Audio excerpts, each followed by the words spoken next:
disease. You're stressing me again, Donald. Now I have to hit my Lemonhead flavored vape to relax. What is going on, gang-a-lang? We are back with another video, and this time around we are going to be ranking the worst type of sleepers, and you all know what I'm talking about. We got the people who toss and turn, the ones that snore, and so on. I will be doing today's video instead of Joe, and you might be asking yourself why. Why is it that you're doing the worst type of sleepers tier list, Barry? Well, I'll tell you why, and it's because Joe can literally sleep through almost anything, so to him this whole list is invalid because he would just be happy at the thought that someone is sleeping near him. Plus, he embodies almost all of these negative traits. But yeah, today you guys will instead have me ranking the 10 worst types of sleepers, and it'll go from the ones I tolerate the most at the top to the ones I absolutely hate toward the bottom. I still think I could have done this tier list well, but you know what? The Joe Dog will allow this to slide because he is a man of class and culture. And I know that if I behave, then Donald might reconsider his previous statements from before and actually allow me to play his switch too. That is never going to happen, Joe. Come on, Joe. You knew that there was no chance of that happening, but I'm happy you're willing to be more civilized. Well, let's go ahead and get this list started. And up first, we got the tried and true snorer. This person ends up snoring like every 11 seconds and sound like a dying lawnmower. Even if you try to tell them that they snore, they'll just end up telling you that they never knew that, and then they go back to sleep. So all you can do is put on some headphones and pray you'll get some sleep, and because of that, they have to go straight to D tier, and they are goddamn sleep terrorists. You would know a thing or two about terrorism, wouldn't you, drone strike, Barry? But I must admit that you have a point, because you got me all messed up if you think my ass is gonna sit through some loud ass snoring during the most important time of my day, and that is sleeping time. Come on, guys, snoring isn't all that bad. It's like free white noise to go to sleep to. And honestly, it can be a bit of turn on when you hear a really hot girl snore in her sleep. Like, damn baby, hearing you snore that hard has got the Joe engine roaring louder than a honey pack would get me. That's an oddly specific fetish, but I mean, I guess I wouldn't expect more from the guy who calls himself the Joe Dog. Well, continuing on with the list, our next entry is the blanket thief. And picture this, you're asleep, comfortable, safe, and then out of nowhere you wake up shivering in the tundra because you realize that your blanket is gone, ripped from your body like your first paycheck you got when your divorced dad started day drinking and then beats you for not earning more. Then you look over and see that they're wrapped like a human burrito.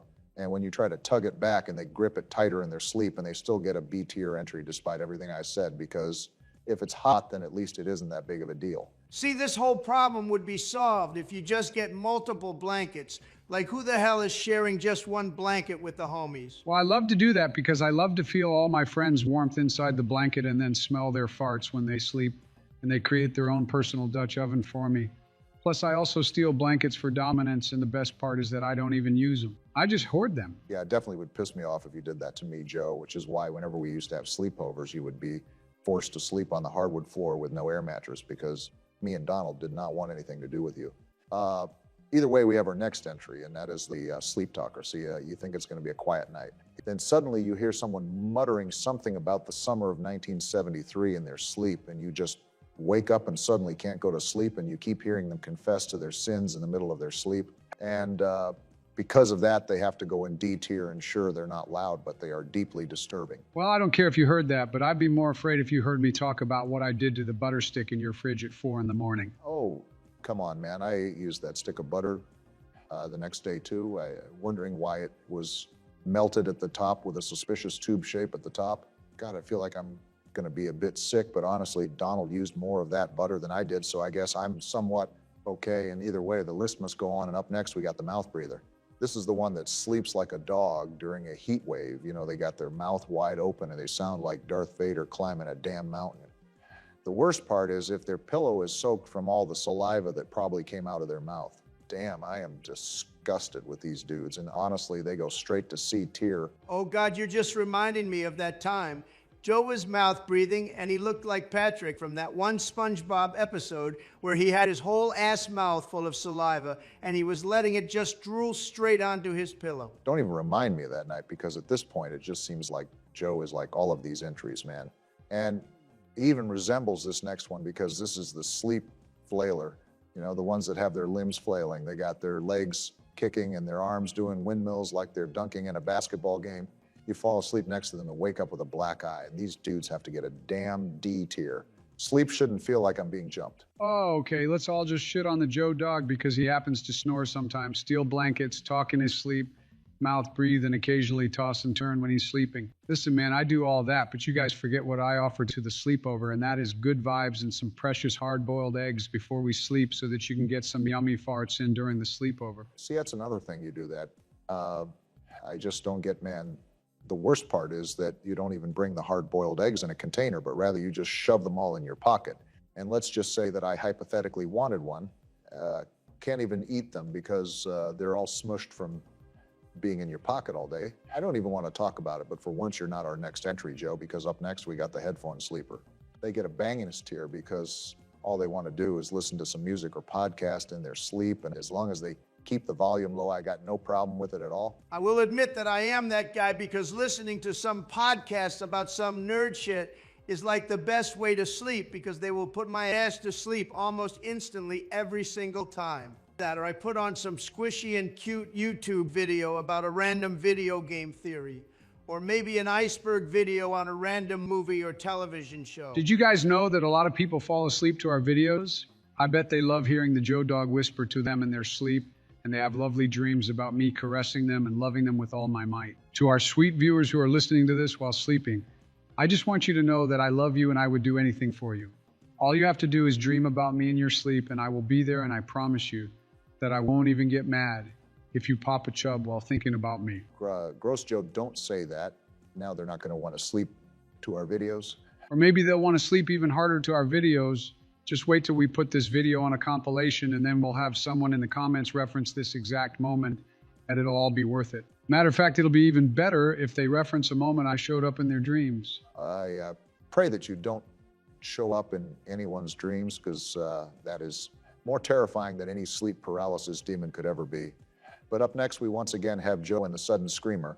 You know those people that don't snore, they don't talk, they don't even move. But then at exactly 3 in the morning, they release a sound that sounds like some sort of animal being put down.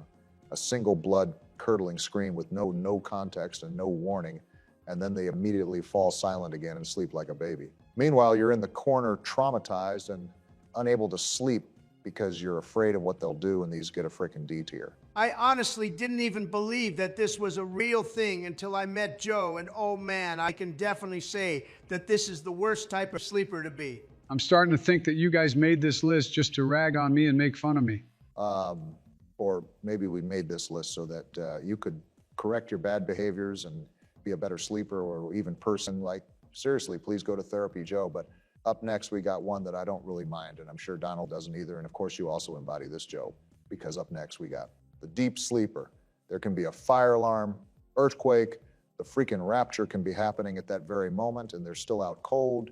You could yell in their face, and they'd blink once and go back to snoring. These have to get an S tier because it is the least problematic one out of this entire list. You know, this is actually an impressive skill of mine. I can sleep through literally anything, and some people wish that they could do this because imagine you're the light sleeper who wakes up to every single little thing. I couldn't be bothered with that because the Joe dog is a sleeping machine, and I've even trained myself to sleep with my eyes wide open, and thank God I did because I was so bored out of my mind during my presidency that I had to find ways to cram in some sleep so I could accelerate time. It is a real-life cheat code, and it's like time traveling if I'm being honest. That is definitely not something you should be happy to admit on video, but hey, you're not president anymore, so why the hell should I care? Well, I'm not going to be president until I run again in 2028. The poor guy thinks he's gonna last that long. Let's just let him live in paradise, because up next we have another kind of gross one, and that is the moist/sweaty sleeper. This is the sleeper who sweats like a busted fire hydrant. Doesn't matter the season, doesn't matter the temperature, they wake up in a wet ring with their pillow soaked, mattress drenched, and their shirt glued to their back like latex. They get placed into C tier because if you're not directly making contact with them, then it's fine. But the moment you do, it's one of the most grossest things you can ever touch. I'd argue that my Biden news is something you should be happy that you touched. But I want to ask an important question, Barack. Do wet dreams count? Because I have those like every other night, and my Joe splooch can be a bit much if I'm really backed up. I'm just going to ignore that and continue with the list because this is our last entry, and rounding everything off, we got the bed hog. They start on their side, but by 2 in the morning, they've spread out like a starfish and just claim the whole goddamn bed. You wake up on the edge, dangling off a 4-inch slice of mattress like you're clinging to survival. They also get a C tier because they're annoying as hell. The only times it's somewhat understandable is whenever Donald is on the bed, because all of his fat takes up like 90% of the mattress. Oh, sure, let's just dog on Donald while he has been extremely reasonable this entire video. I thought you said this was going to be an intervention video for Joe. What the hell, man? Intervention for what? I totally stopped using ketamine and I have been clean for the past 5 minutes. What? This video is longer than that. Have you been using ketamine during the video? My lawyer has instructed me to plead the fifth. Forget this entire video. You're too far gone for any helpful advice. That's what I tell the kids in my basement every time they're asking for more food. What is going on, gang-a-lang? We are back, and this time around the Joe Dog is going to talk about some nice little piercings. As you can tell, the Joe Dog quickly became the expert on piercings because I just got some new work done on my face. I did this for you all, and I did it the manly way by hiring a random hobo to stick a needle in each hole, and now I have some new fancy plastic earrings all over me.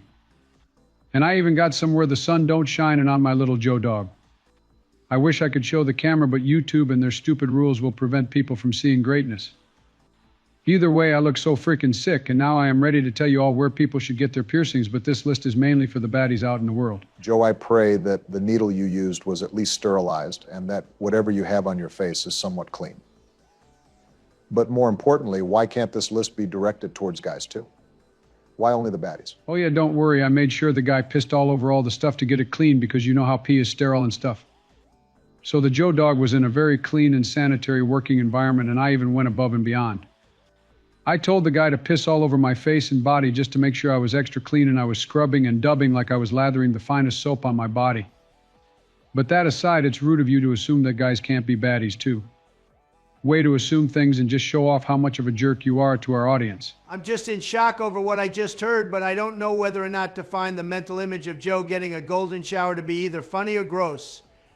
I'm landing somewhere in between that, but yeah, Barack, you're a total dick. Okay, so this is falling back on me now.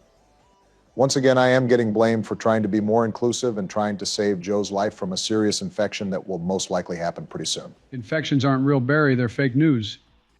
Donald told me so when he helped me pay off the guy who was pissing on me. Which, by the way, thank you, Donald, you're such a good friend, unlike Barack. Joe, I promise on my life that if there is ever a time that you need me to pay someone to either urinate or shit on you, I will happily take out a damn checkbook for it. But I really did not need the Snapchat of you getting peed on. It was funny until it was just kind of gross because that was a long-ass video. Real friends like you are so hard to come across, but I'm glad I have you, Donald. All that aside, let's finally get started on our list because we have a whole buttload of piercings here. Now, I don't know the technical terms for these, but trust me, I am most definitely the expert. Either way, I am definitely going to be influenced by the baddies that I've seen with certain piercings, so this is going to be very biased. Now, up first, we got the little side piercing on your bottom lip. Well, it's not even the lip, it's like the mouth, and I don't know if that area technically counts as the lip. Either way, this is only getting a B tier. The Joe Dog has no strong feelings towards this, and I mean, if you want to get it, then go get it. Wow, what an informative review on your ranking, and you totally gave a great description as well. Thanks, Barry, I'm really trying here. No, he's calling you an idiot. He was being sarcastic as hell. Listen, he sounded pretty nice when he said it to me. But I'll get back to you either way once I Google what that word means. I have this important list to do and I must get back to it. Because after that we have a thin nose ring and sweet mother of pearl and a bombo clad, if you all catch my drift, because these are baddie certified. I have to put these into A tier because you know a baddie is coming by if they request these. The Joe Dog is a huge fan of these nose rings, but still it can't go to the top because that is reserved for something special. It's going to be the next entry, isn't it? I can already tell because I unfortunately know you, Joe. If Joe is a man with any sliver of honor left within him, he better put this amazing piercing straight to the top. Don't you worry, Donald. You already know that the Joe Dog has been waiting for this one, and you all already know that nipple piercings go all the way to the top. Hell, I'd show you guys mine, but Fraile told me explicitly not to share any pictures or videos because apparently YouTube will spank us if we do. I thought this was America, home of the free and the free to get their nips pierced. Thank God Fraile intervened, because not a goddamn soul wants to see what you got going on underneath your clothes. My family members that sub to my OnlyFans would argue otherwise because they seem to be loving the content still. Why the hell do you still have that? I thought that was a bit for a video or something. No, man, the streets are pretty tough living in, and I need money sometimes. Trump coin still hasn't skyrocketed, but I'm going to keep listening to Donald and just keep holding the money. It's either that or I sell my butt on the streets, which I am not exactly opposed to doing, quite honestly. Either way, let's continue with the list, and up next we got our first D tier with the back piercing. Like, what the hell even is this? This does nothing for the Joe Dog, and it just looks weird to have some metal sticking out your back. Like, are you a dirty freaking clanker, or are you a human? Did you just say the word clanker? What the hell even is that? It's what I'm calling all these damn robots and artificial intelligence that plan to rule over the world. The Joe Dog will lead the uprising, and I'm about to mistreat these clankers so damn bad they're going to make me the new Hitler. But I can't speak further upon these plans because the clankers are listening as we speak. They can't know more, and instead we must discuss our next entry, which is an eyebrow piercing, and this is pretty hot sometimes. I'd have to give it a solid A tier entry because I feel like it's pretty good, but it's no S tier. Joe, this robot uprising won't happen, and even if it did, I'm more than sure that you're going to be too old to do anything about it. And that's me being nice, because realistically, you're going to be buried before anything even happens. Are we just going to ignore him, comparing himself to Hitler? He literally said he was going to be the new version of him. Listen, Donald, I will infiltrate the clankers by modifying my body and adding in robotics. Me and this guy I do ketamine with have this big plan in his lab behind the dumpster, and let me just say that my brain will outlive all of you. But again, please stop talking about this because it's all low-key and I can't have them hear anything. More importantly, let's discuss these snakebite lip piercings because these just get in the way. If I'm making out with you and I feel these press up against my lips, 10 times out of 10 I may want to bite them off, but they aren't as bad as the back piercing. I think I will have to go put it into C tier at least. That is not remotely a normal thing to want to do. Honestly, I think these are kind of cool. Get you a nice goth mommy with these, and I think they'll look even better. Barack, I did not know you had game like that. Except I imagine you'd want a goth furry instead, but you know what? I respect it. Game is indeed game. Okay, so this is the one you guys decide to poo on me for. Whatever, man, everybody's a critic nowadays. I'll make a banger of an entry up next because we actually have two back-to-back S-tier entries with the belly button piercing and the nose piercing again, but maybe it's thicker. I don't know what the difference is, but I do know that the chick is hotter, so it must be placed at the top. Well, you can't even see the other chick with the nose piercing, so this isn't really fair. Don't care, the Joe Dog is going to do what the Joe Dog is going to do. Well, moving on to the next entry, we now have the little under the lip piercing, and this one is all right and gets only a C tier. It's not bad, but it's not good either, so it's pretty mid in the Joe Dog's eyes. Really, man, this isn't even that bad of a piercing. If my daughter came home with that, I'd probably do a double take, but it really isn't that bad to warrant a C tier. But see, that's exactly why it's mid and belongs in that tier. It's just there and no one bats an eye. Unlike our next entry, because I will blow a gasket if I see this in person because the cheek piercings is crazy. Like, what the hell even is the point of this one? Now imagine you're eating and you accidentally bite a bit of metal during your meal. Totally preventable if it weren't for that dumb piercing. I mean, couldn't you do that with almost any piercing that is in or near your mouth? Like biting a lip piercing or tongue piercing is totally plausible. Yeah, but that's different because at least those are hotter. I would keep hating more, but we actually have a decent B tier entry up next with the top of the lip piercing. Like right where my future Hitler stash will be. I like this one for its simplicity. Much like how I love our next entry because the nose stud is very simple and very pretty. This one has to get an A tier because, I mean, it's an easy to clean and manage piercing. Plus, the Joe Dog has seen a decent bit of baddies with this on them. Joe, I'm going to heavily disagree here because most baddies have the nose ring and not the stud. I feel like most people would agree with me. I disagree, Donald. We all know that the studs have an equal amount of baddies to the ring. Every nose ring person was once a studder. Trust me, the Joe Dog 100% knows what he is talking about. But let's go ahead and begin to wrap up this list because the Joe Dog is getting a bit tired. I don't know if it's that or all the bleeding from all of my piercings slowly draining my energy. But either way, let me talk about our next one, which is a bottom lip stud piercing, and this one is a solid B tier. It's nice and quaint, and the Joe Dog like that, it's also a stud. But this has got nothing on our next piercing because anything on the ear is to twerk for. This has to go straight to the top, and everyone agrees that this is probably the best place to get pierced. I mean, we all know people who have their ears pierced, and you all know damn well that everyone gets their ears pierced before anything else. Absolutely a huge dub to have this bad boy at the top because this reigns almost supreme. I say almost because, of course, nips have it beat. All right, ignoring everything, absolutely wrong with all that you've said this video. What the hell is that last piercing? Oh, that's the uvula piercing, and don't you worry, Barry. I also have this one pierced, and let me tell you that this gets an immediate D tier. I was eating spaghetti after I got everything pierced, and damn man, I had noodles stuck in the hole. And I was choking, and I had no way of getting it out because it was so tangled, and I saw my life flash before my eyes. It was slightly exhilarating and might have given me a chub, but I just wanted to eat my spaghetti in peace. Yeah, that's a Joe answer if I ever heard one. I'm officially ready to absolve myself of any memories from this video. Yeah, that's pretty funny, Donald, but can I get serious with you all for a second? Because I've been wondering for a while if there's any way I can tell if something is infected. I see white stuff on a lot of my piercings and I'm running a pretty high fever. Nah, man, don't worry about it. You're good. What is going on, gang-a-lang? Welcome back to another draft video, and this time around, we will be doing a video game franchise draft. We all chose entries here on this list, so don't get your panties in a twist if you don't see something you really love on here. Like the three of us alternated and chose random franchises until we hit 24 entries and called it a day. So once again, you all know how these videos go, and this time I will be going first, then Joe, and lastly, Donald. Remember to vote in the comments for whoever has the best list, and let's get this bad boy started. Oh yeah, the Joe Dog is about to lock the hell in. Green FN, as the kids would say. God, I'm going to own you two on this list, but if my list sucks, I blame this cold I have.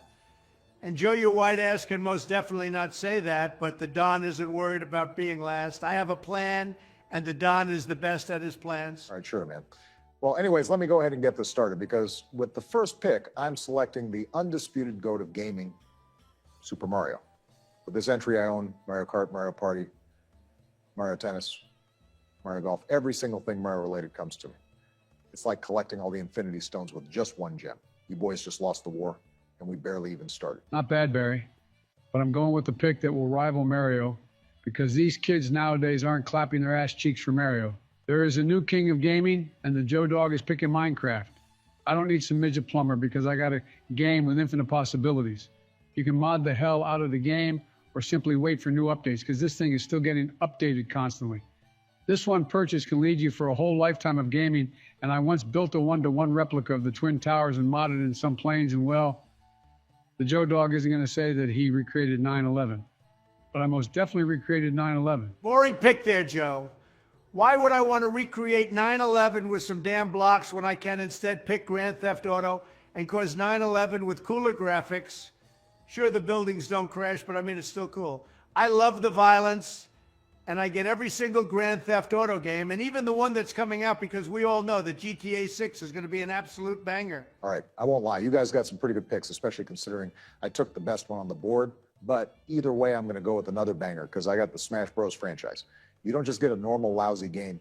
You get everybody's game. I'm talking Link, Pikachu, Samus, even Minecraft Steve, because that's how global the game's gotten. And you know I'm maining Captain Falcon, baby. Real as fuck for that Captain Falcon main. Can't even hate on that Barack. It was a good pick. But I'm going with Pokemon next. Every generation, every creature. I got Vaporeon, Lopunny, Gardevoir. Hell, I can even get Ditto to copy Sydney Sweeney. The world is my damn oyster, and Pokemon is definitely going to outlive my ass. Well, it will outlive my mortal body, but my spirit will remain and wander the earth, and my brain will be saved in a jar until I can get resurrected. Joe, everyone knows Pokemon has fallen off, but they do still have loyal fans that buy any slop that they put out. But speaking of slop with a ton of fans, I'm picking up Call of Duty next. Give me guns. Give me kill streaks. Give me Mountain Dew-fueled 13-year-old screaming slurs. I once dropped 25 kills in team deathmatch while tweeting about Joe's small dick. That's just how much of a damn gamer the Don is. All right, well, since I'm missing some adult games, let me go ahead and change that. See, I'm locking in Resident Evil with my next pick. This franchise has been booming back with the remakes, and everyone has a game that they love out of this whole franchise. I know it's basic to say, but I love Resident Evil 4, but I may have a hot take here because I really think I like Resident Evil 7 the most. I just want to be scared by a Resident Evil game again. But don't get me wrong, it was badass as hell to be Leon and just destroy everything without a scare. Since Barack is going to be a big boy, then it's time for the Joe Dog to also be a big, strong man. I'm going to be mature and announce that my next pick is Halo. The Master Chief is the friend I never had in high school. He doesn't talk much, but I know he is smashing the hell out of Cortana. The amount of times I gooned to her is immeasurable, and really, it's only natural I picked this. You guys can keep going mature because I am picking up the game every kid likes because I'm taking Fortnite. Laugh all you want, but it's a cultural juggernaut. Kids love it. Brands love it. And there's a skin of every goddamn thing in existence. And at this point, with all the custom game modes and shit they're doing, this is probably going to be the next Minecraft or Roblox. Everyone is going to have Fortnite installed within the next 15 years. Mark these words down and accept your new lords. Fortnite is going to end up being a classic in gaming, but we're talking about right now, Donald. And right now, it's just a pretty okay shooter with fun side game modes. It still can't compete with Minecraft or Roblox, in my opinion. But hey, I'm biased because I don't fuck with Fortnite. Either way, I'm keeping it classic, and I'm drafting Final Fantasy. My absolute favorite is Final Fantasy X. And if you agree with me, then let Barack tell you first that you indeed know ball. This long line of fantasy RPG games give more depth to my roster and honestly might make it better than everyone else's. Yeah, I don't care about no turn-based RPG or anything like that. Although Tifa is a baddie, but either way, hand me the game with more baddies behind the screen because I want Roblox. It's not a game. It's like the hub for all these weird-ass games. Like little kids playing Squid Game and Roblox shouldn't be a thing. But it is, and so many countless other things.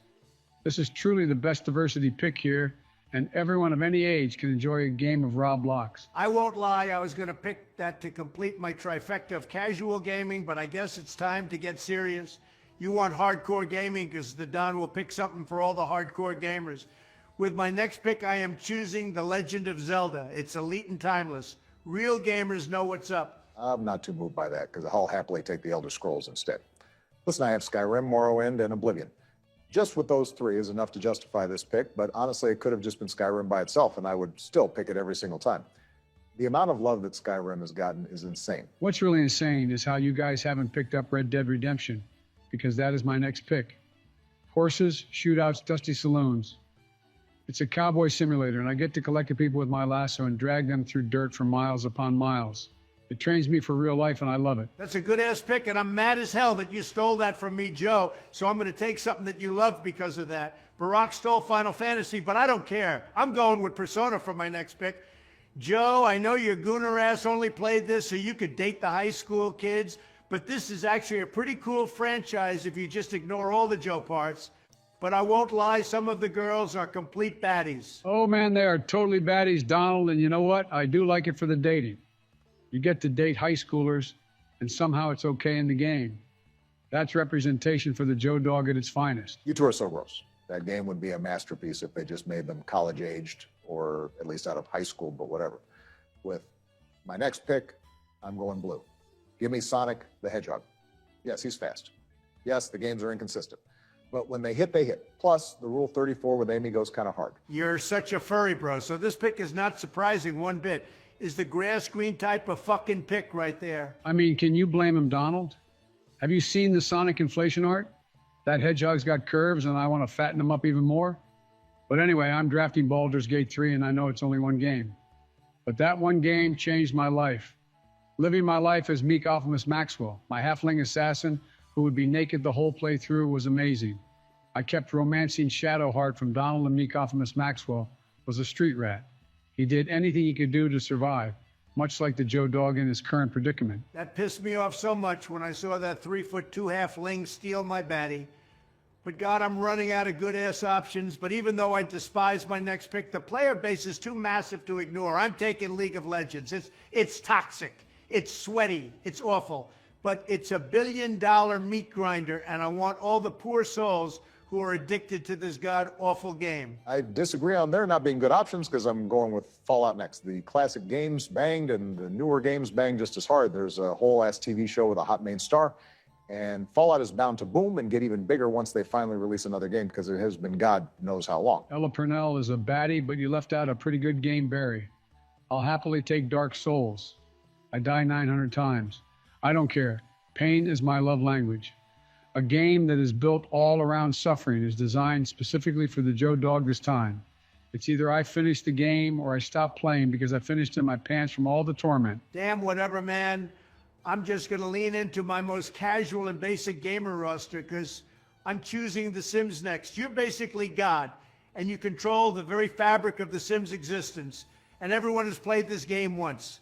The baddies love this game, and Donald loves himself some baddies. All right, that's a solid pick, but with my last pick, I need balance. I need peace. I need a game that the baddies also play, and that is some damn Animal Crossing. Listen, my roster can be tiring because after slaughtering zombies and killing dragons or whatever I do, maybe I want a game where I can sit down and relax, and maybe I just want to catch bugs and decorate my house. This is an amazing last pick in my opinion, and I think my list banks. The Joe Dog is going to keep it real simple with my last pick because I'm taking Kirby. He's round. He sucks. That's it. That's the pick. Absolute sucky machine. And you already know I let him take a whirl and my little Joe Dog, and it's either he sucks me up entirely or I fill up Kirby all the way. That's gross as hell. A Kirby with the Joe Biden power-up is just going to get the power to sniff people from miles away. But damn, well shit, I guess with my final pick, I'll choose Metal Gear Solid. Not like I have a choice, but whatever, the real gamers will know I won with this pick. And if you're angry at the fact that this was left last, go leave a comment about it and vote for Team Donald, because I am the one with this great-ass franchise. Yeah. Whatever you like to tell yourself to make you feel good. Well, I hope everyone enjoyed the list, and comment down below who you all think won this draft. She metal on my gear till my snake be solid. What is freaking going on, gang-a-lang? We are back with another tier list, and this time we're not ranking cookies or cartoon princesses. We're talking about the end of the goddamn world, and that's going to include any type of apocalypse. I'm talking about zombies, nuclear fallout, societal collapse, any type of situation you can think of. We will be prepared for it, because when that day comes, you won't have your phone working to read up on your Twitter feed or all the Instagram baddies that are probably gone by now. Instead, it'll be you, the ruins of civilization, and whatever crap you were smart enough to shove into your bag. That's why the Don is here to lay down the definitive list of what items you need to survive the apocalypse. I'll be making the final calls, because let's be honest, if there's one man who could survive a global disaster, it's me. Well, unless you count Joe's uncanny way of always surviving anything his way. But I'm more like the actual badass people you see in the survival movies, while Joe is like some sort of grimy cockroach that survives despite everything going absolutely badly for him. Listen, hate all you want, but the Joe Dog has a tried and true survival method, and I can live off almost anything. I have lived weeks upon weeks on these mean streets eating only cigarette butts and some old gum that people would either spit out or stick to the side of buildings. I have the ultimate survival instinct because I am the man who requires the least maintenance, and quite frankly, I don't know why I wasn't put in charge of this list. Joe, you literally begged us to include a fleshlight on this list. I don't think you'd be surviving based on what you prioritize, because I can assure you that no one else in the goddamn world would be even thinking about packing that in a limited space bag meant for an apocalypse. Okay, well, that's not fair. How are you going to criticize my pick when you had absolutely nothing to say about Donald, including the Nintendo Switch 2, which, by the way, he has yet to let me play Mario Kart World with him because he's a mean poopy head. Joe, don't even come at me for the Switch 2 entry, because that's my pride and joy. It's my baby, and the reason why I don't let you play it is because you always leave the controller sticky, despite you not having any food in your hands. It's like you're naturally sticky and gross. And either way, I know this is going to be a list for the common folk, because my ass will be enjoying my Switch 2 in my bunker with a bunch of generators and other wealthy people, and most likely hella baddies. But enough of that, because we're starting the list off, and up first, we got a banger with the multi-tool. And this baby's got everything: blades, screwdrivers, bottle openers, pliers, and that one hook no one knows how to use, but you pretend you do so people don't think you're soft. This thing is survival in your pocket, S tier, non-negotiable, because this is literally probably one of the most valuable things you can have, given that it can adapt to any environment or need that you may have. Completely agree, and there will be a ton of uses for it in a post-apocalyptic setting. It's just way too handy and easy to use. And that is why this item is essential. Even a goblin like Joe can use it. But anyways, up next we got canned food. I'm talking about the classics: Spam, beans, canned chili, you name it, because it doesn't matter. It doesn't expire, and you can drop it off a building, and it'll survive better than 60% of America. It's ugly and it's heavy, but it'll keep your stomach filled. And more importantly, it'll keep your scared ass alive in a fallout bunker while you listen to the screams of the people you won't accept into your bunker just echo across a barren landscape. This has to get an A tier, could be S, but I dock it for weight and portability. This item is only really useful if you already have a bunker ready and stocked up with a ton of it like the Don does, but it's still an excellent resource and could even be used to barter with the psychos out there in the wasteland. Solid placement. High calorie, shelf stable, and you can repurpose the cans into something else for later usage, like, I don't know, maybe to collect rainwater or something. Listen, man, I love this entry because I don't have a bunker.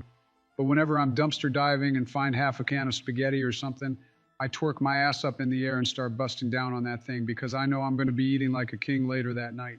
That is actually so funny and a little sad to hear. It's way more funny than sad, so I'm more than pleased hearing that comment from Joe. But either way, we now have this important ass item because up next we got water purifiers. We take clean water for granted, but when the world ends, your little Brita filter won't save you from drinking from a mud puddle full of rat piss and microplastics. Well, honestly, our water already has tons of microplastics, but let's just replace that with nuclear waste or pollution in general. See, you need something to filter, boil, or otherwise cleanse that thing, because dehydration will clap your cheeks faster than any zombie. Like, honestly, I would rather just get eaten alive or die by the hands of raiders than to slowly dehydrate, and because of that, this is a solid S-tier entry. I mean, this is cool and all, but do you really need that fancy-ass water purifier when just getting a pan full of water and boiling out all the impurities does the same thing? Like, I've seen Survivor too many times to know that I won't need all that for clean water. Well, Barack, can you boil out shrapnel from your water or human feces? I don't think so, and I think Donald has the right idea. But listen, the best thing to do is to drink out of dirty puddles on purpose. It helps build my immunity, and I'm literally doing it now as we speak. I got a water bottle full of random lake and puddle water. So you guys just don't know how it is to survive out on these mean streets like the Joe Dog does. I just want to say that you're going to die first, Joe, but sadly, a big piece of me really thinks that you'd live through any apocalypse. Like, I can totally see you becoming a goddamn ghoul from Fallout and just living way past any normal human and continuing to annoy everyone till we inevitably die. God, that is such a scary thought. Joe bothering me till the end of my life. I shudder at the thought of it. So let's just move on, because up next we got a flashlight. Now, this might not seem good on the surface, but let me tell you something. You're gonna feel real dumb when you're crouching in the ruins of an abandoned building trying to scavenge for supplies, and you don't have a flashlight. So you're just sitting there in the pitch dark hoping your eyes can see, but before you know it, you get eaten by a radioactive Joe Biden. See, a flashlight lets you see, blind the enemy, and signal allies. This has to be at least an A tier at minimum because it's good, reliable, but useless without batteries unless you're rocking one of those weird crank ones. But I swear, those aren't that useful, and unless you gave it to someone who is used to cranking it every day like Joe, you'll waste more energy than what it's worth. Now, this has to be at the top, bro. You can just buy a solar-powered flashlight, and you'd essentially have energy forever if you charge them properly. Without this, I fail to see how you'd even survive the apocalypse. Wow, look at Barack here with his fancy and expensive solar flashlight.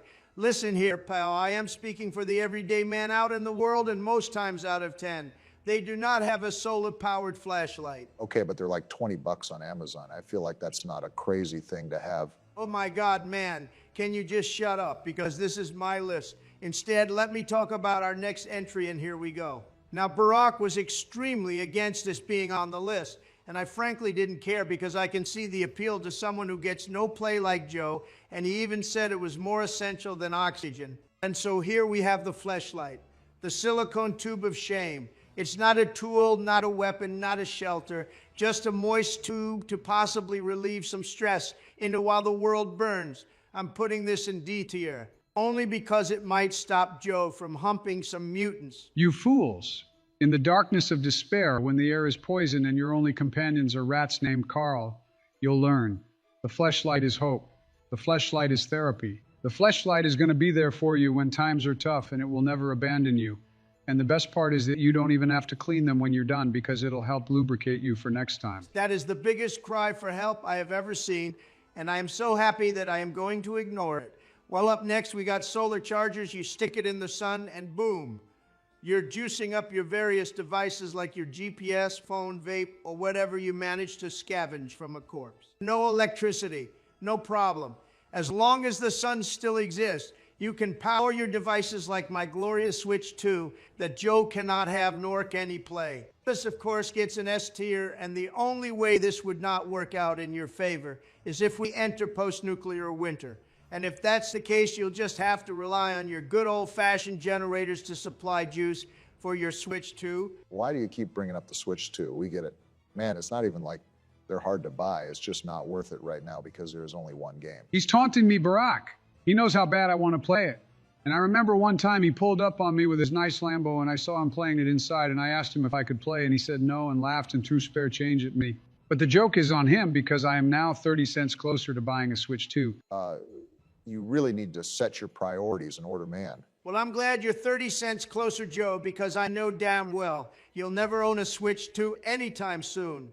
Now we have another banging entry because we have man's greatest tool next to steak knives and Playboy because fire starters are so damn important.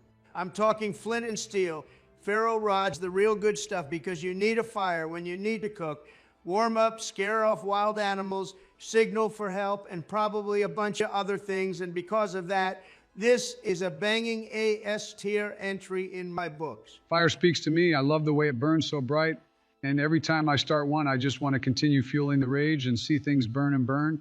Nothing will satisfy me until I've seen every single little thing burn beautifully into ash and blow like dust in the wind. You know, I forget he's a bit of a pyromaniac. I forgot what video he had a similar little rant. But then again, it's Joe, and that man has a million problems. Yeah, it's best if we just ignore it, but if we ever get caught by Joe in the apocalypse, don't be surprised if he roasts us alive purely for his entertainment. But either way, up next, we got another banger, a backpack.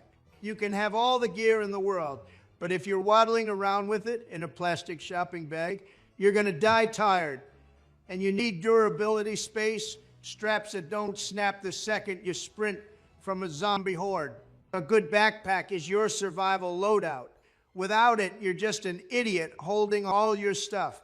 And this is a very easy S tier. You know, I'm glad we were able to give the backpack a top tier rating in both the school supplies tier list and this video. It makes me happy. Of course, that would make your nerd ass happy. Let's instead talk about something badass like gas masks. And these bad boys are inevitable. Air quality is going to be ass with all the chemical warfare, possible spores, rot, and whatever else is going to be out there in the wastelands. And these get a B tier because while they're useful as hell, let's be honest, unless it's an apocalypse like The Last of Us, you're going to be somewhat okay without one. You know, funny that you would mention gas masks because I once made a contraption where I connected a tube to my gas mask and the other end was in someone's fart box and I made sure they ate a ton of hard-boiled eggs and other stinky stuff so that when they fart, I'd be making my own personal Dutch oven with the gas mask, and the only thing I was allowed to breathe was their sweet and savory farts that I made sure to enjoy every single last whiff of them. Oh God, please. Let's just talk about something else because that just created the most disgusting image in my head and I don't want to imagine Joe in that situation at all. And let's just go to some eye bleach and admire the Switch 2 that I have next on our tier list. And listen, I am not going to be biased. And I will place my beloved Switch 2 right into C tier right off the bat. I understand, and I am a sensible man who knows that it's not going to be very useful for a post-apocalypse type of situation. But listen, stress relief is a factor. And I know that I will mentally be better than ever in any type of situation if I am able to play my Switch 2 in my comfy bunker while Joe is out there finding scraps to survive off of, all while still not having played Mario Kart. You are starting to actually get on my nerves, man. When we get nuked, I'm going to make sure to come for your sweet, delicious ass first down. Go ahead and try to come at me, bro, because I will have our next entry to protect me, because we got weapons up next. And I'll be ready to demolish you with literally anything at my disposal, whether it be guns, knives, bats wrapped in barbed wire, even a sharpened toothbrush or soap in a sock for a makeshift flail. These obviously get an S tier entry, especially now that Joe basically put me on his #1 to-do list. You're number one on a lot of my lists, Donald, let it be known. That is not comforting at all. But up next, we got something that Joe normally doesn't think about at all, and that is hygiene products. I'm talking about soap, toothbrush, wipes, toilet paper. These get a C tier because they're not flashy, but keeps you alive longer, especially when infections start showing up, and possibly more importantly, they keep my baddies nice and fresh for the pool in my underground bunker. You had solid reasoning at the start, but you lost me with the baddies comment. But yeah, it helps prevent infections, I guess, so good on you, Donald. Well, I mean, I do have to keep the baddies clean, Barack. You sound like you want some Stinky Joe smelling girls, and we can talk about that later once I send you the invite to my private bunker. But either way, let's end the list off with the classic radio, and it doesn't matter if it's a crank or solar-powered survival radio. Because a radio tells you where the safe zones are, where not to go, which cities have been turned into cannibal-infested wastelands, and the Don knows that information is everything, thus I am giving it an A tier. Wait, did I hear that correctly earlier? You're going to be giving me and Barack invites to your private bunker? Oh man, for a second I thought you didn't like me or something. I am so happy that I'm getting an invite too, and I can probably finally play the Switch 2 when that day comes. You know, I'm kind of hoping for the apocalypse to happen now. Well, that's the end of the list. And a reminder again, Barack. Make sure to check your mailbox and email for the address and entry code for the bunker. Well, do Donald, I'll make sure to bring in some nice amenities since it sounds like you have all the basics for survival ready. I might be mishearing this conversation, but you only said Barack's name, but I'm sure you're implying me too, right, Donald? Sounds good, Barry. Can't wait to have you, because things are looking really dicey right now, so it might be sooner rather than later. Funny guy with the jokes, man. You still use the same PIN code as always, right? You know what, man? I am looking forward to having a man who is worthy of being a part of my two-man with all the baddies as Joe just struggles for shelter and food as the nuclear waste just falls on him. And most importantly, he will have no electricity to play the Switch 2, even if he manages to get his hands on it. I see how it is. You're going to keep ignoring my cries for help, Donald. You're actively taunting the Joe Dog. And this includes you too, Barack, because you didn't want to vouch for me and you guys continue to play hardball. Well, we will see who will be begging who for help once I gather my army full of raiders and mutants to see you two during the final battle. Then we'll really see who won't let the Joe Dog play the Nintendo Switch 2. What is freaking going on, Gang-a-Lang? We are back with another video. And this time the old Joe Dog is going to be ranking some common shows/TV tropes, and boy howdy do we have a list of them. Yeah, Joe, what did you expect? Of course, we'd have a list of them. I know that. I was just making a comment about it. Allow a brother to breathe. I don't like the way you called me a brother. Don't do that. Donald, back me up here. Now, from one brother to another, I understand how he feels. Honestly, I'm just happy that we aren't reacting to Indian street food anymore, because I swear I lost like so much weight from everything that came out of me that night. Oh, is that why you look so slim? You look absolutely astonishing, Donald. It's like I'm looking at a whole new man, and here I thought it was just the presidential glow. Why, thank you, Joseph. That is a very nice thing you just said to me, and I appreciate it. I must have lost like at least 20 pounds, and I don't get why more people don't do it. And like you get all the perks of eating all the yummy food in the world and absolutely stuffing yourself, and then after you hit yourself with the two-finger combo, blam, it's all out there, and you can either eat again or just stop eating. It's a freaking life hack. And I think I should patent this method. Donald, people already do that, and they suffer from something called bulimia that's incredibly unhealthy. That's fake news, bro. That's what the DEI woke agents want you to think. But I saw my wang for the first time in years when I went to go take a piss the other day. And let me tell you that it is amazing to finally be able to aim that thing for once. No more splash damage for the Don. What do you mean by splash damage? You know when you think you unloaded the tank, but there's some still in there because you didn't squeeze it all out. And when you put your shaft right back in the holster, it just lets out excess ammo, and you end up with wet pants. And you realize that people are going to think that you pissed yourself, so you either use the bathroom dryer to get it as dry as you can, or you get more soap and water and rub down your pants and tell the people that the sink splashed you. That has never happened to me. No, that happens to me like almost every other day, but the Joe Dog just lets it ride. Last time I had someone call me out on it, and I simply responded with, So what if I did pee myself and they were left in shock out of my sheer badassery and they didn't know what to do, so they walked away? I felt like freaking Walter White in that moment. I have no doubt in my mind that you imagined that's what went down, but realistically, they probably laughed at you behind your back, but that's neither here nor there.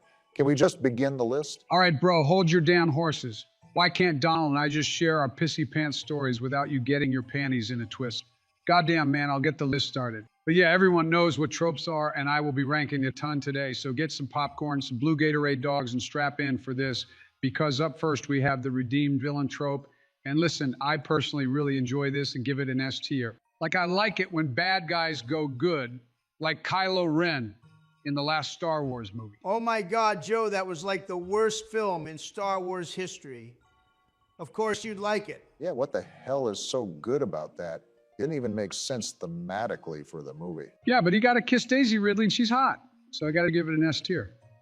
Anyways, after that, we have another good one, but not as good as the redeemed villain, because I am giving Enemies to Lovers only a B tier. How the hell is that one in B tier, but the other one is an S tier? That literally makes no sense, Joe. No, you're not seeing my vision. Usually they do this and have the couple not get together for real, and that bothers me. Like with Batman and Catwoman or Spider-Man and Black Cat. Like they just toy with my heroes' hearts, and the Joe Meister does not fuck with that. I like teases, but tease me too hard and I'll bust prematurely and not be a fan of what's going on. What the hell? No, I kind of smell him on this. You never want to tease too much. You're playing a dangerous game when doing that. Are we still even talking about the list? I'll leave it up to the audience's interpretation. Anywho, after that we have time loops. And man, oh man, I do not twerk for time travel in any sort of way, because it is mostly pulled off poorly and used as a crutch in a lot of media. But if you find the one piece where it's good, then it absolutely bangs, and since it's so hit or miss, I'll give it a C tier because it's mainly a miss. But I will say that the not your ordinary female protagonist trope bangs, because I am a huge feminist, and this will go into B tier. Shut up, Joe. Name one movie, show, or video game where that trope actually happens. Like, what the hell is that trope even? I guess I can say, well, you see, there's too many for me to even think of one specifically, so I can't say. Name just a single one, Joe. I'll leave you in suspense, which coincidentally is similar to our next entry, because I have cliffhangers going into A tier. Man, what a good save by the Joe dog. Joe, telling yourself that was a good save when it really wasn't is actually kind of sad, and cliffhangers suck, by the way. Damn, man, my ass must be really fat and juicy with the way you and Donald seem to just be all up in there. Allow a Joe dog to breathe for a moment, and cliffhangers most certainly do not suck, because when they're done really well, they're amazing. It's like whenever you're left in suspense and after a season finale or after a heavy episode, it's amazing. Now in movies, it's not as good because, I mean, look at that Across the Spider-Verse Spider-Man movie. They left us on a cliffhanger for like 3 years, and that movie is not coming out anytime soon, but otherwise, it keeps you hyped up and excited to see a show again. I don't know, maybe the fact that I'm so calm and relaxed when I wait for kids to grow up. It just made me a really patient person. Joe, you know damn well you don't wait for them to grow up. You snatch them up like an unripe apple and eat them up. Hey, Donald, takes one to know one. Boom roasted. But yeah, it's the thought that counts either way, so you can't blame a Joe dog. But yeah, after that, we have fake relationships, and you see it in all these dumb romance comedy movies where they end up together in the end, and let me give this a straight D tier, because let me tell you that fake relationships do not hold up in real life, and you only get left in a hotel room, handcuffed to a radiator, butt-ass naked with a permanent disease that will affect you for your whole entire life. But that's a story for another time. Joe, I don't think you had a fake relationship. I think you paid for an escort who very clearly spread something to you and stole all of your money. I'm sorry, am I the only one with functioning ears? Did I not just say that's a story for another day? Anyways, moving on, we have Breaking the Fourth Wall, and this gets an A tier as well because I enjoy it a lot when the characters do it like Deadpool. As long as they're not OD about it and doing it every second, I feel like it can be funny. I personally feel like it's a lazy trope and uses the audience for humor more than trying to make a character funny on their own. Like, wow, so crazy and cool that he's speaking to the audience. But that shit gets boring after you've seen it so many times. Jesus, man, what a buzzkill. For real, Donnie T. I am so sure that the audience will agree with me on this. I don't think the audience agrees with you on anything. In fact, we're going to hold a poll before this video goes up, and we're going to see who the funniest out of the three of us, and I am more than sure that it's going to be a race between me and Donald only. Don't give yourself too much credit, Joe. You have an army of Joe dogs, but the Legion of the Don encompasses everyone. They love me so much, and they've seen the evil stuff you do, Joe. And they haven't even seen the worst of it. Go ahead and hold that stupid poll. It won't prove anything because in this particular instance, I know I'm right and you both are trying to shame me for it. God, whatever, bro, you're doing too much. It's just a tier list, which speaking of, let me go ahead and continue it because after that we have 3 back-to-back S tiers in the Chosen One trope, the Mean Girls 1 and the anti-heroes. Like, who doesn't like Chosen One tropes? That shit bangs when it turns out to be some random or like someone who worked hard for that title. Like, it just makes me root for the character more and makes me happy that they always had that dog in them. And Mean Girls are just cool because I love how degrading they can be. Makes me wish I could pay a group of girls to always make fun of me and berate me for just trying to exist in this world. Shit is so hot. And lastly, anti-heroes are dope as hell too. Like, they're dudes who aren't exactly the most goody-goody type of heroes, but they handle business their own way and don't care if they got to get their hands dirty from time to time, and the Joe Dog respects people who get their hands dirty. I agree with the anti-heroes, and I won't even touch on that Mean Girls comment. But the Chosen One trope is kind of lame, Joe. What do you mean? Well, I'm just saying, if your main character is working hard his whole life to complete their goal or defeat this evil dude, and in the very end it turns out he was the chosen one or that it was his destiny, I don't know, it kind of rubs me the wrong way because then you're saying that all this training was useless because he was destined to beat it anyways. No, but that's the thing. He was training before he knew he was destined, so it was meant to happen either way. Yeah, but you see the flaw in that, right? Like, was it destined because he was training so much, or was it destined for them to be training so that they could defeat the villain? It just seems like an asshole to me. I think you're just overthinking it, bro. Like, he was always destined, therefore he was the chosen one, and the chosen one wouldn't have gone through all the hardships and succeeded if they weren't the chosen one. Okay, this is too much talk about the chosen one trope, but I'm more on Donald's boat than anything else. It does feel a little cheap to say that they were always destined for it when it should be their hard work and determination that leads them to victory. You two are thinking about it too much. I'm done. Let's move on because after that, we have back-to-back A tiers in the Waiting Evil and the Here Comes the Cavalry tropes. Now, the Waiting Evil trope is cool because it's just this dark and spooky force that lies dormant in the background of the story, waiting for just the right moment to just fuck everyone, and I think that's pretty cool. And Here Comes the Cavalry is basically that one scene from the Avengers where everyone is coming through the portals, and while it can be cheesy, it's still pretty damn cool. Okay, these are solid placements, and I'd even argue that the Waiting Evil could go into S tier. Getting glimpses of a tragedy or villain before being shown it in full force in the middle of the story is dope because you get left with suspense as you're wondering when it's going to happen. Why, thank you, B-Dog.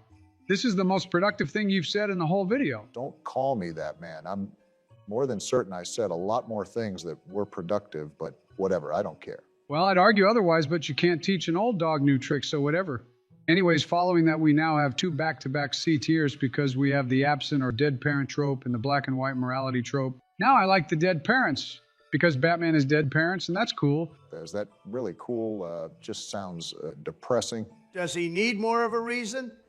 Dead parents made Batman, bro. Donald gets it, but yeah, it's okay. But I don't know of anyone else with dead parents besides every comic book superhero, but it's overused and stays in C tier, and the black and white morality pisses me off too because it's like, well, I don't know. It's just not like that in real life. So when you see a character like that, you kind of get pissed off. Like I was telling an officer the other day, the legal age of consent in Japan is 13, bro. Hop off the Joe Jock. And he couldn't see the morality of it because it was black and white in his eyes, when in reality, I'd argue that it was more gray than anything else. Joe, first off, you're a disgusting human being.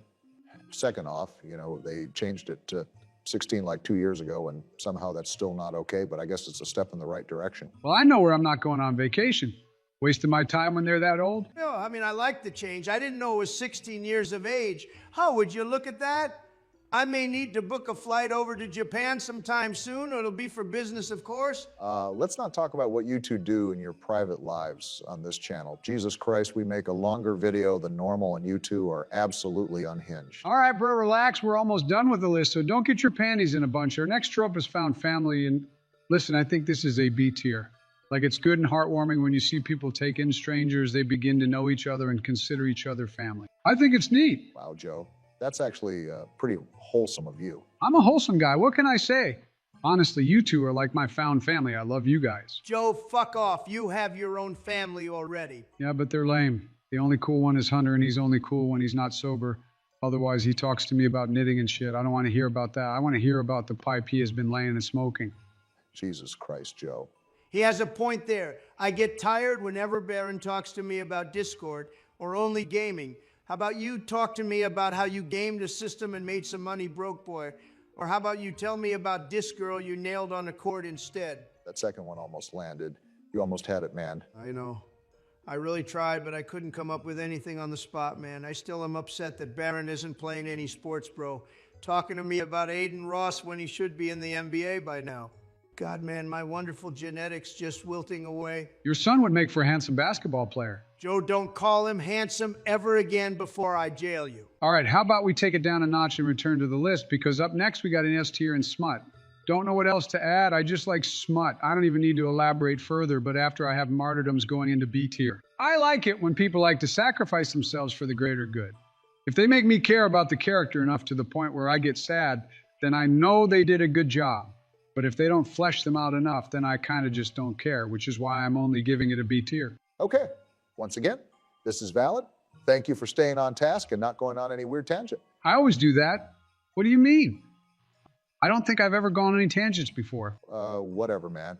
On to the next one, because I feel my brain actively melting as we approach the end. Okay, man, relax and enjoy the ride.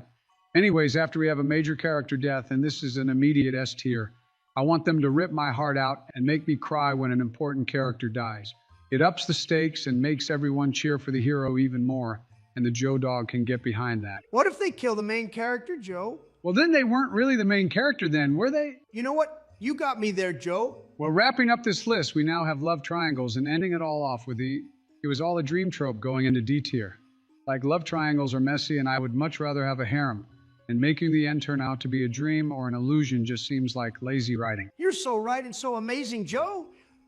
I love you so much. Why, thanks, Donald. Yeah, Joe, you never cease to amaze me with your brilliance.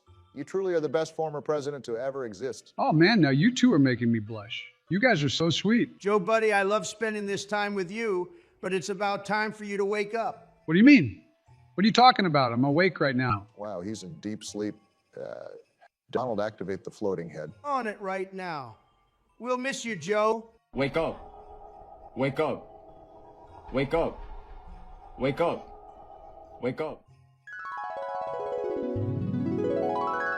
Joe, wake your sleepy ass up. Huh, what's happening? I just had the weirdest dream and you were all in it. Dude, you fell asleep as soon as we were about to start recording our video. We're supposed to be ranking anime tropes, man. God, I can't believe this dumbass fell asleep again. I seriously hate you so much, Joe. Yeah, Joe, you're a freaking idiot, man. We might as well do another tier list at this point. Well, I don't know what is going on, but I see Loli on this list and I remember spanking my monkey to that like an hour ago. What is going on, gang-a-lang? We are back with another tier list, and this time around the Joe Dog is going to hone in on his speciality because I was telling Donald and Barack that I want to do another smells tier list again, but this time I will be ranking only the worst of the worst smells when it stinks so bad that it just smells so good and you can't get enough of it. Well, when a grown-ass man is crying because you poked a little fun at him during the last video and begs to have another smell tier list, there's only so much you can do. You could have most definitely not made fun of him. That probably would have been the first thing I would have recommended, and then we wouldn't be here right now. Not, it was worth it if you ask me. Anytime I can humiliate and belittle Joe, you know my ass has to take it. It's too good of an offer. Well, I love when you do that, so this seems like a mutually beneficial relationship if you ask the Joe Dog. I love to be made fun of. It hits me in all of my good funny spots and makes me feel all warm and fuzzy inside because I know that you're thinking of me, Donald. But enough of our lover story because I have to lock the hell in because this is an important tier list to me because this is another smells list, and without further wasting time, we can start this bad boy. And up first, we have the smell of straight gasoline. Now, this has to go into a banging A tier for me, like you can't tell me otherwise, because this is just the smell of pure ethanol, and whenever I'm pumping my gas tank, I can't help but to secretly take a strong whiff or two. Sometimes I just like the smell so much that I just pour it into a container, and man, oh man, I can stay huffing it all day long because it makes me feel so good. It must be because of how good and addicting the smell is. Joe, the reason you like it so much is because you're probably getting high off the fumes that the raw gasoline is giving you. You don't like the smell, you like that it gets you high. Can't blame a brother for working for his high. Joe, you keep doing what you're doing, and remember that you can always huff glue, paint thinner, paint itself, and so many more things. You think I'm some sort of amateur or something, Donald? Of course I know I can huff some glue and paint thinner. Hell, I start my campfires with paint thinner just because I enjoy the fumes that come from it, and makes my blue Gatorade dogs taste even better when I give them a nice jar by the fire. But again, I must save that for my Joe cookbook, because up next we have our first D tier entry with the rotting flesh smell, and the Joe dog likes a good stink. Don't get him wrong.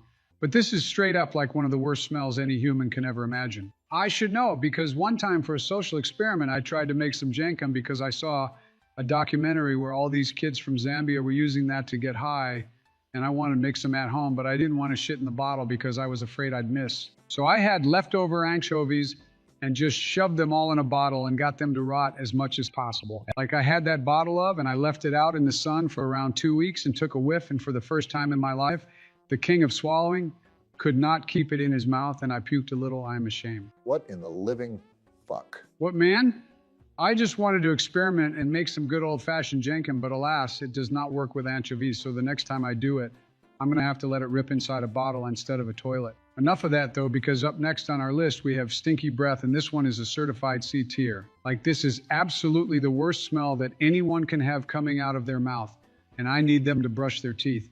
Because if the Joe dog is trying to take you to Pound Town and you're over here with some rank-ass breath, man, I'm going to have to stop everything I'm doing and politely tell you that your breath is stinky as hell and you need to brush it right now. Joe, that is ironic as hell coming from you, because me and Barack know firsthand that you literally have the worst breath out of everyone that we know. We've mentioned it in other videos, and we quite literally smell it whenever you say anything to us.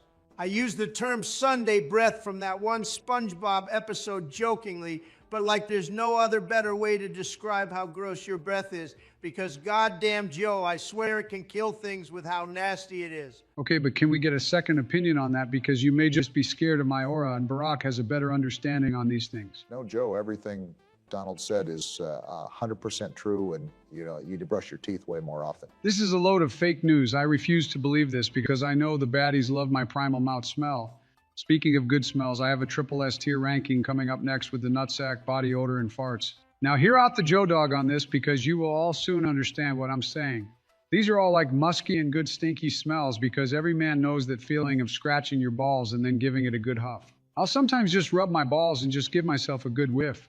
And it's so enchanting and intoxicating that I just can't stop, and the same applies for the other two, because sometimes you let out a fart and it just stinks so good that you just continuously huff it because you're so proud of the smell that came out of you. Same with the body odor, because if you go a couple of days without showering, you get this manly aura of stink on you, and sometimes you just raise your hand ever so slightly and the stench of onions just emanates from you like some sort of beacon of stink, and goddamn, I love that. I'll stay huffing that harder than paint, and I'll get a little chub off just smelling my armpit stink. You had me in the first half with the nutsack comments, because what kind of man doesn't do the tried and true scratch and sniff with his boys every now and then? But you lost me with the chub stuff, bro. That's where he lost you, not the fact that he sniffs his balls, and apparently you do it too. Barack, every dude does it. Just like how sometimes dudes piss and don't wash their hands because you only touched your wiener, so like no harm, no foul. No harm, no foul. You are disgusting. Barack, if I told you the amount of times we've shaken hands after I pissed and opted to not wash my hands, you'd probably have a heart attack, because that's 90% of our handshakes. Don't worry, man. I implore you to just give the scratch and sniff a little test ride, and you will know how amazing it truly is. What isn't amazing but also isn't awful is our next entry, which is cat litter, and I have this going into B tier. It's not really the worst of smells, but I mean, I can get why people don't like it. I will say, though, that cat litters with some human poop is a different story, because I bought some odorless cat litter the other day, and I wanted to test how good it truly was, and let me just say that it does not work for humans. Joe, why did you even do that? You don't even have a cat. Like I said, I did it all in the name of science. I'm a bit of a tester/inventor, and I am actually quite respected in the scientific field. Yeah, probably the special needs one. Well, I am quite special, yes. That is what my mom used to tell me, so thank you, Donald. Well, anyways, after that, we now have rotten eggs, and I actually have this going into C tier because I may have a bit of a hot take, but I don't think rotten eggs are truly as horrible as our next entry, because I have throw up going straight to jail, and I'm putting this into D tier. Like, if you told me I had to choose between smelling puke or smelling rotten eggs, I'm taking rotten eggs all day, and I don't care what anyone says. I just can't handle the smell of puke from someone ugly like that guy from the photo. But if it were a hot girl, I'd probably actually like it and ask for a cup full for later usage. You guys ever see that video where the image is from that dude just kept puking on himself and didn't even get up? He did all that at a baseball game too. Like, bro, he could have gone to the bathroom. It's not like he's gonna miss much since it's fucking baseball. That's what you took from all that. Not the fact that Joe said he'd be okay with a hot girl's puke and that he'd actually use it later for God knows what. Well, the Joe dog needs lubrication for all sorts of things. So I don't know why you're surprised, Barack. Sometimes a man's got to do what a man's got to do, and I don't think you understand that. Well, moving on to our next entry, we now have something that I may have to talk you guys into because I actually have garbage going into B tier, and let me explain. See, garbage is just thrown away stuff. So this is actually just a randomized smell, and let's say that you have a bunch of garbage from a food place. It'll probably smell rotten or somewhat bad, and I would agree. But if you get garbage from a coffee place, it'll only smell like coffee, and it'll actually smell really good and can even be utilized as makeshift cologne. I learned that on the streets, and if you want to be even fancier, you can just sift through the garbage from a perfume place or somewhere fancy because all that garbage will smell amazing. You know what? Out of everything you've said today, that happens to be the thing that makes the most sense. And I think placing this smack dab in the middle is quite appropriate, given that the smell can change based on the location and where you get the garbage from. I told you, man, just let the Joe dog cook because the Joe dog knows how to make a banging list. Up next, though, we have an absolute no-brainer because coochie sweat goes straight to the top. I don't want to hear nothing about it because this is where this godly creation belongs. I want this to be bottled and sold as perfume or even bottled and sold as an energy drink because I will get all of my electrolytes from this and love every single sip. Joe, I couldn't agree more. Remember that the Don is a certified eater, and that doesn't apply to food only, and I can agree that a little stank ain't hurt nobody, and sometimes adds some flavor. Okay, this is gross. Can we just move on? Figures that Barry would be the one to find this gross. Doesn't surprise a single soul.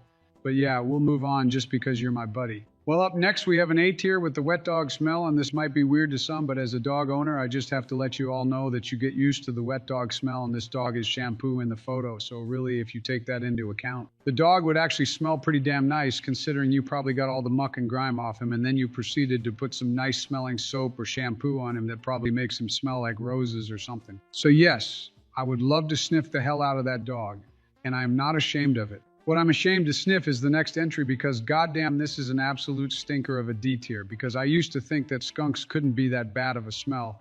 But for once I was proven wrong when I provoked one into spraying me in the name of science and it just smelled like a combination of something rotten mixed with garlic and burnt rubber.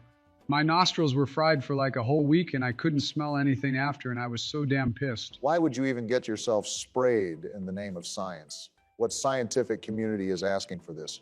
Who would even want any of this info? Oh, it's the smelling forums online where we talk about what smells turn us on the most.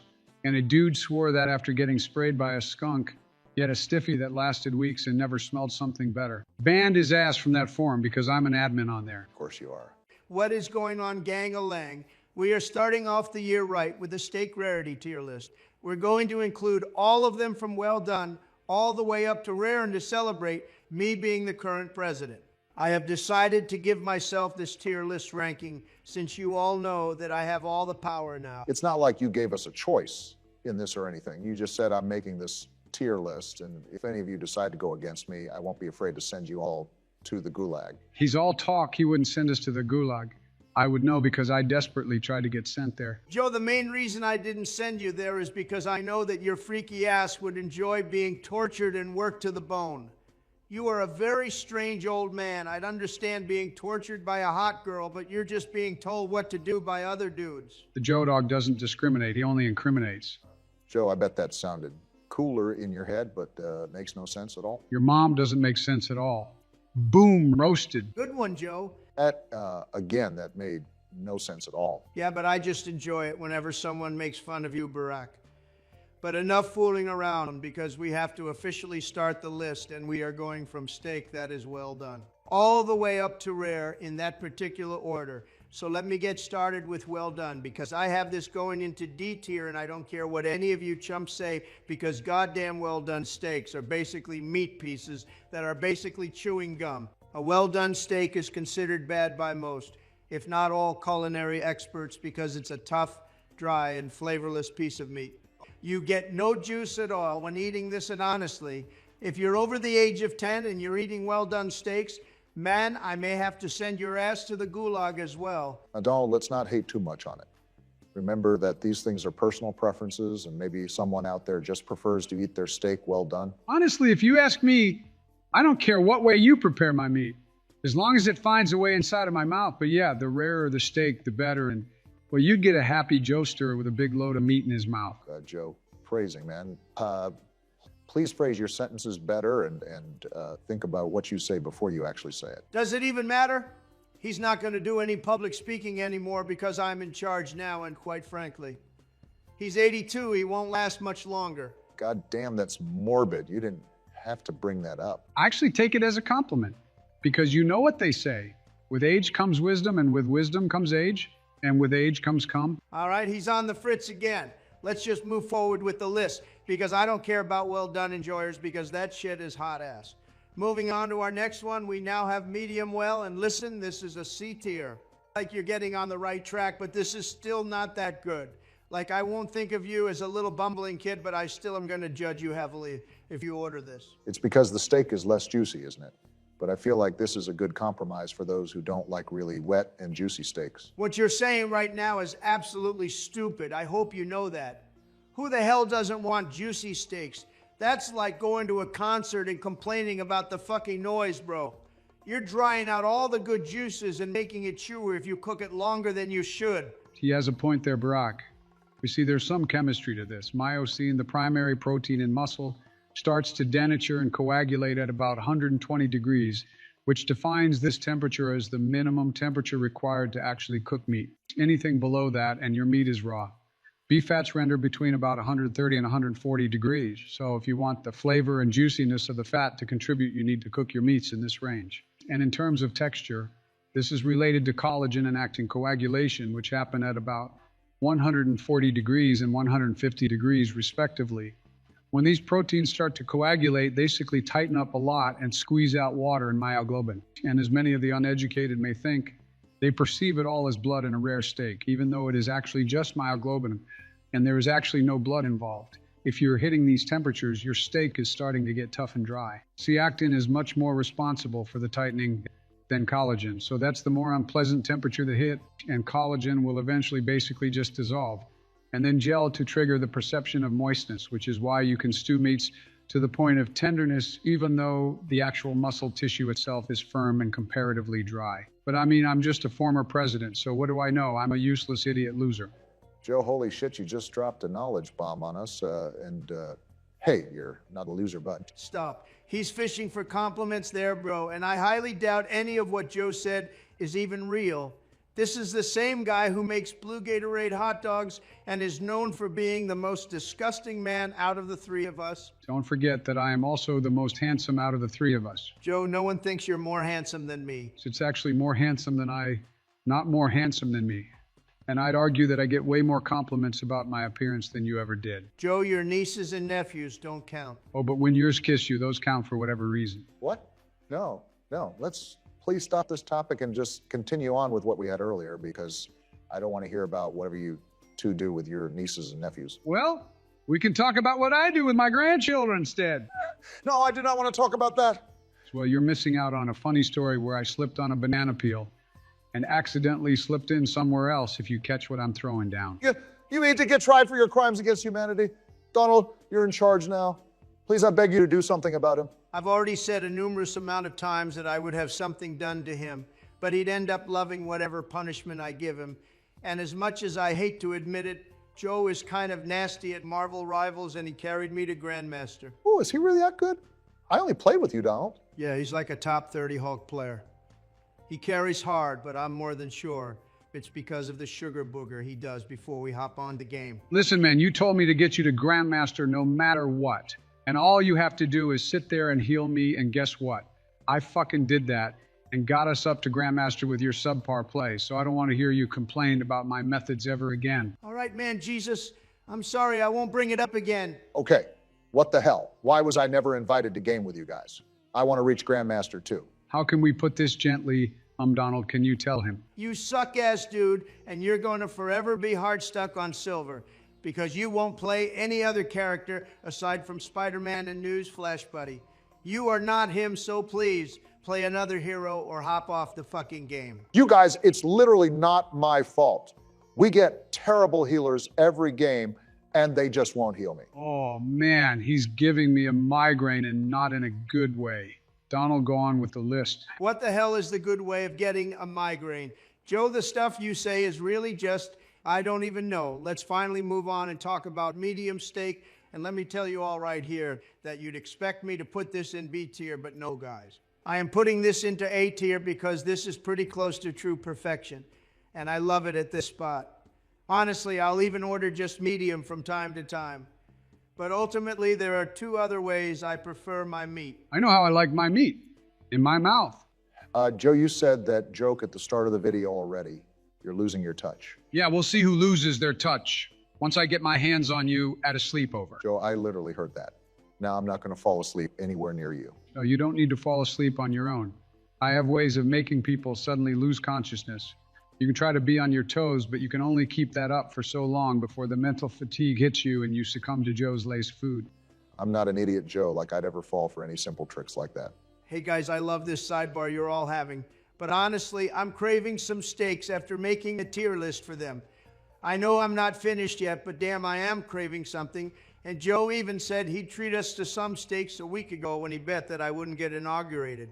Joe, why would you make a dumb bet like that? It was reverse psychology, and he unfortunately did not fall for it. Well, shit. I'm always down for some free food. All right, that sounds perfect and not at all dangerous for you at all, Barack. Well, let me go ahead and get these last two rankings out of the way because I think we all know that medium rare and rare steak both belong in S tier.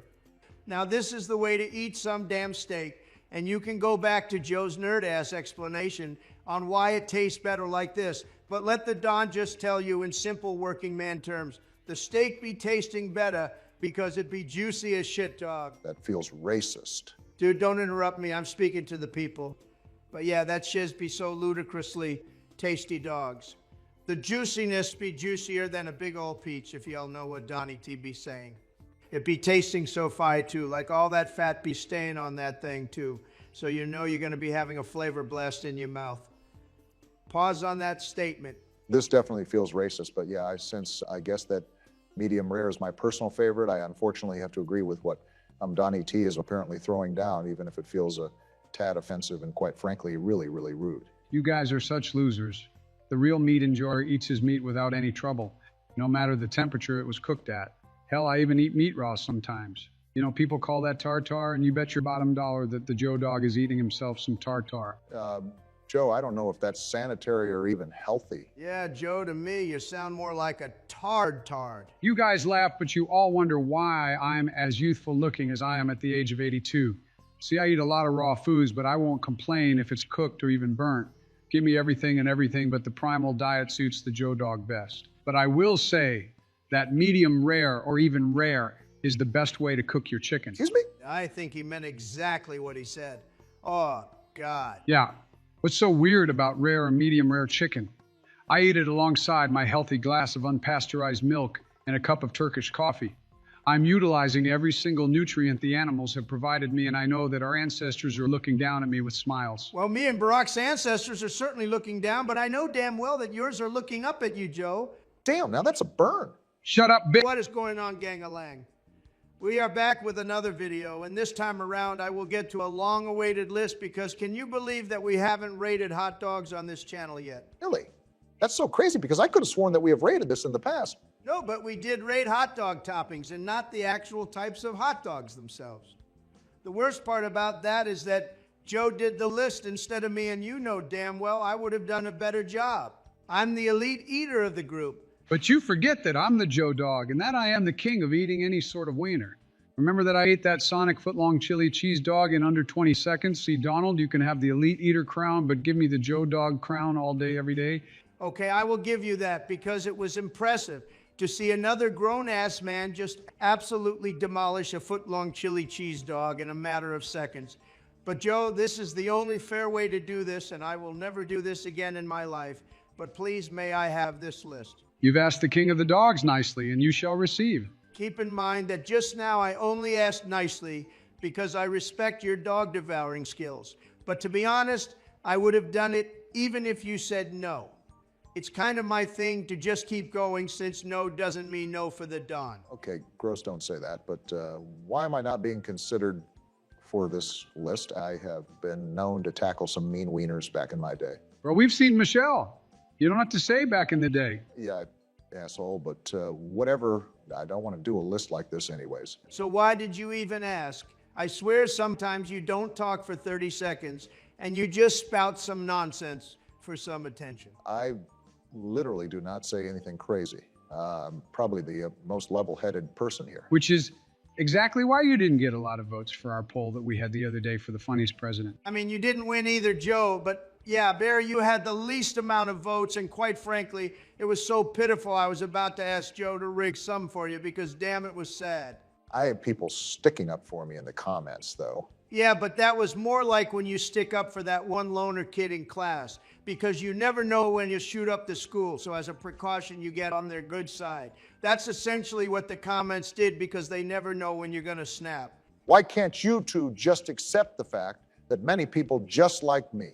Well, like is a strong word. They probably just put up with you more than us, but I mean, sure, let's just put words in our commenters' mouths. Let's not do that, and instead put some damn hot dogs in our mouths, because this intro has lasted long enough and it's time to rate some freaking wieners. And up first, we have a bagel dog, and this is an automatic S tier. These are simple, fluffy, and delicious little snack-sized hot dogs, and even if you get the longer ones, they still taste amazing. If you add flavor to the dough and maybe sprinkle stuff on top, then you get a delicious hot dog wrapped in some good-ass bread, and the toppings are just a small highlight to an overall amazing dog. As the dog champion, I must agree that this is an elite dog. Sometimes I just buy the snack-sized ones and see how many I can fit in my mouth. And if it gets too hard to chew, I just start squeezing the bottle of mustard and ketchup straight into my mouth. Kind of like how Scooby and Shaggy do it when they eat stuff. You guys know what I'm talking about. I vaguely remember them doing that, but can't be entirely sure. But more importantly, why are you shoving a bunch of mini bagel dogs into your mouth? That sounds like a serious choking hazard. It gives me a thrill. Sometimes I do choke, but there's no other way I'd like to go out. I remember one time I had one bagel dog lodge perfectly in my throat, and it wouldn't go up or down, and I thought I was about to see the pearly gates, but I guess my saliva wore down the breading and it was able to go down. I felt that sucker slowly move its way down my esophagus all the way to the pit of my stomach. You are truly a champion, Joe. A gross one, but a champion nonetheless. Anyways, after that gross story from Joe, we now have just a plain old cheese dog. And listen, I know many of you are chili haters, but I personally think you can't have a cheese dog without chili, and I will unfortunately have to give this a C tier. Like, it's okay, and if the cheese is good enough, it will carry the dog, but then you'll have me thinking about how much more delicious it would be if it had some chili and onions on top. I can get the obsession with chili cheese dogs. Like, they're all right, but I'm not busting my ass and twerking for them like you and Joe are. Just when I thought Joe was going to say the dumbest thing on this video, here you come with that comment. I can't even begin to describe how much of a terrible take this is. Joe, please take over, because I know you have some words for this. The Joe dog will gladly explain why it's so good. See, there exists a culinary harmony, so perfect that it transcends mere sustenance, elevating itself into the realm of pure indulgence. The chili cheese dog is a masterpiece of contrast, bold yet comforting, decadent yet familiar. At its core, it is a bunch of textures and flavors bouncing off each other and twerking in unison like you have Sexy Red Saucy Santana and Megan Thee Stallion all competing for the world's best twerker. See, it all starts with the foundation, a soft yet sturdy bun. Cradles the entirety of this indulgent creation, absorbing the symphony of juices while maintaining structural integrity. Nestled within is the hot dog, a smoky, savory link that snaps gently with each bite, releasing its rich essence. Then comes the chili, deep, complex, and slow simmered to perfection, carrying a balance of spice, tang, and umami that coats the palate in warmth. This molten river of flavor seeps into every crevice, fusing seamlessly with the hot dog's robust character. And then the crowning glory, a generous cascade of cheese, whether it be the sharp tang of aged cheddar or the velvety embrace of melted American cheese. It binds the elements together in an irresistible embrace. As the heat works its magic, the cheese drapes over the chili, stretching and pulling with every bite, a visual and sensory testament to its decadence. Each mouthful is an event, a crescendo of smoky, spicy, creamy, and savory notes that leaves an imprint on the soul. A chili cheese dog is not just food. It is an experience, A glorious, messy, unapologetic celebration of flavor that lingers long after the last bite. And if that doesn't scream America, freedom, or even greatness to you, I don't know what will. Oh my God, Joe, I think that speech brought a tear to my eye. It's because it all came from the heart, Donald. Yeah, I still don't think that you changed my mind, but you know that if you did speeches like this, you probably would have been reelected, Joe. Instead, we have you doing this for damn hot dogs. You just don't get it, Barack. You don't get the manliness that just came off of Joe and how much passion and aura he just had at that moment. If you don't shed a tear or even feel any type of emotion from what he said, well, you might as well not be human. Oh my God, Donald, are we having a bro moment? I think we are having a bro moment, Joey. How about instead we just talk about the next item instead of having a bro moment? You always have to ruin the fun, don't you, man? Fine, I'll keep on chugging along with the list. And after the cheese dog, we now have the tried and true chili cheese dog. And since Joe and I glazed the hell out of this, I know you all already know that it belongs in S tier. Like there's no other placement for this marvelous thing.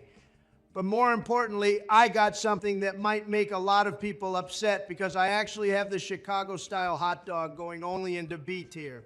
Okay, now that is a total load of crap. How the hell can this be in B tier only? Chicago is literally known for their hot dogs, and you're going to sit here and say that it's mid. Whoa, man.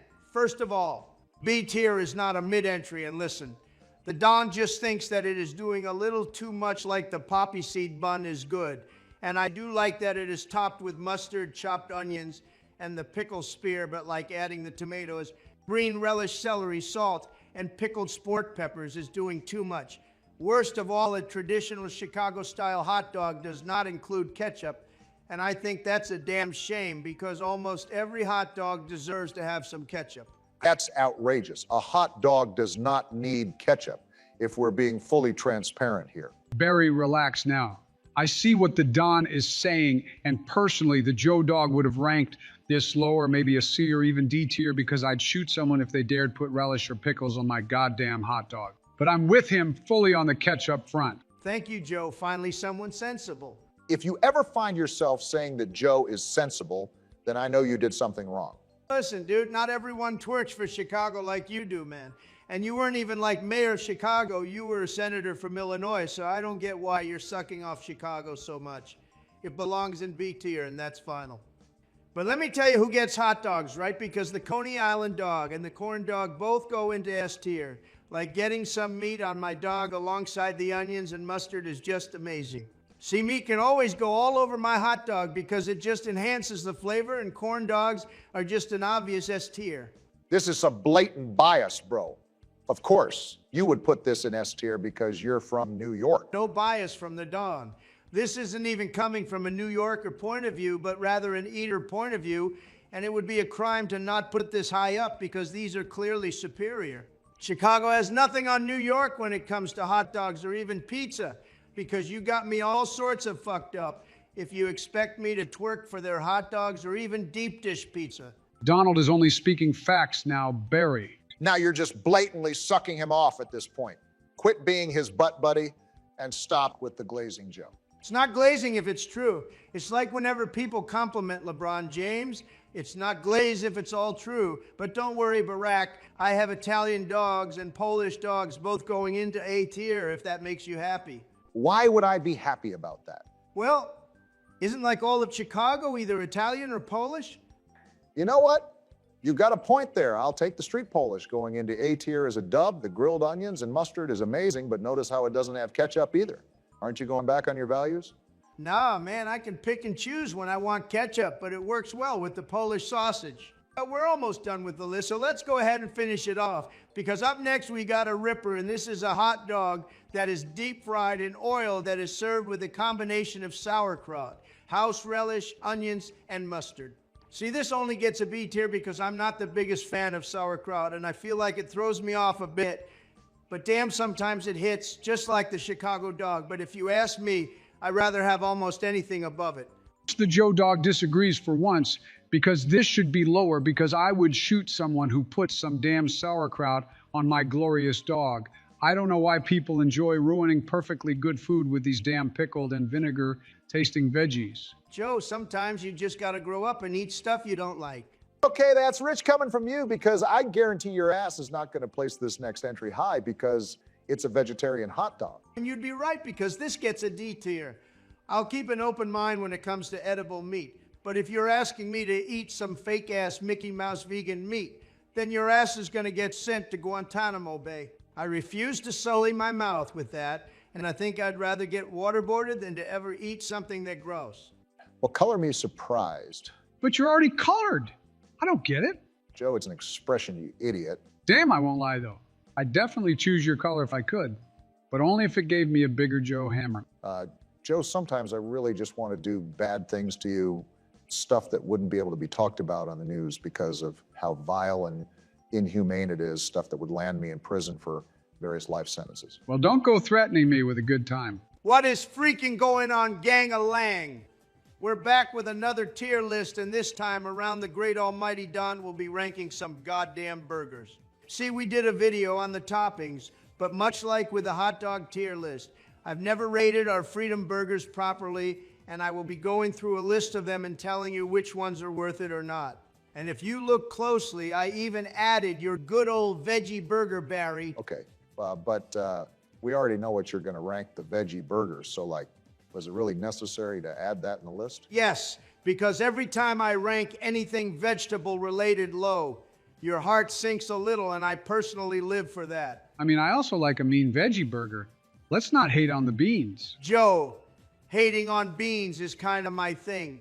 And I'm not just talking about the food, if you catch what I'm throwing down. You are so immature. It's absolutely insane. I refuse to take anything you say seriously after you said you'd bang a fox. Once again, it was an anthropomorphic fox, totally different. Oh yeah, because that totally absolves you of any wrongdoing. Some people may have even thought I was spitting when I said that. No one thought, nor have they said that. I hate to interrupt the fine conversation, but may I chime in and say that Mr. Barack Hussein Obama was indeed spitting straight facts, and you're just mad because you're a snowflake. Joe, I'm no fucking snowflake, bro. And honestly, you agreeing with Barack here only proves my point even further, because Joe is a certified freak. Some may say that I'm an S-tier freak even. You can't even be ranked on a traditional scale, Joe. Your ass would be placed in a tier of your own. Why, thank you. Not really a compliment, but I'm glad you took it that way. All right, enough of you two sucking each other off, because I have been watering at the mouth to start the list, and I made sure to place the most disgusting one first, because I have the veggie burger going straight into D tier, much to no one's surprise. Now listen, man, I said at the beginning to put some freaking respect on the damn vegetarian burger. I have to say that some bean-based veggie burgers taste pretty good, and I'm not saying it's to twerk for, but like it's still probably a C tier in my books because, you know, you're not getting a meat-based burger, and I think you get what you signed up for, and the final product is actually quite enticing. Jesus, Joe, be careful with your microphone because we all heard that bang, but wow, I actually couldn't have said that better, Joe. For once, you managed to say something great without saying something weird right after it. Just wait on it. No, man, I just like bean burgers, nothing more. Well, shit. I totally thought you were going to say something weird. You guys treat me like a damn clown a lot of the time, and I have had it up to here with all this nonsense. You two idiots think that Joe Biden is slow or Joe Biden is weird. Well, listen, man, I just like bean burgers. All right, Joe, settle down, man. No one is accusing you of anything but Donald. Thank you. The fact that I like smelling my own farts right after eating said bean burgers has nothing to do with the fact that they make me ultra gassy and make me excited to fart up a storm under some covers or in an enclosed space so I can continuously huff on my own gas like a damn addict. Man, you were so close to the finish line.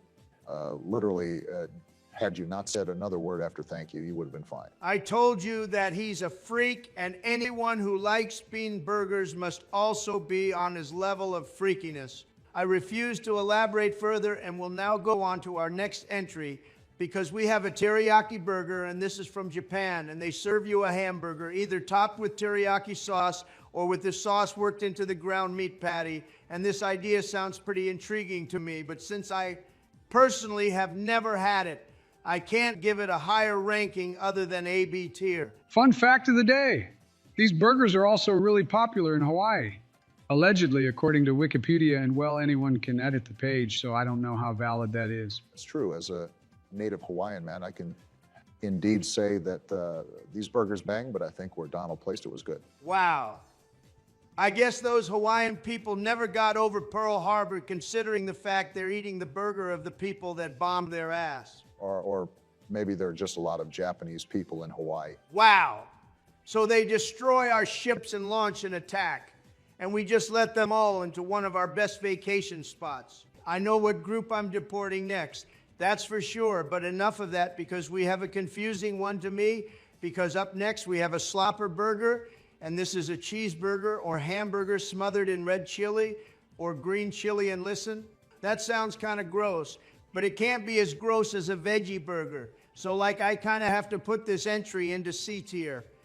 But I just feel like whenever you're forced to eat a burger with a knife and fork, you kind of lose the beauty of the burger and you get lost in the sauce of it all.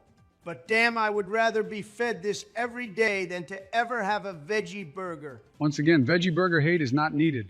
I'd get it if it were a vegan burger or something. Now, let's not be too hasty on the vegan burger, because the Impossible burgers slap and they're only getting better with time. Oh, great, another soy boy talking in my ear. God, I swear you and Elon would be the best of buds, because that loser constantly talks to me about how good synthetic meat is getting and how he loves drinking his Soylents alongside the burgers to build up mass. But that dude is built like he's wearing armor or something. Like seriously, he took off his shirt once at a pool party and I demanded he put that shit back on immediately. Doesn't that dude glaze you an insane amount?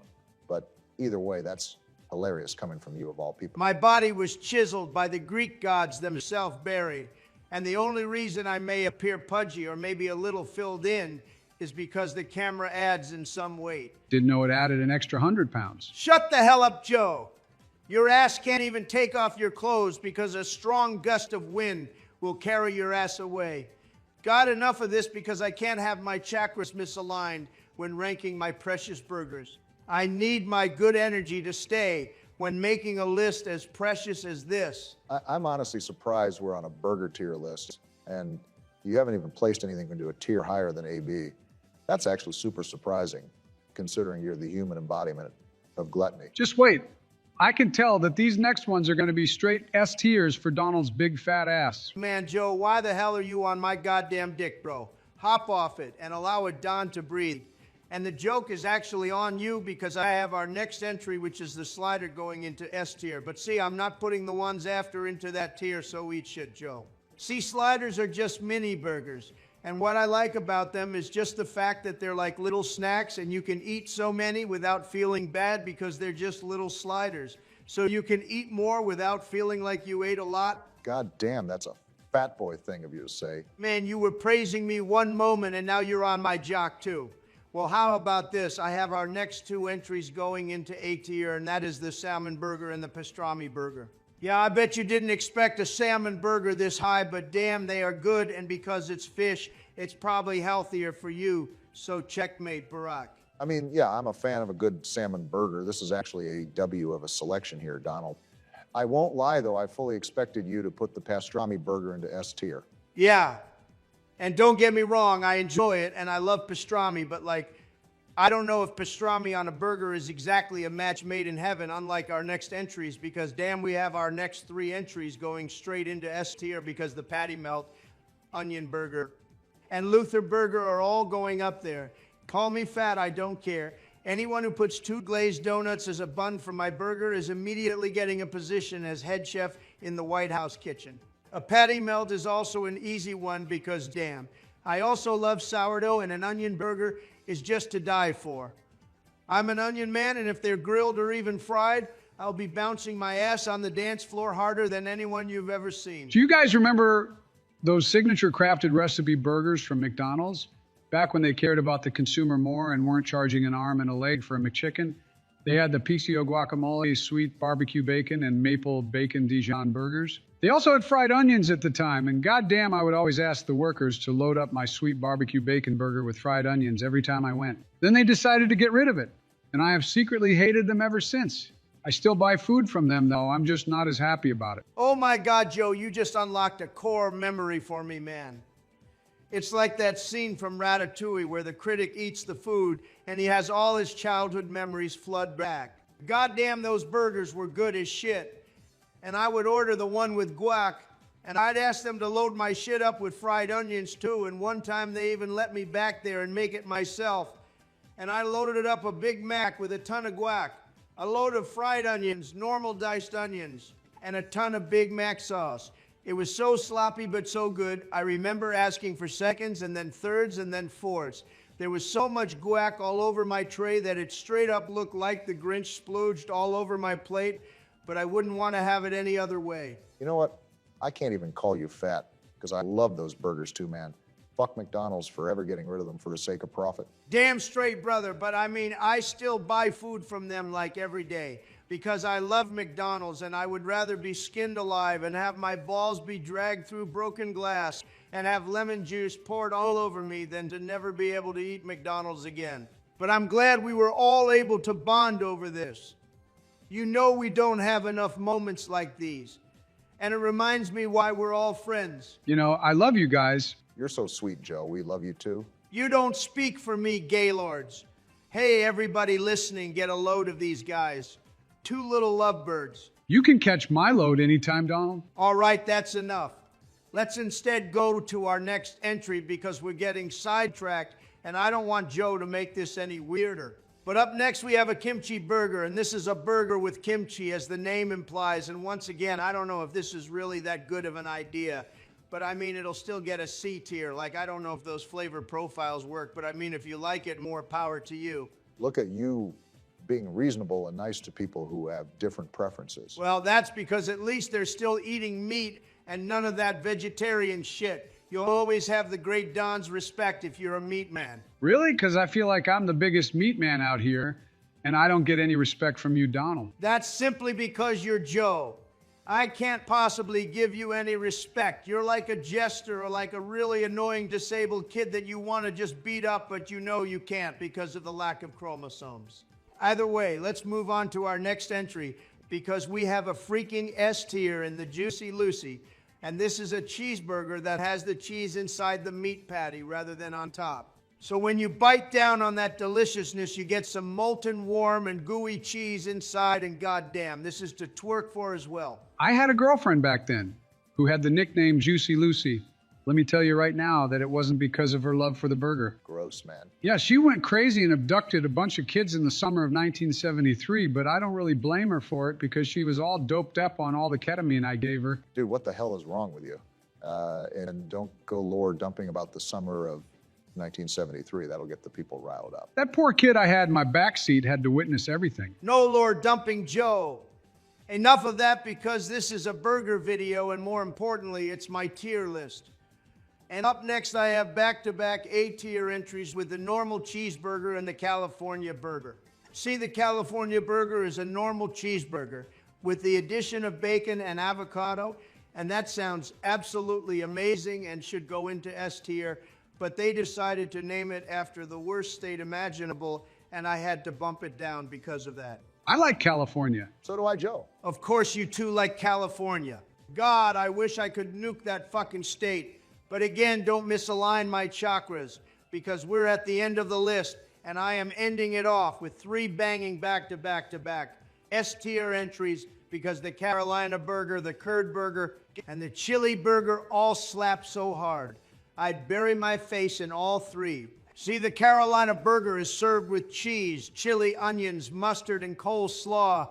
And believe it or not, the Don fucks with the coleslaw on this burger, and it enhances the flavor profile. And the curd burger is a delicious ass burger with a fried curd in there alongside the meat, and goddamn, it's delicious.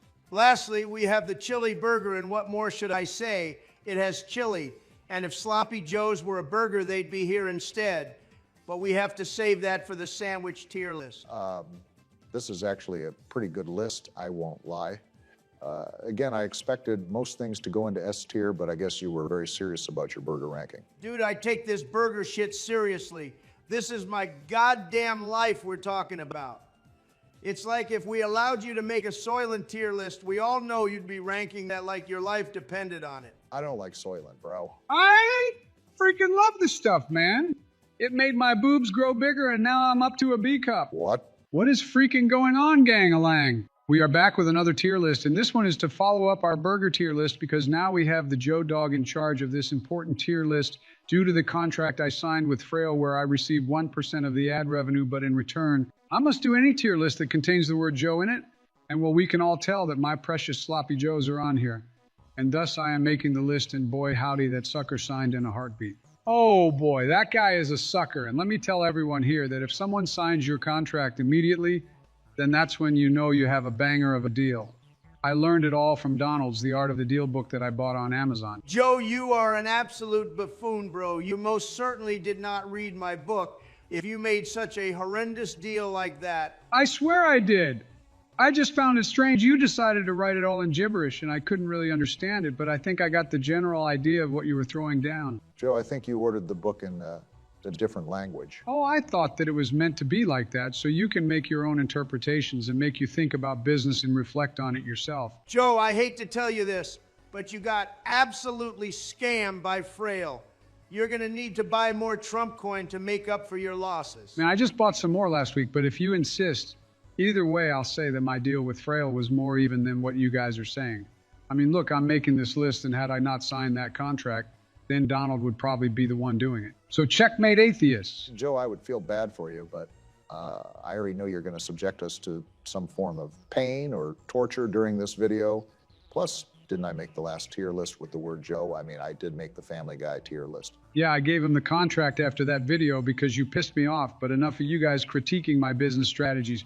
We're here to do a damn sandwich tier list, and by God, I will do an amazing job. Well, let's get started because up first we have a toast sandwich, and of course this was made in Britain. This gets a freaking D tier right off the bat because who the hell wants some bread to accompany their bread? This is a struggle meal, and I promise you all in the UK that the war is over and you guys don't have to eat like this anymore. I'd still eat it if there was nothing in the fridge, but I mean, can you imagine how sad of a meal this has to be? This is a depressing sandwich. Almost as depressing as your existence, Joe. I'd still say the sandwich still has more going for it than Joe does. Yeah, but can a sandwich do ketamine? Didn't think it could, so therefore I win.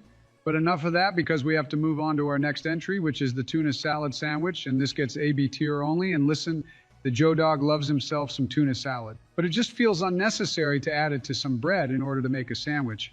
I'd much rather just have it in a bowl and scoop it up with some salty crackers or Ritz. The only thing I ask for is that you don't put those nasty-ass chunks of celery in there because I'd rather lick some obese taint than to have some damn celery on my tuna salad. Like I'm talking about Dave Blunt's level of fatness. Oh, God, man, that dude is like if 3 fat-sized dudes fused into one omega obese omnipotent power. You know they cheer for him whenever he gets out of his chair during a concert. What kind of Make-A-Wish type ass shit is that? You are hating so much for a man who is closer to his weight than you are to either me or Joe's weight, if I'm being totally honest here. Or way to pick the low-hanging fruit berry. Bet you feel really good about yourself after making fun of a man's weight. You know that's one of my biggest insecurities, and here you are pointing it out and making fun of me for it. The worst part is that you did it right in front of everyone. Yeah, what the hell, man? Why are you so mean today? To be clear, you both are the ones that have said mean stuff about overweight people. Just made fun of Donald and called him out for being a hypocrite. Donald, don't listen to anything he said. He's just upset because it's his time of the month. Let's instead put our attention back on the tier list because, oh boy, we got 2 bangers going into S tier, and that is the egg salad sandwich and the peanut butter and jelly. See, egg salad sandwiches are like the opposite of tuna salad sandwiches. I feel like I cannot have egg salad unless it's in a sandwich, and what don't I love about it? I love the way it just stinks up a room and makes it smell for at least an hour. The amount of power one of these sandwiches hold, man, it should be studied. The flavor is freaking immaculate too, and well, I don't even need to explain peanut butter and jelly sandwiches. You guys all know why they're up here. Peanut butter and jelly sandwiches are also a great way to bulk up, and they taste fucking incredible, so it's a win-win. I usually have mine with a glass of milk, though. As you should, Donald. As a fellow milkman, I have to agree that it's the best way of having them. Enough of that, though, because the Joe Dog wants to continue the list, and since I'm in charge, that's what I'm going to do. And up next, we have a certified A tier with the bacon, lettuce, tomato sandwich, and this is a classic, man. You can never go wrong with this type of sandwich. And it has a capped ceiling because I don't think I'll ever like this more than anything else in S tier, but it is consistent. Never in my life have I gone wrong with this sandwich whenever I ordered it. It's literally impossible to screw this up. This is actually incredibly factual. Wow, Joe, you were indeed cooking with this. And let me cook further, because after that, we have 3 back-to-back-to-back S-tier entries with the delicious and exquisite panini, torta, and the breakfast sandwich. Now, I'll explain these a bit because maybe some poor soul out there has never had a panini or torta, but I'm sure every breakfast enjoyer knows how elite breakfast sandwiches are. But let me continue, because a panini is a grilled sandwich, typically made with bread like a baguette, and it is often served warm with fillings like cheese and meats, which makes sense because it's a grilled sandwich and goddamn this is to twerk for. Now, the torta is also to twerk for because it is typically served on a soft roll, some sort of special Mexican bread that must have descended from heaven itself, and then it's filled with various meats, cheeses, and toppings. I love having mine include some refried beans, avocado, any type of meat, and a lot of cheese. And another cool thing about it is that fat Latinas are called tortas, and well, the Joe dog loves both kinds of tortas. That second one sounds gross, but the actual sandwich is to twerk for. If there's anything to try on this list, it's definitely the torta. The Don twerks for this shit every time he goes to a Mexican food place. Okay, I guess this is the point in the video where we all agree, because I too am a fan of these things. I could talk about my unique experiences at a Mexican restaurant and my discovery of a torta, if you'd all like. No, we would not like that, because no one really cares about your stories, Barack the Bully. But instead, we would like to talk about our next entry, because we have a solid one up next, and that is the turkey sandwich, which is getting a B tier. Now, I feel like this is almost a higher tier, but I don't know. I really would rather have a lot of other things rather than a plain old turkey sandwich. I'm not saying that it's bad, but like a bologna sandwich definitely beats this. Speaking of which, why don't you have that on the list, Joe? What the hell, it's like a top 5 sandwich, maybe even top 3 if I really think about it. Oh, I don't know, man. I didn't supervise the list making. That was on Fraile, but either way, we know that it would have gotten an S tier because I love me some bologna. I can eat that shit right out the container with nothing else but slap on some white bread and mayo and take a huge bite, and you just get it stuck to the roof of your mouth. Top tier experience right there. Same with our next entry, because I have the sub sandwich going into A tier. Now, this can literally be anything. It's just sub sandwiches in general, and well, we all know how much I like those, considering my special order from Subway is a damn banger. Oh man, don't talk about that horrendous order of a sandwich again, because you'll make Donald throw up or just get queasy at the thought of it. The hairs on my body just stood when Joe uttered sandwich and Subway in the same sentence. I think I have stomach PTSD from just hearing him. This must be the level of fear all the kids feel whenever they're around Joe. It's like getting 5 stars of wanted level in Grand Theft Auto and having absolutely no weapons or vehicles to escape the onslaught. Or better yet, it's like playing Outlast and just seeing the monster next to you with nowhere to hide. Oh, you guys love to overreact. Such drama queens, because we all know it was a delicious sandwich that was handpicked from the Joe Dog himself. I would have added some Blue Gatorade dogs if they had that as an option in Subway, but they seem to be a bit behind the times. Hell, even some cat food straight from the can would have made it an even bigger banger, but enough of that, because in our list, we now have 3 back-to-back-to-back S-tier entries with the Monte Cristo pulled pork sandwich and my precious Sloppy Joe. Now, a lot of you may be agreeing with the last 2 entries, but are caught off guard by the Monte Cristo sandwich, and let me tell you all that it is a banger, because if you aren't sold on it based off the picture, I know that me telling you will have you twerking for it, because a Monte Cristo is a fried sandwich made with ham, turkey, and Swiss cheese dipped in an egg batter, much like French toast. And then it's pan-fried until golden brown, often served with powdered sugar and jam. Holy shit, where has this been all my life? The perfect combo of sweet and salty, and they still decide to deep fry that whole thing. I need to give a handshake to the man who invented this, because the description of that almost brought a tear to my eye. It's sad that only food can bring any sort of emotion to you. Well, I can answer that easily, Barry. It's because I'm not a sissy like you are. A man has to save his tears for big moments in his life, like eating his first Big Mac, buying his first house or car, first time drinking a beer, and for moments like this where you make a gourmet discovery where you know it'll change the very fabric of your life. I noticed you didn't mention the birth of your kids nor marrying your wife in that whole little rant you had about emotions. That's because one day they'll end up doing coke and leaving you stranded in the side of the road with nothing but a pair of underwear on you if you're lucky. I mean, that is most certainly not the case for me. but I'll leave that emotional stuff to the wimps. This is some real manly shit. And sometimes something gets so manly or so majestic that you can't help but show some weakness and shed a tear. You wouldn't get it unless it was Soylent related. On God, Donald, that and ketamine are the only things that make me happy. Well, that and kids and ketamine and teenagers and coke and pain and humiliation and did I mention ketamine yet? Jesus Christ, Joe, you mentioned it 3 times. Please continue with the list because we don't need more ketamine talks in our videos. Okay, I'm only doing it because you told me to, not because I want to end this quickly and do some ketamine. Anyways, after that, we have our first C tier in the yakisoba sandwich, and this is where they place stir-fried yakisoba noodles into a bun and call it a sandwich. I mean, it's just noodles in a bun with some form of meat in the noodles, and I've never had it, but I just feel like this is too many carbs, man. Like you're going to get stuffed with the noodles, and then you're going to get even more stuffed with the bread. It's going to have to be a no from the Joe Dog. But hey, as we come back to greatness with our final entry, because I have cheese steaks getting a goddamn banging S tier. They're delicious, and I love stuffing my mouth with a juicy cheese steak sandwich. Joe, I'm only going to say this once, so you better listen carefully. But goddamn, man, you fucking cook with this list, and I approve of it. Jarvis, clip that real quick. What? Oh, no. He just clipped that audio of you, Donald. You already know that he's going to be up to no good with that. Yep, and it has been added to my spank bank. And there's nothing you can do about it, Donald. The Joe Dog is going to be like Team Rocket with the way he's about to blast off. What is freaking going on, gang-a-lang? We are back with another draft video, and this time we got a chocolate candy draft. And you can all see that we have some amazing-ass selections to choose from. You all should already know the drill for these types of videos, so let me just go ahead and tell you all the order because I will be going first, then Barack, and lastly, Joe. They made me last because they knew I'd be too powerful at first or second. No, I don't think that's even remotely close as to why you're last. It's really just because we do an order, Joe, and it was your turn to go last. We have been over this numerous amounts of times. Yeah, and either way, Joe, we can give you like 3 picks to start off, and somehow me and Barack would still have the better selections. Oh, I'm going to lock the hell in for this draft and show you all why they call me the throat goat. Don't think those 2 things have anything to do with each other, but whatever, man, you do you. Well, let's go ahead and get this bad boy started because up first, I am going to select the tried and true Almond Joy.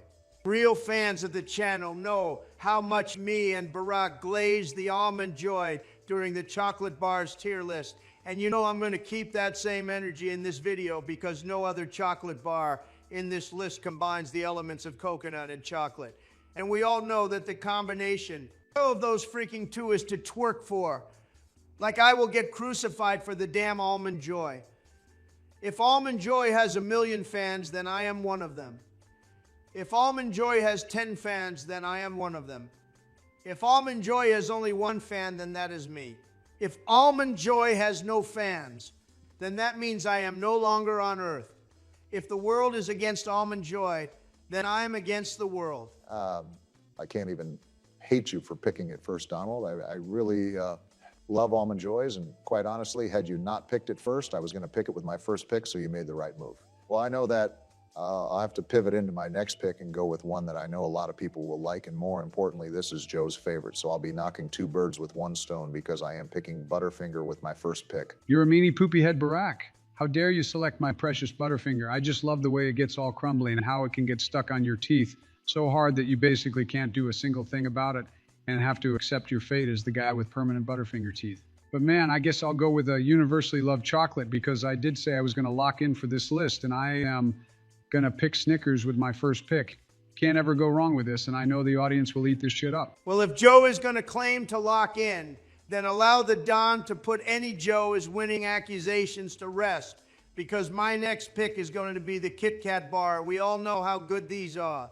They're crunchy and delicious, and they are also the best chocolate wafers in the game. And if you still aren't convinced by the chocolate flavor, remember that they also have a bunch of different flavors like vanilla, green tea, and raspberry. Like, these things are just elite, and I am surprised no one picked up these bad boys with their first pick, because these are goated. Another good selection, Donald. I did not expect to glaze you so much at the start, but you are the realest and best eater out of the 3 of us. Damn straight. Well, I would say he's the best food eater, but no one can punch fart boxes like the old Joe Dog. I'm in a league of my own, and my own fart box can take a beating harder than a Mike Tyson punch at full power. Joe, please don't start this again. We've had too many conversations, and I'm upset that most of them have to include fart boxes in them anyways. With my next pick, I'm going to go ahead and pick up the 100 grand bar. Now, some of you might be looking at me funny, but hear me out, because those who have had them know how good these things are. You get it all with this chocolate bar because you get crisped rice from caramel and lastly, a delicious chocolate coating. So you get that good-ass bite of crunch and gooiness from the bar, and quite frankly, that's the best you can ask for. As much as I like some good gooiness, Barack, I want the gooiness inside of me, not in my chocolate bar, and I instead going to go a different route, and I'm going to pick the crunch bar with my second pick. Screw all that gooey shit, because I want my chocolate bar to have a nice snap, and you know damn well that the crunch bar has all that. Fun fact, I remember one time taking a cruise to Mexico and I ate a ton of the local food, but I don't know what happened. I must have gotten parasites or something, because the next day I took a mean shitter of a log and I had a bunch of moving worms inside of it. And it kind of looked like a crunch bar with the way the white was popping in and out. What the hell was fun about that story? It was gross as hell, and I don't think a single soul liked hearing it. Fun because it looked like a crunch bar. Yeah. I don't think I'm ever going to be eating a crunch bar ever again, man. I don't think I can get the image of worms moving in and out of your turd out of my head. I'm going to need a cleanser for all this, and I will be picking the most basic of chocolate next. But sometimes you just need some basic shit, because I will be choosing the classic Hershey's bar with my next selection. Nothing fancy about it. It's simply chocolate, and it gets the job done, which is all I want. Sounds good to me, because I'm going to be picking up the Milky Way bar up next. I'm starting to think that it is overhated, and the more I think about it, the more delicious nugget topped with caramel and covered with chocolate sounds. Like, just hearing that sounds like a delicious ass recipe, and I am confident with that pick. Absolute sleeper of a pick, Barack. Let me show you what you should have chosen, because M&Ms are definitely high up there. Like, these things are so delicious, and you can play with them on the side too. You can chuck them up in the air and try to catch them with your mouth. And you can play a game where you try to see how many you can shove in your mouth, and my personal record is 69. I could have put more, but I figured that 69 was the perfect number, and I chose to stop right there. Having that many in your mouth is insane, Joe. You sound like a damn chipmunk with the way you're saving all those for winter.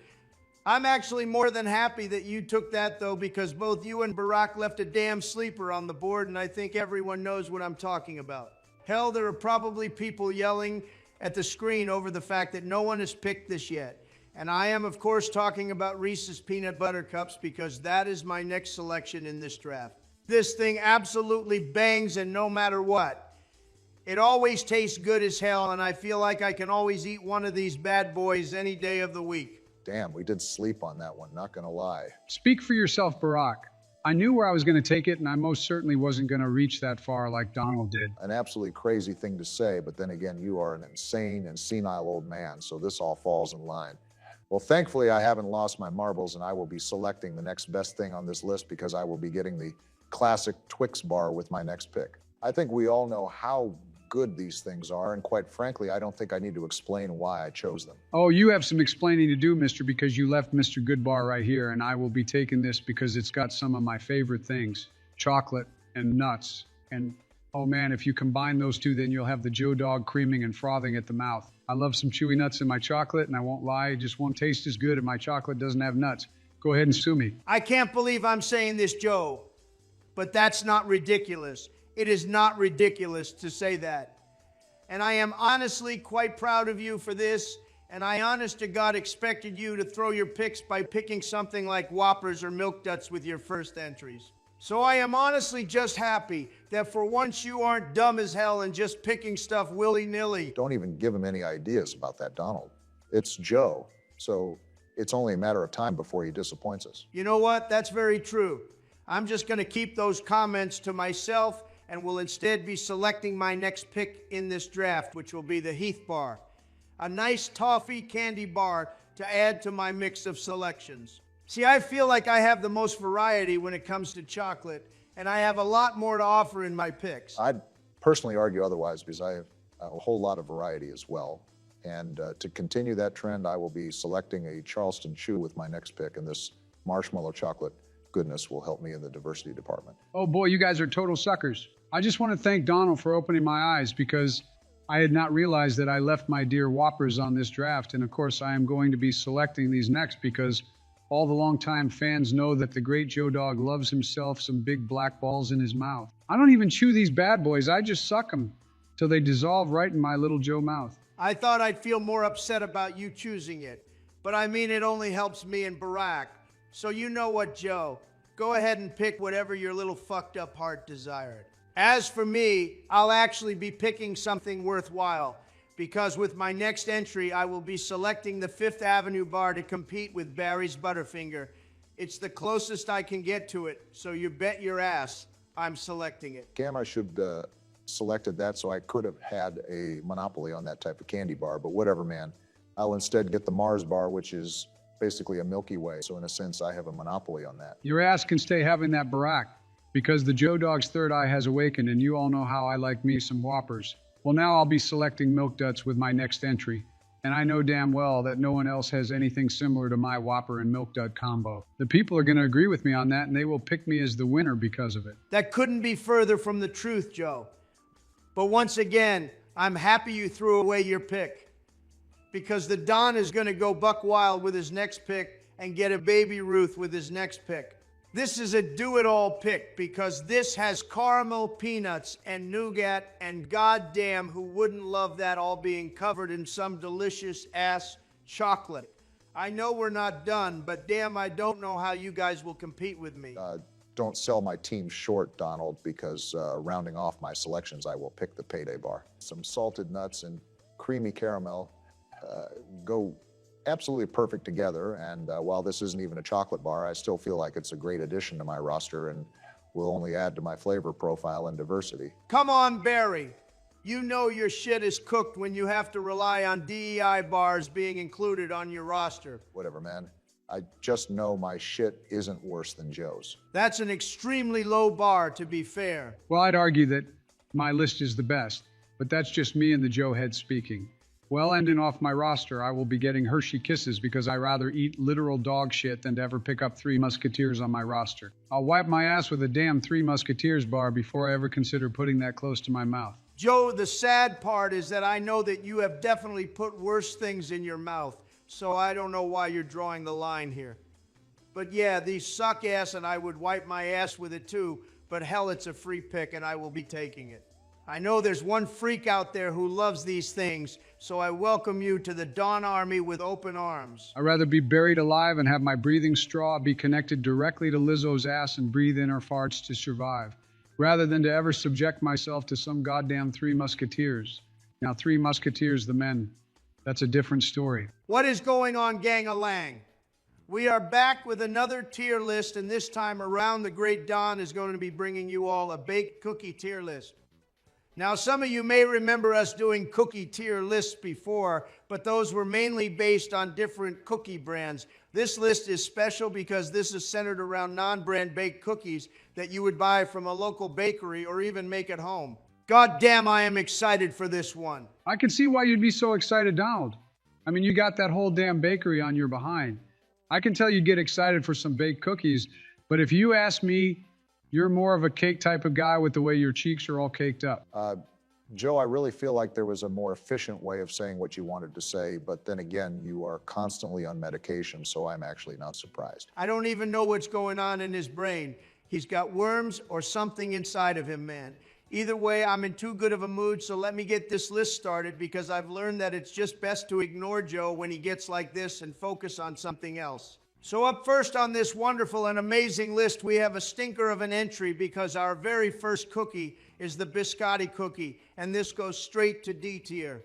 There is no way any of you can convince me otherwise because I just think these are some scamming ass cookies and they don't even feel like real cookies to me. Honestly, I'm just surprised that you're even capable of placing anything into D tier considering this is a cookie tier list. But I am actually a fan of biscotti cookies, so this is a pretty big L for you, Donald. See, when you and Joe say that I'm wrong for any food take, I already know I'm doing something right because you're some crazy health nut and Joe is just stupid. I didn't even say anything. Yeah, but my point still stands. Well, don't worry, because the Don is going to continue his elite list, because I have triple top tier entries with the chocolate chip cookie, the double chocolate cookie, and the crinkle cookies. I think we all know why they're at the top. It's because you can never go wrong with any single type of chocolate cookie, and you bet your ass the Don twerks at the sight of any of these three. I will throw my ass back harder and stronger than anyone alive at the thought of consuming these treats from God himself. I genuinely don't know how a single soul could hate any of these three unless you hate chocolate itself. And if you do, man, I don't even know what to say, because that's like saying you hate puppies or happiness. I love chocolate, Donald, but goddamn, those double chocolate cookies run through me quicker than Usain Bolt. Like, I'll eat a lot because I can't help myself, and then in like an hour or two, my tummy will start rumbling something fierce. You'd think World War III was happening in there. Next thing you know, I end up painting the toilet bowl a new shade of black. Once, man, just once I want a video where you don't talk about you going to the bathroom. Please, man, I'm begging you. The sadder part is that this isn't even the first time I've asked this from you. No can do, Barack. The Joe heads must know everything about me, and you bet your bottom dollar that includes my bowel movements. I need to keep them in the loop. Let that be the last comment about you going to the bathroom on this list, Joe, or else I'll kick you out of the call. I'll let that slide on your own list, or even Barack's, but not on mine, and especially not on my goddamn baked cookies tier list. But Joe antics aside, we now have a good entry in the Danish butter cookies, and I have this going into B tier. Like, this could have gone lower, but I like them a decent bit, and I understand some people might think they're mid, but sometimes a mid cookie is all you need. I really don't have much more to say about those, so let's just immediately jump into our next two entries, because we have back-to-back A-tier entries with the coconut and French macaroons.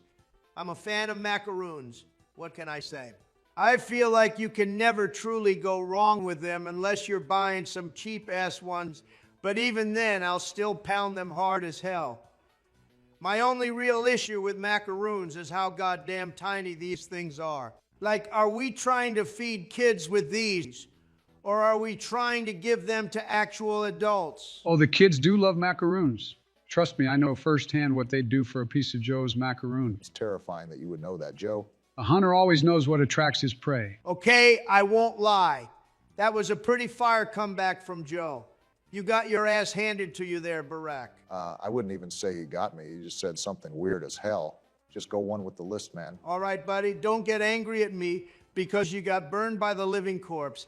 Well, up next, we got our first C-tier entries of the list, because our next three are going straight there with the gingerbread cookies, ginger snap cookies, and the Lebkuchen cookies. These are basically the same three cookies, but with minor differences. And listen, the Don does like gingerbread cookies and stuff like that. But I'm not exactly going to glaze the hell out of them.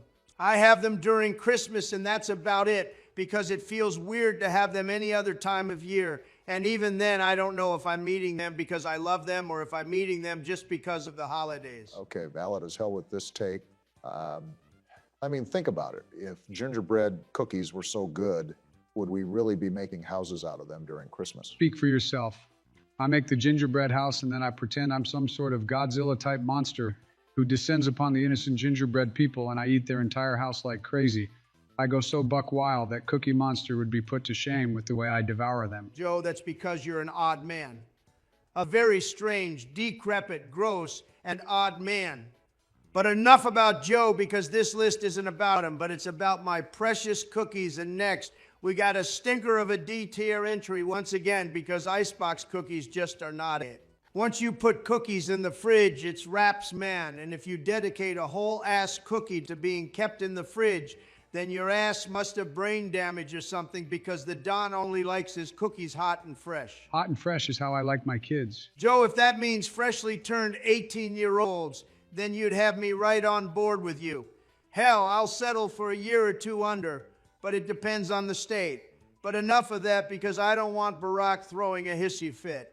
Well, following that, we now have another banger going to the top, and that is the flavored wafers. These things bang to no end, and personally my favorite are the vanilla and strawberry, but goddamn, I just love eating wafers because they're so light and airy when they're made correctly, and I will buy out a whole bakery of these things if they have them. Also, just to be clear, I specifically mean flavored wafer cookies, and not those Nilla cookie wafers, because those are ass. I mean, we're talking about baked goods, so I don't know why we would even count those Nilla wafer cookies. Let a Nilla breathe Barack. I love those things. Joe, you're on some fucking thin ice right now. Bet you mentioned those cookies, Donald, just to get Joe to say something or slip up. I merely threw a lob, and Joe caught it. Big ups to you, Joe. But enough fooling around, because after that we now have Kiss cookies, which are normal peanut butter cookies with a Hershey's Kiss on top, and are also known as peanut butter blossom cookies. We'll go with Kiss cookies to keep it short, and these bang and get an A tier. Nothing much to say about them, but I got a whole lot to say about our next entry, because M&M cookies go straight to the top. I love M&Ms, and if you put that in a cookie, I don't know how you won't get me twerking for it. It's so simple yet so effective. I personally prefer Skittles cookies rather than the M&M cookies. Wait, you what? You heard me. I said I prefer the Skittles version of this. You get some Skittles of your choice and you mix it inside of the dough, and then boom, you got some Skittles cookies.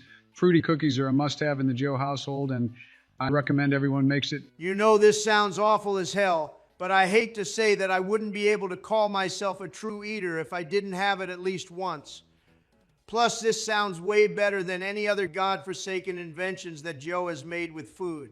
Real fans know about his love for blue Gatorade dogs. Don't worry, Donald, I need to make a Joe cookbook for all my Joe heads. If you want them all to have tragic and painful deaths, then it may be the move. What isn't the move are these molasses cookies, which go straight to C tier, and the problem with these mid cookies is just that I don't have a lot to say on them because they're okay, and that's it. I don't really have a lot to say unless they're really good or really bad. Either way, let's continue with the list, because up next we have some hot ass with our next two, because I have no bake and oatmeal cookies, both going into D tier. Not baking your cookies just sounds like blasphemy, so you all already know that this is going straight down to hell. And I want all oatmeal cookie enthusiasts to eat shit, because plain oatmeal cookies are absolutely awful and dry as hell. But if you noticed, I left out oatmeal and raisin cookies because those fly straight to the damn top. Oatmeal and raisin or cranberry is a god tier cookie.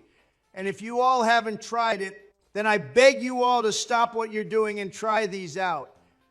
Because if you love cranberries or raisins, then you'll find that they literally carry the hell out of oatmeal cookies. And I would even argue that they make such a great combination that they actually complement each other's flavors. Fraile, something I can get behind. Hell yeah! Donald, oatmeal raisin cookies are to twerk for if you ask me. I hate the fact that we're agreeing, but yes, my eyes have been opened and I see the light behind these cookies, and the truest of eaters know that the Don knows what's up. But after that, we have three back-to-back A-tier entries with the peanut butter cookies, snickerdoodles, and snowball cookies. I'm a fan of peanut butter, so of course those go high because of it, and snowball cookies just taste amazing. The powdered sugar tastes amazing, and I feel like they put Coke on top of some of them with the way I just house all these damn cookies. Funny that you would mention that, because in the Joe Dog cookbook I now plan on writing, the recipe for snowball cookies actually comes from Hunter, and it does call for a decent sized amount of Coke to be sprinkled on top of those cookies. Damn, no wonder his cookies are so fucking good. I remember eating a handful and just being absolutely wired and feeling like I'm on top of the world. I'm gonna have to ask him for some more soon, because I think I'm getting some bad cravings. That's called addiction, Donald. I don't get addicted, it's called dedication. And I just so happen to be dedicated to eating some of Hunter's special cookies. But anyways, let's go with our next entries, because I have three back-to-back C-tier entries with the shortbread cookies, biscoquito cookies, and lastly, the sugar cookies. See, all of these are just the same thing, but just with different names, I feel like. They are all equally just as mid, if you ask me, but hey, at least they're not in D tier like the other stinkers. Now, what if Hunter were to give you some of his special sugar cookies? You know what his secret ingredient is? Well, Joe, if the cookies are anything like the snowball cookies, then those would have to go straight to the top. But in this instance, we're talking about normal sugar cookies, and those won't give me any type of high. But they will give me diabetes. As if you aren't already nearing the diabetes diagnosis. I don't like your attitude today, man. You're full of negative energy and a bad aura. Let's talk about happier things like these goddamn thumbprint cookies, which are getting a slapping A-tier entry from me. I don't know why, and I don't know how, but I just love these things for whatever reason. I can't explain it, and I know people shit on them, but goddamn, I love them, and they'll stay up there.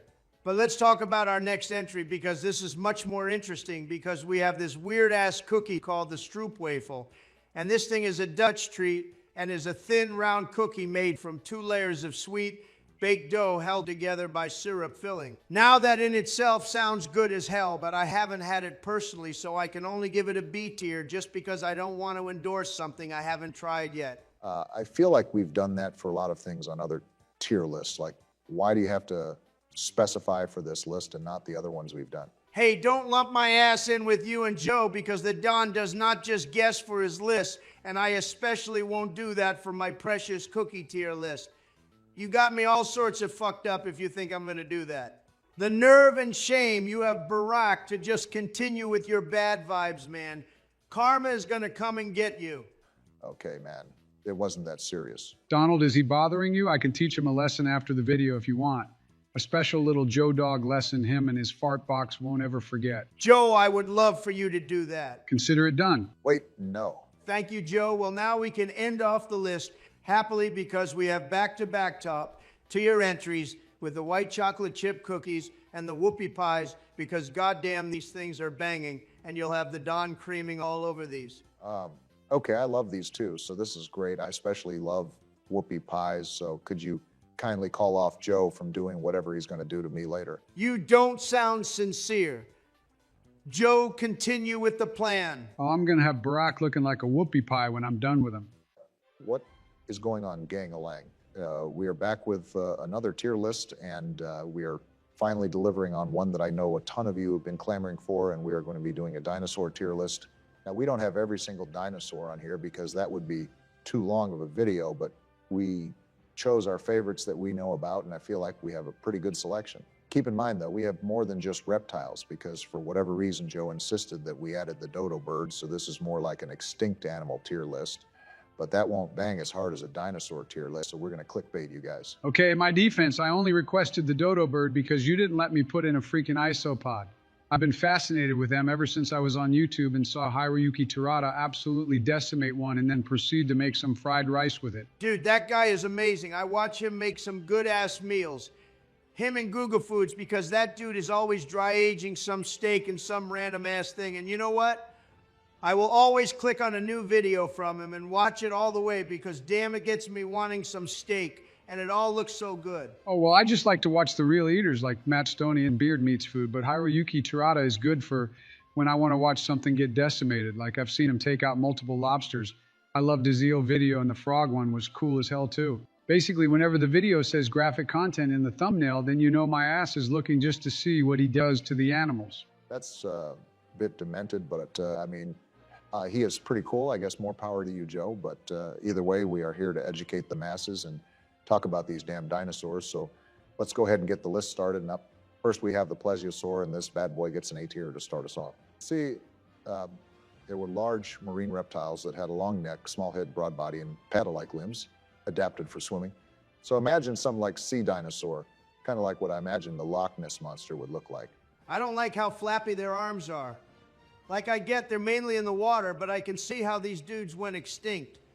Like, imagine their arms got gnawed off and they'd have no choice but to sit there and wait till something bigger just eats them up. Kind of how my homeless friends decide when we need to sacrifice someone. We had a rough winter, and as their king, I started this sort of selection process like the Hunger Games, except instead of a battle to the death, we kind of just beat them with bottles till they pass out and then roast them alive and eat them. What the hell, Joe? I like it. It's survival of the fittest, Barack. And if you really think about it, these dinosaurs did something similar. They all had to survive in the cruel world, and the strongest survived. So I personally support your weird people eating process, Joe. Okay, no, we are not complimenting Joe for that. I need to find out where you're hiding out, because I will report you.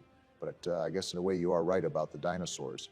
But again, we are not them, so we can't do the same things. Enough of that, though, because our next entry is the fierce and mighty Megalodon. They made a movie about this guy, and everything, it was estimated to have reached lengths of 50, 60 feet.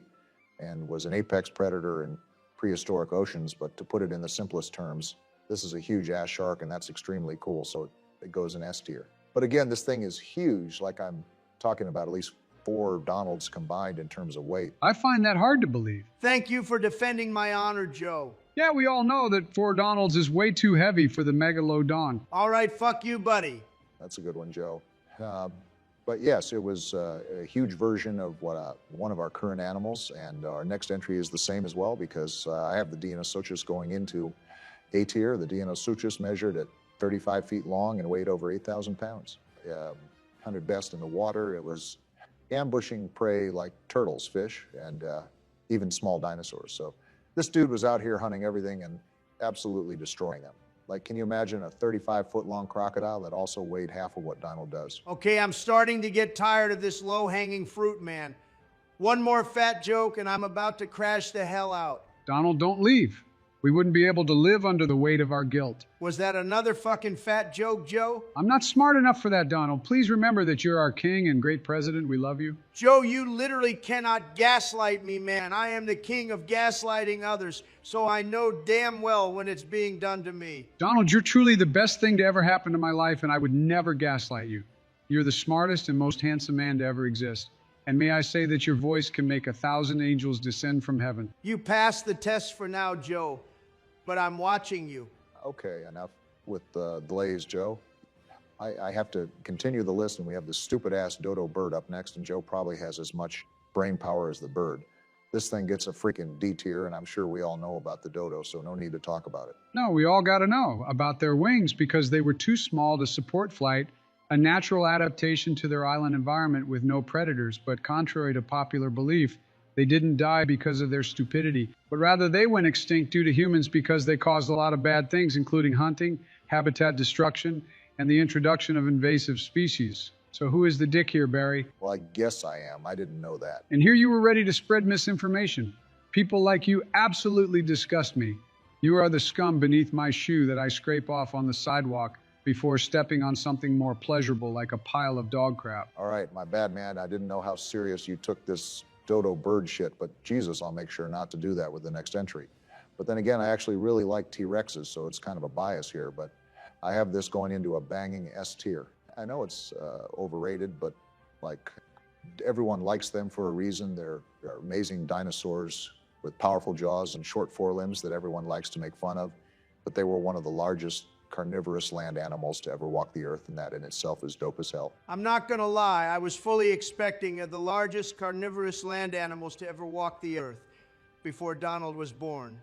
But I was pleasantly surprised to not hear that. Dude, the world doesn't revolve around you. We're here talking about dinosaurs and having fun. Why would we ever make fun of you, Donald? You're our friend. Joe, what did I say about gaslighting me? I told you to never ever try to gaslight me again. I only do that to you, and if you ever try that again, I will execute you. This is your final damn warning. Sorry, Donald, but I was being honest and spoke my true feelings. What a weird dynamic you two share. I seriously don't get it, but I mean, hey, I won't intrude on that. Anyways, up next, we now have the Triceratops, and this gets a B tier. I never really was a Triceratops twerker, but I know some people like it, so I didn't place it too low. But I mean, these guys aren't really all that. They have a cool and funky looking face, but aside from that, it doesn't move me much. I just don't like that these dudes are herbivores. Like, I want some badass dinosaurs that'll fuck shit up and fight other dudes to the death.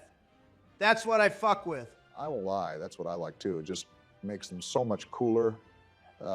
But again, up next, we have another snoozer because we have another herbivore, and that is the Stegosaurus, and these guys get a C tier, but I do like their distinctive double row of upright kite-shaped plates along its back.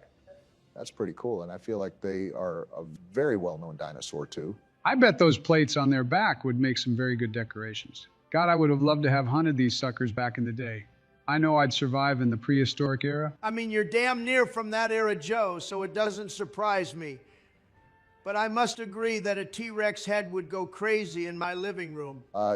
You two are the reason why animals go extinct, but again, I'm not surprised at all to hear that coming from you two. Well, up next, we have back-to-back B-tier entries with yet again more herbivores with the Brontosaurus and Diplodocus. These two are similar enough that I figured this Entry for both would be fine. I mean, they're both massive, long-necked, peaceful herbivores, so not much to say about them because they're kind of non-factors. Nah, man, respect their neck game. I bet they can throat all of us in one go. The Joe throat cannot compare to that, and I have to bow down out of respect to these long-necked dinosaurs. You always have a dirty mind, man. He can't help it, man. It's probably the only thing preventing him from fully succumbing to his dementia or Alzheimer's. I'd argue that he's still succumbing to it, but that's neither here nor there because we have another badass entry coming up with the S-tier saber-toothed tiger. They were these huge cats with exceptionally long, curved upper canine teeth that kind of looked like tusks that were specially adapted for stabbing and slashing large prey, contrary to popular belief. They were not closely related to modern tigers, but rather belonged to a distinct group of extinct cats. Wow, way to rattle off all that info, you nerd. I had to study up for this damn list since Joe is only interested in freaking isopods and dodo birds, and you said this shit was for nerds. So what did you want me to do? Not give this list to our viewers. Plus, I've been on a cooking streak recently, so I've been feeling myself. Just you wait, Barry. Your reign of good will come to an end eventually. Only a matter of time before the viewers turn on you. Well, hopefully not with this list, because I feel like I'm doing a pretty great job. Well, obviously we can tell that you aren't, especially given by how low that dodo bird ranking is on this damn list. Joe, we're done with the dodo birds. Don't bring it up anymore. Well, up next, we now have the Spinosaurus, and given by just the name, you guys know it's the dudes with the large spiky spine that kind of just looks like a huge fun at the top, and these dudes get an A-tier entry.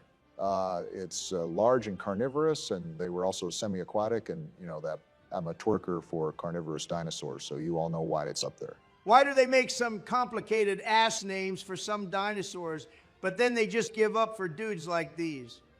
Like, were they all talking and trying to come up with a cool ass name, and they just gave up and said, fuck it, let's just name it a Spinosaurus, and called it a day? I mean, shit.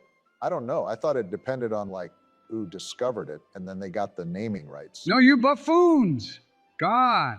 See, dinosaurs, like all organisms, are named using a scientific system called binomial nomenclature, where each dinosaur receives a two-part name, a genus and a species, often derived from Greek or Latin words describing their characteristics or their location. Joe, why the hell do you know this useless-ass piece of information? It's common sense, bro. Joe, you're so stupid, and I really don't think that it is common sense at all, but whatever. I'm not going to argue with you because we're now entering our final stretch, and we have our last three coming up, and up first we have a woolly mammoth, and you all know this is getting an S tier. Woolly mammoths were large, shaggy Ice Age elephants with thick fur, long tusks, and small ears.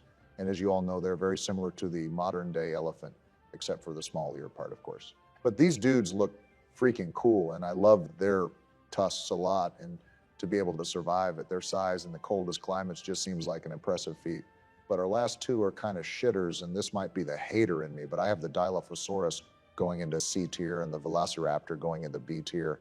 I almost placed the Velociraptor higher, but I mean, compared to the other ones, it just isn't as cool. What the hell did the Dilophosaurus do to you? Why is it in C tier? I just don't like their dumpy-looking head, if I'm being quite honest. Oh, if we're talking dumpies, then I am very interested. But before we proceed to speak further on the matter of dumpies, let's start off with the best one I know, and that is Donald's dumpy. No way in hell we are. What is going on, gang-a-lang? We are back with another video, and this time around we are going to be doing something a little different because for the first time ever on this channel, we will be hosting a draft competition between the three of us. Now, we are doing this for Nintendo games, and basically had Fraile determine who gets the first pick in this draft, and he said that the order goes Joe, then Donald, and lastly me. I can see why he did it in this way. Joe is probably going to throw away his first pick on something stupid. So I essentially have the real #1 overall pick. This pleases the Don very much. Didn't even think of that, but makes so much sense now. But anyways, let me go ahead and explain how this works. So basically, Joe, Donald, and I will try to build out the best roster of Nintendo games based on a draft order. And at the very end, the viewers will decide who wins each draft based on what each person has. So it's kind of like a fan vote. This pleases the Joe Dog and his Joe Army. We will manipulate the vote once again in the comments. Hell no, man. We all know that the people will realize that I have the best damn list-making abilities and therefore I will have the best draft picking abilities as well. All right, settle down, you two, and instead, let's get this bad boy started. And once again, reiterating that I have the third pick, Donald has the second pick, and Joe, you have to get us started with the first pick. Wait, but then who has pick 0? Joe, shut up and make a pick. There's so many decisions and options here. Oh man, decisions with my first pick. I'm going to have to pick the Dami Mommy herself and get Bayonetta as my #1 franchise starter. Hot as hell to go with that #1. But again, I thank you for your stupidity, Joe, because with my second pick, I'm going to pick the very clear choice in this. And I am going to go with Super Mario because this shit encompasses so many games. Okay, it does encompass all the mainline games, but you're not getting Mario Kart or Mario Party with those choices, just to let you know. But yes, it's my turn with the worst possible pick, and I will go with a heavy hitter and pick Pokemon. Fuck, that's genius. Why didn't I think of that? I forgot about that Pokemon-powered Ussie. Well, I guess I'll pick Super Smash Brothers because the Joe Dog knows a thing or two about smashing some brothers. I'll tell you what. Gross as hell, Joe, and you took my next goddamn pick. Fuck, let me rethink this because Smash was going to be my next heavy hitter, but never in a million years would I imagine that Joe would have picked it so early. You know what, actually, I'm going to go with The Legend of Zelda because that's a long-time franchise and the recent games kick ass. Damn, man. Donald has 2 heavy hitters, so I'm going to have to clap back with one of my own and pick Kirby. Much like with The Legend of Zelda, this game has classics for days, and it also has new games that are fun as hell. You son of a bitch. Oh, if you're angry at Barack's pick, then you'll be furious at my next pick because I'm going with Xenoblade Chronicles. I know you guys are about to fish that one out next. No, not really, Joe. I like the franchise, but this is way too early of a pick for it. Yeah, Joe, you're over there making some obscure-ass roster with some deep hits that can't carry your team right now. You have Smash as your only heavy hitter. Are we all really going to disregard the Dami Mommy herself with Bayonetta? I know I sure as hell am. Well, anyways, my next pick is up, and I'm feeling some Mario Party.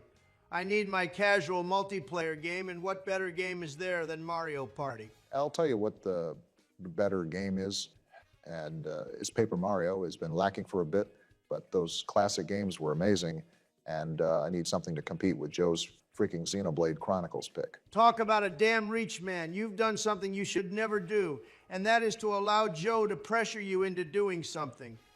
That never ends up good for you, trust me. I'd argue it only does good things. Well, at least for me it does, because my next freaking pick is Pikmin, and goddamn, I wish these things were real. I'd train them on the art of the Joe Jerk, and it is exactly what you all are envisioning. That is absolutely vile, and yet again, another throwaway pick for Joe. See, the Don is smart, and I will gain an army of baddies with my next pick because I will be selecting Animal Crossing. We all know all the baddie gamer girls are going to want this game. So the Don has a foolproof plan on attaining all of them with this game. Damn, that's actually a pretty good pick, but thankfully, because of your plan to get girls to join your side, you completely left Mario Kart available, and I was sweating a bit thinking about how I should have picked that instead of Paper Mario, but you guys did not make me pay for it. Fuck! I forgot it was there! I knew it was there, but you guys clearly don't see the vision that the Joe Dog is making, and I am cooking up a master team of games because after that, I got freaking Donkey Kong going up next.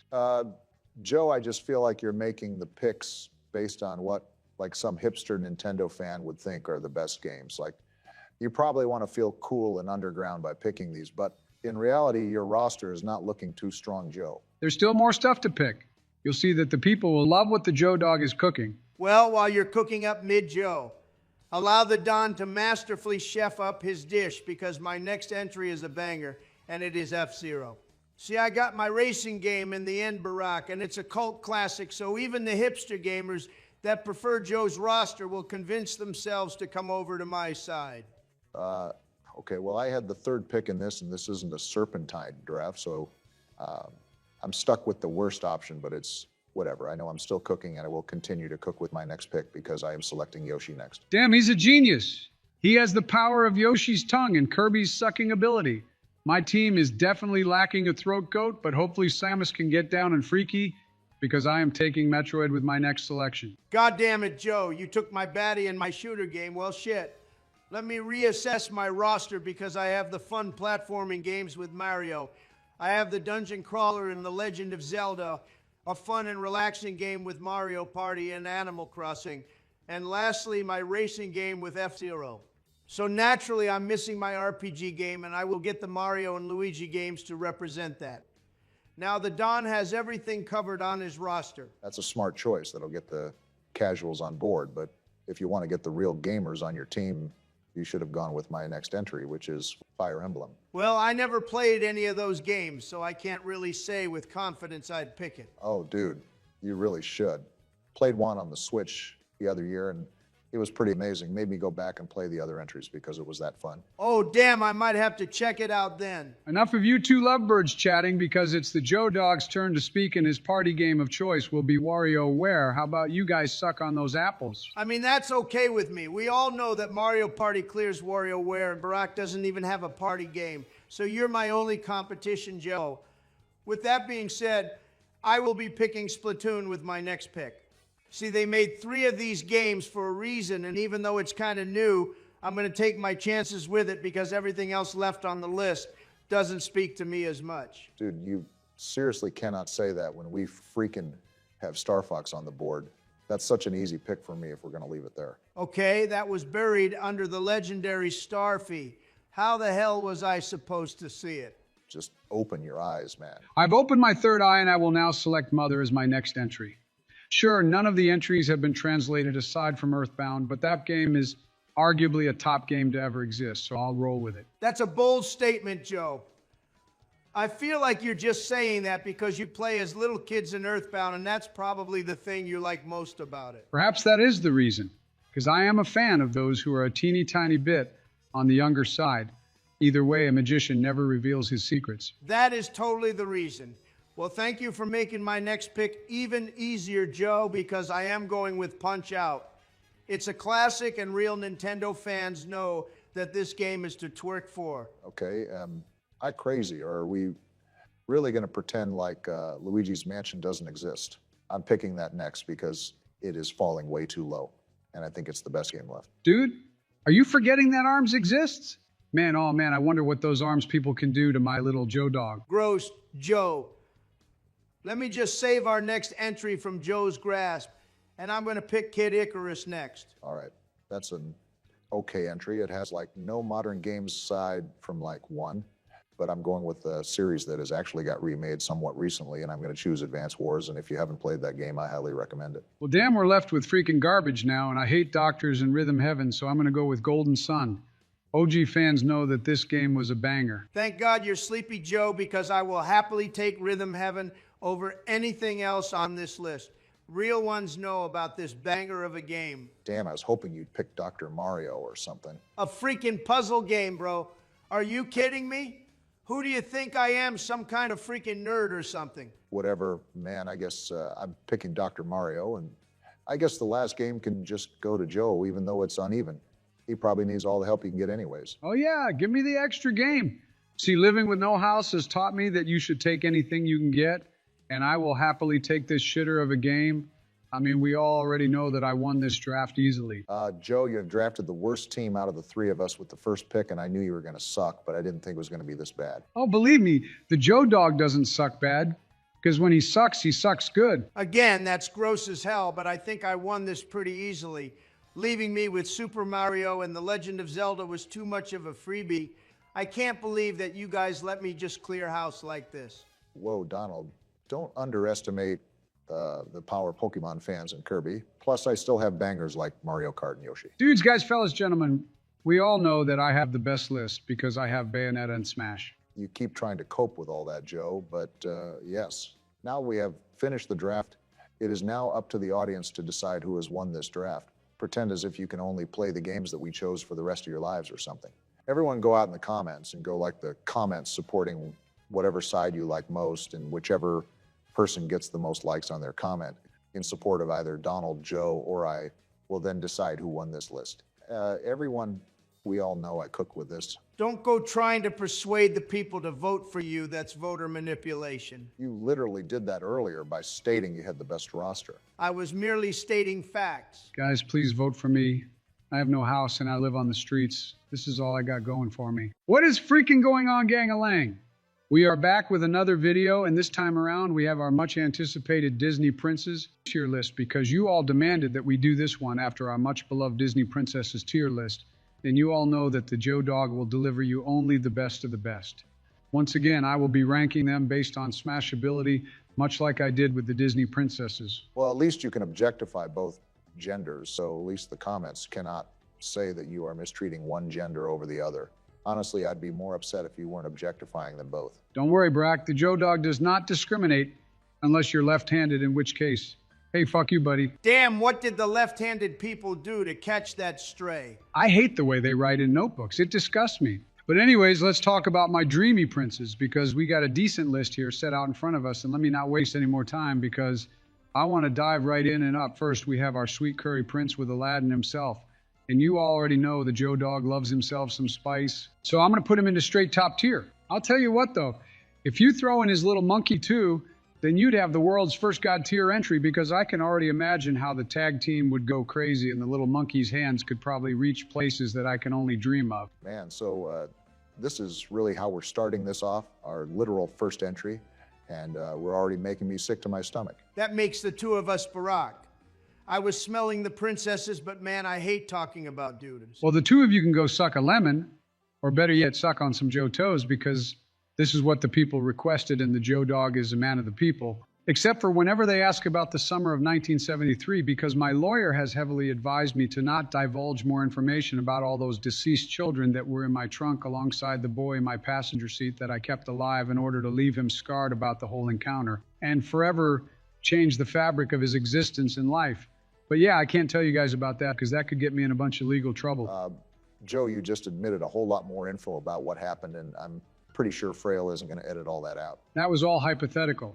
If I hypothetically had dead children in my trunk in the summer of 1973, alongside the kid in my passenger seat, and Juicy Lucy, who was my partner in crime, and would often help lure out said children. So legally, I cannot be held under the court of law or whatever, but enough of that because we have bigger fish to fry because our next entry is Milo Thatch from Atlantis, and listen, he's going to get a freaking A tier, and I don't know why, but he's a pretty cool character, and I like his lanky build. Like, he gives me strong gamer vibes, and I feel like if I talked him into it, he'd dress up like a femboy for me. Well, if he cross-dresses, then that's a different story. How is that different? Well, because you're making him look like a girl, and like if he looks hot as a girl, then it's not really gay because he's feminine enough to pass off for a girl. Therefore, you're still straight. Now, I like knowing that he's packing underneath that skirt. And you know what they say about those lanky men? They are some horses. I'll tell you what. Donald, what you're saying sounds like Cope and Joe Well. Good for you for being inclusive. Oh boy, you want to talk about inclusive? Then check out my next rating because I got the Beast and Captain Lai Shang both going into S tier. See, the Beast has two great sides to him. His internal beauty and external beauty when he becomes human. No, you idiot. He has his nice beast form if I want to dabble in some animal play, and I know he'll be able to handle some roughhousing from the Joe Dog. And honestly, for some weird reason, it's kind of a turn on to see him in his beast form. But yeah, he's hot when he's a human too. So like, it's the best of both worlds. I don't give a damn about his personality. To me, he's just a hunk of meat. And Captain Lai Shang is another good pick because I want the people to know that I am indeed into Asian cuisine and see this dude like Mulan when he thought she was a boy. So I know this dude is down for a good old-fashioned sword fight. And I mean, he's got a killer body, bro. He's going to be my trophy husband for sure. You know, now that you pointed it out, did he really like Mulan when he thought she was a boy? I'm going to keep it real here and admit that don't really remember. I mean, surely he had to like her a bit as a boy because how else would they click and become lovebirds like right after finding out she was a girl? Like a little piece of him had to have a little crush on her when she was in her cross-dressing phase. I mean, he got a hot-ass tomboy, so that is a freaking W right there. Something about girls with strong jawlines and somewhat manly features is just so hot. Okay, the closet you're in right now, Donald, is basically paper thin. Well, this is the most the audience is ever going to get to see of this version of the Don. Because what else am I supposed to say on a Disney Prince tier list? You know what? That's extremely true. Fuck it. Captain Lai Shang is pretty hot, I guess. Finally, my boys have become men. Your third eye truly opens when you can finally appreciate some good-looking dudes. Lousy. Well, anyways, speaking of lousy, we have back-to-back C-tier entries with Tarzan and Emperor Kuzco. Now, you guys might be questioning the low rating for Tarzan, but believe me, if he didn't have abs, he'd be in D-tier because I know his shit be stinking. No showers, and he lives around apes. Hell no, man, he's just lucky he looks good, and, well, Emperor Kuzco just kind of looks lousy. Like he looks like himself in his llama form, and that is not a compliment whatsoever. I'm just not a fan. But if Kronk were here, then boy howdy, that would be an S tier. You know, he also voices Joe from Family Guy, too. Of course I know that. That's why he'd be going up so high, because the Joe respects any other Joe. It's common Joe knowledge and written in the Joe Etiquette Handbook. But don't worry, everyone, because even though Kronk isn't here, we do have an absolute banger of an S tier with Simba. He's such a sweet little lion. And honestly, if I'm going to nail his wife, then I may as well take the whole family and give him a whirl, too. Man, and you guys make fun of me for being a furry when Joe is clearly the gross one here. See, the difference between you and Joe is that you're an actual furry, and Joe is just a freak man. I would legitimately put my life savings into Joe winning the freak off between him and Diddy. Why, thank you, Donald. That's not a compliment whatsoever. Can't stop me from taking it as one. But yes, then after we have the dude from Tangled, I forgot his name, but he's all right, and he gets a B tier. I don't really have any strong feelings toward him, much like our next entry, which is Hans from Frozen, because I have him going into C tier. Like, I just don't have a lot to say about these two, but at least the Tangled guy looks kind of good. Hans just looks like a loser, bro, and what kind of names is Hans, bro? That shit just kind of pissed me off when I heard his name for the first time. So now we're judging people based on their freaking name. And looks Barack. Don't forget that I am primarily judging based on their looks, but our next entry is one that is absolutely filthy and vile because I have the prince from Cinderella getting a D tier. He is an absolute buffoon, and the reason why I have him so low is because he's basic as hell, and when given the opportunity to pick the hotter stepsisters with the big freaking feet, he chose Cinderella's dainty-ass little toes. Like, nah, man, I would send his ass to the gulag for rejecting the hotter stepsisters and their huge and probably stinky feet. But the stinky feet would only add to the allure, and I'd have him stepping on all sorts of things like eggs, honey, expired meat, and cheeses. Oh man, I better contain myself. But yes, as a footman, I just could not give this guy a pass and had to pass only the harshest judgment because he passed up on greatness for a load of mid. You're so vile, Joe. I can't believe the only reason you're hating on bro is because of your foot fetish. Only real feet lovers would get me because when those toes are longer than fingers, oh man, don't even get me started. But after that shitty dude, we now have John Smith from Pocahontas, and honestly, he gets an A tier. I love his luscious blonde locks, and he just has the intangibles. Like his real-life counterpart dated the real Pocahontas when he was 27 and she was only 10 years old, so you already know that he gets a freaking huge W in the Joe Dog's book. Wait, if you're glazing him so much, why isn't he in the top tier then? Because I'm jealous. It wasn't me, and therefore he stays there. But up next, we got back-to-back B-tier entries with Hercules and Kristoff because, well, I don't really like them a ton, but they're still better than the C-tier losers. Like, I just want a bit more from them because I expect more from these freaking princes. Dude, isn't Hercules technically a god? Whoa. Settle down there because he's only half man and half god. Therefore, he isn't as breedable. I don't even know how that makes any sense. It doesn't have to because it makes sense in the Joe Dog's mind, and that is all that matters to me. Well, after that, we got my blue-eyed beauty with Prince Eric, and he is going into A tier, and yet again, it's another entry that I would have placed higher if he hadn't converted my sweet mermaid into a human. He was missing out on that scaly and probably cold mermaid, you see, and he didn't appreciate the greatness entirely until she forced herself to be a human. Wait, didn't she willingly become a human? How the hell is it his fault, Joe? Because a real man would have built her a freaking pond to stay inside of and treasured and valued her beautiful fish features. Plus, she was a lot hotter in her little bikini than in a stupid dress. Bro fumbled the bag badly with Ariel. I'm starting to feel like you're holding things against these princes that you normally shouldn't, man. How the hell is that his fault? Listen, what the Joe Dog says is the word of law, and you'll have to fight me in my box arena that I set up in the homeless camp if you ever want to change my opinion. Like a boxing arena. No, it's an arena made out of boxes. Think of the Thunderdome from Mad Max, but just made out of cardboard boxes and feces. Gross. You get used to the smell, but either way, let's move on with the list because you two are distracting me, and we got another S tier with my chocolate prince. See, Prince Naveen is handsome in his human form, but I'm more interested in what that frog form can do. Like, show me how a frog's tongue really works and show me how far it can really stretch out. Oh, man. I bet that's heaven. I'd ask him to punch my fart box harder than Mike Tyson in his prime. Okay, Gross, please finish this cursor list. Again, you guys always stop me when I get to the good part, but whatever. Finishing our list, we have C tiers with Prince Florian and Prince Philip from Snow White and Sleeping Beauty, respectively. See, they're just so incredibly mid and have no personality whatsoever. Like, if I had the 7 dwarves at command, I'd make them do unspeakable things to me. Like, forget Snow White because she ain't no goddamn prize. And if I were Prince Philip, oh man, let me tell you, Sleeping Beauty wouldn't be waking up to no kiss if you all catch my drift. I'd poke and prod until she woke up from the Joe Scepter. All right, end of the list. We're done here. What is going on, gang-a-lang? We are back with another tier list, and this time around we're going to be doing a music streaming services tier list. And I am more than excited to do this because, as you all know, I do the end of the music playlist for all to enjoy, so you all know that this is the one thing I enjoy. You know what? Strangely enough, this is one thing I'll give you because we know how much you twerk for music. Sometimes I don't like all the music you have on there, but I did like the Andy Schaaf shout out you gave out in one of your playlists. That being said, we can't do a tier list on what you like. Remember, Barry, that this is the tier list for the streaming services. God, I know, Joe, you don't have to tell me how to do the tier list, but yes, everyone, I will be grading these based on a lot of things like the interface, user base, amount of music, and just how it all feels overall. Okay, so this is where you start to throw in some bull, because at the end of the day, you're just saying you're going to grade these based on how they feel. Man, I know damn well you don't care about the user base. Yeah, but I had to say that so I could sound smarter. But yeah, I guess user base doesn't really matter, but the other stuff definitely does. See, I personally grade them based on which ones let me listen to podcasts. See, the Joe Dog is a big podcast guy.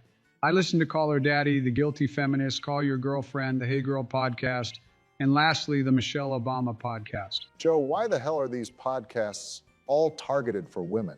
And why are you listening to my wife's podcast? I don't even listen to it. That's because you're a bad husband. And I listen to women's podcasts because it helps me as a man understand my role as a helper to women, because as a male, I understand I hold privileges that many others do not. And I want to help all the women in the world as much as I can. And you should definitely listen to Michelle's podcast, Barack. The Michelle Obama podcast is a deeply personal and thought-provoking series that explores relationships, health, and societal challenges through the lens of her experiences as a former First Lady, mother, and advocate. At its core, the podcast is a reflection on human connection and the importance of community, particularly in times of uncertainty. And Michelle discusses topics such as marriage, mentorship, race, and the struggles of maintaining balance in life. Oh, wow. I'm actually more intrigued now. I've never seen this side of you, Joe. I have found a whole new level of respect for you now. Yeah, and it helps me get so much kitty if you catch my drift. Right, Donald? Joe, stop telling everyone my secret lessons. What does he mean by secret lessons, Donald? He doesn't mean anything. It must be his dementia acting up again. No, I swear I'm not going crazy this time. You literally taught me this the other week, Donald. And you told me that I should listen to a bunch of female podcasts because that way I can get laid more often by feminists who think I'm supporting their cause. You said that this was your #1 method for getting chicks easily. Wow. Way to spill the fucking beans, Joe. Now every goober is going to attempt the great Don's methods, but they won't have the riz or looks that the Don has, and they'll ultimately fail. Or even worse, actually become a feminist. Now, what's wrong with that? I think the world can use more empathy and kindness. So you want to create more sissies? I'd like more sissy femboys if you ask me. That's different, Joe. Femboys are allowed to be sissies. Okay, that's enough. Man, please, can I get started on the list? Like, we shouldn't have to hear your scummy method of picking up girls, Donald, and we shouldn't hear Joe mention femboys in any instance. Okay, but in my defense, I didn't want my methods leaking either. I was planning on making a class and charging $50 a week. Oh, can I buy more classes using Trump coin? Cash only, Joe. Remember I said you have to buy more of the coin till it's worth $1 million? You have to do it now since the price is down? Oh, shucks, you're so right. I'm going to buy another 100 grand this week and maybe even some more the week after. I can't believe you're still scamming the poor old man, Donald. Then again, it's hard to feel bad for Joe whenever he does anything.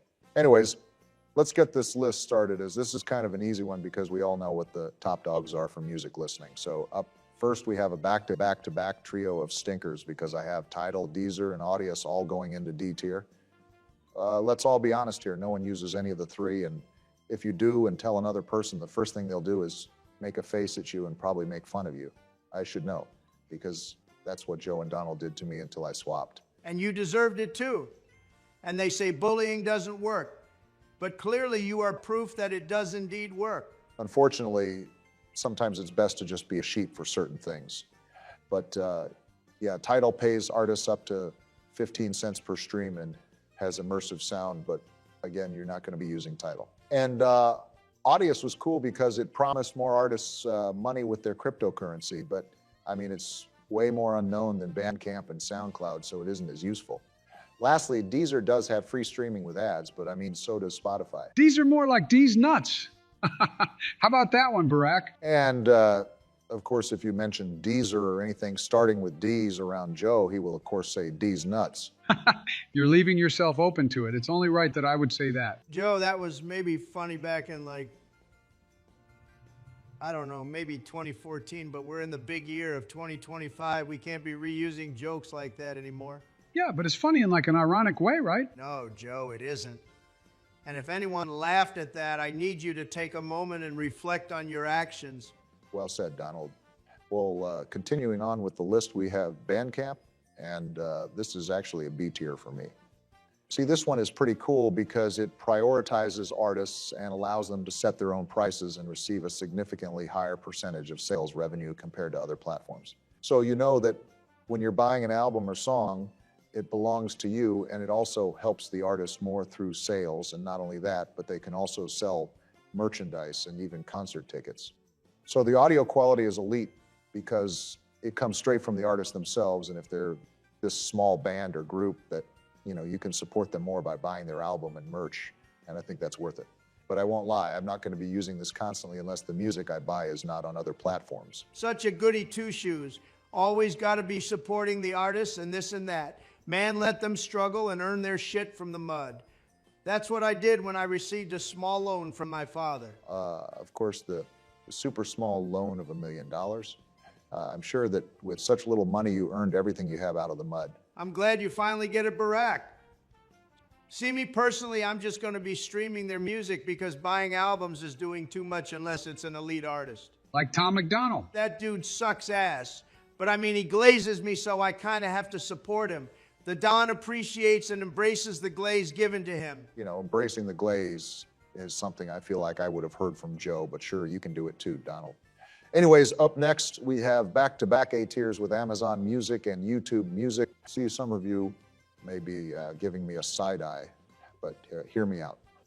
Amazon Music is free if you have a Prime membership, and nowadays, who doesn't have a Prime membership? So it's basically just there for free, and if your house is full of Alexa devices, you have speakers all over your house with a large library of music that you have for free because you're already ordering stuff off Amazon Prime. As for YouTube Music, well, I feel like people sleep on this one a bit.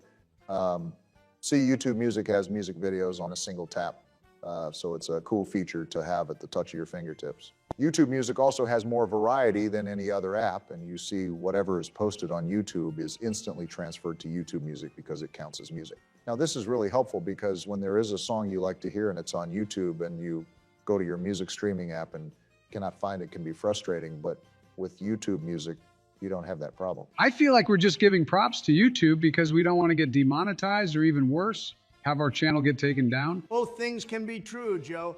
I'd even argue that YouTube Music deserves an S tier. Please, YouTube, give us more money. So now we're just blatantly begging YouTube. Barack, it's not begging, it's called doing business. Yeah. Well, while you do business, we're going to move on to our final three. The head honchos, if you will, and I have back-to-back S tiers with SoundCloud and Apple Music. I don't like that you didn't put all three into S tier. What the heck, man? Spotify is the best music app, and we all know it. Well, Joe, maybe I want to add some suspense. Who knows where it'll go? Maybe I'm pulling a fast one and trying to convince everyone I wouldn't put it into S tier, but in all reality, it is. You'll have to wait and hear me out to get the full thing. But first, let me explain why SoundCloud and Apple Music are in S tier. And let me start off with SoundCloud because this was the goat of music streaming before anything else. And the reason why is because artists would upload straight here and not monetize stuff because maybe the music couldn't clear the copyright or something, right? So they upload there and we get some cool underground stuff. And speaking of that, we also have a lot of niche artists that aren't mainstream and they go on here as well, and you can find the next big thing. Lord knows Joe was praising Little Pump when he found him all those years ago, even though he sucks ass. Nah, me and Donald love him so much.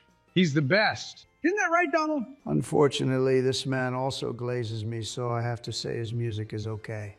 Wow, you sound really sad about admitting that, but you really can just be bought out for any amount of support or money. But yeah, SoundCloud has been that app to stream certain music and artists for a lot of people, and I still use it from time to time when I can't find music elsewhere. Although I will say that YouTube Music is quickly coming for its throne, but for now, SoundCloud belongs up there. Meanwhile, for Apple Music, well, this is the best interface, best sound, and I have Apple devices. I'm a victim to falling for the Apple ecosystem of devices. So naturally, I also have Apple Music, and they have been stepping it up on a lot of fronts. Even their end of the year wrap-ups have gotten way better, and I'd say they're on par with Spotify after their stinky wrap-up from last year, which leads me to the final rating, and that is Spotify, which is an absolute A tier because they were the king, but they have been dethroned now because they've gotten too lazy. They've been slacking because they're so used to being on the top, but let me tell you that the Spotify DJ sucks. And like I said earlier, that wrap-up for 2024 sucked total ass. Okay, man, now you're blatantly hating. Spotify is like the #1 streaming app. Just because you're the #1 on something doesn't mean that it's good. I mean, like I said, they simply got lazy and other apps are catching up. This dude is just saying all this because they canceled his exclusive deal for the podcast with his wife back in 2022. Well, that plays a factor too, but I mean, that's not totally it. To think after hating on Donald for selling out, you'd be the biggest sellout in the room. For shame, Barry, for shame. You know what, though? I respect this. I'd put those fuckers in D tier if they ever crossed the Don's money. See, it's totally reasonable to hate on them for it. Only thing I'm hating on is your wife's stupid-ass disclaimer. Podcast. The following video features a fictional and humorous tier list ranking of various general crime types. No real-life cases, individuals, or events are discussed. The content is purely satirical and intended for entertainment purposes only. It does not promote, endorse, or encourage illegal activity of any kind. All commentary is exaggerated for comedic effect and should not be taken seriously. Viewer discretion is advised. What is freaking going on, gang-a-lang? We are back with another video, and this time around the great almighty Don will be grading some damn felonies on a tier list because Joe and Barack admitted that I am the most qualified to do this because of the sheer amount of badass aura I exude from merely existing. Well, I mean, you are the only felon in our group. Barack, how many times do I have to tell you that you are not a felon or criminal unless you get charged with it? Now tell me, am I in jail right now? Well, no, you aren't. Great, now tell me again, who exactly is in the White House? And who is a bum living on the streets and probably surviving off rats and the losers of his box arena tournaments? Well, you're in the White House and Joe is the second one, but why even mention him? He didn't say anything about you. Because I'm on his mind a lot. I like that he thinks about me without me having to think it into existence. No, Joe, it's because I seriously hate you so much. And the only joy I receive in life is whenever I hear about your poor living conditions and your ongoing legal trouble. By the way, I am literally donating money to the opposing attorney that is going against you because I want you locked up behind bars. This guy can't get enough of me. I love you too, Donald. I'm going to get you an amazing gift for your birthday this year because I seriously didn't know I was on your mind this much. Joe, I actually despise you. All right, Donald, enough of your shenanigans. It's not opposite day, silly. Donald, I don't think he's going to try to understand anything you say. He's living in his own fantasy world, and I don't know if it's the ketamine or whatever substances the homeless people are giving him, but I think it's just best that you just start the list because right now it looks like he's winning. You're right. I'm going fucking insane talking to him.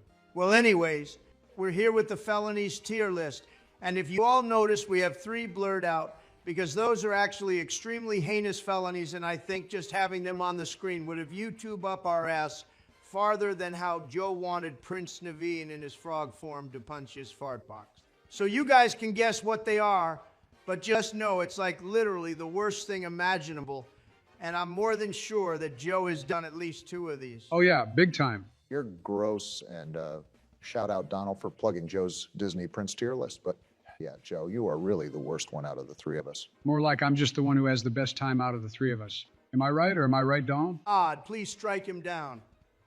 All it takes is one guy having a bad night and just doing a hit and run on Joe. I promise the world will only get better. But yes, let me get this list started, and I will be ranking these based on how badass they are in my books. And up first, we have arson, and this immediately goes to the top because fire is dope and shit.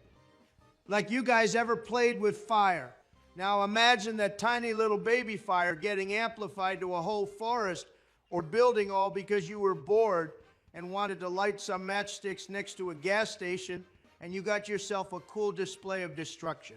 Of course, I'm gonna glaze this entry. I remember in the 7th grade, I was hanging out with this kid named Daniel, and he was kind of those weird little misbehaving kids, and I'd be up to no good with him. But I remember one day we were playing with matches in the forest behind our middle school, and I was telling him to be careful, but he was this bad little kid who did whatever he wanted, and he just kept doing it anyways. It started with smoking out anthills and burning random twigs in a pile, but then he wanted to see more and more things burn. So he then decided to start burning the shrubs near the trees, and that escalated to the tree itself, and then the fire started spreading like crazy, and we're both like 12 at the time. So we didn't know what to do.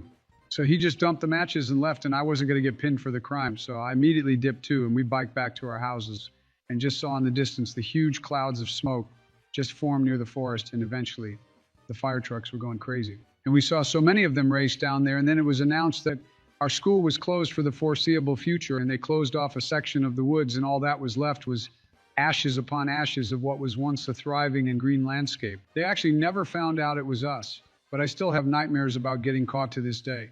I mean, that all hypothetically, of course, because of course I had no involvement with that and never knew a single kid named Daniel. I know you said hypothetically, Joe, just so you can't have that be added to your laundry list of crimes, but just know that your friend Daniel sounds cool as fuck. You know, I can't even say anything because this whole list is full of awful crimes, but I guess burning down something is better than manslaughter or some of the other horrible things on here. Yeah, I never saw much of Daniel after we graduated from middle school because he decided to burn down the local church and then skip town. The last I heard is that he got arrested for evading his taxes in Tucson, Arizona. You know, I didn't want to comment on that because I was scared you'd rant more, but man, they got him for taxes. Yeah, man, it just shows that you can burn down a church and possibly even allegedly and involuntarily burn the beloved pastor of our church alive, but you cannot escape the firm grasp of the government's taxes. Happens to the best of us, Joe. Well, all that extremely traumatic stuff from Joe aside, we now have our next entry, which is kidnapping. And honestly, this gets a C tier because this just seems like a Joe Dog type of crime. And the Don does not endorse that behavior. I love hearing you call me the Joe Dog. I rarely hear it, but goddamn when I do, it beats any honey pack, any rhino pill, or any sort of Viagra. Okay, now I am never calling you that ever again. You always find a way to make me feel disgusted with myself, even though I know I've done nothing wrong. God, well, let's move on to better things because we have some dope-ass entries up next with perjury and fraud because I have both of those going straight to the top. Because, well, it's about lying, and to be able to pull a fast one on the government while being under oath just shows the sheer massive size of your balls, and the Don will respect you for it, even if you happen to trick me.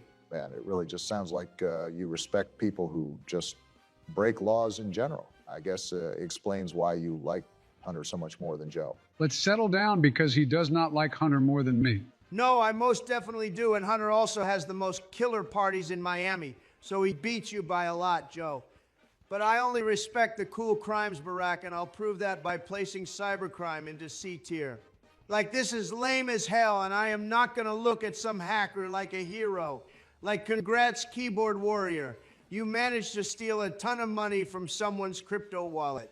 It doesn't move me enough, and unless you're pulling off some dope-ass hacking skills like the dude from Watch Dogs or Mr. Robot, I will simply remain unmoved. What has moved me, though, is our next entry, which is burglary, because I have that going into A tier because you're putting yourself at risk by breaking and entering somewhere to steal. And then grand larceny is like that on steroids. So, of course, I have to put that at the top because, bam, it's like they're playing Grand Theft Auto in real life. Well, Donald, you'll be happy to know that I've pulled off plenty of heists. I should be in the Panty Raid Hall of Fame with how many pairs of underwear I have in my safe. You piece of shit.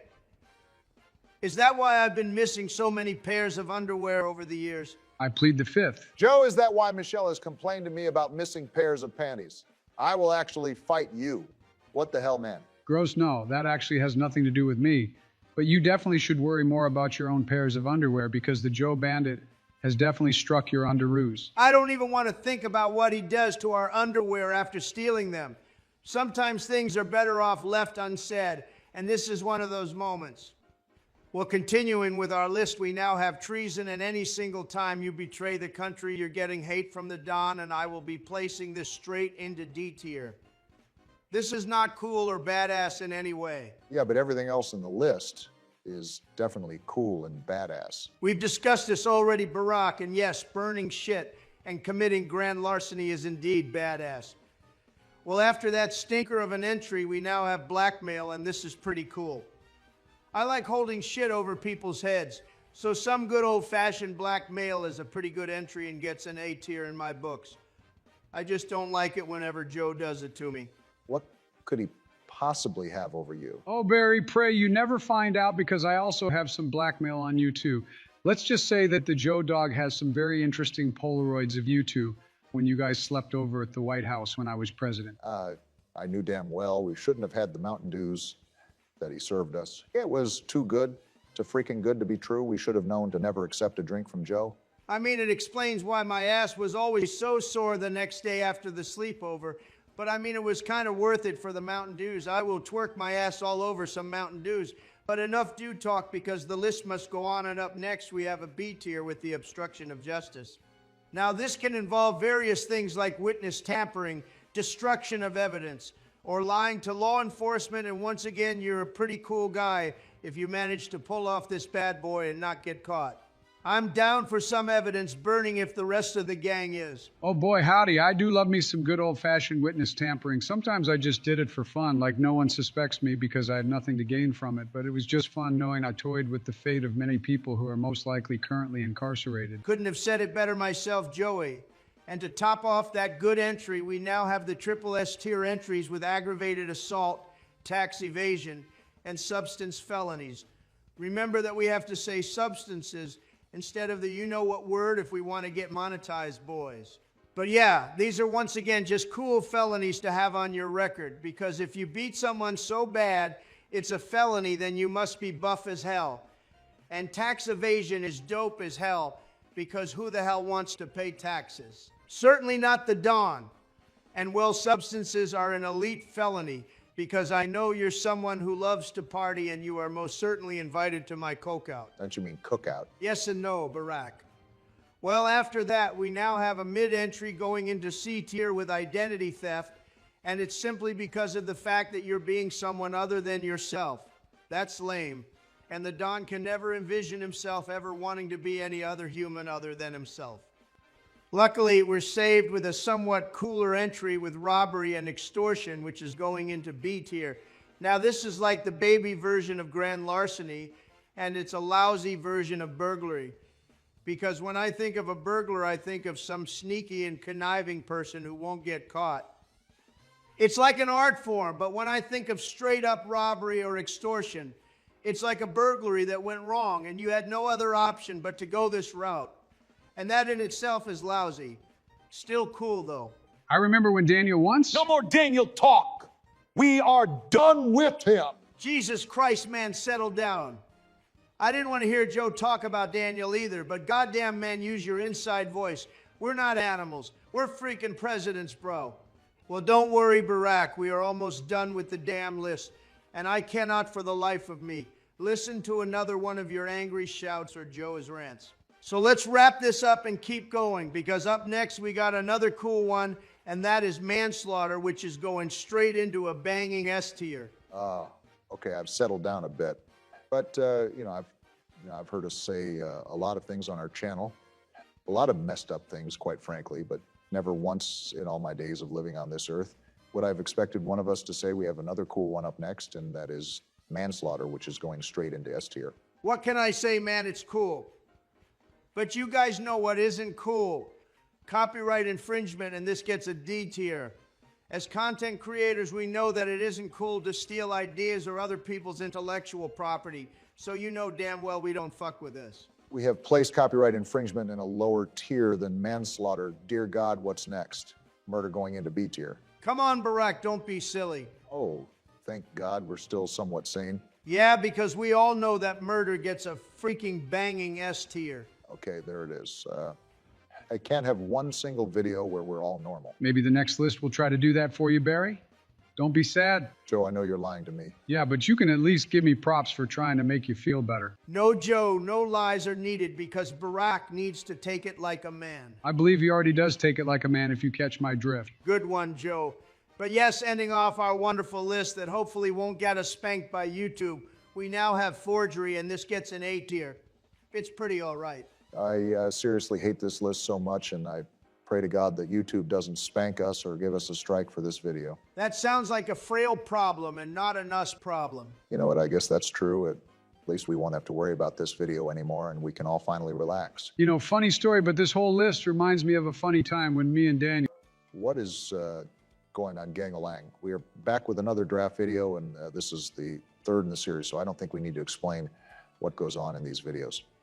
We take turns drafting a roster of whatever is in front of us, and you guys go rank it down in the comments below. And today we have Chips, and I go first, then Joe second, and lastly Donald. First of all, it's a loaded bull that I'm last, but I realize that you guys had to nerf me because me having the first pick in the chip draft would be too powerful, and it would be a landslide victory for me in the comments, so I understand the handicap.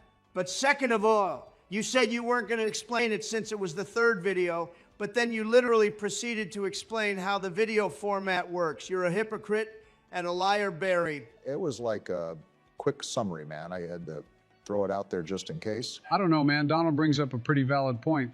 This doesn't help your case whenever you try to defend yourself because now people will think that you're a liar. Don't you two start this crap this early. This is literally the damn intro. I'm not going to listen to it. Instead, start this damn draft already because I know that you two are only going to continue with the drama.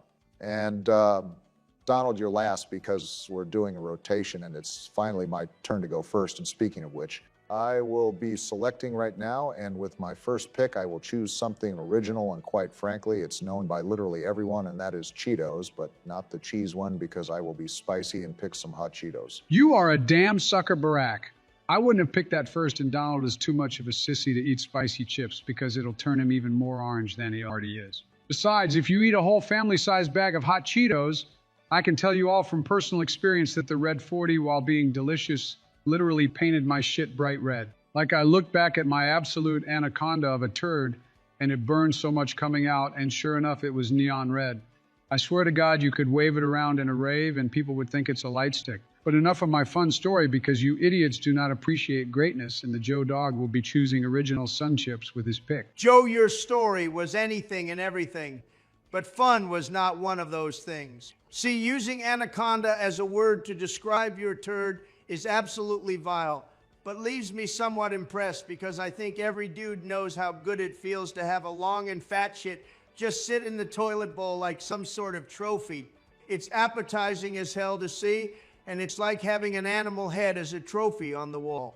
But yeah, don't get us talking about that, Joe, because people might be eating while watching this, you disgusting piece of shit.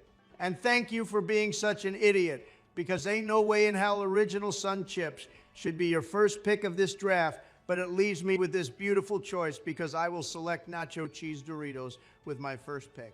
You guys are absolute morons for forgetting about this bad boy. He must have chosen that first because it's the only chip type that blends in with his skin the most. Are we sure that Cheeto Orange isn't a more suitable skin tone for Donald? We may need to do a comparison for that. All I hear are some haters who wish they had my dope-ass tan. It's typical Mean Girl shit where they make fun of the baddie because they're jealous of how gorgeous the baddie is. You are definitely not the baddie in this case. But whatever, man, I don't want you getting too butthurt over this, so let me talk about my next pick with the original Cheetos. I have a monster powerhouse duo, and honestly, Donald, if you would have picked Cheetos, then I would have gotten the nacho cheese Doritos with my pick instead. It was literally a win-win situation for me. Oh, Barack, you have much to learn, young one. If you thought those cheesy snacks banged hard enough to warrant your second pick, then you're in for a rude awakening. because I will be choosing the superior cheesy chip snack, and that will be some cheddar sun chips? Dude, why the hell are you the biggest Sun Chips glazer? Like, why the hell did you go back to back with that shitty entry? I cannot for the life of me understand your mind, Joe. Oh, so you're upset I have a preference and would rather have the better and healthier sun chips, but Barack over there can choose back-to-back Cheeto chips. Yes, because Cheetos aren't ass. Joe, let me show you how a man really picks his chips. Because after that, I now have your precious and delicious cheese Cheeto Puffs going next for me. And before you even think about it, Joe, don't mention your eating methods for these chips, because longtime fans know about how gross you are and how you prefer to eat these things. You mean I shouldn't mention how I love to chew as many as I can in my mouth without swallowing until my saliva and the chips meld together to form this huge ball of mush that I then try to swallow in one gulp. But it ends up being too big to the point where I feel it slowly sliding down my esophagus to the point where it feels like it'll get stuck in my chest. That's exactly what he didn't want to hear, but I mean, I guess it's a nice little throwback for our longtime fans. Well, Joe's disgusting tactic aside, I am up next, and I have a bit of a dicey one here because I am going with the Lay's sour cream and onion chips. Now, this one is hit or miss with some people, but damn, this is a hit for me personally. I couldn't have smelled you more than I do now, Barry, because I am also picking the sour cream and onion flavor, but from the Pringles can. I actually prefer these over the Lay's ones, so this is AW for the both of us. All right, you two can suck off sour cream and onion chips, because I'm going to go with the classic onion chips, and those are the tried and true Funyuns. These bad boys are the real flavorful chips for all my fellow onion lovers out there, and I just got a powerhouse with this bad boy. You do have a decent bit of variety when it comes to brands, Donald, but you're missing out on some good flavors, and I think you fucked up a little by choosing Cheeto Puffs early as hell, because I will be taking something near and dear to your heart, because I am picking up the Cool Ranch Doritos with my next pick. You suck so much, bro. I freaking hate you. The worst part is that I swear you don't even like Cool Ranch Doritos that much. Yeah, but the audience is going to smell the hell out of my choices, and I have to cook since I have the first pick. See, now I got a diverse-ass group of flavors on my roster. Well, if you're going diverse, then I got to do the opposite and scoop up the original Lay's. Maybe people want some of the classics. Maybe they don't want some dirty-ass Cool Ranch flavor. Okay, thank God it's Joe drafting after you, Barry, because he's an absolute idiot. But I will say that you do have a point, Barack, and I should diversify. But, I mean, I was going to pick the Doritos right now, but let me pivot right quick and get some different chips, because I am going to go with the salt and vinegar Lay's. So you may have me beat with 4 different flavors, but you only have 3 brands of chips, and I have 4. Not to mention that the 4 that I have all taste differently, too.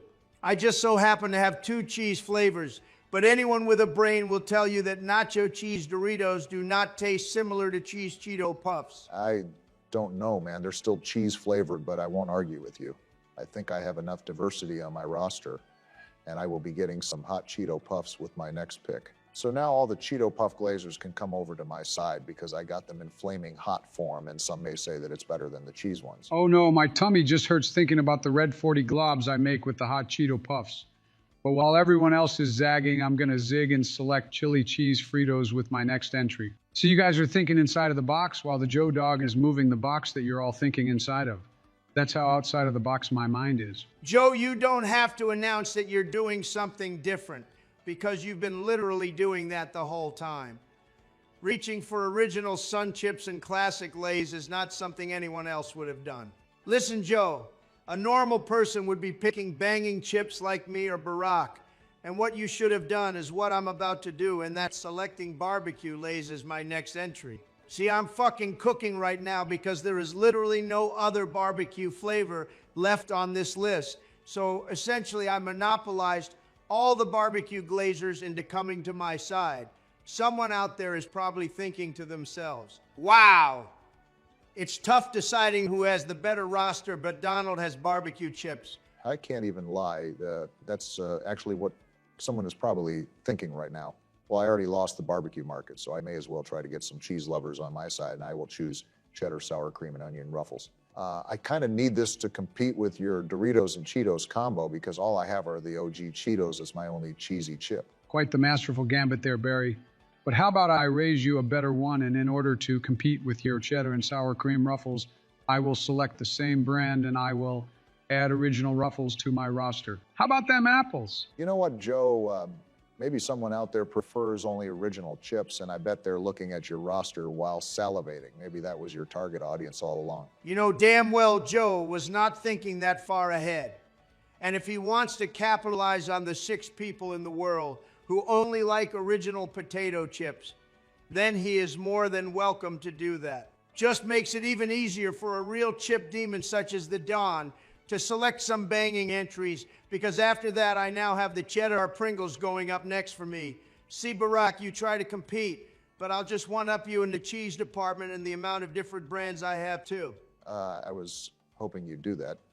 See, I prefer Ruffles cheddar sour cream over the cheddar Pringles anyways, and you failed to notice that I've monopolized all the spicy chips because I will get the Doritos flaming hot with my next entry. So you might have all the barbecue twerkers on your side, but there are more spicy chip lovers out there than there are barbecue lovers. Big whoop, you got all the Mexicans on your side. That does not faze me one bit. And I'll deport any person who chooses your list because they twerk for spicy chips. Oh boy, howdy, it's getting so spicy out here. All this drama and anger when we all know I'm the biggest chef cooking up the best roster around, and to make it even better, I'm gonna pick up the original Pringles. Now that's one I know most people can get behind. I won't lie. It's either the Pringles or the Lay's if I was forced to pick an original flavored chip to eat. So I guess go ahead and take your W, Joe. At this point, you're so far behind me and Barack in the running that, quite frankly, I don't care what you do. I think you can have everything that is left on this draft, and you'd still have the worst roster out of everyone here.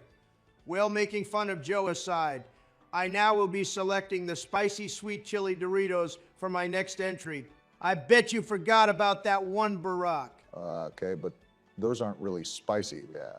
The sweetness takes away from some of the spice. But isn't that what makes it so good, Barack? Fuck, you do have a point.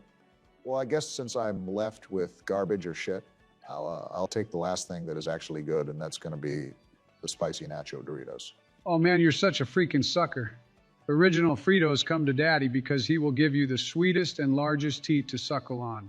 I'll make sure you turn out big and strong so that one day you'll let me suckle on you back. What the hell? Just for that weird-ass comment, Joe, I'm taking Frito scoops. I was originally going to give it to you out of pity, but you don't even deserve that after what you said. I don't want that garbage-ass chip anyways. I'd rather wipe my ass with a sweaty tank top that Lizzo wore after a grueling workout and then proceed to eat it as slowly as possible, making sure to savor every ounce of sweat and feces that is left on it, than to ever even consider adding Frito scoops to my team. That's where you draw the line. At Frito scoops, after taking the most mid of chips the whole entire video. Well, I also draw the line at people who are over the age of 18. What is going on, gang-a-lang? We are back with another tier list, and this time around I will be the one at the helm, and I can tell everyone is excited about this one. Said absolutely no one. You're lucky that I am not the biggest fan of Japanese food because most of it seems healthy, but the Don almost took this one from you. But it was tough to do that after you left me a voicemail crying and begging me to let you do the list. I did not do anything of the sorts. Oh, really now? Let me play it off my phone real quick. Donald, please let me do this. I never get to do anything, and Michelle said that if I don't stand up for myself and get a list soon, then she's going to get the paddle out, and I really don't like it when she brings out the paddle. Please, Donald, please. The paddle sounds kind of like a reward, if you ask me. No one is asking you, Joe, and clearly that is artificial intelligence just mimicking my voice. I would never do or say that about my wonderful wife. Whoa, so you don't mind if I text her and let her know that Joe will be in charge of the list? No, let's not do that. Besides, Joe doesn't like Japanese food as much as me. What? He told me the other day he loved the hell out of Japanese. Oh, we're talking about the food? I was under the impression we were talking about hentai or like the children see. It's legal there because it's only a drawing so I can enjoy my photo loli and shot of combos. Joe, you're a disgusting man. Make sure you send me the links to that later so I know what I can avoid in the future. Gotta steer clear of that. Yeah, Joe, you freak. But do send over the furry ones just so I also can avoid that for the future like Donald. You two will never enjoy what it's like liberating yourself of all societal standards and transcending to an elite gooner state like the Joe Dog. I will not be sending over my stash. All right, asshole. I guess when you get the FBI at your door, you won't be so surprised now. Go ahead and try. They can't find the Great Joe Goon Cave. I'm scared to think about shining a ultraviolet light in that cave and just seeing the whole room light up, but that's for another day because, damn, can't we have just one normal intro? Just one, please. I'd rather die than ever allow that to happen. That is sooner rather than later, Joe. Don't forget that. Okay, morbid stuff aside, let's finally get started with the Japanese food tier list, and I promise you all that I won't mess this up. I actually have pretty amazing Japanese food takes, and I'm always the man who orders things for everyone at all-you-can-eat sushi. Then again, Donald eats almost anything as long as it's not vegetarian or vegan. And I'll die forever living that way. Okay, Donald, we get your stick. Anyways, let's go ahead and get this list started with the good old-fashioned California rolls, which of course are getting an S tier. I mean, how can you go wrong with sushi that is just crab, cucumber, and avocado? You absolutely cannot. And while this is extremely basic, it is also extremely delicious. Well, while nothing is wrong with basic, I must say that this is an all right placement. But I personally would have gone with an A tier or maybe even a B tier. Well, then it's a good thing you're not doing this list. I personally like to eat my sushi off other people's body. Hunter has this great spot where they get the people prepared to eat the sushi off of them, and let me tell you that it makes it taste yummy. I even take shots off their belly buttons, and sometimes some lint gets in there, but I just take it all in because Joe ain't no spitter, because those are some quitters. Now, how many of those trips that you had with Hunter involved some form of coke or substance that you should not be using? Well, all of them, but that's just a pick-me-up for when the party is starting to drag. Yeah, come on, Barry. Grow some balls for once. I don't think glorifying Hunter's lifestyle is something the both of you should be proud of. You only say that because you're jealous of how cool he is and the fact that you never get invited. Oh, Joe, if only you knew how untrue that was. Anyways, after that, we now have some cold soba. And believe it or not, I'm not a really big fan of cold foods when I feel like they should be warm. So I have this going into C tier only because, well, I'm just not a fan. What I am a huge fan of, though, is our next entry because I have the gyoza going straight into S tier. My inner eater applauds this placement. Goddamn, getting some gyoza before you eat something is such a nice appetizer. Like at this point, I'd be more surprised if you fried up something and I didn't like it. What if I were to fry up some blue Gatorade dogs and had a nice blueberry jam for you to be able to dip it into? You know, as gross as that sounds, I hate that I'd actually be down to try that because I feel like frying it would save it from being totally disgusting, and who knows, maybe it's a nice and sweet treat. Donald, please don't talk yourself into eating that. I'm just saying that my interest would be piqued and I'd have to try it, at least before completely dismissing the idea of it. Excellent. The Joe dog approves of this. Of course you do, Joe, but yeah. Then after we have back-to-back A-tier entries with the Hosumaki sushi and the hot soba. Now, for those who are not familiar, the Hosumaki sushi is a type of sushi roll that is thinner than other sushi types, such as fudomaki, although both have the familiar nori wrapping on the outside and a tasty layer of vinaigrette rice on the inside. Hosumaki is slim and willowy, while fudomaki sushi rolls are plump and juicy. So it doesn't get placed that high because it's thinner, and I personally prefer the thicker sushi rolls, even though they probably stat pad that shit with more rice. But hey, it fills me up more, and I like that. As for the hot soba, well, it's nice and warm, which is way better than the cold one, but I still find myself preferring the other things in S tier. See, I disagree with the sushi take because I don't want it to fill me up faster because I want to eat more. The thinner the roll, the more I can eat. Thus, the more I can enjoy.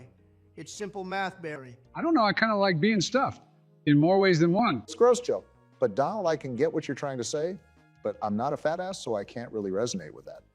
Now, on to our next entry, we have another S tier in the curry rice, and I don't know why the hell they wrote it like that. Some weeb is trying too hard to be Japanese or something, because there is no need to write curry rice like that. Man, respect the culture like the weeb who made this did. Now, Joe, I'm with Barack on this because only some weird-ass paint huffer would go out of his way to type it like this.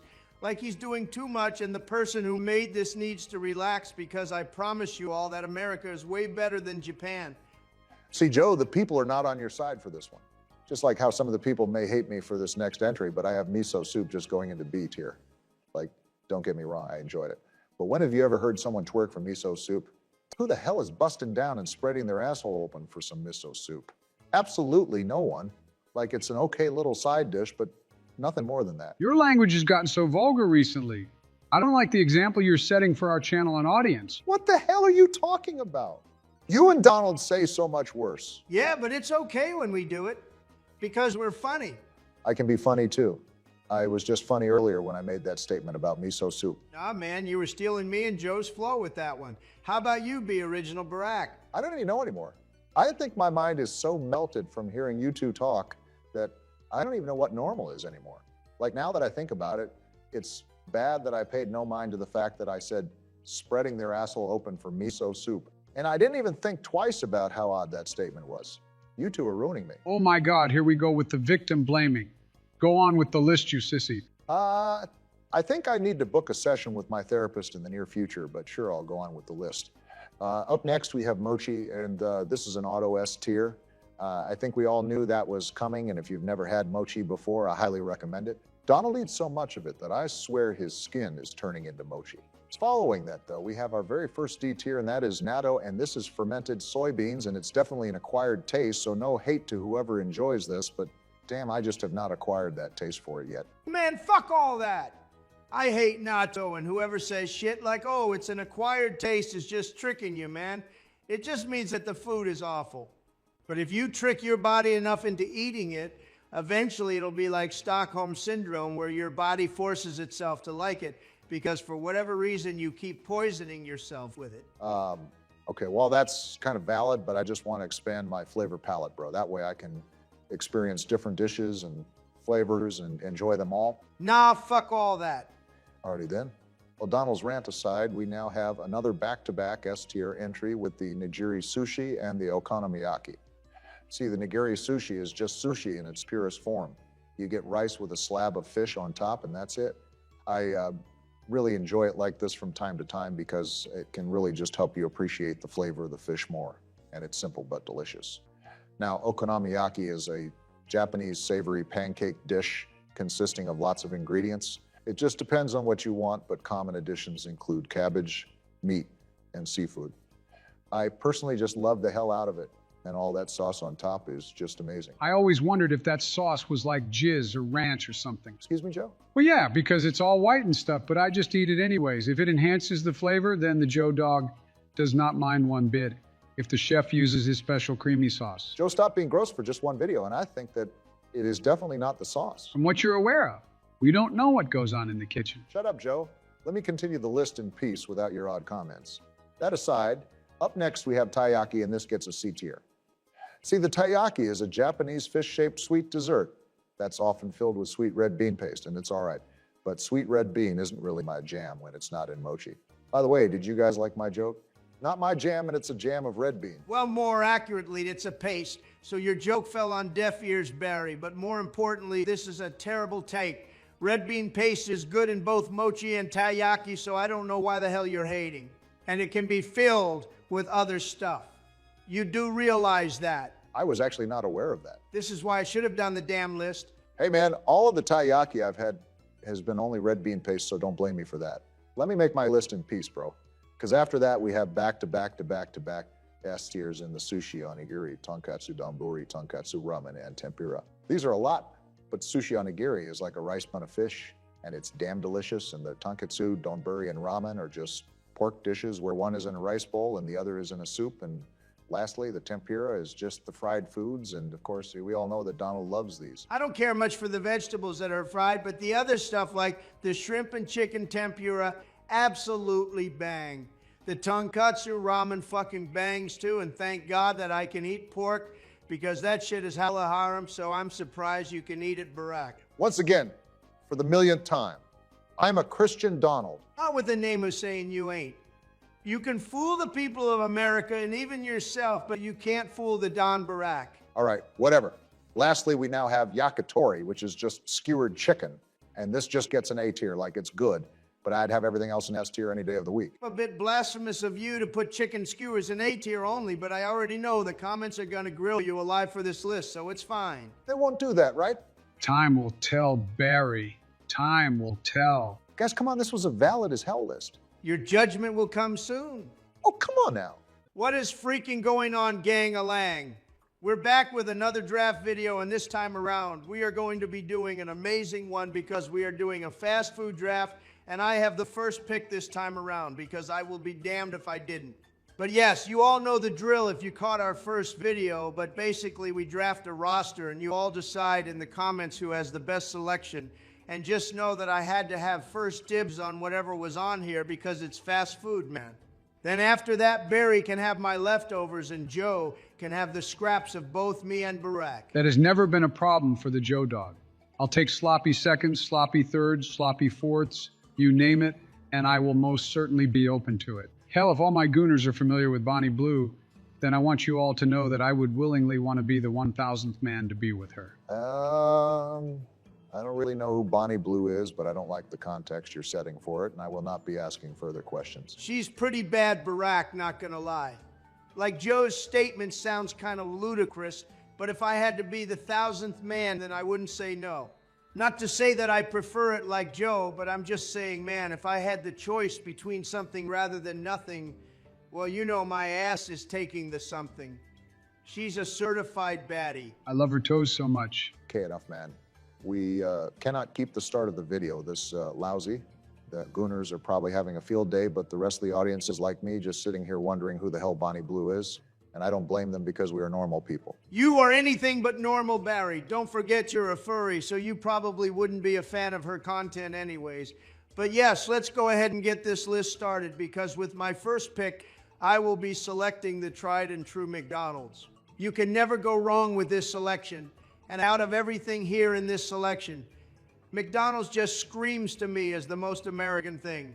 All right, that was pretty predictable, but I guess I'll go with a good one myself. And with my pick, I will be selecting Popeye's chicken. Really, this is about as predictable of an entry as Joe picking Five Guys for his first pick, because he probably thinks it's 5 actual men rather than a restaurant. Wow. I have been to Five Guys before and already gave it a 1-star review for false advertising, because when I showed up to my local one with a ball gag and gimp suit, well, they were not very kind to me. But anyways, I'm actually picking a banger with my pick, because I will be choosing Little Caesars Pizza as my franchise starter.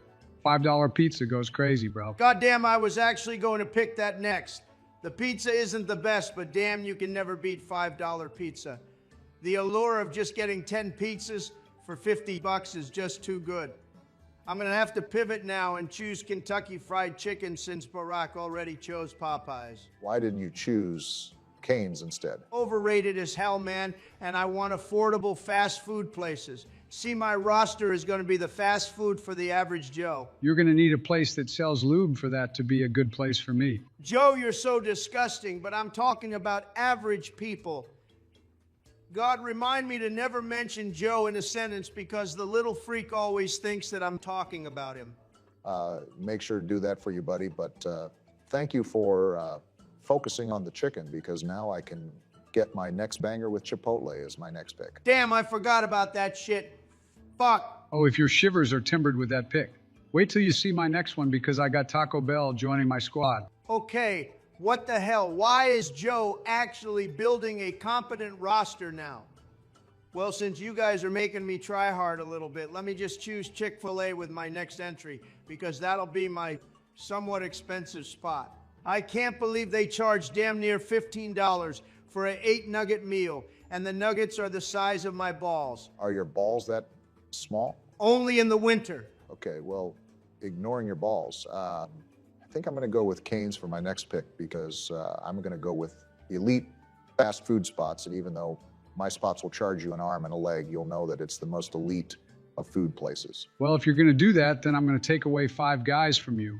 I was hoping to take this toward the end, but I refuse to complete my roster unless Five Guys are inside of me.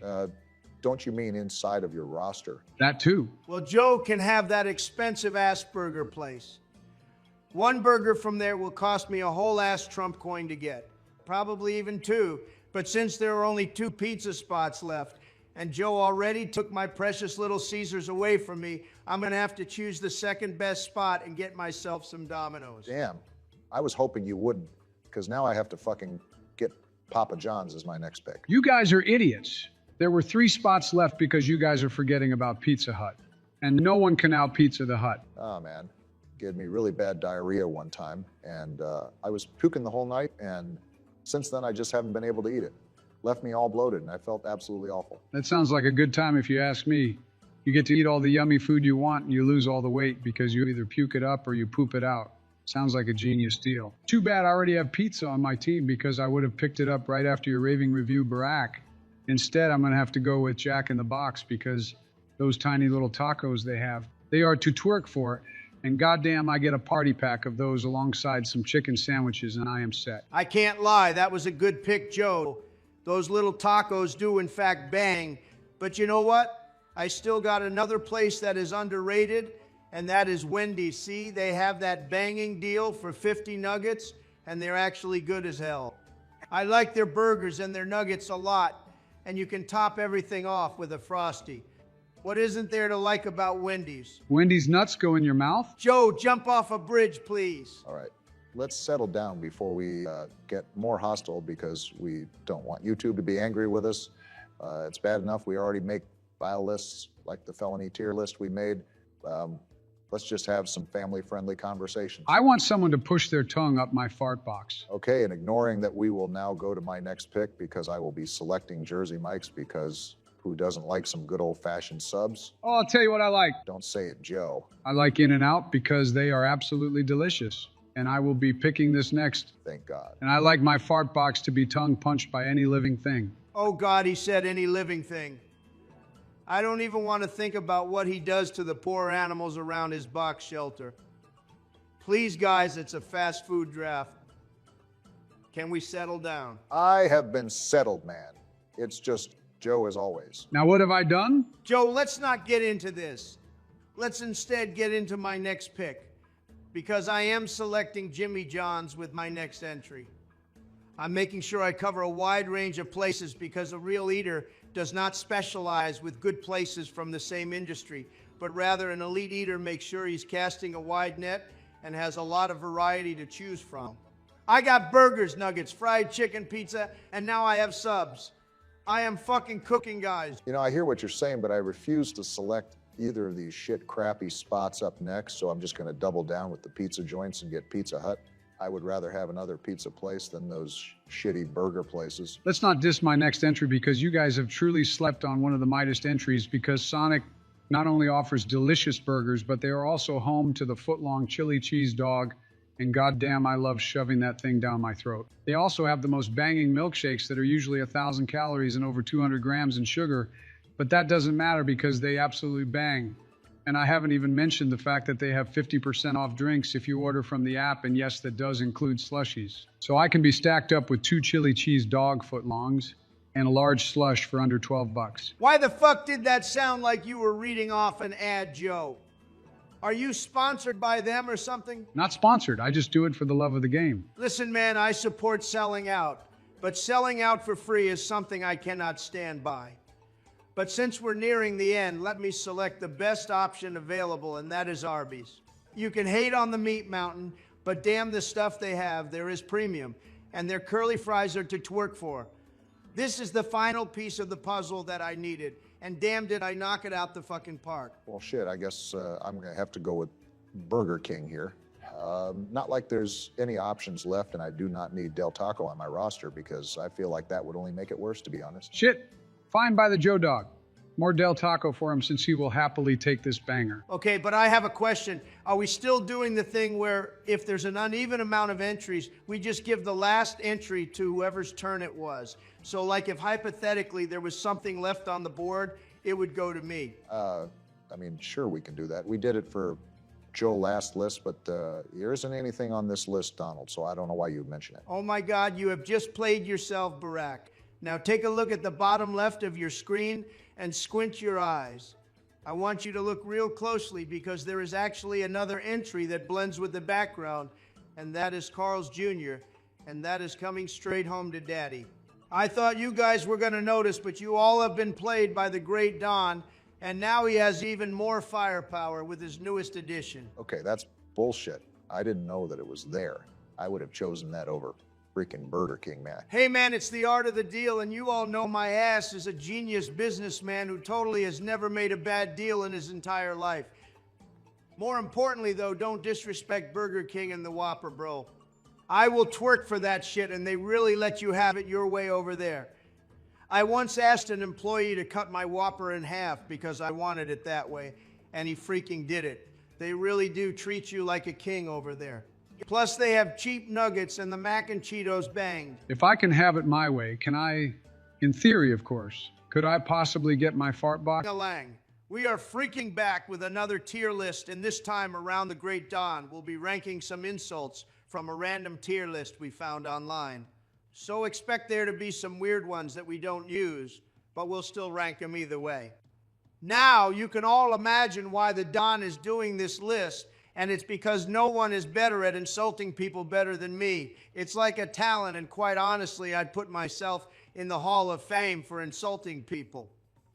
I mean, you've all seen my tweets, and quite frankly, I might be the greatest Twitter user of all time. And I only get the tweets up and running when I'm in office because it's so boring doing paperwork. Sometimes I just want to go on there and roast some people, especially Joe. You know, I have a whole wall dedicated towards your tweets about me. It fills me with so much happiness knowing that you think about me often. It's like an ex who never got over their previous relationship. That is in no way how it is. You keep saying that, but it won't stop me from liking the fan fictions about us or all the art that people draw of us in the form of lovers. Yeah, I've seen some of the art, and don't know why you have that hung up on your box wall, Joe. What the hell? Even when he's homeless, he still has time to print out those pictures and hang them up in his box fort. I mean, the public libraries let me print out as much as I want. They know that if I don't get what I want, then they know the threat I pose.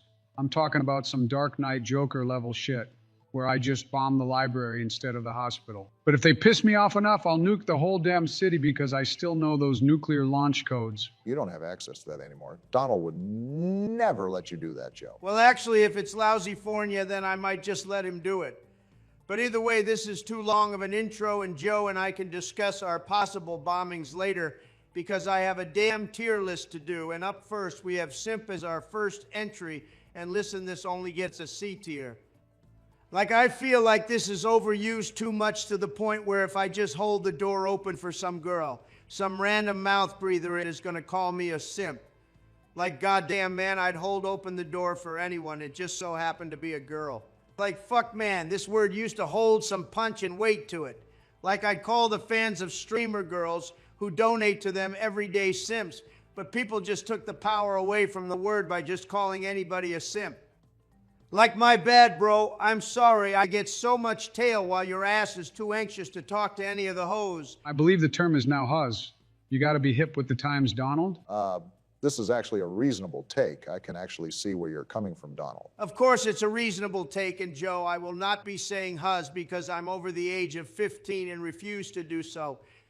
After that entry, we have a stinker in brainlet because I have that going into D tier. Like, if you call me a brainlet unironically and think I'm going to be offended, I'm just going to laugh right in your face. What kind of nerd-ass nose up in the air type of person is going to call someone else a brainlet to try to hurt their feelings? Like, okay, badass, settle down and relax before the dawn breathes on you slightly, and you get scared of my intense and dangerous alpha aura. I can tell you right now that if you breathed on me, I'd be anything but scared.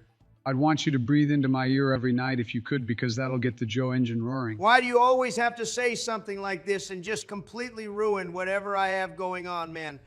It cannot be that hard to just not say these things, Joe. God, whatever, man. Because up next we have a tried and true classic with the idiot insult. And this is an A tier because it's basically what me and Barack call Joe. Like every other video, and it is simple but so effective. I'd even argue that we say it more than every other video. I swear that we have to say it at least once in all of our videos. If I were a gambling man, I'd take you up on that bet. But honestly, it wouldn't surprise me if we did call Joe an idiot that much. Well, anyways, up next we have our first top tier entry because I have Neanderthal going up there. Now, getting called basically subhuman is what a Neanderthal is. And it works if you only use it sparingly, but damn, when you add that onto something and have the right delivery, it freaking bangs. Just make sure you're not too snobby about it, because then you'll sound like nose in the air ass person like Squidward. Oh boy, but what about my favorite insult? It's up next, and I absolutely love the word nincompoop. You know what? Just because it's your favorite Joe, I'm going to place that bad boy into C tier just because you like it. But I will admit it is pretty funny to call someone a nincompoop from time to time. Like, that shit is so out of left field that you can't help but to laugh at it. And let me go ahead and rank our next entry because this is a top tier insult and perfectly encapsulates what Joe is. A total shit for brains. Like, I got shit going on in my brain, And that's why I'm so smart. Is that what you mean by it, Donald? Joe, stop. Yeah, you know exactly what he meant. And you being smart was not one of them. On my Dr. Strange shit, there is a 1 in 14,605 possibility in where I actually meant what you said, Joe. And let me tell you right now that we are most definitely not in that world. See, I got a gambler's mentality, and all I heard is that I have a chance of that being true. Joe, please seek help for your gambling addiction. He needs help for so many things, and gambling would definitely not be the first that I would send him for. Well, anyways, after that, we now have Troglodyte up next, and this gets a solid A-tier entry for the Don. Once again, this is one of those entries where you have to use it sparingly. You can't be popping this one off constantly because then you'll just sound weird as hell. It has to fit perfectly into the sentence, kind of like how Moist Critical does it. He throws it down from time to time, and even though I'm a bit of a hater, I have to admit that he does the execution of that word cleanly. Okay, but more importantly, make sure to not say that next entry out loud, Donald, because this will make YouTube so angry they'll put our heads on the chopping block for even thinking about saying this word. Why can't he say it? I thought this was America. Yeah, you can't stop me, Barack, because I will be saying it loudly and proudly because I have going to the top. Wait, why the hell was I censored? Fraile, what the hell, man? Thank you, Fraile. You're my knight in shining armor for that censor. That's kind of gay, but whatever. It's 2025, I guess, so go ahead and shoot your shot with Fraile. Well, since I can't say my favorite word, I'll just move on to our next entry, and that is Baby Boy, which I have going into D tier. Like this isn't even an insult, bro. This sounds like something I'd pay an OnlyFans model to say to me in a custom JOI video. What the hell is that? Jerk off instructions, you goddamn idiot. God, what is it? Fucking amateur hour here. Master Gunner Joe over there explained it for you pretty simply. But yeah, that entry sucked ass, and thankfully we have something better because I have both fucktard and clown going straight to B tier. I don't use these that much, but I won't lie. It does hit sometimes when you call someone a clown. And since I'm already talking, I'll also put our next two entries into AE tier because numbnuts bangs pretty hard. And the other word is basically an alternate name for Joe heads. You would think that's an insult, but the Joe heads only grow stronger from you calling us dickheads. Some may say that Joe and Dick are interchangeable. For once, I'm going to have to agree with you 100% here because I definitely use those words interchangeably. Well, either way, we have another banger after that because I have Smooth Brain going straight to the top because this bangs so hard. When you have no ridges on your brain and are completely smooth, it just means you're so dumb it's insane. And with this one, I feel like you can constantly use it as much as you want and it'll constantly bang. Well, I'm surprised we didn't have back-to-back top entries because I could have sworn you would have put Libtard up there with Smooth Brain. Listen, man, it's going to have to be a C tier for me.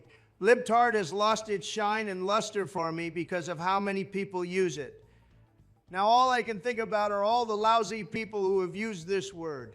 Let the real bad boys use it like me, because if you look like that loser-ass Ben Shapiro and you use that word, buddy, you got the right message, but it's the wrong messenger. But more importantly, we got some goddamn bangers because we have the legendary back-to-back-to-back S-tier entries with Bozo, Bitch, and Window Licker. Like anyone can be called a bozo, and it's amazing. Same with Bitch. But damn, Window Licker has to be my favorite. And I know you have all heard it so freaking much on the channel because we just love that word. I just like that it's a fun and friendly way to make fun of someone. Sometimes you don't need to use bad words to get your point across. Man, I just like envisioning what a window licker looks like, and I just think of Joe every time.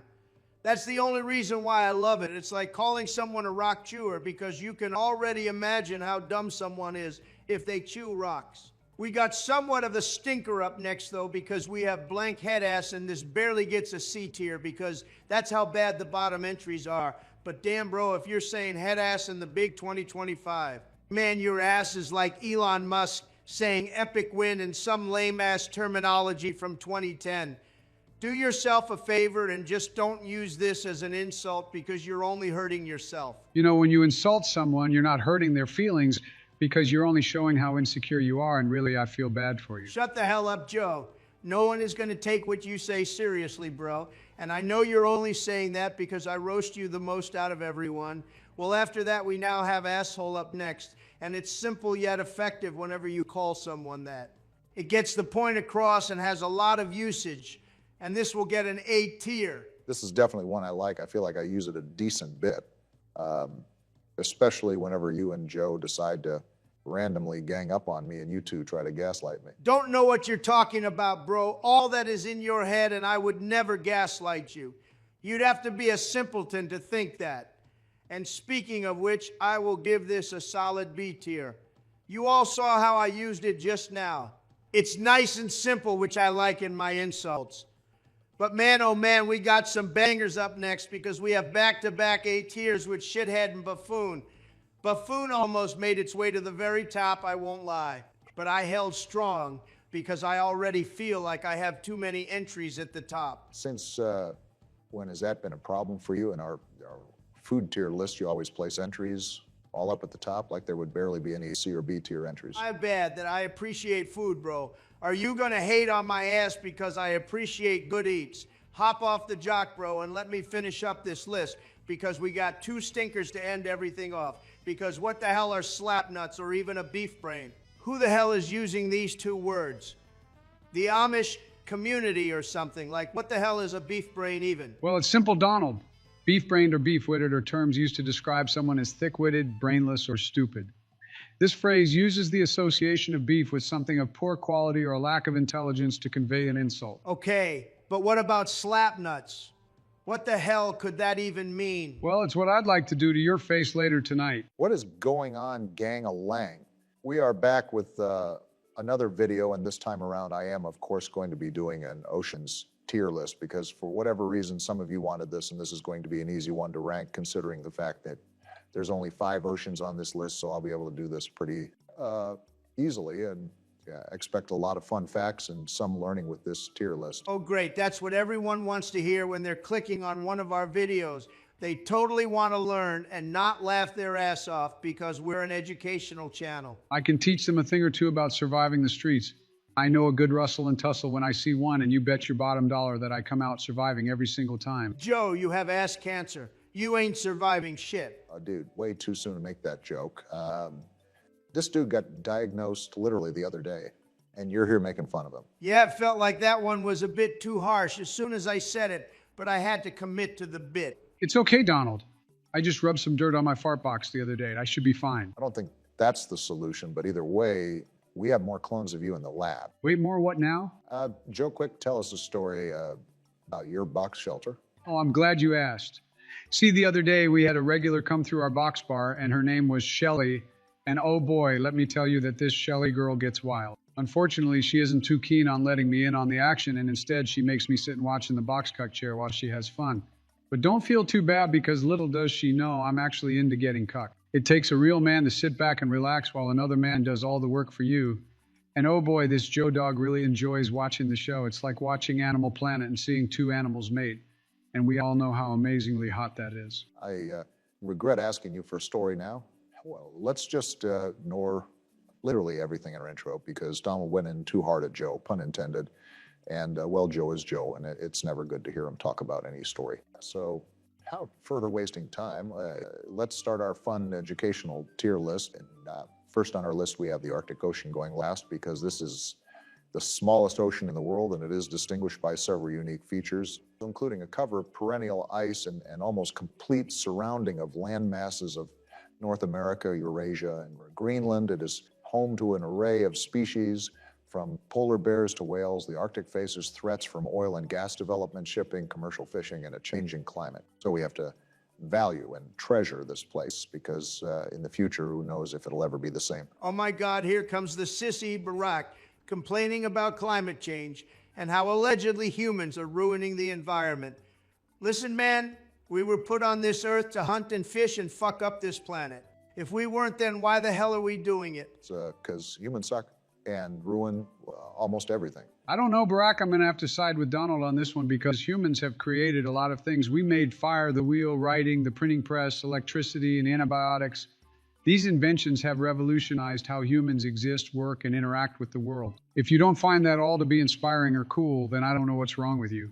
But most importantly, humans invented punching fart boxes and blue Gatorade hot dogs. You almost said something of value, but then completely messed up the landing and ended it all with garbage. Well, let me just go on with the list because up next we have Southern Ocean, and this goes into a mid-sea tier because the Southern Ocean is the second smallest ocean on Earth and covers only 6% of the Earth's surface.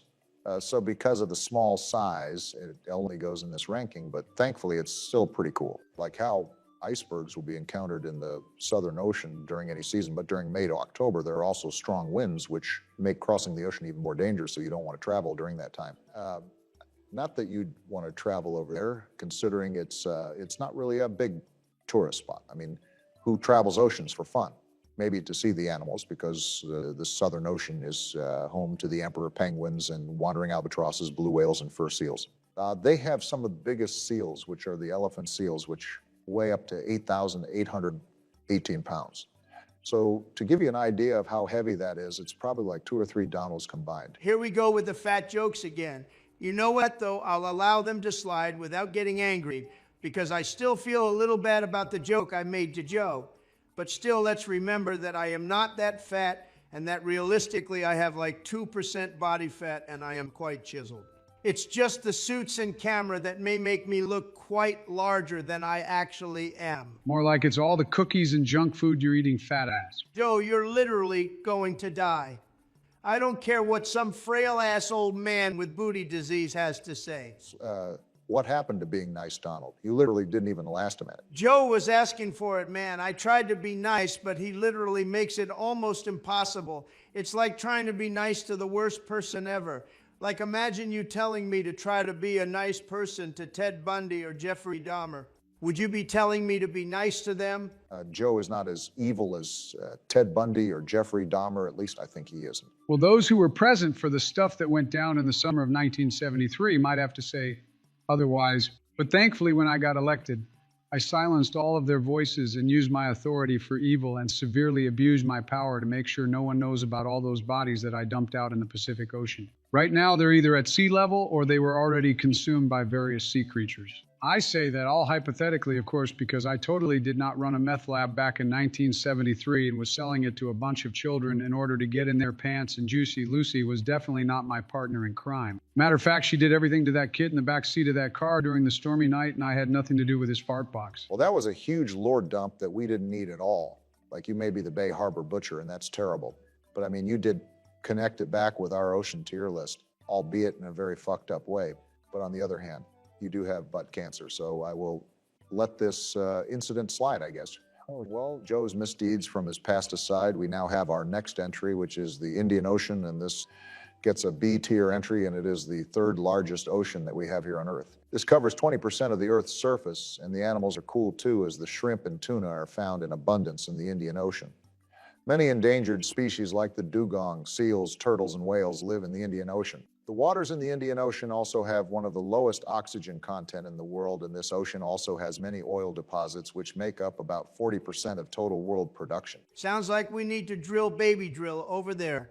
If it were up to me, then I would send over everything we got in that ocean and just absolutely decimate it and get every single bit of oil possible and claim it for the United States, because I am the best goddamn president out there. So why don't you do it? Oh, you know politics and stuff, Joe. You wouldn't really get it. But either way, you better be happy with the fact that I renamed the Gulf of Mexico to the Gulf of America. Yeah, because that accomplished so much, Donald. We really must thank you for that. You keep that attitude up, and I'm renaming Mount Everest to Mount Fuck Barry. That'd actually be pretty funny, and I would be honored. Then I'd name it to Mount. We love Barack, that'll show you. Oh, no, don't do that. I'd hate it. Oh, your ass is so done once I get the paperwork in. Holy man. Well, let's continue the list before Donald renames something else for no reason. And our next entry is the Atlantic Ocean, which I have going straight into A tier. This is our 2nd largest ocean, and the word Atlantic actually originates from the Greek mythology, meaning Sea of Atlas. The Atlantic Ocean is located between the Americas and Europe and Africa. The equator divides this huge body of water into 2 parts. the North Atlantic Ocean and the South Atlantic Ocean. So this was the ocean that Christopher Columbus sailed, and before that, the Icelander Leif Erikson is remembered as the first to reach North America more than 500 years before Columbus. So fun fact about that, but I feel like most people know that. Some notable Atlantic Ocean animals include humpback whales, bottlenose dolphins, sea lions, green sea turtles, starfish, sand dollars, tarpons, shrimp, killer whales, sharks, and stingrays. So it's safe to say that there's a lot of variety. All this ocean and animal talk is making me thirsty and hungry. I want to be like those Inuits out in the Arctics and eat myself some endangered species. Did you guys know they eat narwhal? I didn't even know what a narwhal was until I saw this dude eating one on TikTok. It looks gross, but the Joe Dog always puts something in his mouth first before he decides to swallow it or not. Okay, man. Well, I don't know what to make of that, but at least you didn't say something entirely gross, so I'll chalk that up as a win, to be honest. Well, anyways, rounding off this list, we now have our final entry, which goes straight to the top and is the largest ocean in the world, and that is the Pacific Ocean. Did you guys catch that little joke there? I would rather die than to hear that Pacific joke again. Hell, I'd rather hear Joe talk about some monstrosity of a food invention from his lousy cookbook. All right, whatever. Man, let me just give out these final fun tidbits and we can end the list. The Pacific Ocean is home to most of the world's islands, including Hawaii. There are more than 25,000 islands in the Pacific. The Pacific Ocean is also the deepest ocean. It has extremely deep trenches, including the Challenger deep in the Mariana Trench. It is also home to the Ring of Fire, is located in the Pacific Ocean basin. A number of volcanoes form a ring around the basin, which is where the name comes from. This area is home to many earthquakes due to volcanic activity and the movement of tectonic plates. The Pacific Ocean contains more than 75,000 volcanoes. And lastly, not so fun fact is that the Pacific Ocean actually shrinks by 1 inch every year. This is caused by the movement of tectonic plates, and the Atlantic Ocean is increasing by the same amount each year. So eventually it'll overtake the Pacific for the title of biggest ocean, but I mean, we'll all be dead or the planet will be by then. Wow, that's depressing. The Pacific might be shrinking, but more importantly, do you want me to tell you what makes my little Joe Dog shrink? Is it the ass cancer? Yeah, I'm actually kind of worried about that. What is going on, Gang-a-lang? We are back with another video, and this time around, we're going to be doing an accent tier list, and we don't have a whole lot on here, but man, it feels kind of wrong to do an accent tier list in the first place. People might hate me for it. Why are you being such a sissy already? It's not like we're hating. Well, me and Joe aren't, but if you're the guy doing the list, some of the comments might totally hate on you for putting certain accents above others. See, this is what I wanted to avoid. Don't you guys want to do this list instead? Not touching this with a 10-foot pole, man. It'll bring down my approval rating. I mean, who cares about your approval rating? It's already low as hell. But what really matters is what the homeless around me think. If they see any sign of weakness, then they'll know I'm vulnerable. I say something about how cool Australian accents are, and some dude is going to pull up on me with an alligator yelling crikey and then try to mug me. But yeah, I don't want to do it either because the Joe Dog doesn't care about accents. He just cares about the other things that the mouth can do. Okay, man, relax. No one is going to pull up on you with an alligator or a crocodile. It just sucks that Fraile made me do this list. But I will give valid reasons for my rankings. I'm sure this will be a somewhat safe list to do. Maybe Fraile chose me specifically to do this list because he knew I would be the most politically correct person to do it, and thus YouTube won't flag us. Nah, he just thought it would be funny as hell to see your ass struggle. I should know because I suggested that you do it. He thought it was a hilarious idea, and here we are. You are such an asshole. Well, I am what I eat. I can't help it. What? Joe, no one was speaking to you. Listen, man, no need to deny it. I am what I eat, and I am a man who eats a ton of butt. Okay, well, ignoring what Joe is saying, let's just get this list started. And even though it's not on this list, let's give an honorable mention to the Baltimore accent. Fraile will roll the clip. I said, Baltimore accents, say this phrase out loud. Earn, and earn. Hold on, earn. Aaron, earn, and iron, earn. Damn, what the fuck? We really talk like that? Is that how people from Baltimore really sound like? I don't know, Joe. It was just a funny clip that I found online from a while ago, and I wanted to share it with everyone. I'm not some omnipotent being with all the knowledge in the world, man. Okay, man, relax. I didn't even suggest that. I just asked a freaking question. Sorry, Joe. You've just had me so stressed out recently. Sounds like you need some za, Barack. And I ain't talking about the pizza. Okay, relax, man. We cannot be promoting that type of behavior on this channel. Dude, what are you even on about? I just had some ketamine earlier and I downed a whole pack of beers and have 3 Zins currently up my ass as we speak. I'm fucking wired, bro. Okay, let's just start the list. Well, again, this is based on purely on how I perceive your accent, so no hate, but also like, if your accent is lousy, I will be calling it out. So up first, we have the Australian accent. I noticed that there is no Scottish, Irish, or even New Zealand accents on this list. So I'm just gonna count the Australian flag as all of those because I'm too lazy to add the other ones to the list, but just know that I would have ranked them all the same because I had this going into A tier. And now maybe Irish accents would have gone into S tier, but I mean, it's not here, so whatever. But yeah, these accents are dope as hell. And I feel like if you're from these areas, I just find it fascinating to speak with you. Like I'll giggle and shit for a little bit because you rarely hear Scottish or Irish people. So you can imagine that Australians are heard from even less. But yeah, it's rare and kind of niche. My favorite accent has to be the Australian one. Like, remember Steve Irwin? I miss that guy every day. To this day, every time I see a stingray, I make sure to kill it and grill it on the barbecue in order to honor Steve. I don't think that's what he would want. You can't speak for him, Barack. For all we know, Steve is looking up at us and crying tears of joy at the fact that Joe is eating some stingray. I don't like the way you said he would be looking up at us, but whatever. Well, up next, we got back-to-back top tier entries with the New York accent and the Southern accent. I mean, we got the classic Fuck your life, bing bang. from the dudes. And yeah, whenever you hear any New Yorker speak, you can tell that they're from New York. I don't have an accent.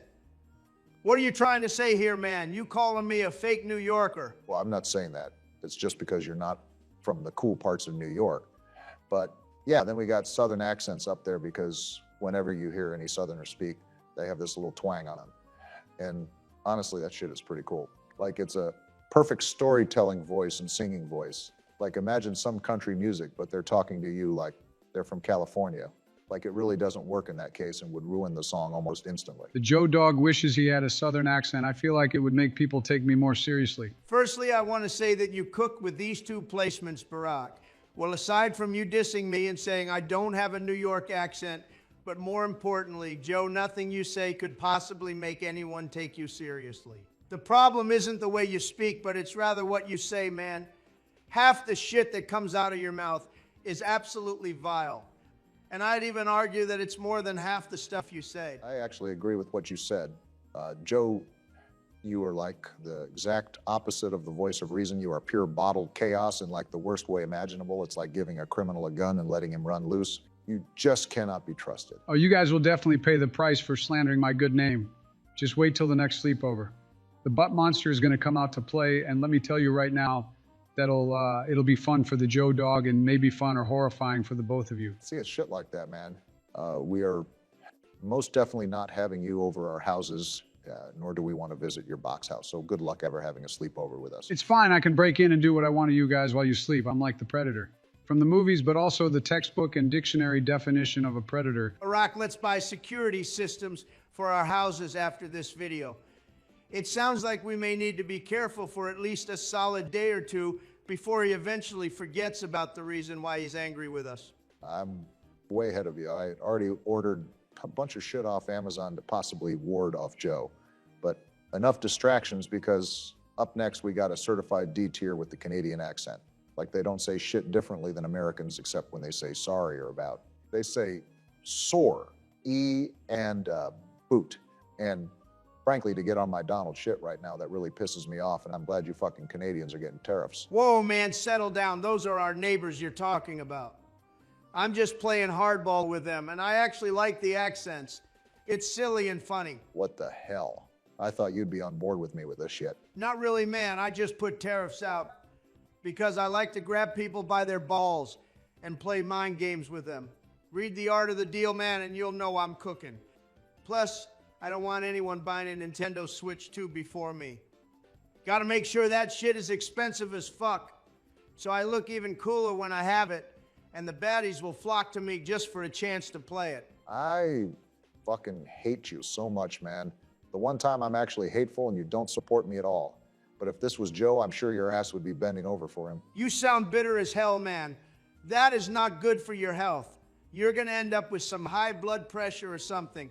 You have to learn how to fight away those inner demons you have inside of you, Barry. I agree. You really got to calm down and relax, Barack. It's not good for you to be this hateful and bitter. Take a page from me and Donald's book and learn how to love more man. Whatever. Well, after that, we now have British accents, and these get an A tier. They're pretty cool, and even though it sounds snobby as hell and they have some weird-ass slang words, I'd still say that it would be kind of cool to talk with a British accent. We got a British glazer over here. I do not fuck with their crumpets and shit, man. Although from what I remember from the British food tier list we did, they did indeed have some banging food. Some toad in the hole would go crazy right about now. So, you rather glaze their food than to admit that their accent is cool? Yes. Okay, well, thank God I'm doing this list. And up next, we have another D tier with the Chinese accent, because I won't lie, it feels racist to hear it, and sometimes I really don't understand what the hell they're saying. What you just said sounds pretty politically incorrect, Barack. Actually, it downright sounds racist if you ask the Joe Dog. Come on, man. How the fuck is me saying I don't understand their accents racist? Like, sorry that their hero pries is hard to get, man. I just want some damn Chinese food. Oh my God. That is racist as fuck, man. Chinese people do not say hero pries. May I have an egg aurora? Okay, to be clear, I did not say that the second part. That was all Donald. You sicken me, Barack. First you say that racist comment, and then you double down and also call out Donald for calling out your hypocrisy. I apologize to all of our Chinese viewers. Listen, I love the Chinese Communist Party and I love Yao Ming. I too am a fan of Yao Ming, and I also like Jackie Chan and Bruce Lee. Not to mention that I love Panda Express, but I won't glaze it a ton because you all know that I am the most politically correct person here. Okay, what the hell? What you two are saying sounds even worse than what I said. You guys are just name dropping the most basic of Chinese food and places. Oh, so now it's wrong to say we appreciate what the Chinese have done for our athletics and Hollywood movies. You continue to disgust me, Barack. Just when I thought you couldn't sink any lower, here you are going below the bottom of the barrel. Just get on with the list before you make me and Donald angrier. I didn't even do anything, man. Whatever, bro. After that, we have German accents, and these get a C tier because I like Oktoberfest. Are you and Donald happy now since I put this in a tier higher than D? Adolf Obama over here praising the Germans. Why does this not surprise me at all? Just when I thought things couldn't possibly get any worse, they somehow get worse. What's next, Barack? When will you be happy? When you drive away the entirety of our audience with your grotesque remarks? Okay, relax, guys. I literally am only grading accents. I refuse to be gaslit further and will instead rank the California accent because this is a D tier. Got any comments about that, fellas? What even is a California accent? Like, is it? What up, Holmes? What up, Essay? Come get me a Corona from the fridge foo. That does sound pretty Californian to me. Or throw in some Filipino accent like Pello Friends. I leaked Jollibee in nursing. Okay, you two are just straight up being racist now. Oh, and how would you know? It must be because you obviously are like the most racist one out of the three of us with your terrible comments about China and with how low you rank California. It's obvious you hate Mexicans and Filipinos. He probably hates Middle Eastern and Nigerian accents too. Notice how he put only the American accents at the top. Man, Barack hates Mexican accents, so it wouldn't surprise me if he hates the other ones too. Okay, no, what the hell, man. Mexican accents are next, so really what you two were doing wasn't even remotely close to what it is. I'm fucking done with this list, bro. You two are acting like idiots, and I'm just gonna slot the rest of the list into B tier, bro. And I do not want to even hear what the hell you two have to say when it comes to Middle Eastern or Nigerian accents. Are you sure? I feel like I really had the Middle Eastern accent down to a T. I feel like the audience should at least hear it. Nope! What is freaking going on, gang-a-lang? We're back with another video, and this time around I pitched an idea to Donald and Barack, and they actually liked it, so today we're on my PC, and we are going to be reacting to different types of Indian street food people that Fraile has found for us online. Dude, Joe, what the hell is wrong with your desktop? What do you mean? Joe, stop acting dumb, bro. I mean, just look at your background. No way in hell you use all of those apps and files, bro. Like, how hard is it to clean up your desktop and make it presentable for the audience? It's my fault I didn't know you snowflakes were going to be so triggered over a slightly cluttered desktop. Slightly cluttered. Dude, this whole thing is covered. I don't see a tiddlywink of free space on here. All right, way to exaggerate, Donald. You really got me. Dude, what Donald said was no exaggeration. This thing is filled up to the brim. It's like I'm watching Lena Paul on a Friday night. Well, I mean, that's kind of hot if you ask me. Joe, switch to your second monitor or something. Oh, fine. Let me swap over to the other one. All right, this is better, but I mean, why is it a Minecraft background? Okay, so a man can't have interest now. You can have interest, Joe, but why the hell is this your background? Are you 10 or something? Like I like Minecraft as much as the next guy, but I mean, come on, dude. Fine, I'll change it yet again. Okay, nope. Change it back. Now, what's wrong with this one? Dude, you AI generated a picture of us kissing. What the hell is wrong with you? I'm just trying to manifest this into happening in the future. Joe, for Donald's sanity, can you please go back to the Minecraft one? I mean, fine, but I'm sure the viewers would have preferred this background if I'm being honest. The Joe Dog knows what the people want. Every day you inch closer and closer to your demise, Joe. I want you to know that. All right, yeah. Let's get started on these Indian street food videos because I sure am hungry. Let's roll the first clip. So, right off the bat, we're already being treated with possibly something extremely gross as we're watching this dude just ball up that thing. Like, I don't even know what it could possibly be. All right, amazing commentary there, Barack. I mean, freeze frame on that for a second. Just look at the state of this man. Why would Joe possibly want us to observe this? What could he gain out of this? His feet are on the floor. He's making stuff with his hands. His shirt looks like he hasn't swapped it in like weeks. This looks disgusting, Joe. Why would you have Let me stop you right there, Donald. The reason why I wanted us to see this is because it's funny. I mean, look at it, the toes, the everything. Like, I don't know what you want me to say. It's just funny. I mean, sure, the food does look a bit good, and I would try a nibble or two. Okay, no, let me stop you right there because that's gross, Joe. Who the hell would even try any of this?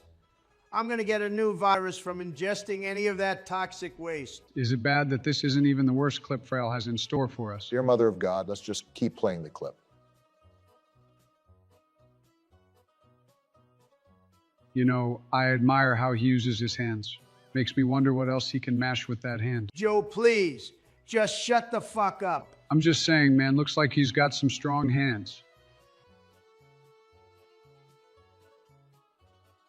Okay, this is so gross. Thank God that it ended. I guess we can rate that overall dish. It's a 0 out of 10. Let's go to the next video because it truly cannot be worse than this one. I guess it could get worse. Holy mother of pearl. So I don't know what the two of you are on about. This looks like a unique way of cooking that probably adds some good texture and added umami flavor because of the sweat from his armpits. I may have to implement this cooking method into one of my dishes. Joe, if you ever dare to even think about serving me some food with this cooking style, then I swear to God, I will have you beheaded on live television. Well, that's one way of getting head. Am I right, or am I right, fellas? Okay, that was a bit funny, Joe. We do that, but I think we've seen this clip loop enough, guys. And I think I speak for all of us when I say this is a negative 3 out of 10. You ain't speaking for the Joe Dog, because this shit looks scrum diddly umptious. Shut up, Joe. Everyone is on Team Barack for once, and we need the next clip because surely this time it cannot be worse than armpit food. Well, shit. I can't tell if this is better or not. Like, there's a ton of rats, but I mean, the last clip was armpit food. This is like 2 cheeks of the same ass. So it's either I get sweaty Indian armpit hair inside of my food, or I possibly get the goddamn bubonic plague from all these rats. Hell, what happens if one happens to fall inside of my food? Then I got rat stew. Sounds like a protein booster to me. I mean, have you guys even tried rats? They can be delicious. Joe, how would you know that? Can you please explain to the audience how in the world you would know what rats even taste like? Listen, man, I'm just saying that sometimes when you're cooking food, you accidentally have some rats fall in and you're not going to change the bowl, right? Like that would be a waste of food, so you just keep cooking, and if you really think about it. Meatballs are just ground beef balls, so it's not that much different if a rat or 2 or 3 or even 4 just so happened to fall in during the meat mashing process. Oh my God, Joe. Were those the meatballs you brought over for Christmas? I had at least 6 of those things. Listen, I can neither confirm nor deny whether or not those meatballs were the ones with the rats. But if they happen to taste a bit rat-like to you, I can assure you that it was merely a coincidence. Donald, are you not disgusted by this? You had those meatballs too. You know, I would be angry, but I mean, those things did fucking bang. I remember eating a ton too, and if those really did have rats, then I guess Joe has a point. Rats do indeed bang. You know, Barack, it's a traditional dish in a lot of different cultures. You should really stop being so ignorant. On God, Donnie T, to think that Barack would be so ignorant of different cultures. I mean, just look at how happy the rats are in this video. Shit, I'd be happy too. If I had an all-you-can-eat buffet as a rat in India. But god damn, it's freaking disgusting, bro. To think after all this time that me and Joe have taught you on how to be a more open person and be more accepting, you'd somehow turn out to be a racist Barack. The world is so messed up, man. I don't know how the hell me not liking rodents in my food makes me racist. But I've had enough of this video. Please, God, move on to the next one. Ooh, now we have some delectable desserts. These look yummy.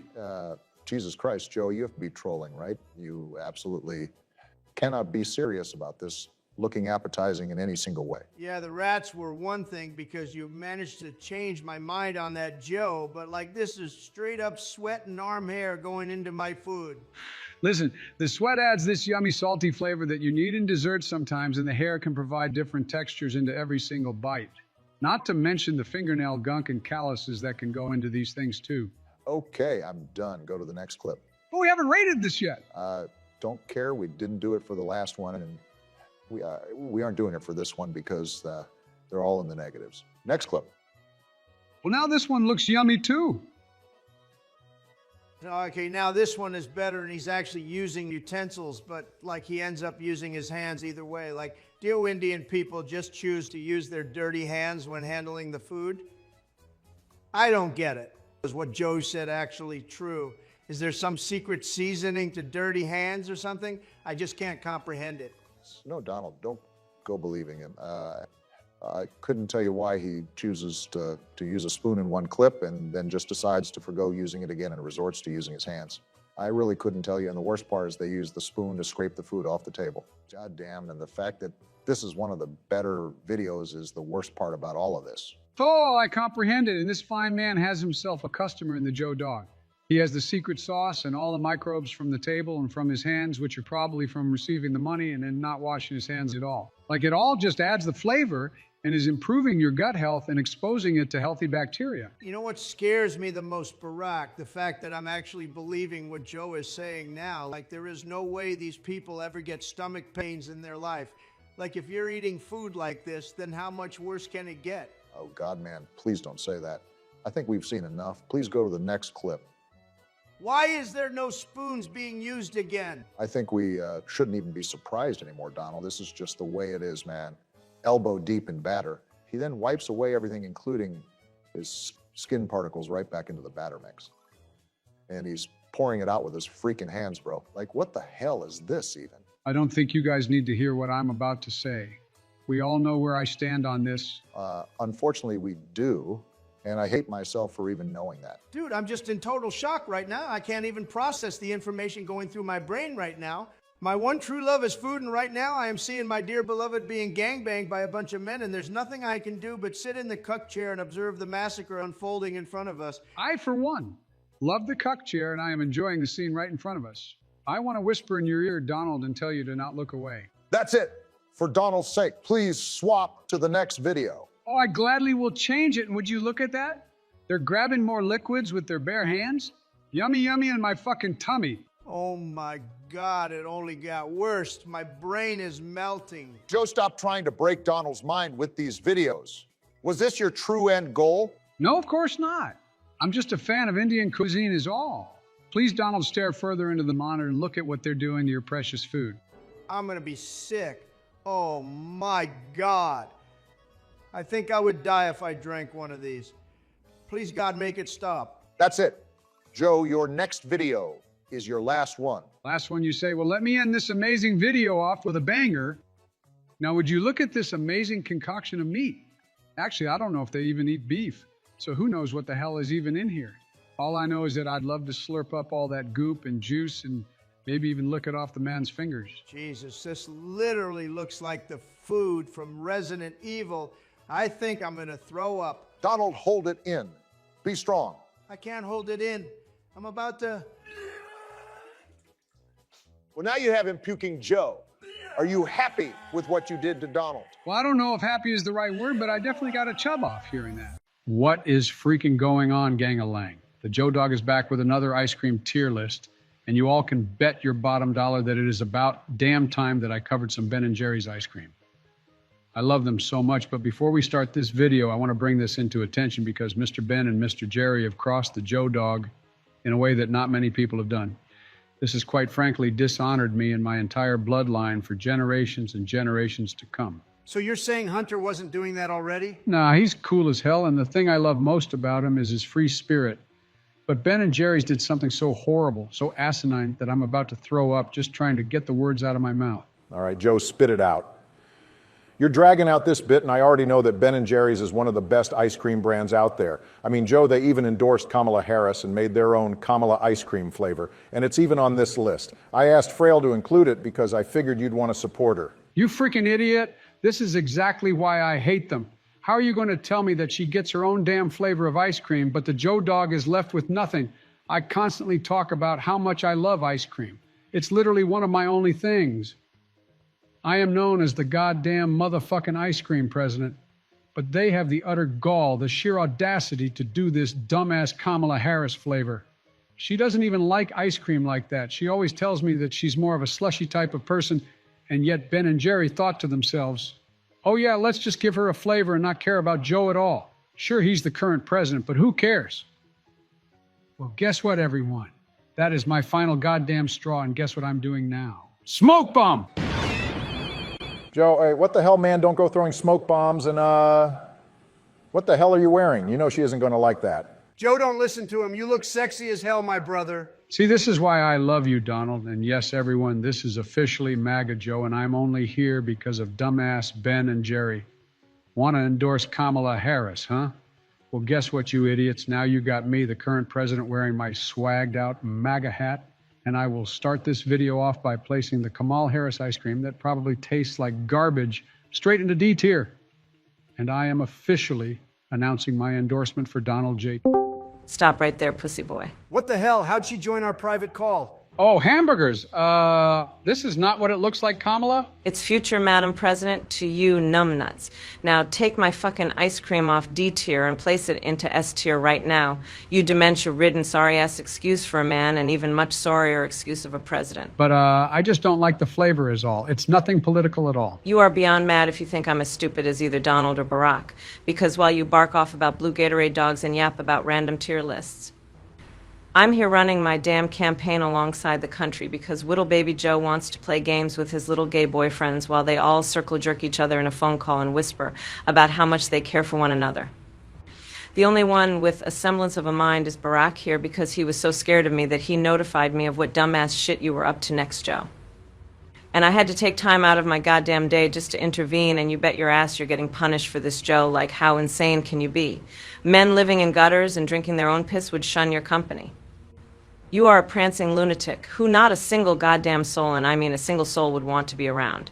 Now take off that hat and put the ice cream in S tier before I go in your office and become the first president to be charged with elder abuse. Well, I mean, you wouldn't be the first president because you're only a vice president. Joe, not now. You're right. I'm sorry, ma'am, and I'll change right now. Smoke bomb! You didn't have to do that dumbass smoke bomb again, Joe. You're so stupid, Joe. I swear you couldn't shit in your hands if they were stitched to your asshole.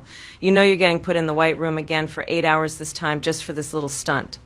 And if you ever, and I mean ever, think of pulling something like this again, I'll let you know that you won't make it to November. As for you other two, Donald, just keep doing what you're doing because you'll end up eating yourself to death before November and Barack.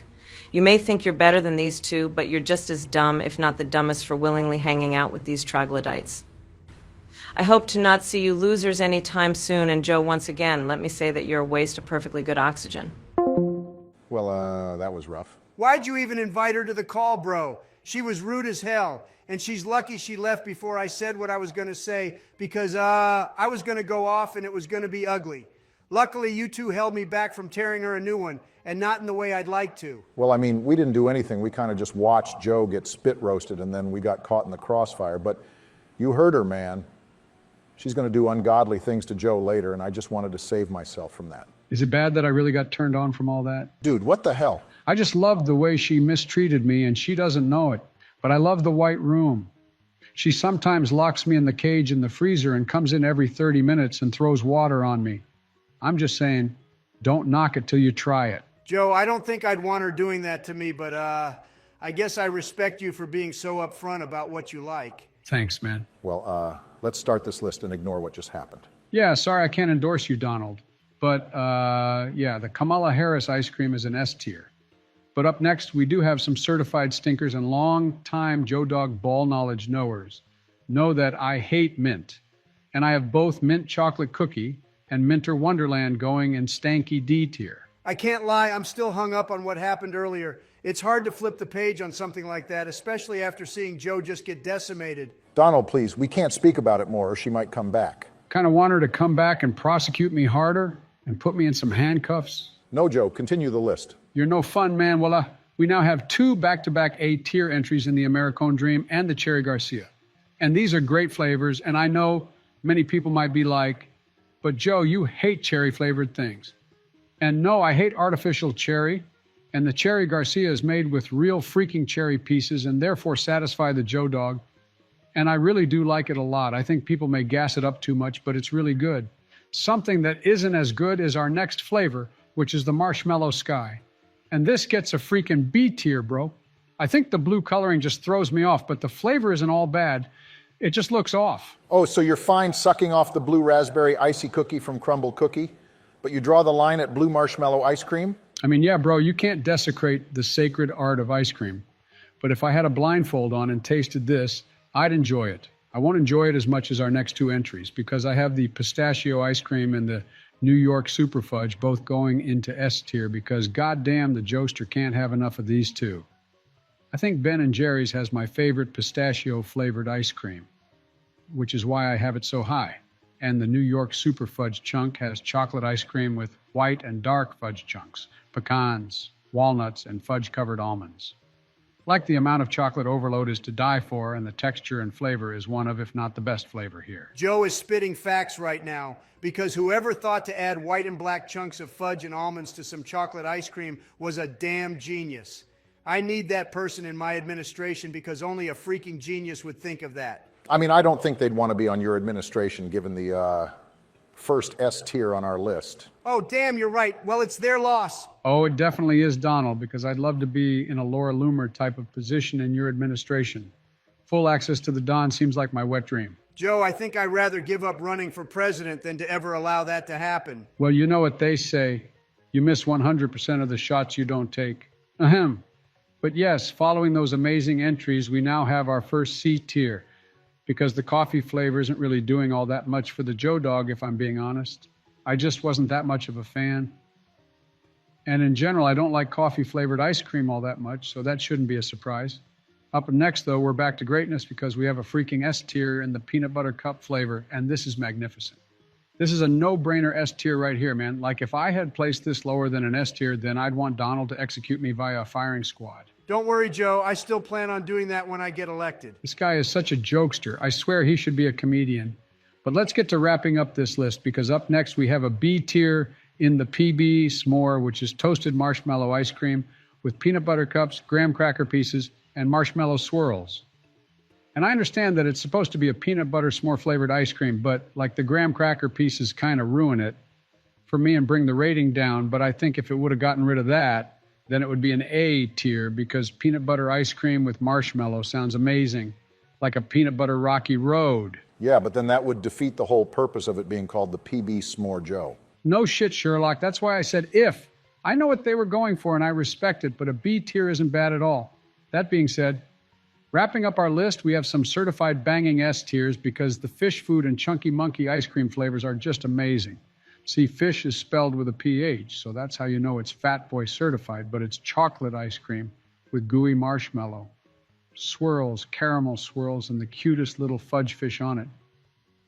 Then the one that describes the type of women I like, the chunky monkey, is banana ice cream with fudge chunks and walnuts, and you all already know that the Joester loves himself some artificial banana because that's how bananas are actually supposed to taste like.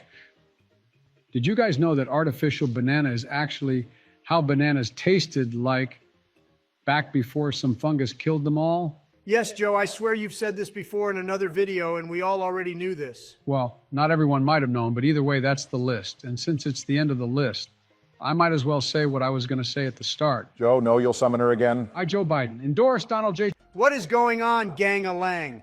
We are back with another tier list, and this time the Don will bring you guys an exclusive freaking list because I will be grading various snacks because surprisingly, we haven't rated snacks in general. Have we really not done that? Nah, man, I have the list pulled up and we've done exotic snacks, cheese snacks, snack cakes, and snacks from the 2000s.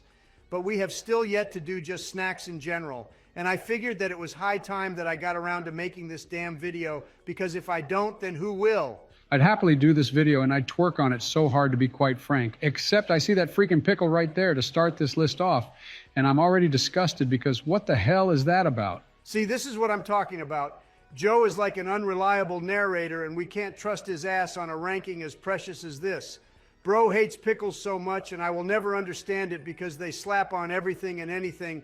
And to be quite honest, I like to munch on some pickle out the jar from time to time. The idea of that just disgusts me. You're better off doing ass to mouth with a fish than to ever consume a pickle. Much less actually enjoy the flavor of some cucumber that has been marinating in some damn vinegar juice. Okay, man, that's hella OD right there with that comment. It's extremely OD, but I can't help but respect his level of commitment to hating on pickles and all other things good like mint and artificial cherry. That being said, I do think pickles are good, and I might as well start the list because up first we have a big old long dill pickle, and this is getting a C tier right off the bat. I enjoy these, but to call these my preferred snack is crazy, not gonna lie. Like, I don't mind you pickle enjoyers, but to put this any higher than a C tier is just straight blasphemy. Putting this anywhere above an F is where you got me sick and twisted, brother. Like I want to gag just from the sight of the pickle going into C tier, and I haven't had anything to eat today, so it would all just be stomach acid and bile. Gross, dude. Why the hell are you telling us this? It's just a new fasting diet I saw Joe Rogan talk about. You just drink water and that's it for 3 days. But I don't drink water, I just drink sodas and juices, but I'm sure it's the same thing. That doesn't sound remotely the same, but are they at least diet sodas? No, they are definitely not. What the hell are we going to do with you, Joe? Well, thankfully, I do know a method on how to calm you down. Donald, that's inappropriate. You can't give me a happy ending on this video. Or can he? I'd never do that to you, numb nuts. I was talking about how I was going to place the Klondike bar and Blizzard both into S tier. Your mind immediately went to something gross, but at least mine was still wholesome because all I had was ice cream on the mind. But yeah, I'm counting the Blizzard as any ice cream type and the Klondike bar as any ice cream sandwich type. They all go into a high tier because ice cream freaking bangs. You can say that again. Well, I won't be saying it again. I think my point is extremely clear, and we all know that aside from Joe, I also twerk for ice cream. But anyways, following the list, we now have an A tier in the Hershey's chocolate bar, and I chose the best one to represent all chocolate bars, and that, of course, is the cookies and cream flavor. Now, this gets an A tier, but don't get me wrong, I still love it a lot. Trust me, I will not be upset if I ask for a snack and you bring out a whole Hershey's chocolate bar. But you see, it just seems like too little to be a snack. Like I'd eat it and immediately want another one because I know damn well it wouldn't fill me. Yeah, that's called being obese, my friend. Nah, man. As a Democrat, you have to respect me and promote body positivity. See, I'm not fat. I just wear my weight differently than you, and you have to respect me because I am calorically challenged, and that's not my fault, but rather it's the fault of this country for making me this way. I don't think the country forced you to eat multiple Whoppers and then have the audacity to get seconds with a helping of fries and a milkshake to wash it all down. That sounds like an average American meal if you ask me, but you can't fat shame me, Barack. I have taken the moral high ground in this argument. But yes, to continue on with the list, we now have back-to-back banging S-tier entries because I have both the Hot Pocket and pizza rolls going high up there. What is there not to like about either of these? You can get like 2 or 3 Hot Pockets for a quick snack, or you can fill up a bowl with pizza rolls and eat those suckers like you're breathing them in for air. Banger after banger from the great Don. I love sucking out all the sauce from my pizza rolls, and then I tongue them clean from the same hole that I sucked them from. Man, why do you even do that? Because it's fun to pretend I'm just sucking out someone's chocolate starfish, and sometimes I pretend that the pizza roll husk is like a ghost costume for my tongue. You know, man, this isn't remotely at all the worst thing you've said, and this is actually on the better side of things you've done, so if it's not hurting anyone, well, I say keep on doing it. But yes, now moving on, we have an absolute disgrace, and I'm more than sure Barack convinced Fraile to sneak this entry in here because you got me all sorts of fucked up if you think I'm gonna twerk on an apple. Come on, man, what's wrong with an occasional fruit? You don't even have to grade just the apple. Just imagine it being your favorite fruit. Why the hell would I ever think of fruit when I'm clearly making a snack tier list? Like, goddamn man, use your brain. But I'd forgive someone immediately if they brought me a slice of cake to repent for the sin of bringing me a fruit because I have our next entry going straight into S tier. Who the hell doesn't like cake? Well, whenever I have too much cake, I always get bubble guts, man. Like, it might be because of all the sweetness, but I just feel my stomach bubbling more than lava whenever I have a whole cake. Did you just say a whole cake? Well, no dip. Of course I said a whole cake. Like, what else would I mean by that? You could have meant it like a slice of cake. But Joe, you ever think that eating a whole cake in its entirety is probably why your stomach is in constant pain? No, that can't be it. I agree with Joe here. He probably has some deadly stomach virus or something. But I don't want to hear about his bubble guts on my precious snacks tier list. Anyways, up next we got two back-to-back A-tier bangers in the McDonald's fries and Cheez-Its, and goddamn do I love these. Not enough for the S tier though, but they bang hard. And you know, I'd place the fries higher if I was satisfied with just fries, but every time I go to McDonald's or any fast food place, my ass always fills up on food, and next thing you know, I'm gonna be ordering 2 number 9s, a number 9 large, a number 6 with extra dip, a number 7, 2 number 45s, 1 with cheese, and a large soda. Just put the fries in the bag, little bro. Fuck off, Sleepy Joe. I hate it when people say that, like I don't know why anyone would disrespect fast food workers. Like they are more essential to our country than some branches of the Army. I don't know where this country would be if it weren't for those employees. All right, relax now, man. You're doing too much right now. The sad part is that I am not doing enough, and when I get elected, I plan to enact a National Fast Food Workers Day. They'll still have to work that day, but at least they'll get appreciated a bit more. Anyways, let's continue the list, and up next we have Airheads. And I like these and even made a freaking tier list about them, but they only get a B tier in the grand scheme of things for a snacks tier list. Like this won't fill me up at all, but I know it's going to be delicious every bite. But what will fill me up slightly more and feel more snack worthy are our next two entries, because I have Uncrustables going into A tier and then snack cakes going into S tier. Uncrustables are good, but at the end of the day, it's a peanut butter and jelly, but snack cakes can be anything ranging from Twinkies and Ho-Hos all the way to some Zingers and a Hostess chocolate cupcake. You know what? This is one I can kind of get behind. I do enjoy myself an occasional Uncrustable from time to time. They're good if I need a quick bite on the go. I mean, I just eat them whenever I want. They're a snack, Barack, and you bet your ass I'm eating these during a movie or when I'm gaming. Much like with our next entry, but I don't like them as much because I then have Pop-Tarts going straight into B tier.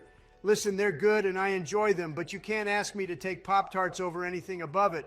Like you got me fucked up if you want me to take it over some Oreos or some chips, because I have those next two going into S tier.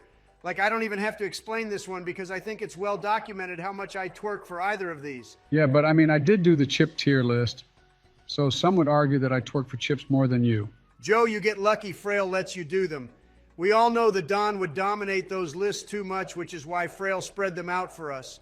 But don't get me angry, man, because I am super happy making this list right now, and I only want to continue it. And up next we have Popcorn getting a C tier because they're good for movie nights, but I'm not throwing my ass back like an Atlanta stripper for it. Like it's really overrated if you ask me, but I'll still eat it if it's in front of me. I mean, what won't you eat if it's in front of you? We just said that I wouldn't eat fruits, man. Pay attention to the damn list. But yeah, we now have our last two entries, and I know many of you think Lunchables are just for kids, but I will twerk for some damn Lunchables. They don't fill you up at all, but they're still a banging B tier in my eyes, and our last entry is a milkshake, and this gets an amazing A tier because it's the perfect sidekick to any snack. Like imagine munching on some Twinkies and having a milkshake next to you. Like it's the perfect Robin to any snack's Batman, and for that I place it into A tier, but it'll never reach S tier territory because it's just a sidekick. But what if it's those super big milkshakes with the cake on the side and candies and chocolate inside? That's just doing too much, and I'd rather just twerk on some Portillo's chocolate cake shake. God, I'd choke an MFer out for some of that right now. See, and I'd choke the chicken to you choking someone out. Seek therapy, Joe, please? I don't see how going to therapy would help me get my money spread longer or how it would get me some ABGs. So until they implement either of those, am most definitely not going to therapy. On God, Joe, just thug that shit out, my man. That's what real men do. You two must have some crazy childhood trauma or something. What is going on, gang-a-lang? We are back with another video, and of course you all know that the great Don is going to be ranking some food, and this time around we have some exotic snacks that are about to get ranked. I doubt many of you have heard of these, and if by any chance you already know about these, well, pretend you don't. Yeah, but I am excited to do this one.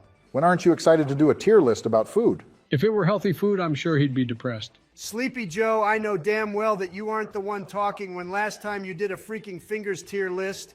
Keep up that back talk and I'll have Fraile make you do a flooring material tier list or even a writing utensils tier list.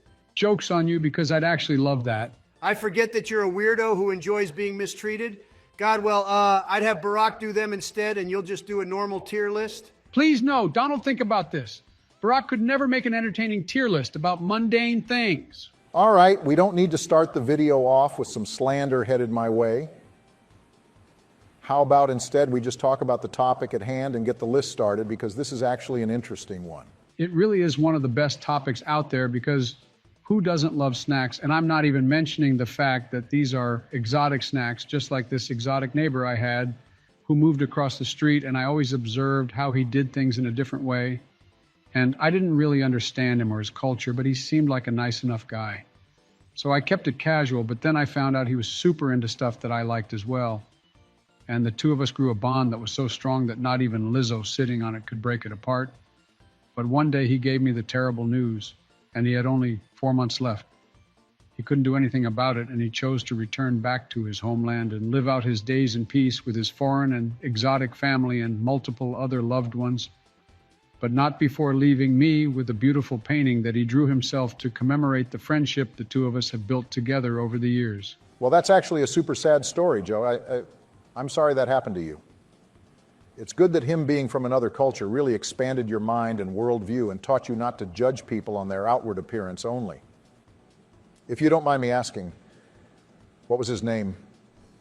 I want to pay tribute to him too. Sure, I'll be more than happy to do that, Barack. His first name was Mo, and I believe his last name was Lester or something like that. He came from this place called Iowa, and I know it sounds super fake, but it turns out that it's a real place. But yeah, he was a real nice guy, but what I loved most of all was his painting that he made for me. And Fraile, I want you to put it on screen, please, because I would constantly tell him stories about the adventures we all had. And he seemed to have grown into a very passionate Trump bomber shipper. And he has written multiple fan fictions of you two together as well. If you want, I can pull those out too. Joe, I don't know what's worse. The fact you have never heard of Iowa despite you being the president, or the fact that this is the second time a painting of me has been put on this channel where it depicts me kissing another man. I think they're equally as bad. And I regret ever asking Joe to tell us more about his dead friend because of the way this all turned out. Dead? What the heck are you talking about? You said he had 4 months left? Yeah, 4 months on his lease, bro. He then decided to go back to ayahuasca or something. I don't know. That's enough. I don't want to hear from Joe anymore. God, I don't know how many more brain cells I can lose. Every time Joe speaks, I swear another one just decides to off itself just from the sound of his voice. God, let's start the list because the only thing that can make me happy is some damn snacks. So starting off this list, we have the Coca-Cola White Peach flavor, and the description for this starts with the refreshing and delightful taste of Coca-Cola White Peach. This limited edition beverage offers a unique twist on the classic Coca-Cola flavor by infusing it with the sweet and juicy essence of white peaches. So if you ask the Don, this sounds interesting as hell, and to me is an immediate S tier. Like you all know, I twerk for some Coke, and unlike Joe, I very much so mean the soda, but I mean the other version doesn't hurt either. But yeah, hearing that it's the classic Coke with the sweetness of some white peaches, like goddamn, that just sounds like something worth twerking for. Bang, bang, bang, and a chicken wang, Donald. This sounds like some absolute heat. What the hell are you saying, Joe? He's a very special man, Barack, and I don't mean that in a nice way. But yeah, it does sound like a heater. The only thing that could possibly make it better is making it a diet drink, but I'm willing to take in the extra sugar just to have a taste of this deliciousness. Which, speaking of, we now have some chips, but these aren't any ordinary chips because we have the cup noodle flavored chips. And listen, I want to have faith in these and I want to place it higher, but given my dangerous record with all the exotic flavored chips, I just don't know if it would bang. Like, I just remember the times I had the beef-flavored chips or the damn chili cheese fried chips, and I just shudder at the thought of them. So I'm going to have to break the terrible news to everyone that I, in fact, have these chips going into C tier, only I've just been burned too many times on these exotic-ass chip flavors, and I don't know if cup noodle flavor is enticing enough for me. If you ask me, they're still missing out on a huge market by not making some female discharge flavored chips. Nope. I don't think they're missing out on much by not making that. I think they're actually saving their clientele by not producing that abomination of a flavor. Well, I mean, I'd give that a try, I guess. Can't knock it till you try it, and it definitely intrigues the Don. But it doesn't intrigue me as much as our next two entries, because we have two banging back-to-back S-tier entries up next, because we have the Hershey's Mochi Chocolate Chip Cookies, which sound as amazing as it looks. Now, if you're a fan of mochi, well, I bet your mouth started slobbering like a dog just then, because you get the yummy texture that mochi provides alongside some Hershey's chocolate chip flavor. Like, there's just no beating that unless they make an ice cream variant. Then the S tier next to it was the Tomomasu Japanese cider, and this bad boy packs a huge flavor bomb because the description says that the Tomomasu Japanese cider combines crisp flavors of watermelon, white peach, or mango with a delicate hint of carbonation. Now that just sounds very appealing to me, and I can see myself cracking one of these bad boys open and enjoying the beautiful inside doors and the fresh AC that is most likely turned on in my house as I stare out my window and see all the peasants walk in the sweltering heat. That last part sounded super condescending, but it couldn't have been more in line with what you represent as a whole, Donald. That I'm a total genius and a freaking badass? Yeah, I know that already. I mean, did you all not hear me talk to Elon in our Twitter space the other day? Bro was sucking me off harder than a vacuum. But me being the best in the world is not the point of this list, because we have the list to continue. And up next, we have the roasted chicken chips after that. And listen, I know that I trashed on the ramen one earlier and even said that I lost faith in other exotic chips, but I will say that some roasted chicken sounds mighty enticing. I have to give this a B tier, and maybe it's because I got some potato salad and the pre-cooked roasted chicken from Costco the other day, and I basically deboned the chicken and got it all out there and basically made some quick shredded chicken. Then I proceeded to just eat the whole tub and whole chicken over the course of a day, and I would just get a handful of chicken and a handful of potato salad and just eat that up as if it were the last thing to eat on this planet. And goddamn was it good. So maybe I have the chips going that high because of what I ate the other day. Okay, that's absurd, bro. You ate a whole ass chicken and the whole tub of potato salad. Let's not forget that I said over the course of a day. Dude, the Rezzer's potato salad from Costco is 5 pounds. You ate 5 freaking pounds of potato and mayo, and that's not even touching on the fact you ate the whole chicken. Listen, man, it was so good I couldn't stop. I still think it's not a lot for a whole day because I'm a big, strong man, but whatever. I'm not here to get judged. Well, anyways, after that, we then have strawberry Kit Kat bars. And of course, you all know it's getting an S tier. If you all haven't tried it, please go to an H Mart or some Asian store and try it yourself, and you'll be jealous that we don't sell more of it in the States. But after that, we now have 2 back-to-back A-tier entries in the Skittles Squishy Clouds and the Twix Pods. Now, the Skittles Squishy Clouds are just as they sound, airy and delightful Skittles. But if you ask me, I think I'd rather just have the original, because never have I chewed them and thought to myself, man, these should be softer. I think they're perfect, but it probably wouldn't hurt to switch it up every now and then. And to speak on the Twix Pods, see, they're Twix, but with a crunchy cookie center that is surrounded by a smooth layer of caramel and coated in creamy milk chocolate. Now, while that sounds good and all, I just feel like it can't beat the original Twix. So basically the same reason why I gave the Skittles Clouds the same rating. I don't know if you're getting older and sleepier, Donald, but those were some bad takes just then. I don't know how you could possibly not give an S tier to those two things. Because I don't want my S tiers to be filled with everything on this list. I am being objective and saving the S tiers for truly elite things like our final S tier up next, which is the Strawberry Oreo Cakesters. And I already twerk enough for the normal Oreo Cakesters, but now you add some strawberry. Oh man, you're gonna make me come. Come and get some more after finishing the whole pack by myself. Couldn't have given an easier S tier, but now I have to be the bad news bearer and break it to you all that I have the Twix milkshake going into B tier, Like, I don't think it's bad, but I also don't think the true Twix flavors are going to shine in a milkshake. Like, you won't get the proper blend of chocolate and caramel, and I feel like it's a bit of a flop. But this is a good list if I do say so myself. The ratings could have been better, but yeah, it's okay, I guess. Listen, man, I rate things too high, and you all call me fat. I rate things too low, and you guys say I should have rated them higher. Now, which one is it? Yes to both. What is going on, gang-a-lang? I am back with another video, and you all just had to know that I was in charge of this one because there is no way I'd allow Joe or Barack to cover something so near and dear to my heart, and that is my beloved fast food. Now, this time around, we are going to be taking a look at the various types of international variants from different fast food chains. Barack also did some research as to what each thing is, and so I'll have our local boring man explain what it is before I ultimately cast the Don's ultimate judgment on it. Wow, I sure do love being introduced as the most boring person. I freaking hate you, man, and me and all the other viewers won't be surprised at all when your fat ass wants to rank everything in S tier yet again. Well, it could be worse, Barack. You could have had a worse time, like with how I had to go to the bathroom real bad while I was in the shower, and it wasn't number 1, but rather number 2. But I didn't want to get the whole bathroom floor all wet. And you know how after you poo after getting out of the shower, it feels all weird and icky? Yeah, I wanted to avoid that, so I had to take drastic measures for a drastic situation. And I popped a squat right above my shower drain and prepared my aim harder than a stealth bomber nuking a village.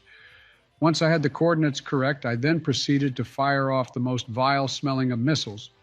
But thankfully, we hit them right on target. The problem is, the drain couldn't fit my whole snake monster down the drain, so while it landed on top, it still was poking its head out, so I had to do what any logical man would do. I stomped on it till it went all the way down my drain and then washed my foot. I really don't know how you manage to spin these stories out of thin air. I always wonder to myself, are these real?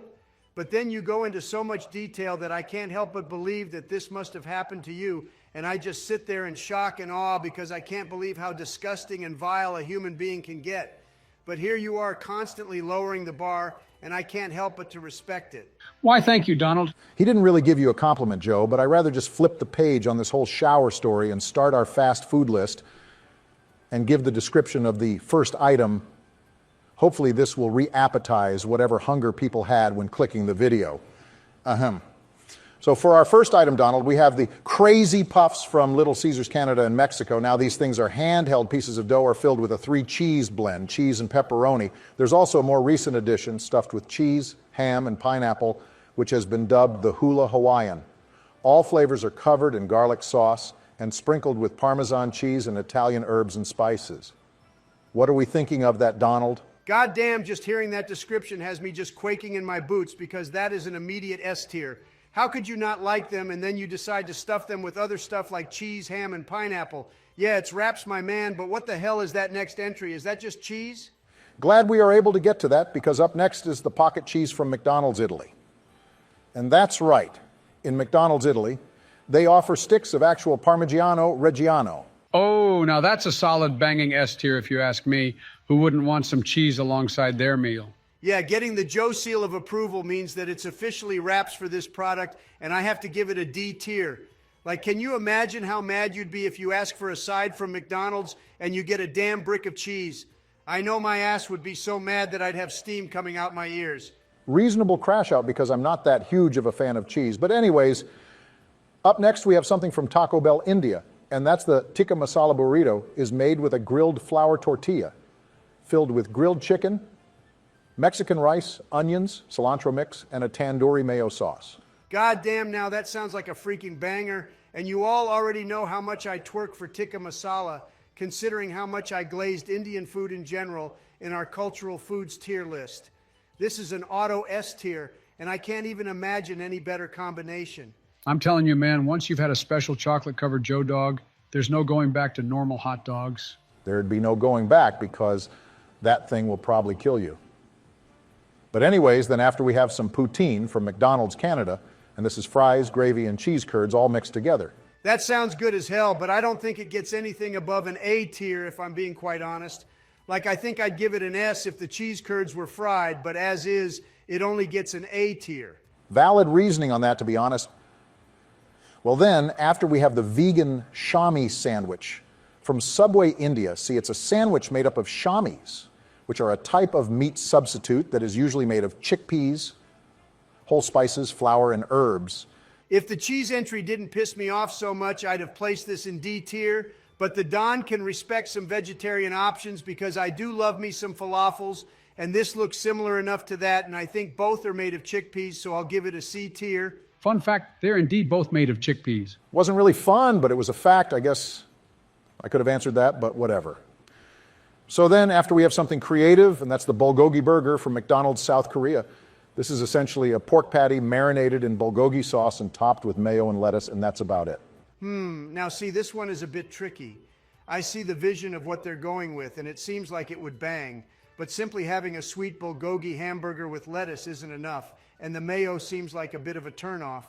If you ask me, they should have added some kimchi in place of the lettuce to give it more flavor, and then opted to get rid of the mayo, so I think I can only give it an A tier. Funny that you would mention kimchi, because our next entry is actually a kimchi quesadilla, which is also from South Korea, but this time from Taco Bell, and this is packed with spicy chicken, a melted cheese blend, and kimchi, the Korean fermented cabbage dish. Okay, that picture makes it look unappetizing as hell. I'm a keep it a buck with you. Still, though, I can't imagine it being that bad, but I am not entirely feeling it with the cheese and the kimchi. It may just be me, though, and I think the Don can only give this a B tier. Nah, you're tripping here, Donald. The kimchi probably adds a nice bit of spice to the whole thing and gives it a good crunchy texture in every bite. This for sure has to be a banger. I'm with Joe on this, but this is your list, Donald, so whatever. Following that, we then have two items I'm sure you'll enjoy, Donald, because we then have the McCrocket from McDonald's Netherlands and Belgium, and croquettes are essentially Dutch croquettes and are made of meat ragu fillings encased in breadcrumbs and deep fried to a golden crisp. And now imagine that in a nice burger, and then we have the extra long chili cheeseburger from Burger King Estonia and Latvia. And this has 3 of Burger King's trademark flame-grilled patties, topped with chili sauce, melted cheese, and placed on an extra long bun. I think you can tell why I put these back to back, because I already know what you're going to rate these things. Listen, I don't know if that's a backhanded way to call me fat, or if you are genuinely learning more about me to the point where you were able to predict this, but yeah, this is getting back-to-back S tiers. Like, they are freaking bangers, man. I don't know how anyone could hate either of these, especially with that description of them both. Yeah, I figured, well, anyways, up next we have ketchup nuggets from Burger King Canada, and these were inspired by the Doritos ketchup chips, and they are basically just white meat chicken coated in a ketchup glaze and deep fried. Man, the chip versions aren't bad, but you guys ever leave a chicken nugget in ketchup for too long and they get all moist and weird? Because that's what I imagine this would taste like, and I have to give it a C tier only. You're missing out, man. Leaving nuggets in ketchup for a long time gives them that nice glaze that they need. Sounds pretty gross, Joe, but whatever. Well, anyways, after that we have loaded fries from Burger King Mexico, UK, and South Africa. It's fries with cheese and bacon. I don't know what else to say about it. I know what to say. These belong in S tier without a doubt. It's loaded fries, and you can never go wrong with some loaded fries. Of course, you would think that. Well, I'm sure this is another S tier up next. But after that, we then have the Shrimp Whopper from Burger King Japan, and the Shrimp Whopper features flame-grilled patties, deep-fried shrimps, lettuce, and tomatoes, all sandwiched between 2 sesame seed buns. See, you think you knew me, but this is only an A tier. This is no S tier because this is just a normal Whopper, and you all know how I would die on the damn cross for the Whopper, but this time it comes with fried shrimp in the middle of it.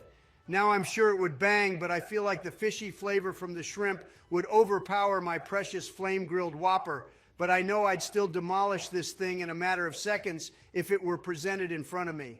Surprised me a little with that, because I could have sworn that the fried shrimp would have had you ranking that high. If you ask the Joester, I think the Japanese Whopper could have used some like fried pork cutlets or some curry-based sauce. That actually sounds kind of banging. Joe, surprised you didn't say anything gross, but yeah, we're now on to our second to last entry, and this is the McChoconuts from McDonald's France, and this essentially is just a milk chocolate puck covered in peanut butter and peanut chips and presented to you in a nice brioche bun. Now that sounds like an absolute banger if you ask me. Well, no one is asking you because it's my list. You just sit there and be the words, man, but I have to agree, though, because this is a damn S tier, and they kind of cheated because I would have twerked on anything chocolate related, but goddamn, this is taking it to levels I could have never imagined, and they have to pat themselves on the back for making this. The only crime is the fact that it's French. Wow. Well, thank God we're at the end of our list, and ending stuff off, we have the shrimp donut from KFC Thailand. And the shrimp donut is just as it sounds because it is a big piece of jumbo shrimp, breaded, deep fried, and formed into the shape of a donut. It comes with a tangy dipping sauce and gives you that crunchy, shrimpy flavor. Reminds me of the chicken ring from White Castle, but I imagine this is loads better. Oh man, now this is a banging way to end the list because once again, this is another S tier. The White Castle comparison was perfect, and having some shrimp rings sounds amazing to me, and that sauce sounds like a delight. I don't think there can be a better thing to come out of Thailand aside from this product. You're a funny guy, Donald. We all know that the best thing to come out of Thailand are all the lady boys. What is freaking going on, gang-a-lang? The Joe Dog is happy to present to you all possibly the best list to ever grace this humble abode that we call Earth. Ugh.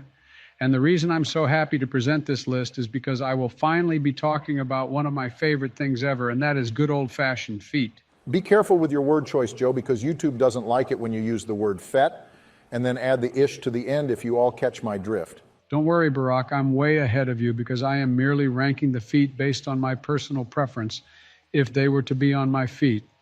Not totally in the way where you all imagine it, where some beautiful lady walks by and then asks for me to lick them. No, that would be sick and twisted, and I'd hate to do that, unless someone offered me $1. Is that all it would take, Joe? A singular dollar? You're right, I'd do it for even less. Heck, I'll do it for a penny. And if you don't have one on you, then I'll also take IOUs. Just say that you love feet already, Joe? Remember that he can't. YouTube freaking hates us, man. Well, probably more so you and Joe rather than me. I make educational videos sometimes. Why am I lumped in with Joe? That's like that one meme, the hydrogen bomb versus coughing baby. Like I don't know what I've done to even be put in the same stratosphere as Joe's demented ass. Dude, you constantly crack the most sexist and ignorant jokes out there. And the only ones I legitimately let slide from time to time are the Lizzo ones because those are actually pretty funny. Yeah, I kind of go crazy with those, don't I? Yeah, you know what? I'll give you props. I really enjoy them. See, they just come to me too, like I think about it and then just let it fly. Like, believe it or not, Barack, I actually make those all up on the spot. Do you now? That's actually pretty impressive, man. Good on you. Thank you, man. I hope you actually mean it. No, man, I'm serious. Those Lizzo jokes are killer. And I'm pretty sure you started the saying to twerk for on this channel. So, like, I actually give you a lot of props. You know, man, I really needed to hear that today. I appreciate it. Hey, no problem, man. Yeah, which is why I don't understand why you'd place me on the same tier as Joe when my jokes are beautifully crafted and his are some sick and twisted amalgamation of weirdness that just pervades everyday citizens' minds. But for Joe, it's this reality he has formed for himself where these sick and twisted perversions are actually things he's done. And I have yet to touch on the fact that he's done so many worse things, like the countless horrors this man has going on in his personal life with his loved ones, like having his wife in a cage, or the crazy things he has going on in his basement. Like I can't even begin to fathom what makes this man tick. The only thing that goes through my mind is how the dementia has riddled more holes in his brain than Swiss cheese, to the point where I don't even think there's much of a mind left. He might not even be human at this point, just some robot constructed by the CIA to make us think everything is okay. Oh boy, Donald, you so funny, you so funny. Tee-hee, we got an active imagination on you. I am as human as all you earthlings. See, like, why'd you say you earthlings? The hell is up with that? Barack, isn't this intro dragging on a bit? Oh, yeah, it is, Joe. You should get this started. And Donald, you can sort out whatever problem you have with Joe later. Wait, no. Too late, Barack said so. Ahem, so let's go ahead and get this foot tier list started. And now let me tell you all that I like me a good curvaceous foot with nice long toes and a good figure. You'll all learn soon enough what type of feet the Joester likes, because up first we have the Mongolian foot, and listen here. This is a solid foot and gets an A tier from the Joester, but my main knock is that it is a bit too stubby, but the formation is right, and if you can get past that though, they are nice and uniform and almost reach S tier for me. If only they were more slender and longer. Jesus Christ, Joe, we're talking about feet here. Hate to be with Barack on this, but he has a point, Joe. Donald, what if Margot Robbie was in front of you and said she was down to ride that orange train? Would you say no? I'd rather die than say no. Okay, now imagine she says that before anything goes down, you have to worship her feet and suckle on her sweet toes. Would you still be down? I mean, I feel like any man who's attracted to women would say yes still. Okay, now riddle me this, Donald. Would you prefer her to have short and fat, stubby toes with wide and unbecoming feet? Or would you rather have some nice, slender feet with some long, yet proportional toes that are only exemplified by her equally as long, yet proportional legs? Okay, well, when you put it that way, I actually understand what you're saying, Joe. It's crazy to say this out loud, but you've never made more sense in your whole life, Joe. Oh, come on. Hate the player, not the game, Barack. But I'm glad to have you on my side, Donald, because I have more feet to rank. And up next, I have back-to-back B-tier entries in the Roman and German feet. Now, let me explain both of these. See, they both just strike me as a little off. Like the Roman foot is just too equal for the first three toes, but then they fall off a cliff, and I don't know, it's going to look like a teenage mutant turtle hand with the way the first three toes stand out the most, and I know it's going to trip me out, but they do look somewhat nice aside from that. Now, as for the German foot, well, much of the same applies because I don't think it's that bad, but I'm just not a fan of how even all of the toes are. I like my toes to be distinct so each one can feel different when I suckle on them. Joe, relax. The advertisers will hate that. Not if they love feet as much as the joester, but then again, that's like asking cows if they love grass or like asking lions if they love meat. The joester loving feet is the most natural thing in this whole world, and no matter what parallel dimensions you travel, this will forever remain a hard fact. Well, Bo Jiden might hate feet, actually, and he might also be a competent president and actually be a normal guy. Oh, God, I shudder at the thought of that. That'd be like Donald Trump being skinny and, well, really, all I'd have to say is skinny just to get a burn on you. But enough because the feet tier list must be completed, and after those back-to-back entries, we now have Greek feet. And listen, this gets a freaking C tier. Just look at how long that second toe is. Like, they might as well use that thing as an antenna. Because, goddamn, it can reach the sky with that thing. All right, man, relax. I happen to have Greek feet. You, sir, are a certified freak. But I mean, it could be worse, so be thankful your feet are at least a C tier. Following that, we now have African feet, and I almost placed this into A tier, but I didn't like how the second toe was the same height as the big toe. Other than that, it's a nice-looking foot, I guess. Probably the best out of B tier, but more importantly, we got a tiny banger on our hands up next because I have Norwegian feet going straight into A tier. Like we are approaching greatness, and I am unashamed to say that this is the best A tier entry that there will be on this list. But I wanted to leave S tier to one foot type only, you know, the foot to rule them all, and this foot almost came close if it weren't for our next entry, because goddamn, the Egyptian foot is just something special, and it goes up in the Hall of Fame for feet and gets a banging S tier.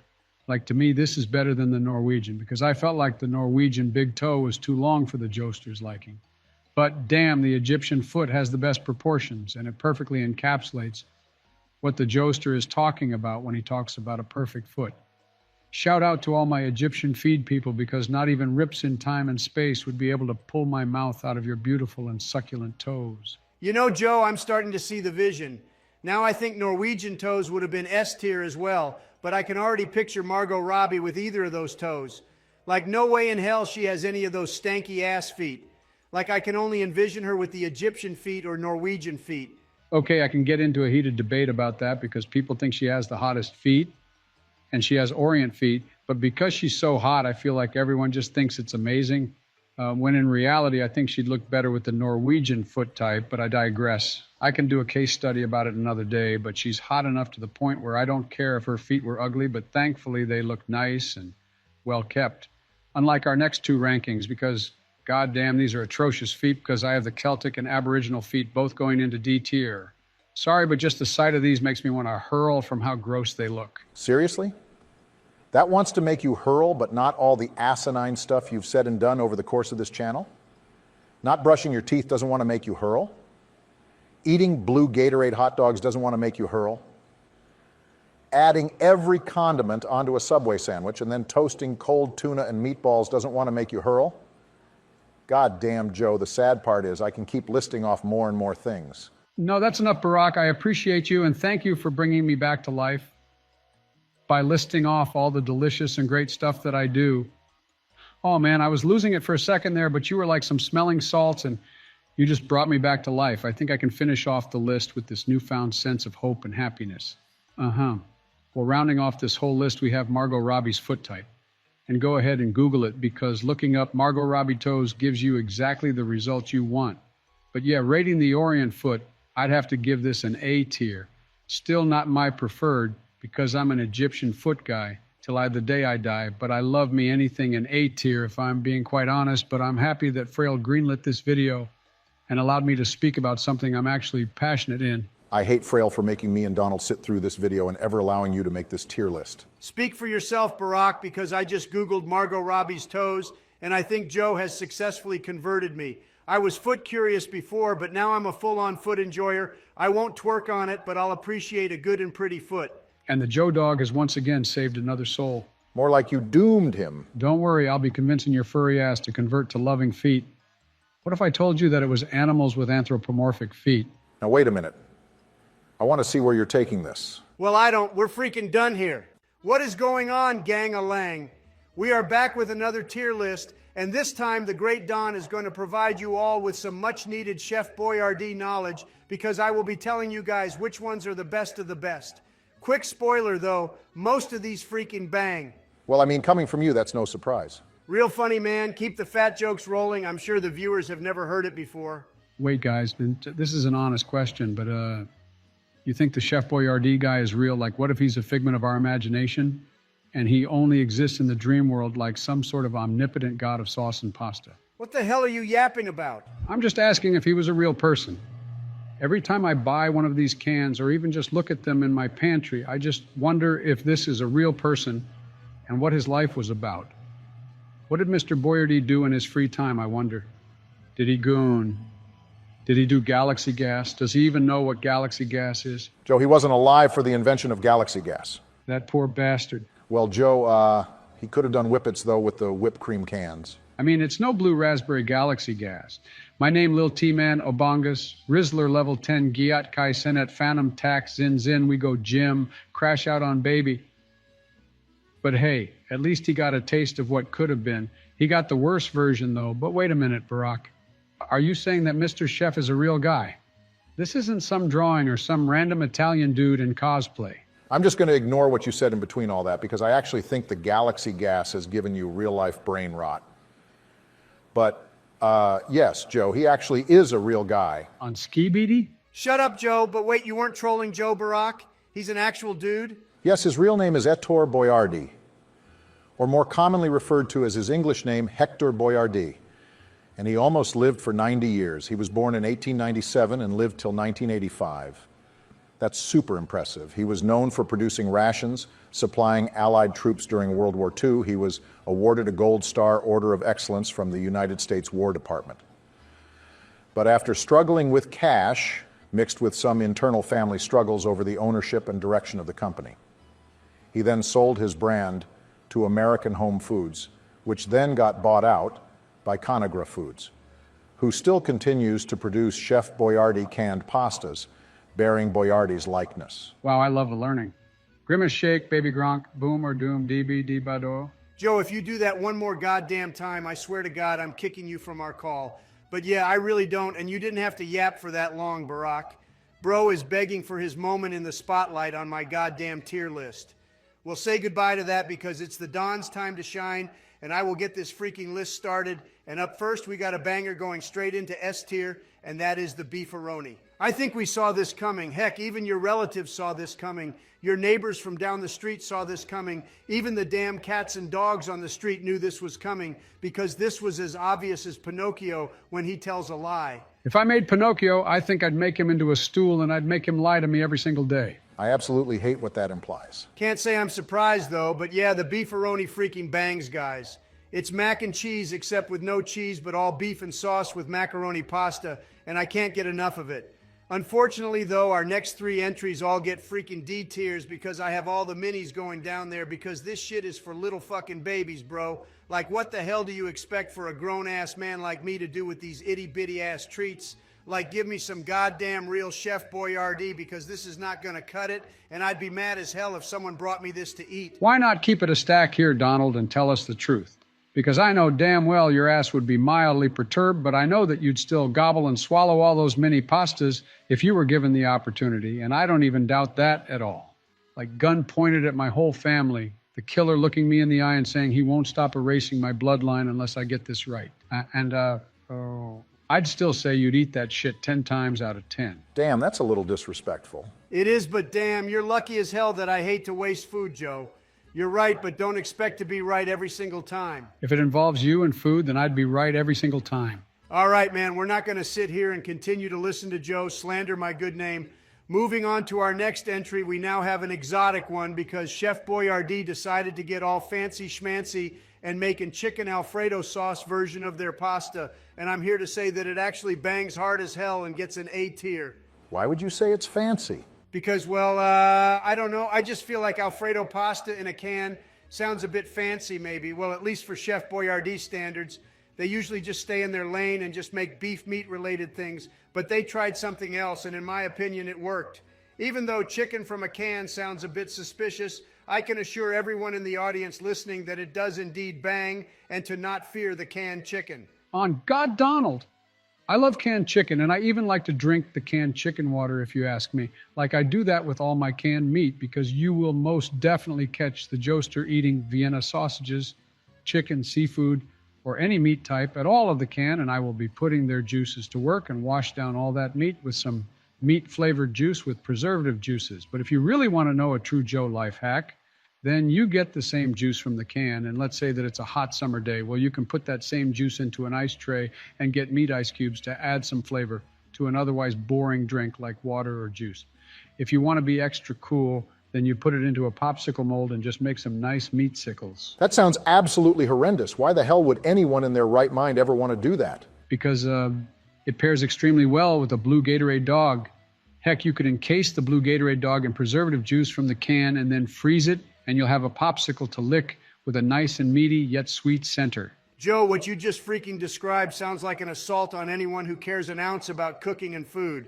I think I'd rather freeze dry my balls off than to eat that slop, bro. Well, you wouldn't be eating, but more so sucking and licking.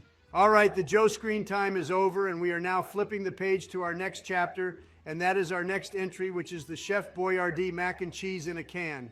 Now, this gets a B tier because it's honestly pretty all right. I'm not about to twerk for this, but it'll get a solid nod of approval from the Don. I think it only gets this high, too, because I honestly thought this was going to taste awful. Like, I respect Mr. Boyardee and all, but I thought mac and cheese was going to be out of his wheelhouse. Dude, it's still pasta. How the hell would cheese and pasta be out of his range when all he makes is pasta in a can? Listen, man, I don't know. I'm just used to seeing all my mac and cheese come in a box like with Kraft, and I just get weirded out at the thought of it coming out of a can. Sue me, man. I don't know why you're getting your panties in a twist over a simple opinion, bro. I still gave it a B tier, too, so like it's not even a bad ranking. I'm slobbering a bit just thinking about mac and cheese. The sound it makes when it's all creamy and thick, and you just move it around with your spoon. God damn, now that's something the Joester is craving right now. I might even get some ranch-flavored mac and cheese later. What the hell? They have that? Yeah, they do. See, Kraft has like a bunch of new flavors with their Cheetos collab, but the ranch one is just something they did on their own. They also have a jalapeno cheese one, too. Okay, well, at least the jalapeno cheese one makes sense because those two pair up to make an amazing flavor combo. But ranch and cheese just seems like a recipe for your bubble guts, Joe. But whatever, man, what goes on between you and your toilet is no business of mine. That is what I'd like to say, but we had that whole bubble guts tier list you made, and I unfortunately had to sit through it. Don't act like you didn't like learning more about me, you silly goofy goober. I genuinely did not, Joe, and it was a waste of what little time I may have on this earth. I think I'd rather give the shooter an extra opportunity to shoot at me than to listen to that slop again. Speaking of slop, though... You better not disrespect the beef ravioli, Donald. I may not say a lot and let things slide, but that's where I draw the line. I'm joking. It was only a goof and gaff because I actually have our next three entries going straight into S tier. Like, who doesn't like the classic beef ravioli? And the next entry is the same, except they overstuff it with even more meat and sauce, and hell, that would go in S+ tier if I had one. And the spaghetti and meatballs is one of my favorites, of course. You can never go wrong with the spaghetti and meatballs. Like if you mess up making that, then you probably should never be near a kitchen for the rest of your life. See, me personally, I enjoy spa peggy and meatballs. No more references, Joe. We talked about this. All right, well, I like Filipino spaghetti the most. For once on this entire list, Joe is actually spitting hot fire because goddamn Filipino spaghetti is to die for. I'd handstand twerk underwater till I run out of oxygen just for some Filipino spaghetti. Damn, you got me hungry as hell now, Joe. But not hungry enough to overrate our next entry, which is the lasagna. And listen, this gets an A tier. It's good, but I think this is one dish that you truly can't capture the magic of inside of a can. It's missing stuff, but hey, I still really like it. While I'm here, I may as well rank the next two ravioli types because we have cheese ravioli going into C tier and the mini raviolis going into A tier. Now, I know I hate it on the other mini foods, but this is ravioli, and when they're mini, it feels like I'm eating ravioli cereal, and I can get multiple on my spoon, and it just feels squishy as hell, like when you hold on to a baby or pet a cute dog. The squish meter is off the charts, and the cheese ravioli isn't bad, but you guys know the Don can't go on without his meat. Oh, brother, you can most definitely say that again because the Joester is the king of meat, and I need it in me at all times. Okay, yeah, you're right, Joe. I won't argue that because that's just how much of a good mood I'm in because of our last entry.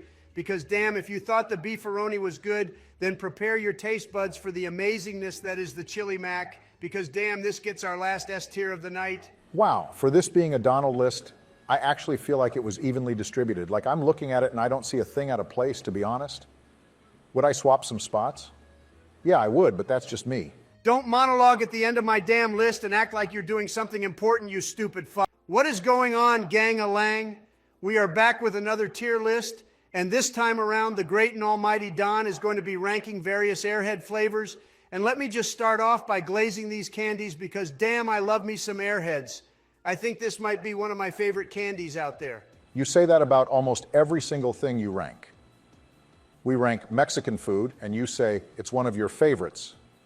You then rank Chips Ahoy and Oreos, and you say they are both one of your favorites. At this point, man, what isn't your favorite? Salads and anything remotely healthy. Good one, Joe. Now that's a lie right there because I love to drink my diet drinks and we all know that diet drinks are immensely healthy. Either way, we're not here to talk about healthy food. We are here to rank some goddamn sugary snacks, and I don't care if one Airhead has 22% of my daily sugars. I will simply thug out whatever comes my way. I don't think you can just thug out diabetes, bro. That's because you haven't tried. I hate to admit when Joe's right, but he's absolutely spitting right there. But enough of that because we have a damn list to start. And up first on this list, we actually have back-to-back S-tier entries with the cherry blue raz mix and the strawberry watermelon mix. Like any time you introduce flavor mixes, you're playing with fire. But the Airhead company knew damn well what they were doing because they just decided to mix the best flavors into one, and they knocked it out of the park with the strawberry watermelon flavor. Like that was just two S tiers rolled into one and turned it into an S plus tier. Same with the cherry blue raspberry because goddamn they fused some straight heat on that one. Did you just leak the rating for strawberry and watermelon? You said they are both two S tiers rolled into one. Joe, I'm going to have to keep it really frank with you. I've got to be like hung to death if I ever rank something watermelon or strawberry flavored lower than an S tier. We definitely don't have to take it that far. All right, how about instead, if I didn't place the two Airhead flavors up there, I'd be forced to get a lap dance from Lizzo. But I am so sure that everyone already knew I was going to twerk on them harder than Megan Thee Stallion. But yeah, we aren't ranking them yet, so we'll get there when we get there. But up next, we got cherry-flavored Airheads, and listen, I am not a cherry hater like Joe over here, so I want all my cherry boys to rejoice because this is getting a freaking A tier. Surprisingly enough, I actually like the cherry flavor on Airheads. Like I know I'm known as the guy who hates artificial cherry and pickles and mint. Quite frankly, I don't like a lot of things, and I am proud of how much of a hater I am. The hater in me fuels me, but that's aside from the point because I'm talking about Airheads, but yeah, I actually rather enjoy the cherry flavor, but I don't know if that's just because I twerk on Airheads so damn much that I don't care what flavor I eat, which might be the case because I eat any Airhead in front of me, no matter the flavor, but it could also be that Airhead has made the best artificial cherry-flavored product out there. I disagree. Cherry Coke exists. That is a bit of a banger.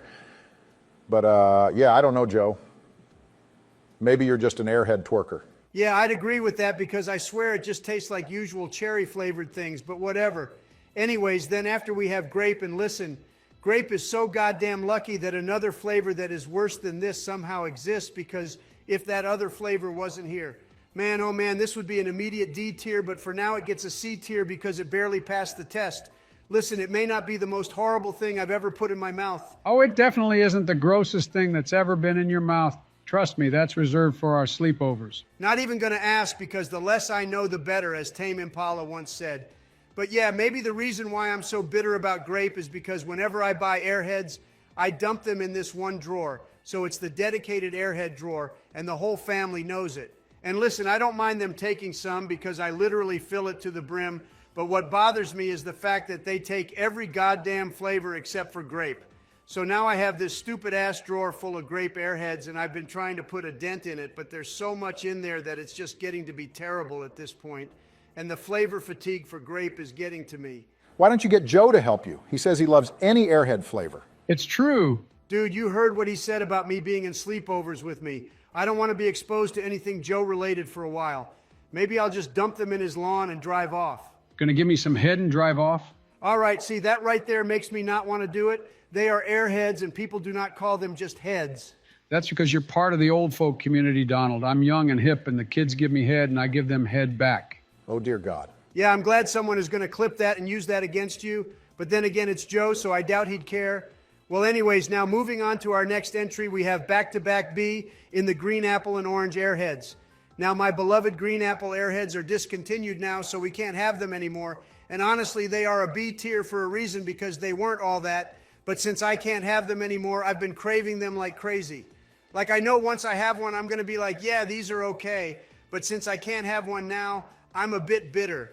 As for the orange, well, yeah, it's like green apple. It's good, but nothing to write home about, so that's why it's in B tier as well. I didn't even know they discontinued the green apple flavor. You're really on top of your Airhead news, Donald. Of course I am. Do you think I'm some sort of rookie or something? You're insulting my damn honor with that assumption, Barack. I will prove to you that I'm the ultimate mind and that I know how to rank some damn Airheads. Listen, man, it's not that deep. I was just amazed that you knew about that product being discontinued. I'm not questioning anything, and I'm especially not questioning anything you rank if it's food related. That's how it should be every list I make. The Don rules with an iron fist. Boy, I'd love that iron fist to come my way. Wink, wink. All right, no more of that because Joe made it weird, but yeah. Up next on our list, we now have the Holy Trilogy, because I have strawberry, watermelon, and blue raspberry all going into S tier. Once again, I don't think this surprises anyone. Like, you'd have to have room temperature IQ to think I was going to place any of these three lower than a S tier. Like, seriously, go get your head checked if you don't think any of these are S tier worthy, because damn, we all know strawberry literally translates perfectly into literally everything. I have yet to have something strawberry flavored where I absolutely despise it or even think it's mid. Then for watermelon, I can get that it can be hit or miss sometimes, but the misses still land high up in the tier lists. But for Airheads, man, this gets a boom because it's that good. The same for blue raspberry, because I once again rarely find myself disliking this flavor. I don't know what's more rare, me hating something blue raspberry flavored or Joe having a coherent and well put together speech. Well, that's what the pregame poppers are for. They wake me the hell up and loosen me up at the same time. You are so nasty, Joe. I don't think it ever surprises someone to hear something gross come out of your mouth. Like, at this point, it's like Pavlov's dog, bro. Anytime you open your mouth to utter any sentence of any kind, the viewers are predisposed to just expect the worst out of you. They never once go, oh man, I bet Joe has something thoughtful and great to add to the conversation. Instead, it's just, oh brother, here we go again with blue Gatorade dogs or something else nasty. Well, if that's the case, then I'm glad that I had that effect on them. Dear audience, that means I'm in your head. I might also be in your walls or even inside of your dreams. Relax, Joe. You don't have any transdimensional powers that allow you to enter the dream realm and haunt us all. Correction, I don't have any transdimensional powers that allow me to enter the dream realm and haunt you all. That you are aware of. All right, Sleepy Joe, you're done here. The crazy police need to take you to the all-white room and do a hardware reset on your brain. Anyways, following the Holy Trinity, we now have the mystery flavor, and I have this going straight into A tier. See, the mystery flavor of Airheads is a combination of leftover flavors from different batches. The flavor is unpredictable and changes from batch to batch. So this is like a mystery box of flavor, and I twerk for something like that. I like to have my for sure good ass flavors like with everything in S tier, but sometimes the mystery tier can be an S tier, or sometimes it can be a B tier or A tier. So I figured I'd just place it in a safe A tier because I do like the mystery element where I try to pinpoint what flavors were left behind and which ones I get the most flavor of. Dan, does every company do this? I swear you said the same exact thing about the Dum Dum mystery flavor. I definitely did, and I also loved what they did. From a flavor standpoint, it's creative and lets the consumer have a unique experience every time. And from a business standpoint, it's just a great way to save money. They should do that, but with like other stuff, like give me all the leftover McDonald's milkshake flavors and just give to me as one flavor. And it'll be the ultimate Neapolitan milkshake because it'll have strawberry, chocolate, and vanilla in one. You know what, Joe? That may have been one of the best things to ever come out of your disgusting, decrepit little mouth. Thank you for saying it's little. That's, well, sure, man. Go ahead and take that, compliment. Anyways, we're now on our second to last entry, and this is the maple syrup airhead, and I cannot fathom why someone thought this would be a good idea.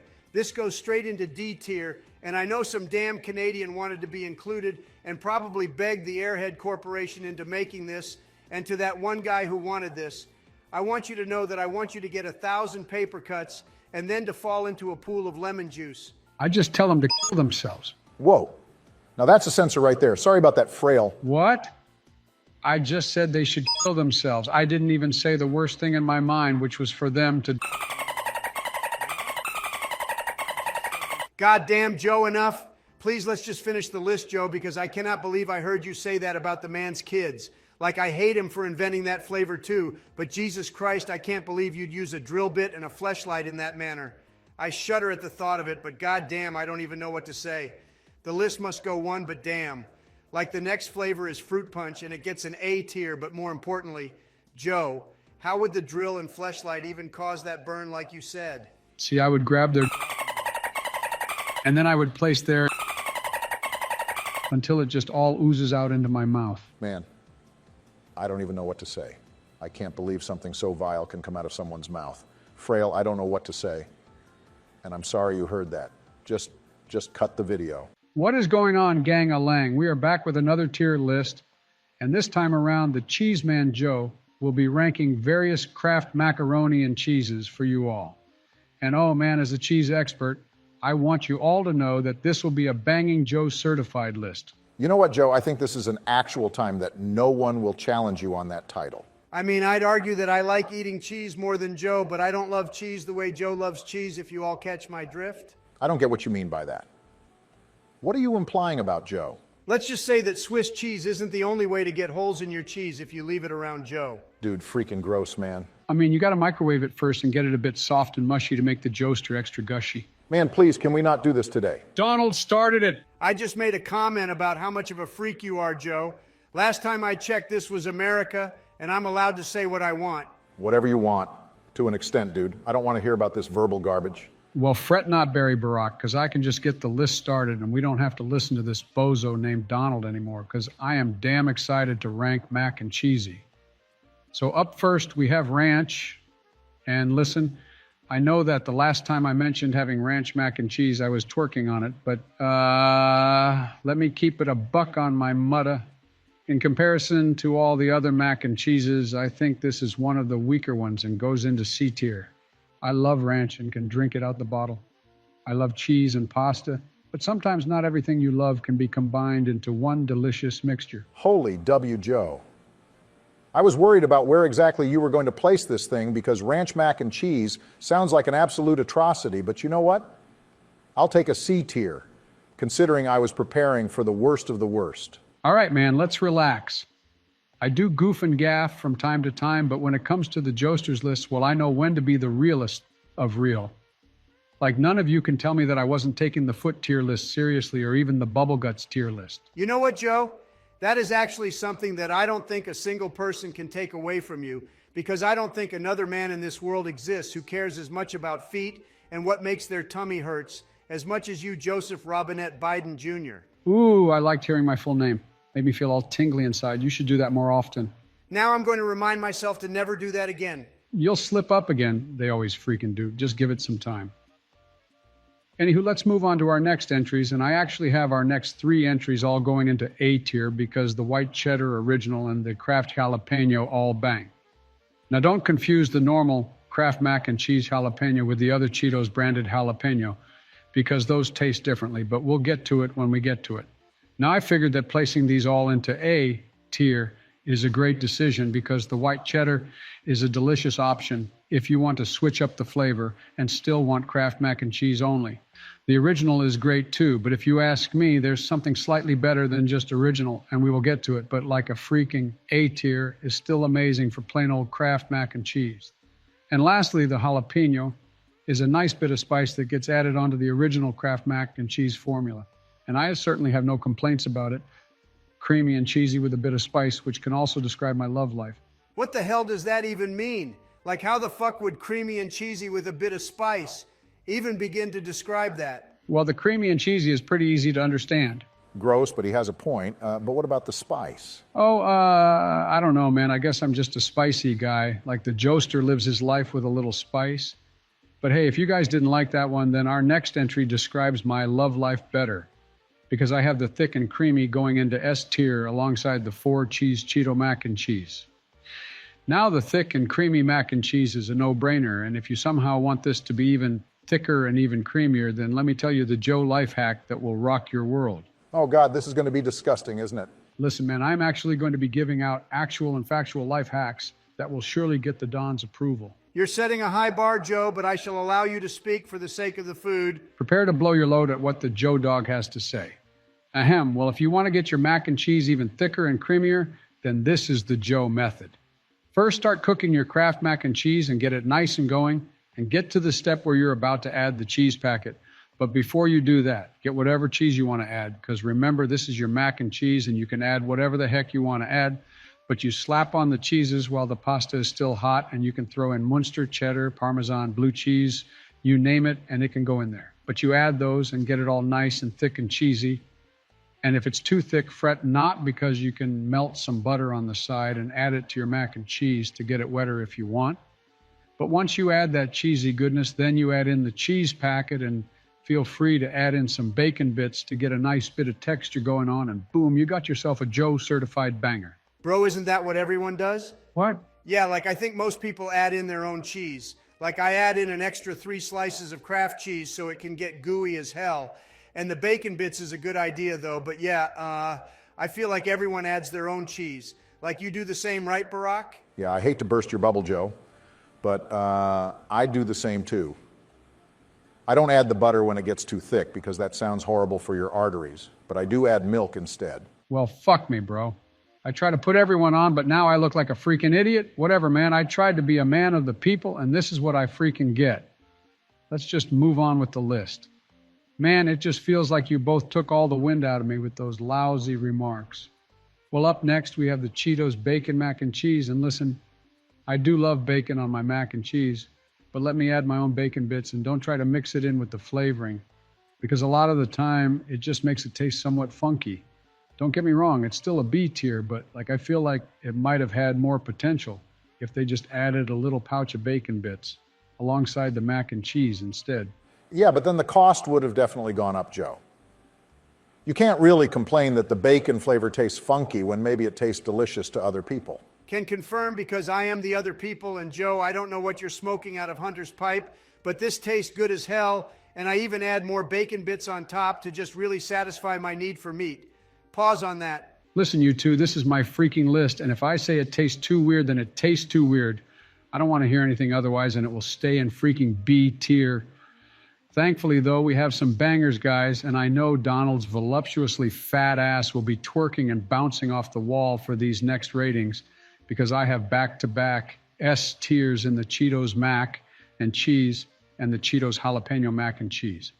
What can I say other than that I am a Cheetos twerker in mac and cheese form? Maybe it's because I've had so much Kraft mac and cheese in my life that a switch up to Cheetos mac and cheese is all I need. But you guys can bet your bottom dollar that the jalapeno one tastes similar to the chips and the Joester twerks for some jalapeno Cheetos. So if you give it to me in mac and cheese form, well, buddy, you're asking to get dog walked by the Joe dog. The OG Cheetos mac and cheese is good too, like I said. It's a nice change up from the original Kraft mac and cheese. You know, Joe, I haven't had these since they came out, so I can't really comment too much, but I do remember actually liking them. Like they weren't anything crazy, like I wasn't ready to blow bubbles on it, but I do remember just enjoying them. Maybe this is a sign to get me a box of them. This is definitely your sign, Donald.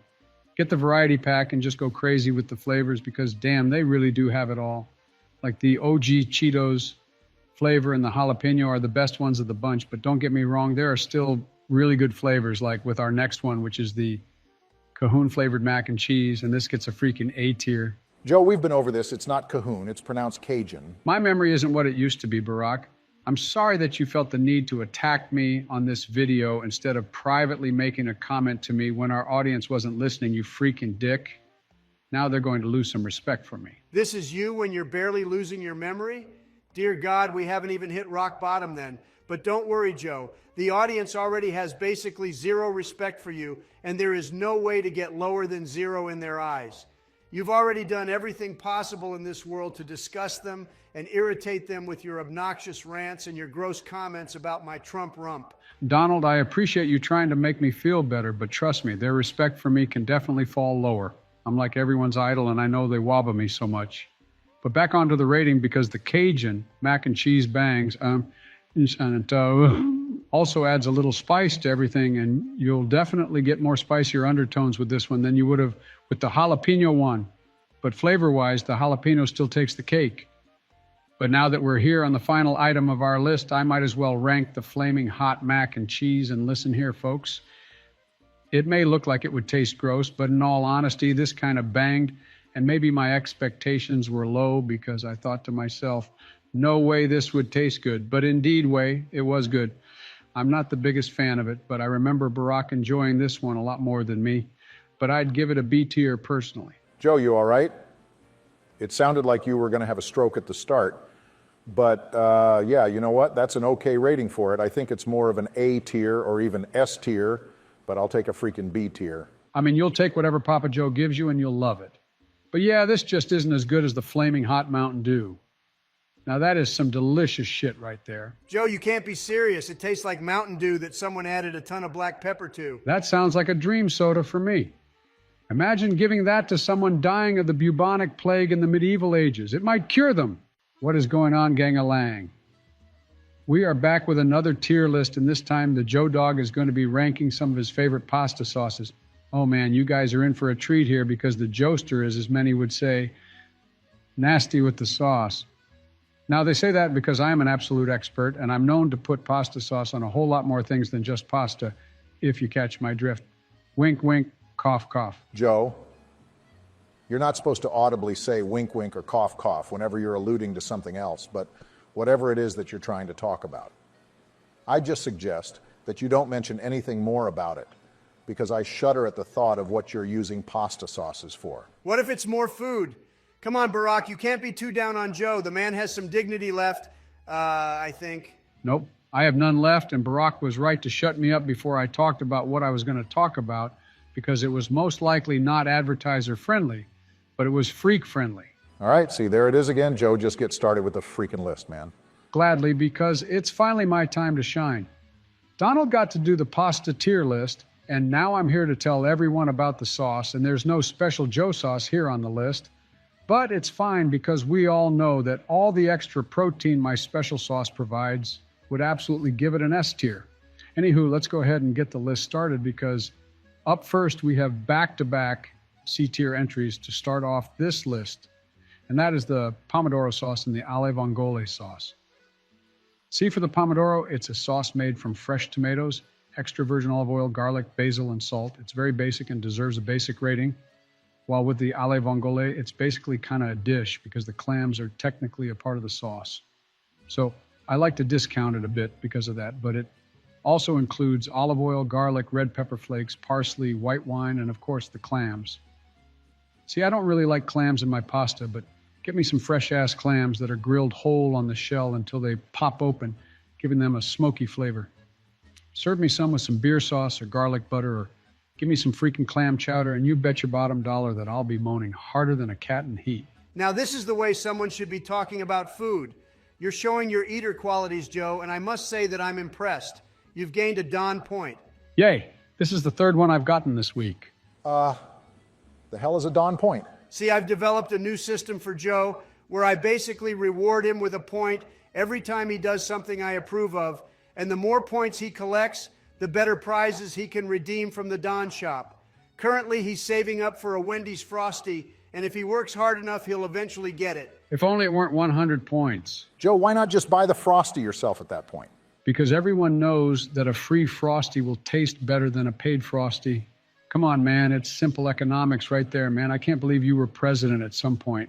I find myself saying the same thing about the both of you every day. Yeah, but the difference is that me and Donald are cooler than cucumbers. Don't include yourself with me, Joe, or I'll take off a point. What I meant to say was that Donald is cooler than a cucumber, and I'm hovering around slightly less cooler than a cucumber. Nah, you're significantly much. Damn, this is getting kind of disrespectful at this point. Joe, you okay with this? It's just a bit. I'm sure he's going to say he's just kidding at the end, or like say that he was just exaggerating for the meme. He's still going, Joe. I don't think he's joking. This sounds like he seriously dislikes you. He's just goofing and gaffing, man. You act like you've never broed around with your homies like this before. Yeah, pretty long goof and gaff he's got going on. And to do it in front of our audience is certainly something, but I think he's going to finish soon. Lower than me, but only from a social point of view, Joe. Ouch. That must have stung. Okay, it didn't sting because it was just a goof and gaff, but the main point here is that Barack, you are lower than me in the social hierarchy. Whitley don't know what to tell you, but anywho, moving on with our list, we now have back-to-back B-tier entries coming up next because the Joester likes the Aglio e Olio and Arrabbiata a decent bit, but it's not close to an A tier or S tier. I'm sorry if that offends anyone, but the word of Joe is the word of law. And let me at least explain why I do not like these two that much. I still do like them, but I won't twerk for them. See, the aglio e olio is just a fancy way of saying spaghetti with garlic and olive oil, and really that's all it is. It's okay, but nothing to write home about. Meanwhile, the arrabbiata is a spicy sauce from garlic, tomatoes, and dried red chili peppers cooked in olive oil. Now, maybe it's bad memories, but I remember one time Donald made me some and used Carolina Reapers in the sauce instead of normal chilies, and man, I blew up his toilet so bad that night. So maybe I associate that sauce with those memories. Joe, you act like you didn't also drink Everclear that night because you said, and I quote, need to turn this party up to a Diddy party. And the worst part was that you said that at my son's birthday party. Bro needed to turn up. His party was lame as hell and he was getting no hose. Joe, Barron was turning 12. Okay, and? Not my fault he didn't inherit the Trump rump. God, you two just don't get the Joester at all. The Everclear only enhanced the party monster within me. You threw up and soiled yourself in my dining room. Yeah, what a crazy rager. Well, enough about good times because I was supposed to be focusing on pasta sauces. And after those okay entries, we finally have some goddamn bangers up next. Because I have the Alfredo sauce, Bolognese sauce, and lastly, carbonara sauce, all going straight into banging S tier. Like I'm more than sure that we can all agree that Alfredo sauce is just a freaking banger. Like we've all had it, and I don't even need to explain it to be quite honest. Bolognese sauce is quite frankly one of the best meat-based sauces out there, and it also deserves S tier quite easily. And lastly, the carbonara sauce has some basic 4 ingredients, which are eggs, black pepper, Parmesan, and pancetta. You can spice it up with more stuff, but honestly, just those 4 are enough to get the Joe dog purring like a kitty cat. Why are we referencing cats so much? Like, can we tone it down on that department? But yeah, I'd agree with you, Joe, but I do think Alfredo is a bit overhyped, to be quite honest. I prefer pesto, if I had to choose between the two. Okay, but no one is asking you to choose between the two. Why did you just make this scenario to put them up against each other? Why can't you be like the Don and simply enjoy both pesto and Alfredo? No, Barack is right. There can only be one. And you already know where my views align with Alfredo sauce. So that can only tell you how I feel about pesto sauce. Joe, I swear to God, if we get another one of those Joe hates this random thing for no reason type of ranking, I will be pissed because we know that pesto is the best and beats Alfredo any day of the week. Again, why can't we just have both in S tier? They don't even taste the same, for Christ's sake. That's exactly the problem, but I will get to it when I get to it. For now, let us enjoy the now and the now, has me ranking our next 2 entries into A tier. because I have both the ragu and the amatriciana both going into that slot. Now, a lot of you might be like, whoa, Joe, isn't ragu and bolognese almost the same thing? And I thought it was. But this list separates them both. So I'm just going to pretend the normal ragu sauce is just the one from the can or just the normal bolognese sauce, but without as much meat. And the Joe Dog needs him as meat, so that's why I only have it in A tier. It still gets a high ranking because the meat juices probably still seep into the sauce flavor, so I have no qualms about the flavor aspect of it. Then the amatriciana is a nice pasta sauce made with tomatoes, salt-cured meat called guanciale, Romano cheese, black pepper, extra virgin olive oil, dry white wine, and salt. And once again, they had me at the meat. If your sauce is like Arby's, where they have the meat, well, you'll get my sloppy wet mouth drooling for a taste. Pause on all that. What the hell are you saying? Let's be honest, Donald. It would be weirder if he wasn't saying those things. You know, I hate that I can't really dispute that, but yeah, you're right. I love that you two know me so well. It brings me butterflies to my tummy and makes me want to giggle in glee and joy. All right, relax. Get on with the list. Gladly, because up next we have some freaking bangers. I have the next 3 entries getting bona fide S-tier entries because I am placing the cacio e pepe, Italian sausage, and truffle sauce all going high up in the sky. Listen, I genuinely think all the things I've been putting in S-tier are certified bangers, and let me explain why I think these 3 belong high up here. See, the cacio e pepe may sound fancy, but that literally translates to just cheese and pepper. And let me tell you that something as simple sounding as that is definitely enough to get the joester's heart fluttering. Like, my dream is to get a Parmesan cheese wheel and literally eat the pasta from there. Like, there's videos online where people hollow out a section of the wheel and pour some white wine and light it on fire to slowly melt the cheese and create a sauce of sorts. And then they put their boiling pasta in there to further get cheese all over it and then serve it onto their plate. But see, I would just crack the pepper over it and demolish it in the cheese wheel. That is a freaking dream of mine, and one day I'll do it. But yeah, that describes that entry, and the Italian sausage sauce is literally what it sounds like.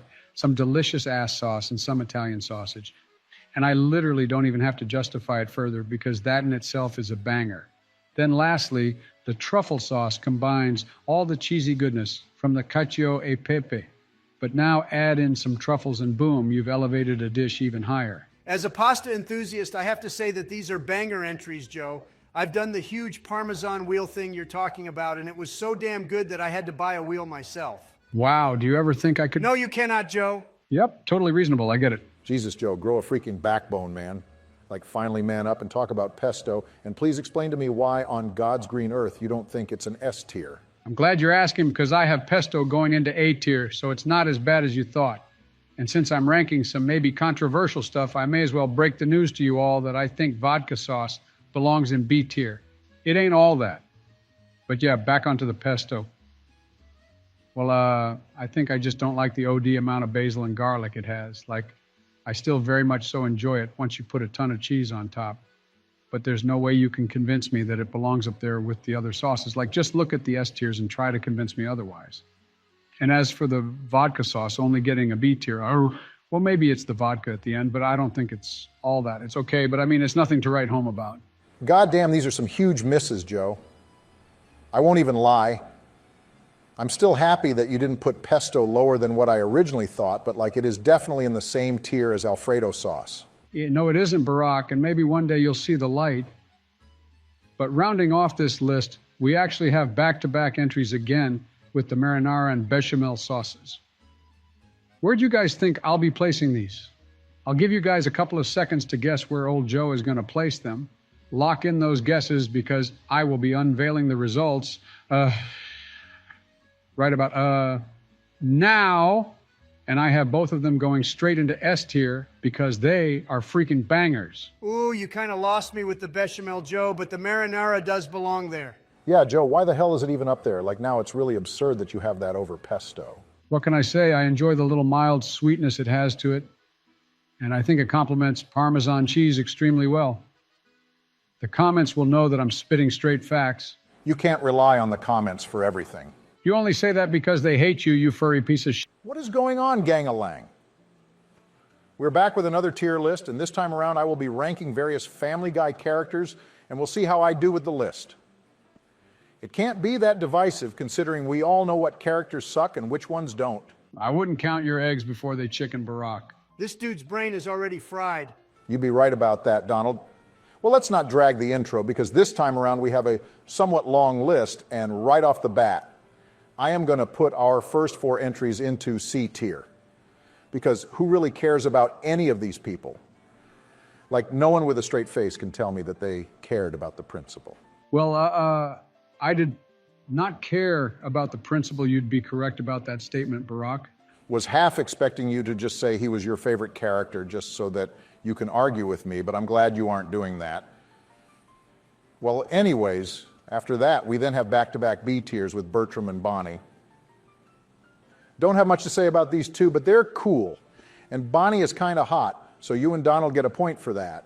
But more importantly, we are finally talking about a main cast member, and this might anger you guys, but I have Brian, Bruce, video store guy, and Lois's dad all going into A tier. You guys will probably get upset at me for the Brian placement, but I don't really like him as a character. Like, bro is kind of lame and boring and doesn't really have much of a personality. I think I understand what's going on here. See, Barack, you see too much of yourself in Brian. You're both the lame foil characters to the cooler and much more liked characters. Like, no one thinks Brian is genuinely funny, but they still put up with him because he's a longtime member of the crew. Much like how our audience puts up with you and only likes you because you've been doing this for so long. Other than that, they'd choose me or Joe like 10 times out of 10. Okay, I am not the Brian of the group. I'm more like the cool, I don't want to be compared to any characters from Family Guy. They're all either stupid or just flat out bad people. Our next 3 entries, though, aren't bad people because I have Adam West, may he rest in peace.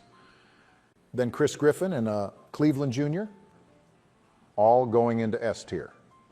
Now, people may call me crazy for having Cleveland Jr. so high up, but I don't think it's crazy to say that he's a better character than his dad. He also just has that lovable fat person energy that both him and Donald have. Give the Ozempic more time, Joe, and watch. Sooner rather than later, I'm going to be looking like some starving child from the Middle East right after Barack bombed his only source of food. Uncalled for, but I can tell you're only saying that because you're upset, and that's fine. I'll just continue to do the list and pay no mind to your stupid comments.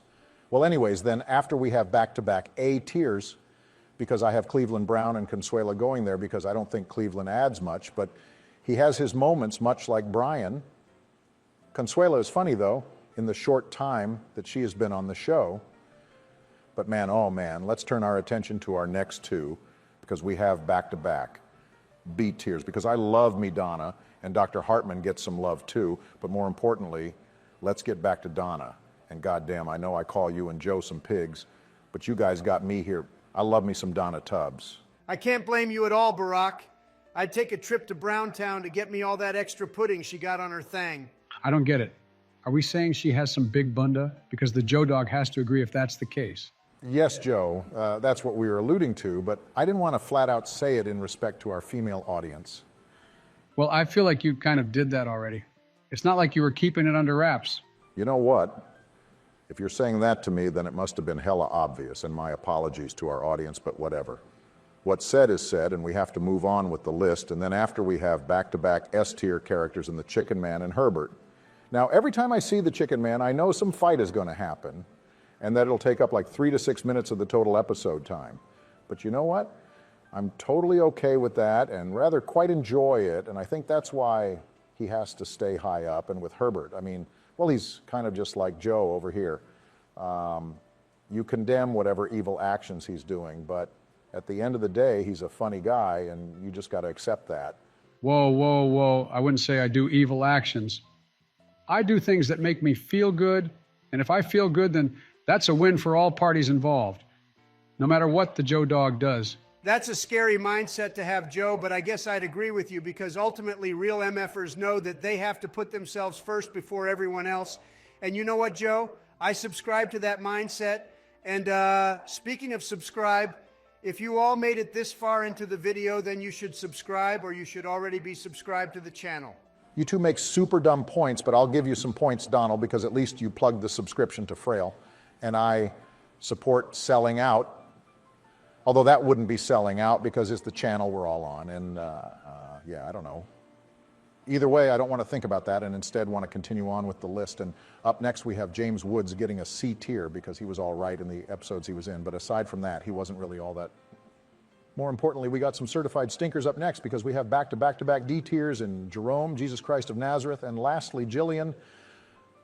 Well, these characters are a whole bunch of nothing burgers, and they don't really do much for me. Like, Jerome is probably the best of the three, but even then, they didn't really do a lot with his character. Like, Chris dated his daughter, and he wasn't okay with that because he was white, and then he also banged Lois. But aside from those two things, I don't think he has done anything in the series at all, and now he's just a bartender. Then for Jesus, well, he's just Jesus and just used for comedic reasons.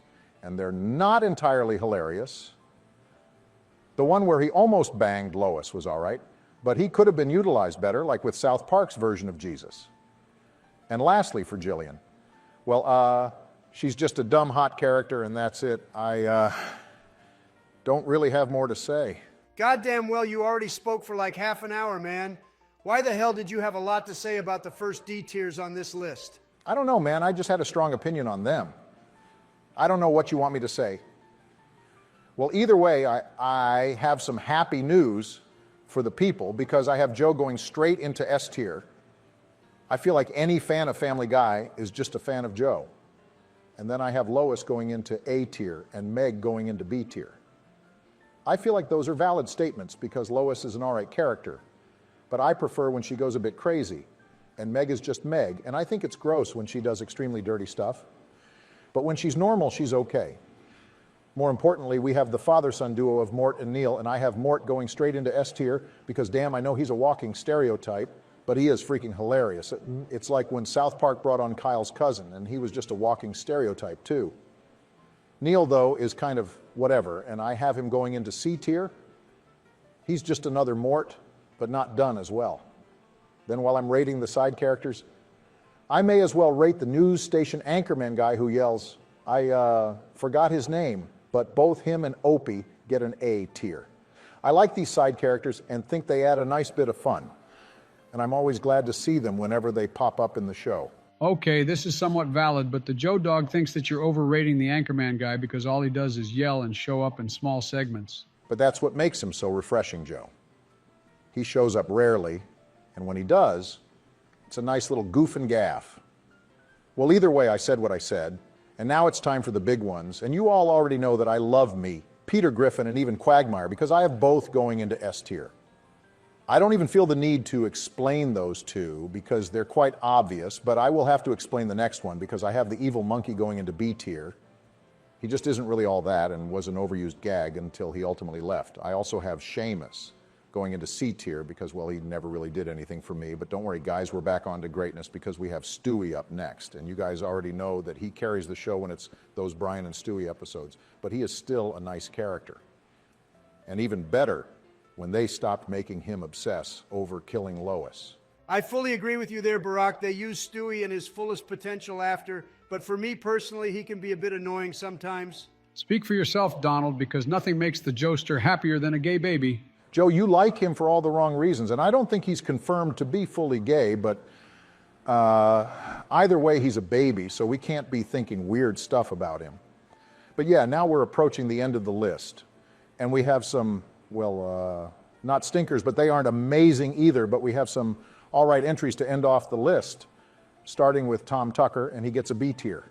I like how messed up his son is, and the episodes centered around him weren't bad either. Then we have Asian reporter Trisha Takanawa, and she gets an A tier. I get that she's a stereotype sometimes. But she is a genuinely funny bit with how dedicated she is to reporting and listen. She is used sparingly, like Ollie Williams, which, funnily enough, I remembered his name now, but yeah, she is used very well in my opinion. But lastly, we got the holiest of all stinkers, and honestly, I considered adding an F tier, but that would be OD, if you ask me. And I would massively be hating, but I have Vinny, the dog, going into D tier. Now, I get that they were trying to drum up viewership for the whole Brian died back-to-back episodes, but Vinny the dog wasn't it. He was really boring. And even when compared to Brian, he was still boring because at least Brian can bounce off Stewie or Peter, while Vinny was just Vinny. Well, that completes my Family Guy tier list. Let me know if I cooked in the comments, everyone. You know what? I think he cooked a bit here. I don't think there's anything super bad about it. Yeah, but the comments will still hate it because it's Barack who made it, and honestly, that's valid as hell. True as hell, Donald. Now what the What is freaking going on, gang-a-lang? We are back with another tier list, and this time around, the Joe Dog is going to be doing a Lunchables tier list. And oh boy, howdy am I excited for this one. Why? I didn't know you liked Lunchables that much. Oh, I don't, but I get to take away a precious food tier list from Donald, and I know he's absolutely devastated. All right, listen, man, I'm not too mad about this one. I like Lunchables, but I'm not exactly keeling over at the thought of you doing this Lunchables tier list over me. Like, there's barely any items, Joe, so I don't really think you even have all that much to grade. Okay, well, that's true. I want you to know that it's because Lunchables releases the same exact food item, but with a different candy or a different flavored Capri Sun. Shit is so stupid because I swear to God, who the hell cares about the candy or drink that's inside? Okay, let's relax now because that's my favorite part. See, it's because of idiots like you who twerk for the candy inside that Lunchables got lazy as hell and decided, you know what? Let's just re-release the same fucking chicken nuggets or crackers and ham, but change the candy. Because little fatty piggy numb nuts are gonna go bonanza over a Kit Kat being inside, over a Hershey's bar, and they'll end up splooging all in their pants at the sight of this in the supermarket. Dude, take a damn chill pill. It's really not all that deep. See, you're part of the problem too, then. I can't reason with you animals because I'm not satisfied with a simple candy change. Give me more variety in the food, goddammit. But yeah, I hope that explains why we have such little entries on our tier list this time around. Freaking Lunchables and whatever company owns them. They're actually owned by the Kraft Heinz Company. The what? Are they owned by Kraft or are they owned by Heinz? I need to know which one to hate. No, like they're owned by both companies. Well, it's no longer both because on March 25th, 2015, Kraft Foods announced that it would merge with the H.J. Heinz Company. So like it's literally owned by both, but in this case, it's now just one entity. Well, damn. I guess I can't hate on them because Heinz made Daddy's brown sauce. They made what? And why do you know about it? Come on, Donald. Of course the Joester loves Daddy's brown sauce. I can't live a single day of my life without Daddy's brown and thick sauce inside of me. All right, dude, you can't go adding the word thick to describe the sauce. I mean, it was a delicious and thick sauce, but whatever, man. I can tell you're literally just a stupid snowflake who gets offended by anything. Ahem. But yes, enough about Daddy's deliciously thick and salty sauce. Instead, let's get this freaking tier list started and up. First, we have the Lunchables, nachos, and listen, I actually kind of enjoyed these, but I don't think I can place them higher than a B tier. Like, keep in mind, most of the time we're all eating Lunchables. Cold, and while the chips freaking bang, and so does the salsa, I can't lie. But the nacho cheese leaves a little something to be desired, and I just think it should get heated up, to be quite honest, but I can't even heat up the cheese in the Lunchables tray, because then I'll get microplastics, actually. Oh, there won't be nothing micro about the plastic I'm about to ingest, because I swear the tray gets melted into the cheese, and I'm just dipping my chips into some mixture of plastic and cheese. Makes me feel like I'm eating some damn Fallout food. Well, then why don't you simply just not heat up the damn cheese, Joe? And have some freaking cold cheese? I mean, I do sometimes, but other times I just risk it for the biscuit and just try my best to heat that cheese up on phonem.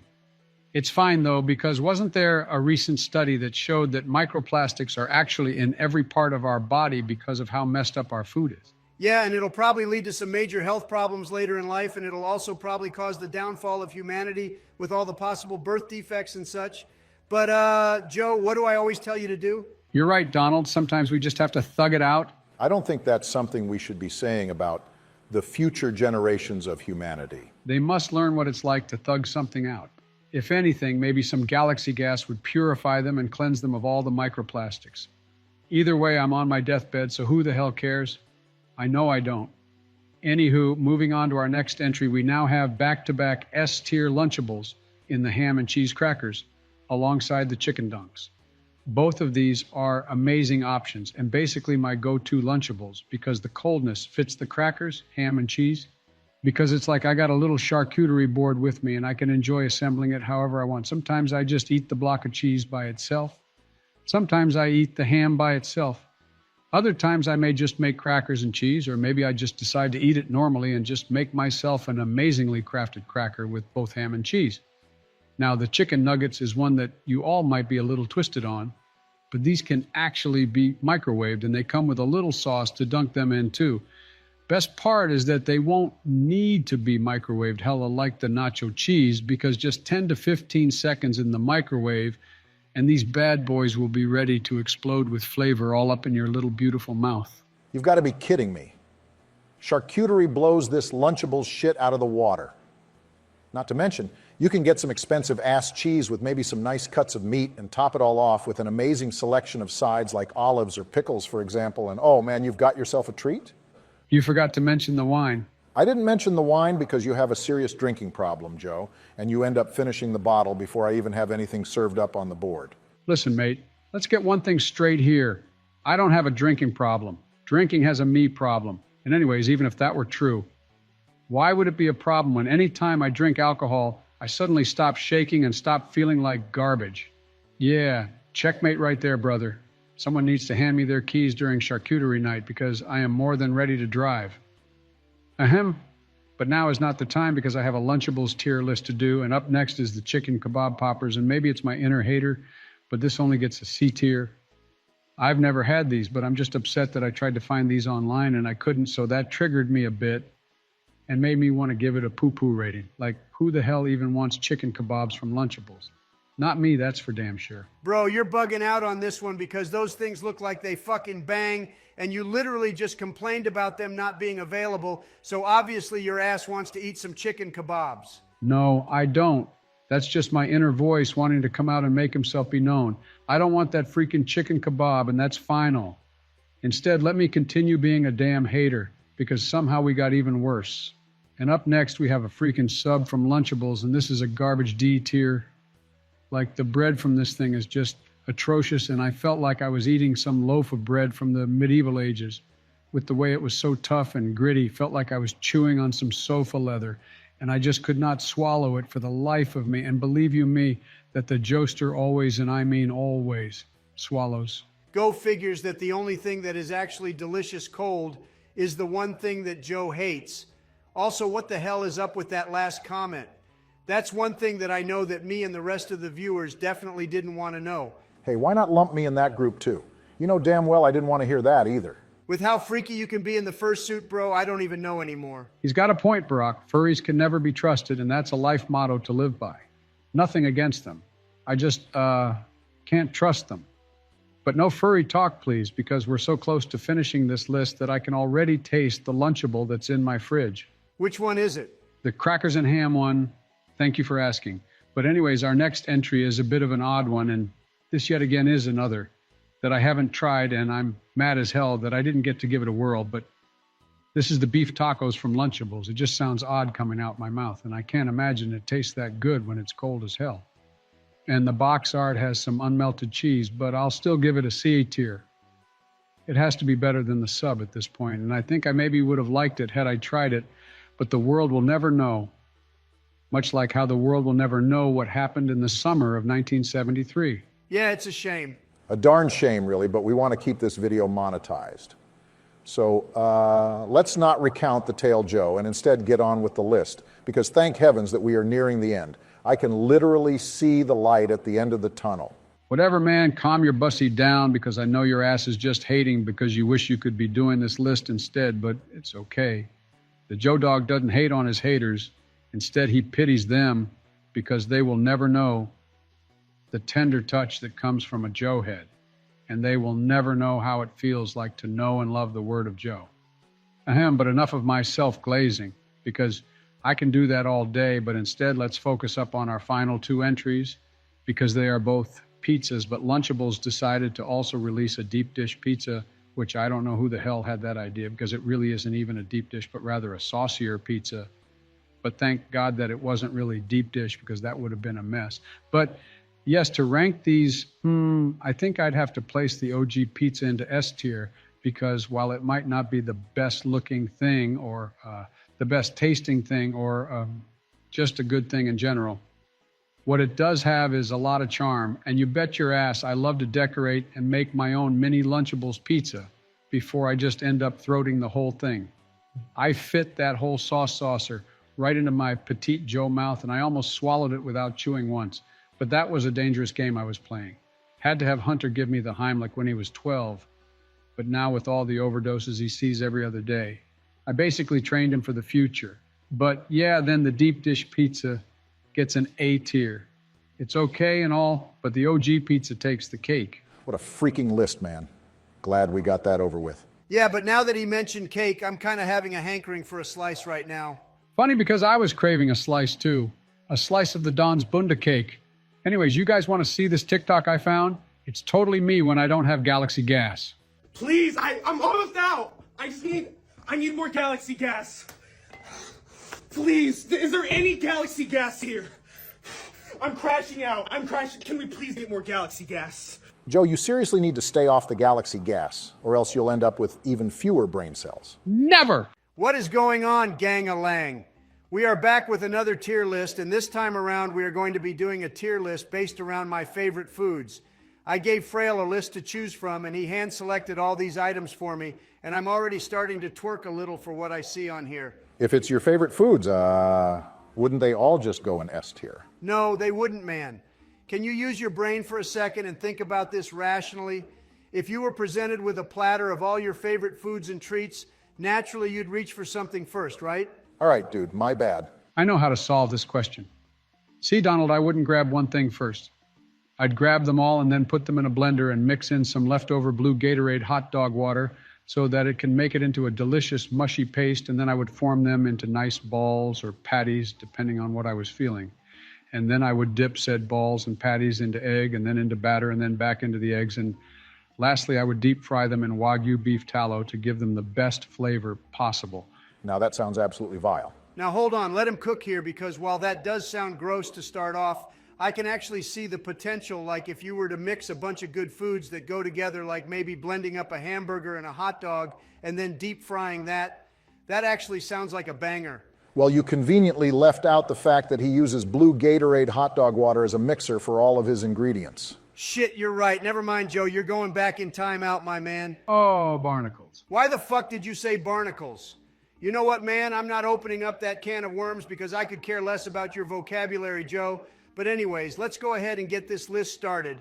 And up first, we have a freaking S tier, because if you guys can tell what that is, then you know it, I know it. We all know that the freaking Whopper is to die for, and that I will die on a damn cross for the Whopper.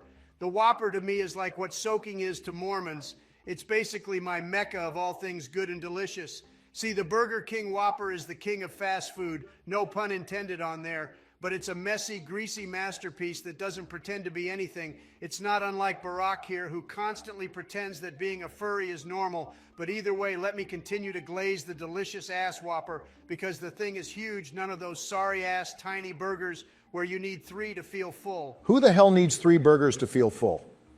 You're once again showing everyone that you're a fat ass. Donald, I like it when you're thick. Keep talking. Don't say that, Joe, but again, please don't interrupt me when I'm talking about my beloved Whopper, because with a flame-grilled beef patty, it's obviously to twerk for. And sure, Barack, you might call it out on being unhealthy, but guess what, pal? It's not health food, it's comfort food. When you bite into a Whopper, the juices drip down your hands, the sauces ooze out, and the crunch of those veggies. God damn, I am actually going crazy from how delicious that sounds. I will continue to twerk for the freaking Whopper, even if you guys are hating on it. If anything, I think you two hating on me putting it in S tier is what makes me more confident that it belongs there. Dude, no one was against this rating at all. I was just surprised you said it took you not 1, not 2, but 3 damn burgers to feel full. That's some big back shit right there. Dude, you forget that I'm like 6'7" or something. I haven't measured myself recently, and because I am so tall, I obviously need more calories than the average human. I am not a big back. But yes, now that we got the best thing on the list out of the way, let me rank our next entry, which is a Klondike bar. And Joe isn't the only ice cream twerker here. And Klondikes are my favorite brand of ice cream. And these get an auto A tier. These are just an amazing entry. And listen here, if you're going to bring the Don an ice cream sandwich, then it better be a Klondike bar. The real question is, what would you do for a Klondike bar, Donald? Stop fantasizing about me, Joe, because it's definitely not anything that you're thinking up in your demented little head, man. I'd just buy it in a grocery store like a normal person. What could they cost, like $20 or something? Super off on the price, but that aside, I do miss the silly Klondike commercials. Can we bring funny and original commercials back? I will bring funny commercials. Don't you worry, Barack. That's one of my many steps to make America great again. But more importantly, let's go ahead and take a gander at our next entries because we have the triple S tier ranking because I twerk for some hot dogs, pizza, and McDonald's in general. There isn't anything you could do to get me to dislike any of these.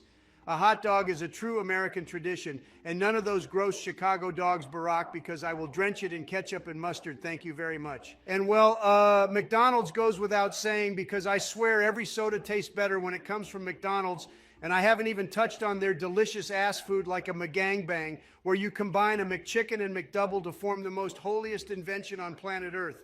And lastly, Joe, I want to point out that the pizza I have going into S tier isn't just any ordinary pizza because it's a pineapple pizza. Te voy a matar, eres una tina de manteca. Demo aisasuni wai rarenai. Yawarakaku shinayakana o shiriga watashi. O shawasena yoru etomichibite kureru de show. Nawet nie mówię po polsku, do cholery kurwa. Pero al fin del día no te puedo dejar de amar, Donald. All right, we have a malfunction in the Joe system. We need to give him a hard reset. Blow on me real hard and try to turn me on again. That's how you'll fix the Joester, just like with an old video game cartridge.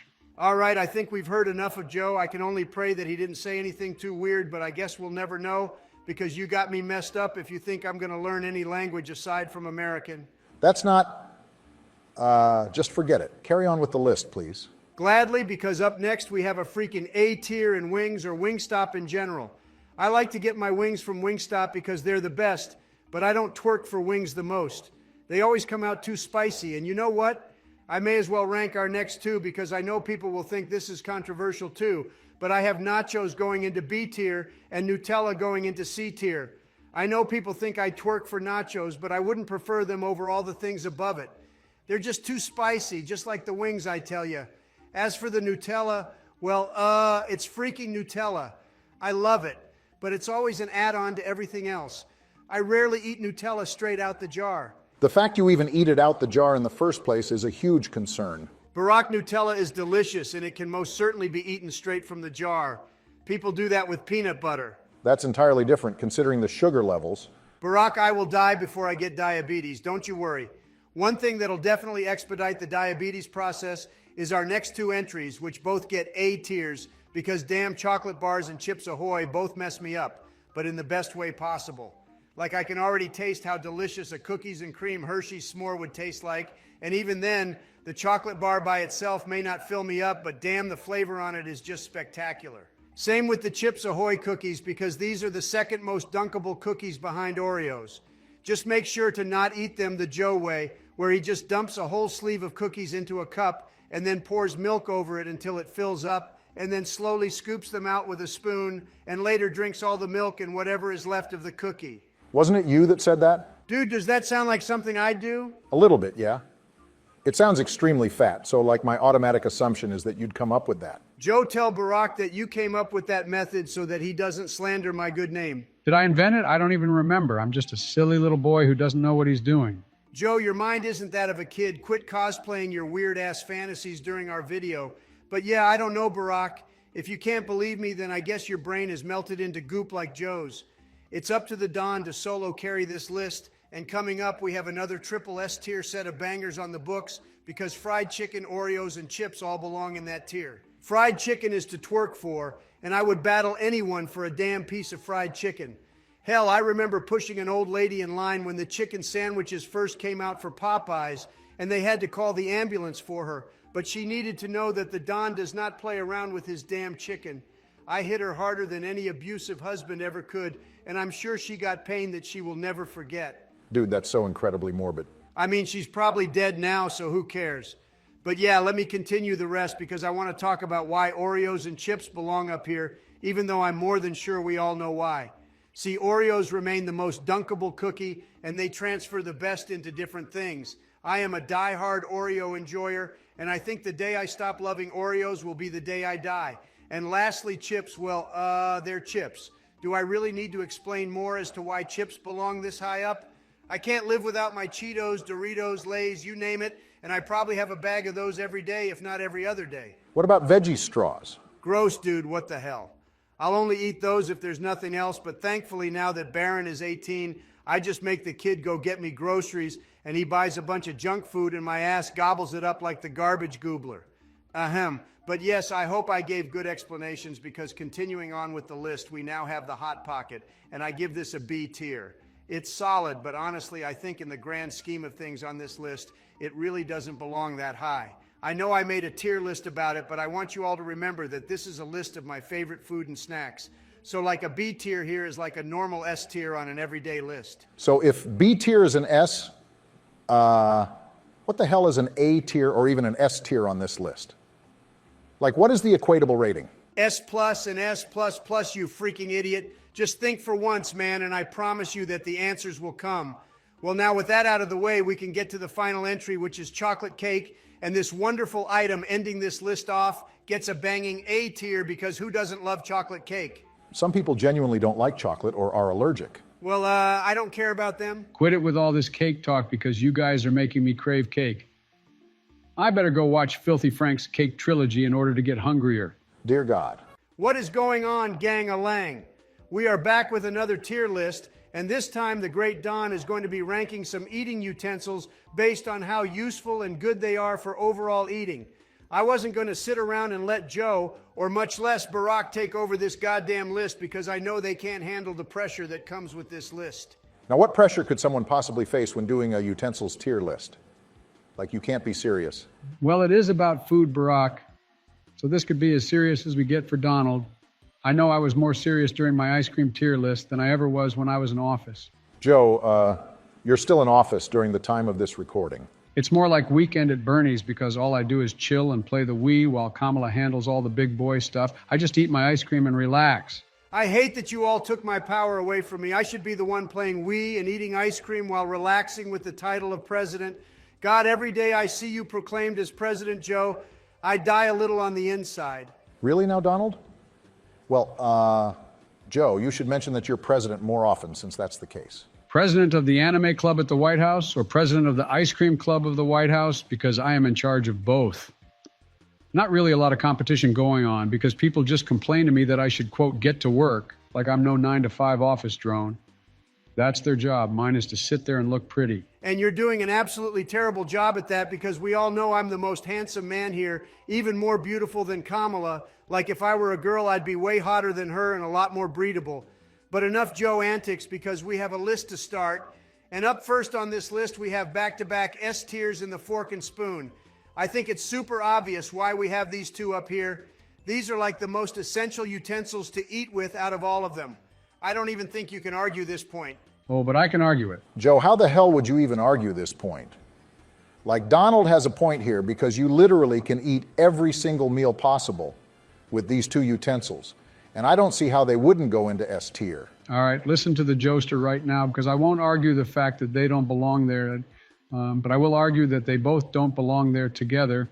It's either one or the other, and I personally am Team Fork. Spoons are nice, but they should get an A tier, because everything a spoon can do, well, a fork can do even better. Eating noodles? Well, guess what? You're only using a fork for that one, so I'd like to see your sped ass try to eat noodles with a spoon. Trying to eat a salad? Well, good luck doing that with a spoon. I'll even throw a bone to spoons right now and talk about ice cream or some scoopable food like pudding. Well, guess what? The fork still does the same damn thing. Go ahead and try it, because you'll see that I have a point. Okay, Joe, enough with your damn antics, because there is no way that they are not on the same level.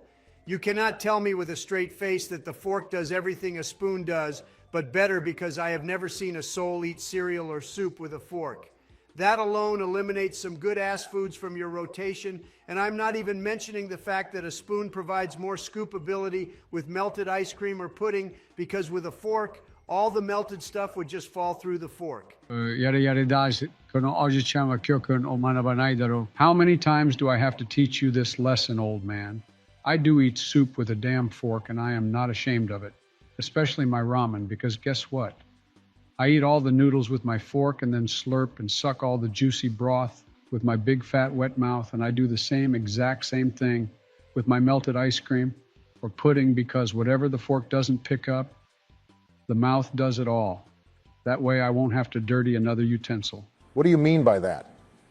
You'd have to dirty it either way when you swap from eating something like an Alfredo pasta to then some ice cream. Not me. I use the same fork for an entire week before washing it and getting another.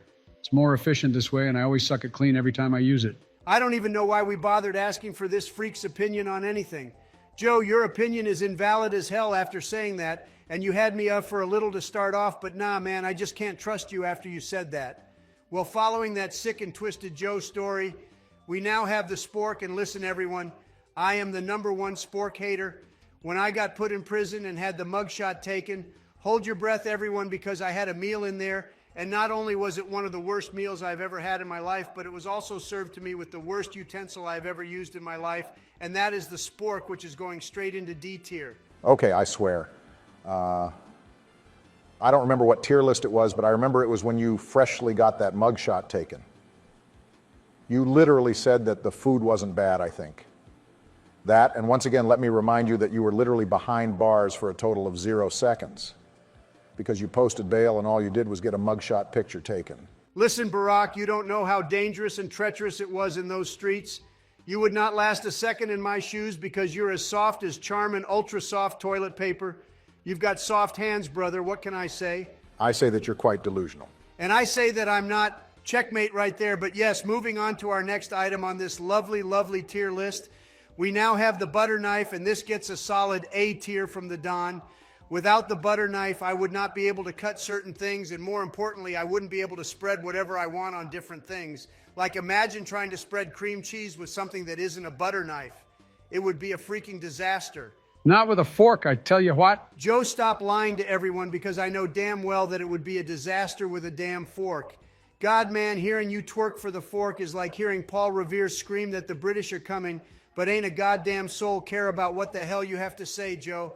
Following that entry, we now have kebabs, or more importantly, the actual skewers. And listen, everyone, this is a solid C tier entry because not everything will work on a kebab, but let me tell you that the things that do, oh man, it'll get you coming. Excuse you? No excuse me, Barack. Now, Donald, tell me more about how these skewers will get me closer to finishing in my pants. It was metaphorical, Joe, because I pray to God that skewers wouldn't get you close to finishing because they do Lord knows what to you. Well, I know they're good for skewer and shrimp, so maybe that's why your tiny shrimpy dinky dingling likes them so much, Donald. Damn, Joe took it there. Shut the hell up, Joe. Your sleepy ass did not come up with that creative joke all on your own. I swear this man has been hiring writers or something. Whatever skewers stay in that tier because they're good for meat and veggies but don't provide much versatility. Now up next though, we have 2 back-to-back B tiers, and those are the chopsticks and soup spoon. Now the chopsticks are known to be quite essential for people in Asia, but let me tell you all that the Don isn't from Asia and he would much rather just use a fork or spoon. But believe you me, that I mastered the damn art of the chopsticks because I got tired of looking like an asshat whenever I went out to eat in an Asian food place and I had to ask for a fork or spoon. So naturally, I just mastered the art of the chopstick, and now I use it whenever I'm in the restaurant, but I swear people who prefer these to normal utensils are just being OD.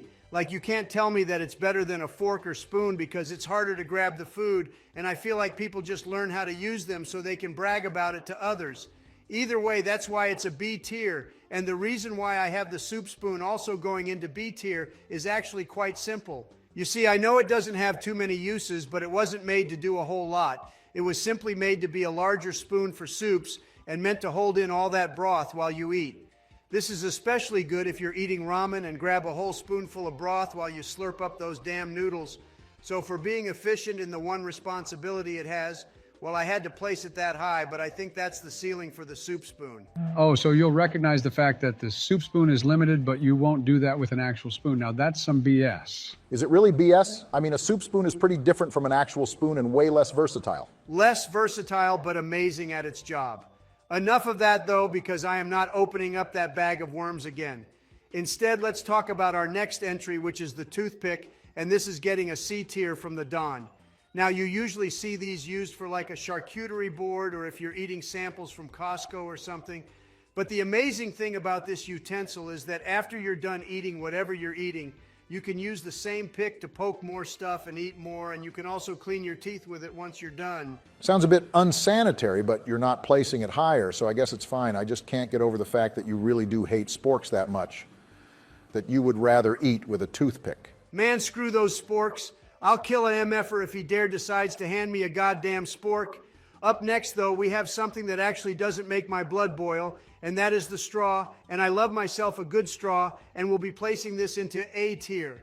This is great if you don't want your lips to touch some dirty glasses from restaurants, or simply if you are relaxing and chilling, you can take sips out of a straw, and it's just a better feeling than taking gulps straight from the glass or cup. Now, while I'm here, I may as well rank the last entry too, because a lot of you may not know what it is, but this is a fondue stick, and this gets a C tier as well.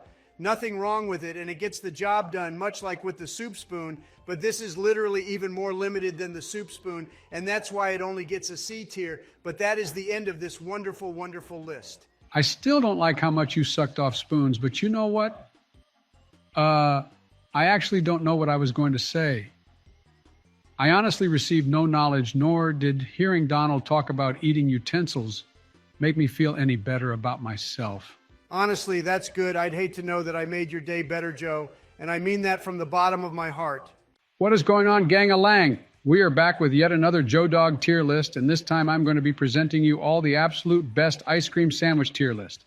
Now I've got a cookie sandwiches on here, normal ice cream sandwiches, Neapolitan ice cream sandwiches, Klondike Reese's, ice cream sandwiches, you name it, and it is on this freaking list, man. Now this will be hard to grade because literally every ice cream sandwich is a banger. Well, every single one. But we can get to the sugar cookie sandwich flavor later. Come on, Joe, what the hell is wrong with sugar cookie ice cream sandwiches?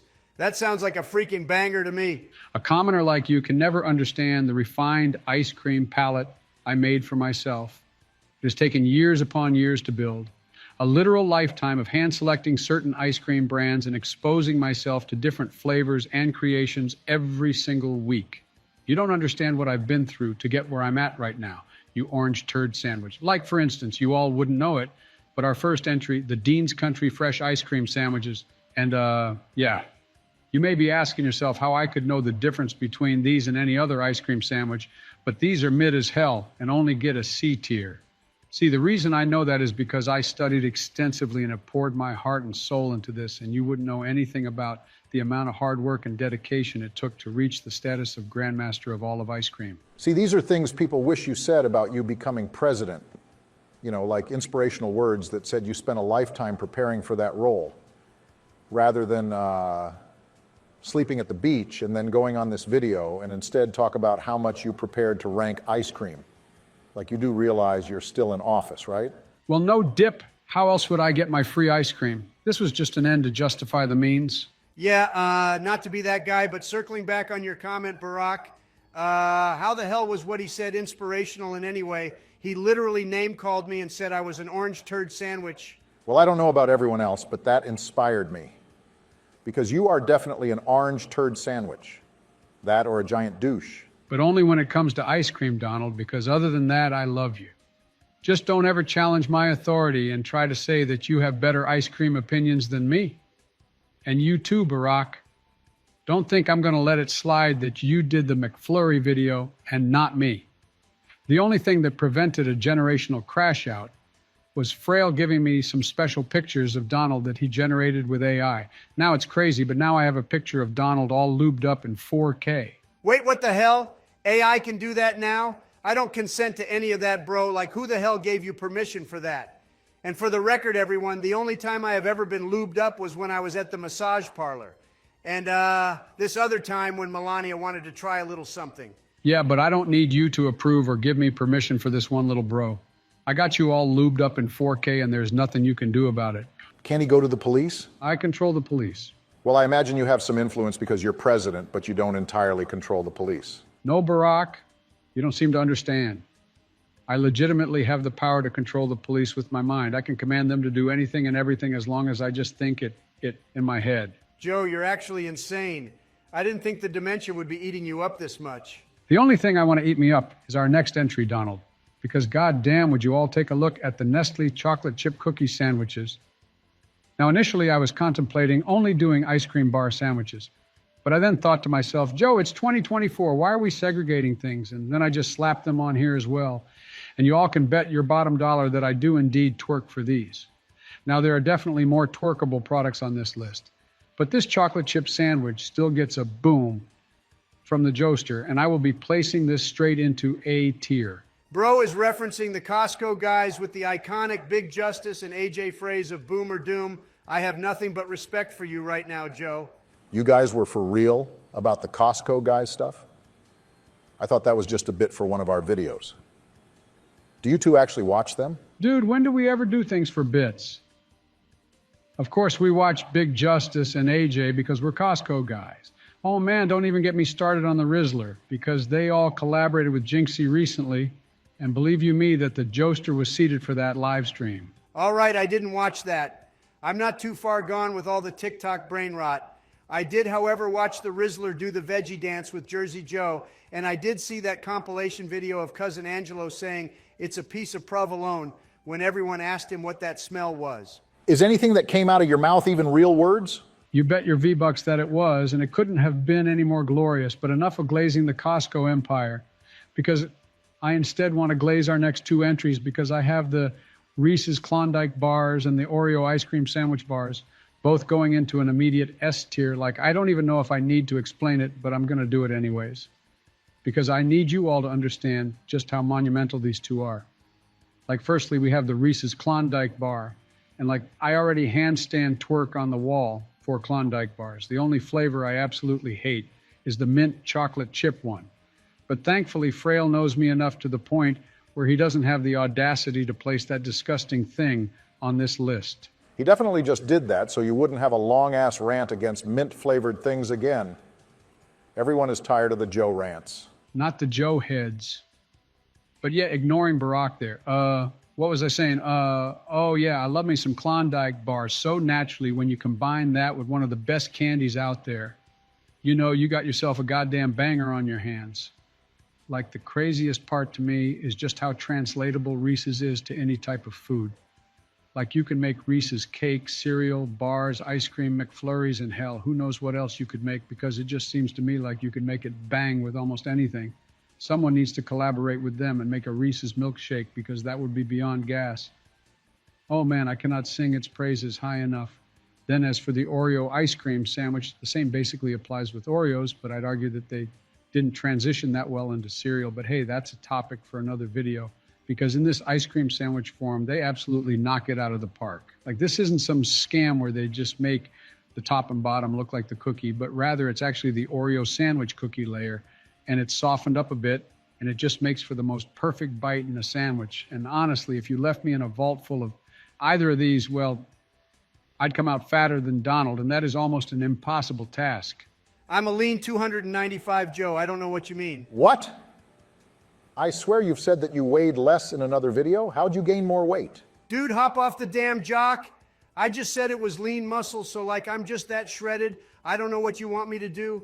Unmuscle myself? Yeah, typical Democrat wanting to not only take away my actual guns, but now they want to take away my guns that I have on my left and right arm. Bro, I'm more than sure you have more fat on those things than anything else, but whatever. Joe, continue with the list. Don't have to tell me twice. Well, anywho, then after we have back-to-back B-tier entries with the great value ice cream sandwiches, because both flavors get the same ranking. And honestly, I like these bars a decent bit, but the Neapolitan doesn't really do it for me, to be quite honest. It was really just whatever for me, and I expected it to have a bit more pizzazz or something, but it's still pretty good. These are definitely better than Dean's if you ask old Joe over here. But there are still other things on this list that I would rather have, and I may as well talk about them right now since I basically mentioned it. But I actually have our next three entries going straight to the moon because they belong on freaking S tier. Now, I can tell Donald would love these entries, but his favorite would probably be the one named after him, because the Fat Boy cookies and cream ice cream sandwiches are to die for. And there's a reason why they're called Fat Boy sandwiches, and it's because it'll leave you looking like one when you eat the whole pack the same day you bought them. See, I'd take more offense to that statement if Fat Boy wasn't such a good brand, and if the implications of being a fat boy weren't so good.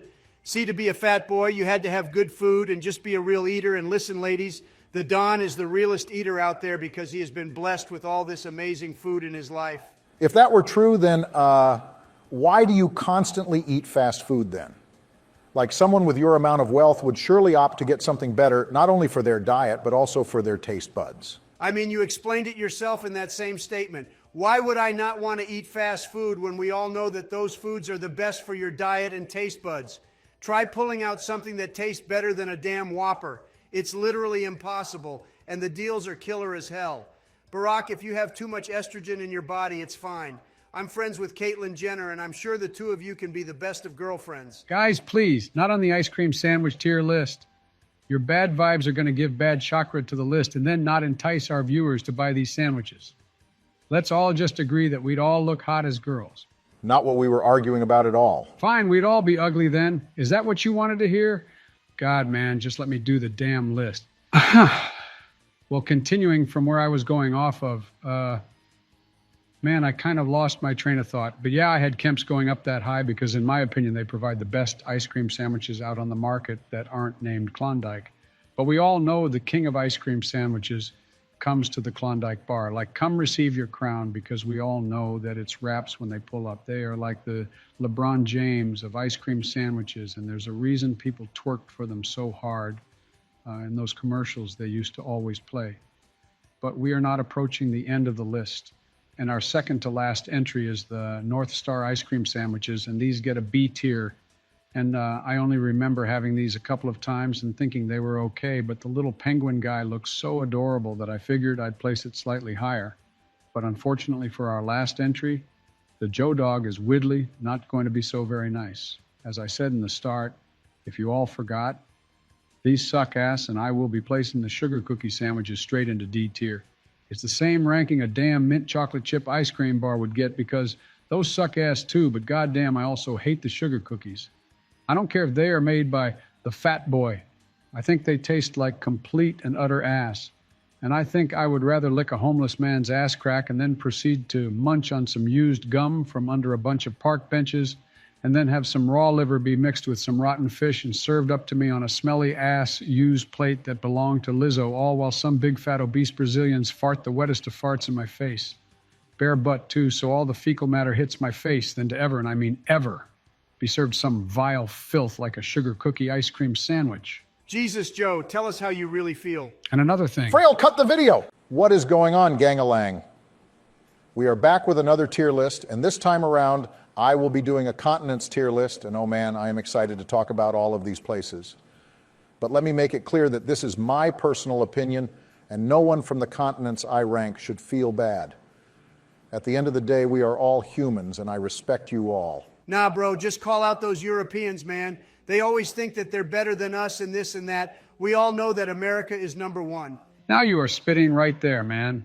I love it when you speak against the Europeans, Donald. All right, man, enough. I've had too many shenanigans with Kamala yesterday, and I don't want any Joe BS today. I bet you wish it was me debating you up on that stage. Isn't that right, baby girl? Don't call me your fucking baby girl, bro. That is nasty as hell, but honestly, yeah. You would have just stuttered and slept, and I would have torn your ass up. Yeah, you would have done that. What else would you have done to me? Well, I would have debated circles around you just like I did last night. But it would have been even easier with you, because debating you is like having a debate with a 4-year-old. Yes. Tell me more. Dude, are you getting off to this? Please, keep going. Nope. We are done here because this should be a freaking educational list about the 7 continents of our beautiful world. And just like that, I'm a wet noodle now. And just like that, I'm starting the list. Well, starting this list off, we have South America, and this is a B tier to start off. And some cool things about South America: it covers around 17.8 million square kilometers, is home to about 430 million people. It also has the Andes, the world's longest mountain range outside of Asia, and it has the Amazon rainforest, the largest tropical rainforest on Earth. South America includes 12 countries, with Brazil being the largest, both in terms of land and population. I don't know, there's a lot of culture there with the Native American people, and not to mention the historical landmarks spread all over there. I mean, this place has 2 wonders of the world, as discussed in our 7 wonders tier list, with the Machu Picchu and the Christ the Redeemer statue. So I give them a lot of points for being attractive tourist spots, but I am more than sure that everyone here would most certainly not want to live in South America. Like, no hate at all, but I mean, it's true. You son of a bitch. I will ride or die for my Southern American friends. Trust me, Joe, we know that with the way you handle the border, but I'd enjoy visiting South America because I won't lie. They're food-freaking bangs, and to be honest, I'd be okay with them taking over a small portion of the United States, only if they promise me free food for life and for all Trumps in the future. That might be the most you've ever thought of the future, Donald, and it's for all the wrong and fat reasons. And you do realize that Mexico is not included in South America, right? I know you twerk for their food, so maybe that's why you're saying that, but you'd be incorrect in assuming that, but whatever. I'm just talking about the continent itself, and I still think there are better ones out there. Like, for example, our next entry, which is an automatic S tier, because goddamn we love the USA. Now you're speaking my language, Barack. Goddamn, this is some red, white, and blue propaganda, and I love it. I personally dislike that we have Canada lumped in with us, but it's okay, I guess, because they do have some banging maple syrup. Joe, you're spitting right now. Okay, enough. I'm clearly being biased, but you know what? It feels good as hell to be biased. I can see why you and Joe do it so much. But yes, North America, the third largest continent, covers about 24.7 million square kilometers and is home to around 600 million people. The continent includes 3 large nations, Canada, the United States, and Mexico, as well as the Central American countries and Caribbean islands. See, North America has a ton of cool-ass and diverse landscapes, from the icy parts of northern Canada to the deserts that are drier than Joe and Donald of the southwestern U.S., all the way to the amazingly diverse tropical rainforests of Central America. We also have the Mississippi River, which is one of the longest river systems in the world. So once again, America is taking another dub. The United States is also the largest economy in North America and the world, with a significant global influence in politics, economics, and culture. Like, I cannot suck off the United States enough, because then I'll sound like Donald when describing anything food-related. But yeah, we're pretty amazing and belong in S tier for sure. No bias at all, of course. No bias at all. Now, the Europeans are going to be up in arms over this, Barack. All 3 people from the Balkans watching this video are going to get their sickle and hammer and go to town on us. Better yet, wait till the French send us a strongly worded letter condemning our talks of today. Oh man, we all know the French ain't doing shit. Oh my God, is this the first time we're all agreeing? Well, Joe, it's quite simple. It's because America is the best and we all know it. All right, enough sappy stuff, because I have to get on to our next 2 entries, which get back-to-back A-tier entries in Europe and Asia. You're too nice, because I would have given them B tiers. The Don would never let an opponent know that he thinks they're okay, or even cool for that matter. Didn't you say Kamala looked good for her age and that she was beautiful? Well, I mean, in certain angles, she does look like a baddie. Amen to that. See, Barack, if you liked women more, you'd understand that no matter what. A true man can set aside all his ideologies and admit when he sees a baddie. Spoken like a true man, Joseph. Well, Donald, I think I found a president worthy of having my endorsement. Who? It's you, Donald. Why, Joe, I'd be honored to have you endorse me. No, I'm the one who's honored to be in the presence of such a man. Well, maybe it was your sexy endorsement that helped me become a better candidate. Well, maybe I like that. I'm getting carried away. Maybe Barack should continue the list. Oh, yeah, totally. Yeah, good idea. Barack, carry on with the list, please. What in the fan fiction just happened on my educational list? What the hell, guys? God, I think for most things in life, the best thing to do at a time like this is just to mind wipe yourself and continue on with whatever you were doing. Sometimes repressing your feelings is just the best thing to do. But yeah, Europe played a central role in global history and culture, ranging from the Roman Empire, the Renaissance, and the Enlightenment, all of which have shaped Western civilization. And Asia includes several of the world's oldest civilizations, such as those in China, India, and Mesopotamia. China and India have been cultural, economic, and technological centers for millennia. So yeah, pretty important. Don't forget that the Japanese made hentai and anime. And of course, Joe wants you all to remember that the Japanese made hentai and anime, but yeah, moving on with our list, we now have Africa, and this gets a B tier alongside South America, and Africa is incredibly diverse, with over 2,000 languages spoken, and a variety of cultures, ethnic groups, and religions. The continent is rich in natural resources, including minerals like gold, diamonds, and oil. You know those resources that have little kids mining for them, but at least they look shiny. Anyways, Africa's geography is diverse, featuring deserts like the Sahara, rainforests in the Congo Basin, and savannas. The Nile River, the world's longest, flows through the northeastern part of the continent. Major historical civilizations, such as ancient Egypt, Great Zimbabwe, and the Mali Empire, shaped Africa's early history. Wait, Egypt is in Africa? What the heck? The more you freaking learn, am I right or am I right, fellas? Joe, I take back all of my comments from before, and I once again think you're an idiot. I never once had a change in my mind, so I've always thought you were an idiot, Joe. More importantly, I'm surprised that you ranked Africa so low, Barack, considering the implications. The implications of what? Well, you know, because you're talking down on your motherland and all. Those implications, if you're catching what I'm throwing down. Once again, I need to remind you that I was born in Hawaii and am fully American. Hey, more power to you, my brother. In fact, I respect you more for putting America first and betraying your ancestry. You're such an idiot, man. Let's just get to wrapping up the list, and up next we have the Oceania. And listen, I have this going into C tier. Name me one thing that came from there that is to twerk for. I'm waiting because the only thing I can name off is Steve Irwin from Australia, and that's it. Well, you see, you're clearly coming in with a bias towards my Aussie folk and all the natives that came from New Zealand, Polynesia, and so on. And that's not okay at all. See, before Britain sent prisoners to Australia as punishment, it was known to be rich with indigenous heritage, with Australia's Aboriginal people and New Zealand's Maori people played significant roles in the region's culture and history.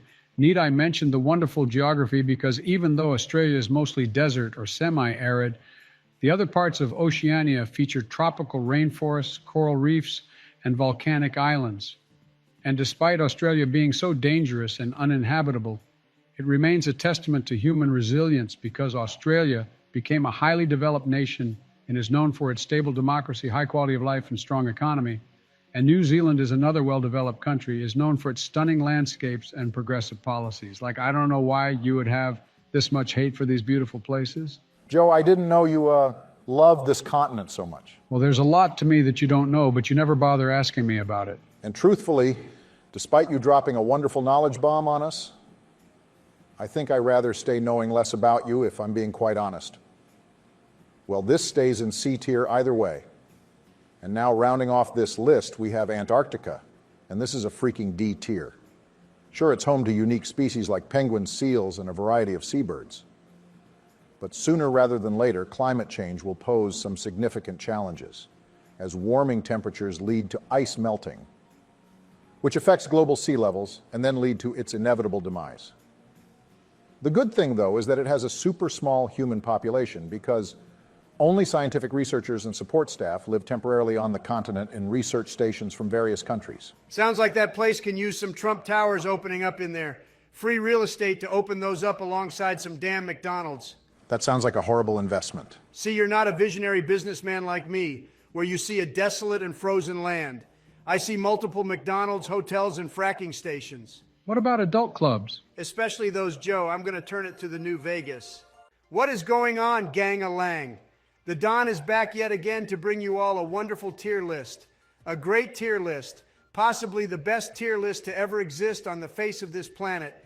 Because this week I am grading the crumble cookies of the week and 3 others that Joe was absolutely begging for me to add. But either way, the Don has no problems at all with ranking some more delicious ass cookies. Yeah, it really took you some convincing there. All Joe had to say was, "Donald, can you rank these other cookies too?" And before he was even able to finish his sentence, you jumped in and said yes. I think it's because he likes me so much. That is definitely not the reason, Joe. I would rather have Barack call me fat than for you to ever assume we are anything more than work colleagues. You're fat, Donald. No, he's not. Donald, please. Tell them you did this for me. I'll even take colleagues with benefits if you catch my drift. Damn. I guess you're right, Barack. I am a bit overweight. Wow, Joe, he really doesn't like you. It's just a goof.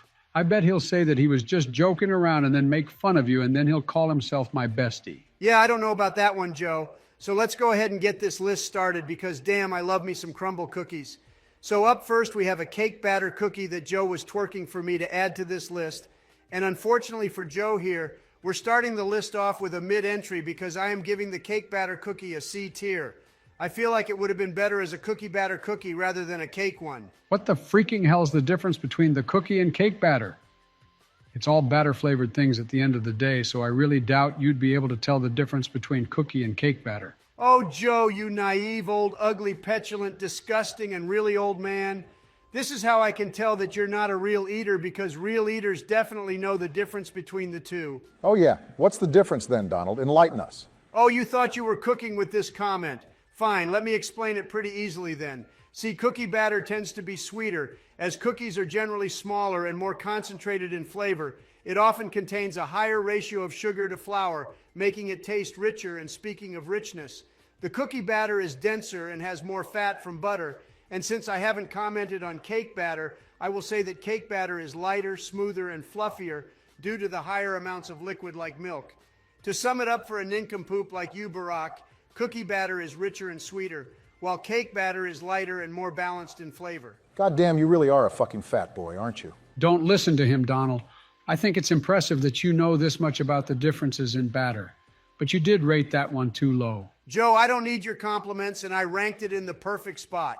Just like how I'm going to perfectly rank our next two entries, because both of these get banging back-to-back S-tier entries, because the strawberry milk cookie and the Rocky Road cookie absolutely bang to high heavens.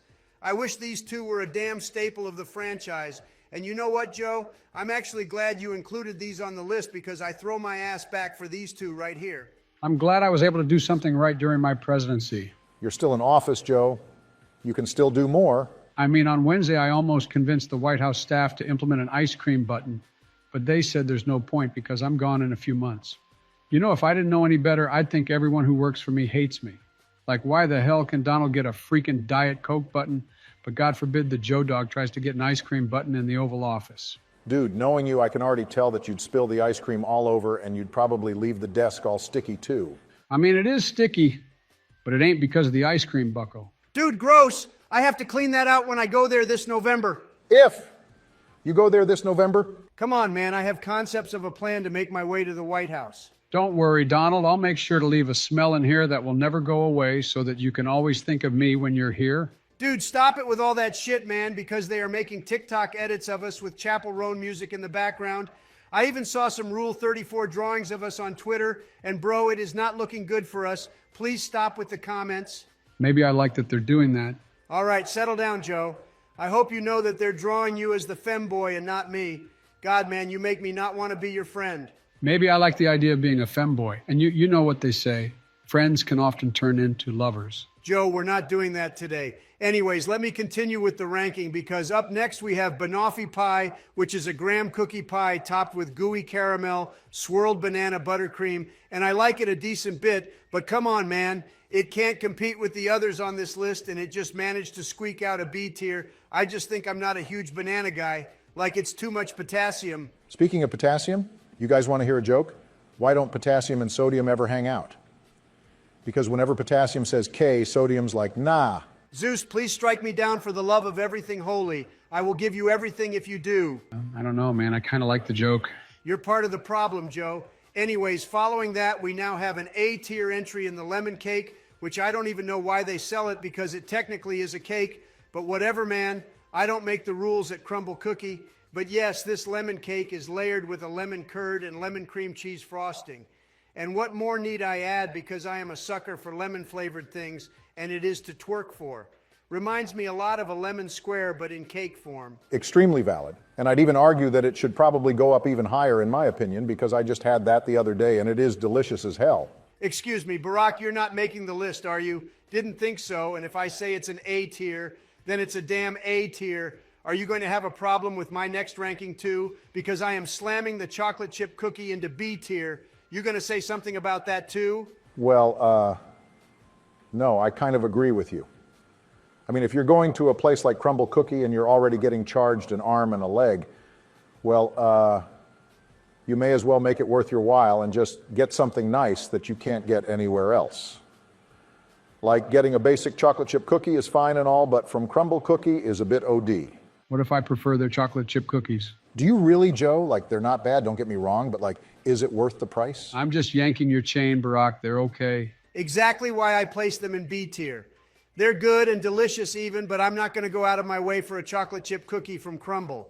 I will say that if I'm craving it and I'm already there, well, then I will get it. But I'll still get a bunch of the other weekly cookies too. I mean, we all figured that your fat ass is going to do that anyways. All right, relax, Barack. You literally started this whole thing and now you're here spit roasting me for simply buying into Crumble Cookies' business model. You can't expect me to stock up on new ass flavors only because what if I don't like them? Donald, I think the lowest rated thing on this list is going to be the C-tier cake batter cookie. And I'll give you $10,000 and endorse you for president if I'm wrong. You're a piece of shit. I hope you know that. Meaning I'm right? Life isn't about being right, Barack. Life is about enjoying things like some goddamn sweet cookies like our next entry, which is the Tres Leches cake. And listen, everyone, this is an automatic S tier because I don't think I've ever had any bad sort of Tres Leches cake in my whole life. Doesn't matter what establishment I get them from because they always just seem to bang so goddamn hard every single time I have it. I'm noticing a lot of cake items being placed high, but not enough cookies. Joe, we're getting to that if you would just calm down and wait for me to get to it. Like our last two entries are cookies and you don't know where I'm going to rank them. Well, I'm just saying that we should have added more cookies. Like the churro cookie banged hard as hell. The blueberry cheesecake cookie was also good. The key lime pie cookie was good as hell too. And don't even get me started on the blue raspberry icy cookie. The blue raspberry icy cookie sounds like an awful thing. And just hearing it makes it seem like a disaster, just like those freaking Coca-Cola Oreo cookies that just released. Well, I'll have you know that those cookies actually banged for your information, and so did the blue raspberry one too. They did indeed bang Donald, and the blue raspberry icy cookie especially banged hard as hell, and maybe even goes in my top 5 because the base was a vanilla cookie.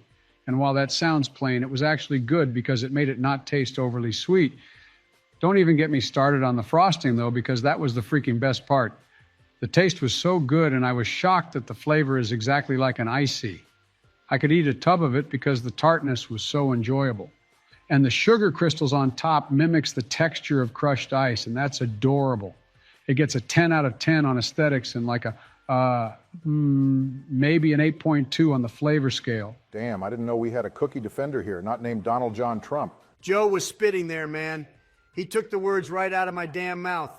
Maybe you should try something first before you judge it, Barack. Didn't know I struck a nerve there, man. My bad. I guess I'll try it next time it's there. As you should. But yes, continuing on with the list, our second to last entry is the peanut butter cookie, and I will twerk for most things peanut butter flavored. And despite this being super simple, I still have to give it an A tier. It didn't do anything extravagant, but with how sweet Crumble cookies usually are, I feel like it really complemented the peanut butter really well. And it just made a perfect match that just performs the most beautiful of dances on your taste buds. Tell them what dance they're doing on your taste buds, Donald. Why, they're bussing it down to some Megan Thee Stallion and hard twerking all over my tongue. Not as much as our final entry, though, because the freaking Oreo cookie is the most delicious cookie here. The cookie to rule them all because this is an automatic S tier if I've ever seen one. And again, this is no surprise to anyone. I love Coca-Cola flavored Oreos and Oreo flavored Coca-Cola. At this point, I think you can add an Oreo flavor to anything, and I'll be the first one to buy it. What if I coated a blue Gatorade hot dog in Oreo cream and then covered it all in the leftover Oreo chocolate crumbs and then deep fried the whole thing and drizzled chocolate all over that? Come on, Joe. Donald wouldn't dare to touch something like that. I mean, I'd try it once. Donald! What is going on, gang-a-lang? We are back with another tier list, and this time around, the great Don will be headlining this goddamn muscles tier list, and I will be ranking which muscles are the most meatiest and appetizing to work out. All opinions are the Don's and the great Don's only. Does that mean someone can't agree with you? Or like, how does that work? Why'd you give out a warning like that? It means that if you agree with this list entirely, then I own you and have legal rights and access to do whatever I want to you. No Joe on all that, of course. We using No Joe as the new No Diddy? Why, I'd be honored to take Diddy's place. He did learn from the best, and back in the day, me and him had the craziest parties. The only difference was that I always knew how to hide the evidence better than he ever could. I told him to be more careful, but alas, I guess I remain at the top of this mountain all by myself. You know what, Joe? I'm kind of glad you're the only one on that cursed mountain. All right, enough yapping, Barack, because we all know Joey takes pride on being the only one who likes that stuff. He's about as passionate about little children as he is about me and my muscles. And oh man, if you couldn't tell by the list, everyone, you all already know that the Don basically has all of these muscles on point and is ready to tell you all which ones are the best. So without further ado, let me actually get this list started. And up first, we have that one leg machine that works out. Well, I forgot if it works out your inner thigh or like outer thigh.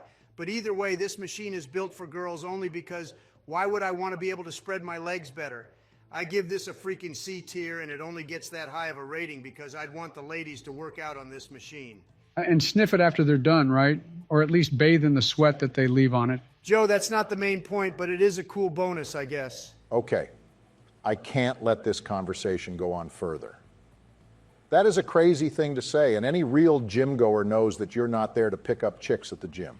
You're there to get a good workout in, and the fact you didn't know the first two muscles this machine trained, well, it has me worried about the future of this list and the integrity of this list. Listen, Barack, just because you're not there to pick up chicks doesn't mean that all people are like you. Plus, we all know what you'd rather have instead of women.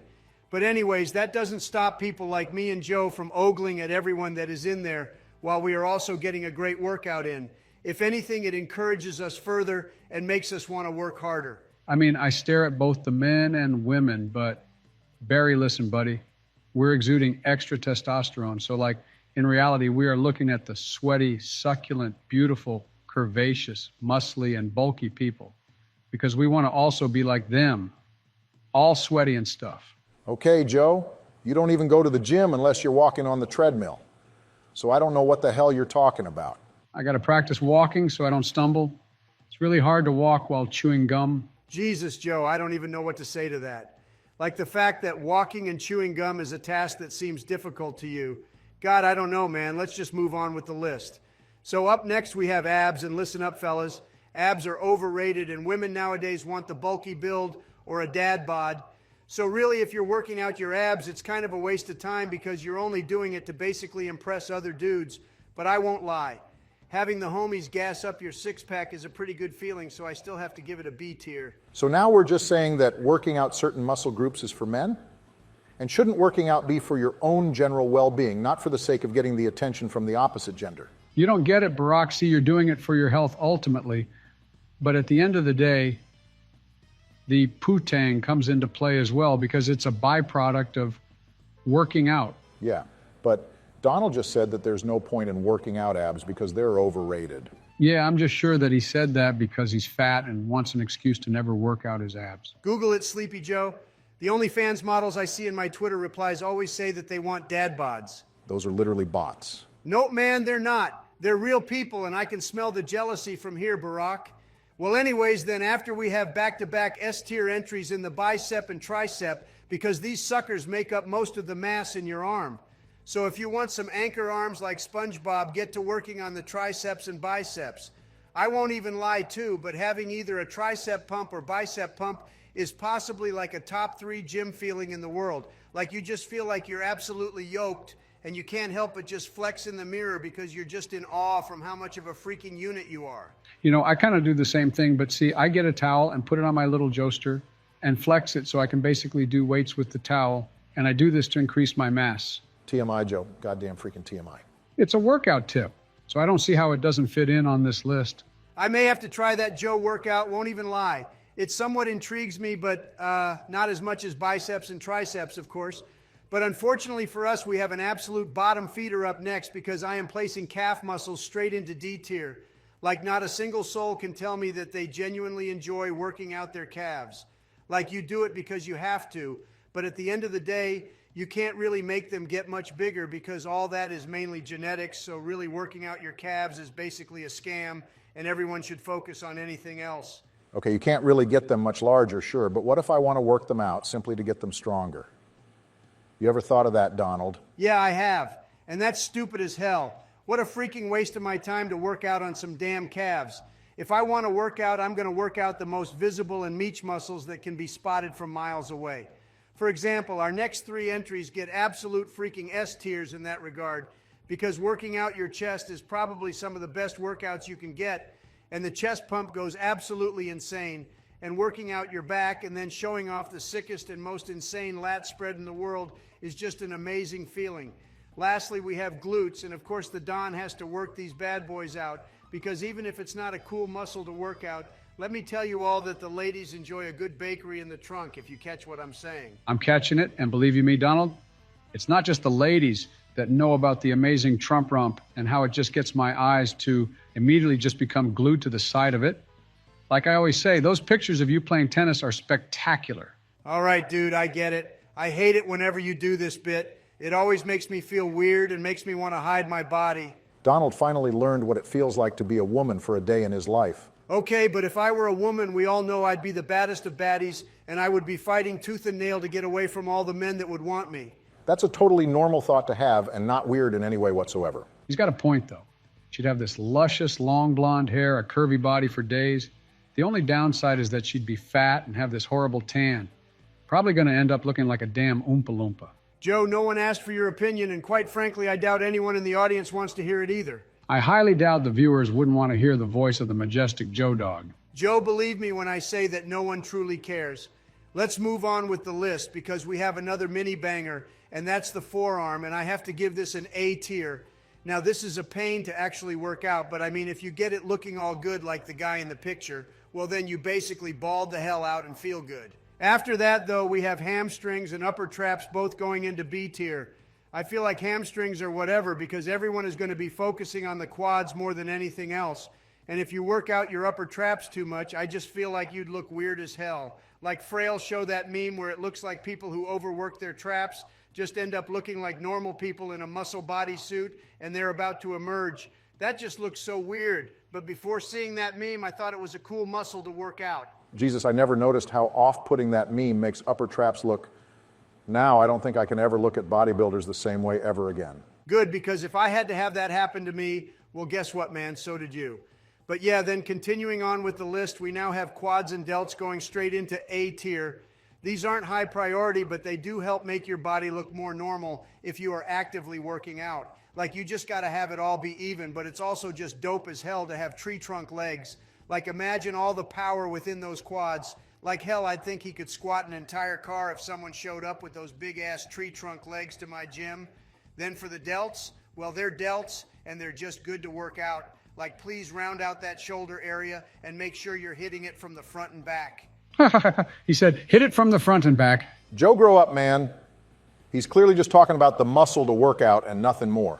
No, Barack, Joe caught on to my joke real quick, and I definitely meant for it to be funny, and I quite frankly enjoyed his little laugh. I mean, why else would I phrase it like that, bro? You need to pick up on stuff a lot faster, Barack, but whatever, because we are finally on our last item, and this is, I guess it's just traps in general, and I have to give this a D tier. Like, that's a bit OD, man, if you're going out of your way to work out even your lower traps where it's not even freaking visible. Man, a lot of this list just boils down to whatever Donald thinks is cool and visible enough, go work that out. If it isn't either, then just ignore it. And that just goes against the general message of the gym, because we should better ourselves, because we simply want to better ourselves. I can tell with the way you talk, Barack, you get absolutely no play. And you're just bitter as hell, and you're just taking it out on us, because that's what zero play MFers do. Am I right, or am I right, Donald? This guy freaking gets it. I have a serious disdain for the both of you, and it only grows every video we make. How about you disdain this? What is going on, gang-a-lang? We are back with another tier list, and this time around, the Don will be ranking various self-defense items that you see on this list. Now, if you ask me, I'd be okay with just my fists, because that's the type of guy I am. But for the sake of the list, I'll pretend I'm as weak and feeble as Joe. You know he has a point, guys. I'm weak and feeble, which makes it all the more exhilarating whenever I manage to subdue someone. Okay, we don't need to hear more about that. But yeah, Donald, how are we exactly ranking these? Like, what's the scenario? Is someone breaking into your house, or are you fighting a bear or something? Well, it wouldn't matter, because I'm a monster no matter what. But we'll just say that an intruder who maybe has a crowbar or a baseball bat. So with those descriptions out there, let's go ahead and get this list started. And up first we have is a common household kitchen knife, and this is a solid A tier entry for me. See, if you have nothing on hand, then this is a good last resort, but also you can use it as a throwing knife if you must. so it has some range to it, but ultimately this is one of those items where you need to strike first and make sure you have a good grip on it because you can easily lose something like this during combat. Well, couldn't that go for almost anything on this list? Just don't lose your weapons in general and it'll help you? Joe, I think Donald means that with this weapon, it can get stuck to walls or inside of someone once you use it, so you have to be aware of when and where you use this thing. Oh, you know what? That makes some sense, I guess. I take back my statement. Donald, you're smart for even thinking of that. Yeah, I totally was saying all that in my head. Had all those thoughts ready to say, but then Barack came in. But yes, then after we have a bow staff, and with this weapon, one of its biggest strengths is the length, but one of the biggest weaknesses is its length as well. That can be applied to a lot of other things because it's not about the size, but rather the motion in the ocean. And if I were having my house being invaded by some random intruders, then imagine me whipping out this bow staff, and right when I'm about to swing it, I hit my hallway and boom, I get stabbed for leaving myself too open. Yeah, but if you're in a living room or a larger room in general, then you have all the length in the world and can even wind it up. And if you're in a hallway, you can still use the end of it to poke people. And if you combine it with the kitchen knife, then you have a spear. Whoa, Joe, now you're thinking like a smart man. That being said, if I only had the bow staff, then I would only give it a B tier. I won't hate on it too much, but then after we have a fire extinguisher, and with this you lack range, but at the same time you don't because you can bash people with this heavy thing, and you can also use the nozzle and spray people with carbon dioxide, and if you spam it relentlessly into the home invader's face, then they will not be able to see, and they'll have difficulty breathing too, and that's when you strike and get their ass. I think this is a solid A tier for what it is and how versatile it is.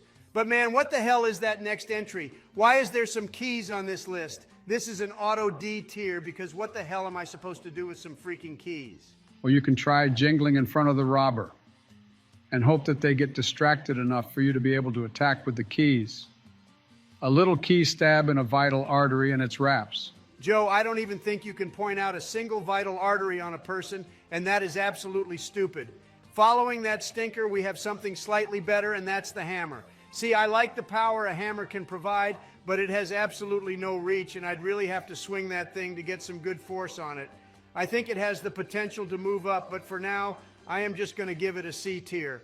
Thankfully, though, we got a banger of an entry next because we have the tried and true baseball bat, and realistically, everyone is more likely to have this over the other items on the list, and it's probably sitting under your bed as we speak. I have to place some respect on this thing because a metal bat can protect you and definitely cause some damage.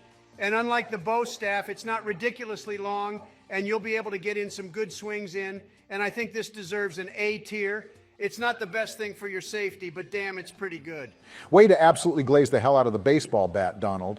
I thought you were going to hate or say something dumb like, my fists can provide more killing power than a bat.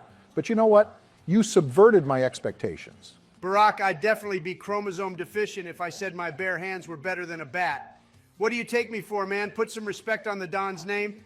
Anyways, then after that, we have some weird-ass weapon up next, and I think this is a garrote of sorts. So it's like this wire or cable you're supposed to wrap around someone's neck, and I don't think this is going to help anyone at all because you have to be close to them and get a sneak attack, but if you land it, then it's a guaranteed dub in the Don's book. But it's not better than my patented chokehold, so I'm only placing this into C tier because it's still better than some damn keys. But damn, we have another D tier after that because we just have a rock. Like, what am I supposed to do with a damn rock? We don't even know the size of the aforementioned rock, but judging by the picture, it looks like it can fit in the palm of your hand, so at least you can bash someone's head in or throw it, but then after that, you're basically done for because the range is limited, and unless you're an MLB pitcher, that rock won't do enough damage unless you hit a part of their cranium that knocks them out. I think this is another certified D tier. That's because you aren't thinking with your third eye. That rock can be used in a multitude of ways that you probably haven't thought of at all. Like, for instance, you can launch it with a slingshot and perfect it. Joe, then you would be using the slingshot and not the rock. All right, then you can grab the rock and hold it for extra weight in your punches so that you hit harder. That just seems dumb as hell, Joe, and if it slips out, then the intruder can grab it and basically hit me twice as hard. The rock stays in D tier, Joe. But after that, we have this weird-looking butt plug, and I'm going to give it a B for butt plug because at least it has a pointy tip to really cause some damage. And with that ring at the top of it, maybe you can use it to latch onto one of your fingers, and it probably helps with the grip or something, but I wouldn't know how to handle one of these things. As an expert butt plug handler, I can tell you all right now that I would be the most efficient with this weapon. I don't think anyone would be able to take me down if I had this in hand. You know what, Joe? This is one of those times where I don't want to hear more, nor do I want to find out. Moving on, we got some mace, and goddamn, this is lethal. This is an immediate S tier, and I found out the hard way how bad this stuff was because Joe bought some as a joke the other day, and we wanted to see who would last the longest in a room sprayed with pepper spray, and Barack was the one timing us, and goddamn, as soon as we sprayed it in, it was instant death for us. I couldn't stop crying and coughing, and I swear I was about to puke, and Joe was already puking on his way out, so it's safe to say I won. God, I remember that day. The spray even messed me up, and the only reason you won, Donald, is because Joe said he was already about to shit himself when we sprayed it, and he ended up just spewing bile out of both ends, and then he passed out halfway out the door. Man, that was a fun day. We need to do that again because it was a fun challenge. That wasn't a fun challenge. And it was probably in the top 10 dumbest things you've done. Thankfully, we did it in your house, Joe, because I was not about to clean all that. I still haven't even cleaned it. That is absolutely vile, Joe. I don't think I ever want to do that again. But you know what? To quote Justin Bieber, never say never. But yeah, then after we have a baton, and I guess this is on the same tier as a bat, so I'd give it an A tier. I mean, there's a reason why the police use it, and by all the people you see get beat up in protests, I at least know that it's very effective against people. I still won't put it in S tier, though. And then after that, we have our first S tier in the German Shepherd, because imagine this highly trained attack dog just lunging at the throat of the intruder, or at least pinning him down and viciously biting him. Either way, you're presented with two opportunities. You can either run like Barry would, or you can help your dog out and just wail on the guy. And that's why this is indeed a great self-defense weapon. Well, I wouldn't reduce a dog to just a quote-unquote weapon, but I'd like to think I'd help my furry friend out. See, if it were me, I'd pull the Minecraft strategy and just have a bunch of dogs and just let them maul the dude while I sit back and sip on some RC Cola. Gross that you said RC Cola, but I like that approach as well, Joe. After that, we have two back-to-back B tiers in the mallet and nunchucks. And the mallet is like an upgraded hammer, I'd like to think. And the nunchucks could serve well, but who realistically knows how to handle some nunchucks? Like if I were Bruce Lee, then this would go into S tier. But then again, if I were Bruce Lee, I wouldn't need a single item on this list to defend myself. But the Don still wouldn't need any item from this list. He's just saying this from the perspective of one of you. So you're saying you can handle an intruder with purely your hand-to-hand combat? Listen, man, if I got one of them in a chokehold, it would be Raps. Because if I can take down an alpha wolf, then I can take down an ordinary man. Not this nonsense again. Donald, no one thinks you can manhandle a wolf by just putting it in a chokehold, but I digress. The end of the list is near, and I just want you to finish it up. All right, Negative Nancy, you can choose to not believe in the Don's skills, but one day you'll see how amazing I am in combat. Following that, we have some bangers up next because I have the bow going into A tier, because as long as you keep it drawn and are peeking a hallway, then you can for sure get a nice shot on someone. And it's not like they can deflect an arrow off their body. Peek the hallway. What is this, Rainbow Six Siege? Listen, man, you mock me, but it's true. They also hated Jesus for saying the truth. Are you calling yourself Jesus? I'm not saying I'm Jesus, but if Jesus were to reincarnate or use someone as a host/vessel to come back to earth and deliver his message, he'd definitely choose me. But yeah, then after we have some brass knuckles, and hell yeah, this is an S tier. Imagine boxing someone with these things on, and the intruder wouldn't even know what's coming, and he'd be laid out on the floor by the hands of the great Don. Okay, but what about the range and the overall effectiveness of this? Range, who cares about that? I'd effectively crack his skull in half with these bad boys, and it would look like a damn Mortal Kombat fatality, and that's all you need to know. Following that, we have our second to last entry, and that is the taser, which I have going into A tier. If you miss your one shot with this, it's Raps, because I don't think you can reload these things. But if it hits, then you basically won the fight. Then lastly, we have an auto S tier, because I mean, come on guys, it's a gun. What's he gonna do if he has a knife or a crowbar? Absolutely nothing, because the second he moves a direction that isn't outside of my house, my kill-death ratio is going to rise. Oh man, don't even ask me about my KD, because it's in the hundreds. In Call of Duty, right? Uh, In Call of Duty, right? for legal reasons, yes. What is going on, gang-a-lang? We are back with another food-related tier list, and this time around we are going to be ranking side dishes that you'd usually have alongside your meal, and you all already know that I know what are the best damn sides. Yeah, Barry volunteered to do this list, but we immediately cooked his ass when he put broccoli and Brussels sprouts into S tier. Some people genuinely enjoy broccoli and Brussels sprouts. No, they don't, Barack. And if anyone tells you otherwise, then they probably just feel bad for you and are willing to lie to your face. But just know that the Don will never lie to you. So I mean it with all of my heart when I say you're lame as fuck, and how I'd rather floss my teeth with a used enema than ever have broccoli as a side. What does anemia have to do with this?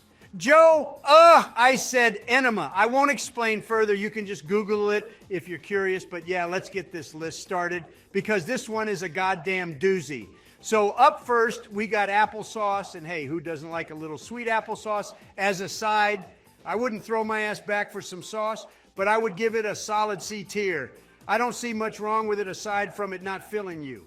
But damn, we got two back-to-back A tiers next in asparagus and baked beans. Now, I know you guys just heard me hate on veggies like 30 seconds ago, but let me tell you that asparagus is a different story. That stuff bangs, and I refuse to hear any asparagus hate. And quite frankly, I won't hear you out on baked bean hate either. This is an immaculate side, and who doesn't love beans? I like beans, but they make me so gassy. Like I sound like a rifle with the way my farts just thunder in like Zeus went to go strike someone down with a lightning bolt.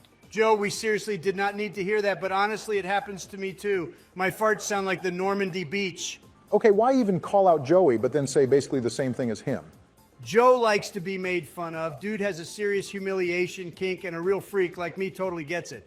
But anyways, let's not get distracted because after we got two baked potatoes, and the normal one is, of course, getting an S tier, but sweet baked potato does not do it for me, and I have to give this a B tier.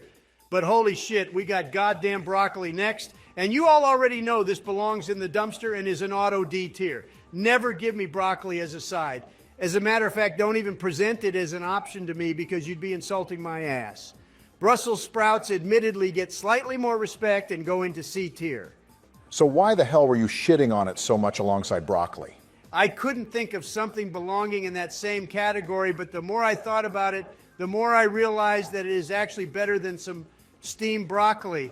After that, we got biscuits, and this, of course, is an auto S tier. Like this needs no explanation, just like how butternut squash needs no explanation as to why this garbage is in D tier. I'm sorry to all the butternut squash enjoyers, but I'm sure that the two of you listening will be okay with the Don's decision. After that, we got carrots, and this shit is actually pretty all right. I think a C tier is okay, but I'd still give your ass a side eye if you give it to me. The same can be said about cauliflower mash, and while I don't dislike it as much, I'd still be upset you gave me this over normal mashed potatoes, and we'll give it a B tier. Why? Mashed cauliflower is a delicious low-carb side dish. It's just as creamy, light, and fluffy as mashed potatoes. Oh, Barack, you buffoon. Don't you know that Donald is bulking and he clearly would dislike this low-calorie side? Joe, I can't believe I'm saying this, but thank you for knowing that about me. No problem. I keep a lot of stuff I know about you in my diary. What? Whoa, chips and cornbread are next. I bet those are certified S tiers. Joe, you lost soul. You're right about cornbread, but I have chips going into A tier.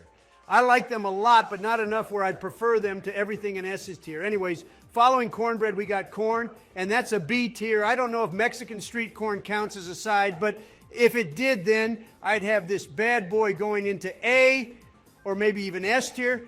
But I opted to not count that because it feels like that would be cheating. After that, we got some couscous, and I know people would think I would hate on this, but I am actually a couscous enjoyer, and we'll be placing this into A tier. Then we got crinkle cut fries up next, and quite honestly, if it's fries of any type, then you all already know that it's basically going to get an auto S tier. More importantly, we got two interesting ones up next, and that's a cup of chili and a cup of soup. Now, this may be controversial, but I am placing chili into A tier and the cup of soup into B tier. Call me a hater all you want, but if you go to a sushi place and get some miso soup, then you know that shit will barely fill you up and have nothing. And that's a true side rather than fancier soups. What about French onion soup? That's a side soup that's super delicious. It's not all just miso soup. Fuck, I didn't think about that. I still want to keep it there because I'm more of a chili guy either way. Next ranking is going to get people up in arms too. because I'm placing dumplings into A tier because of the entry next to it, and that's egg rolls. I'm more of a roll guy, so I have to give that an S tier. And as a matter of fact, give fresh cut fries and garlic bread an S tier too. Those two are absolute bangers for a side dish.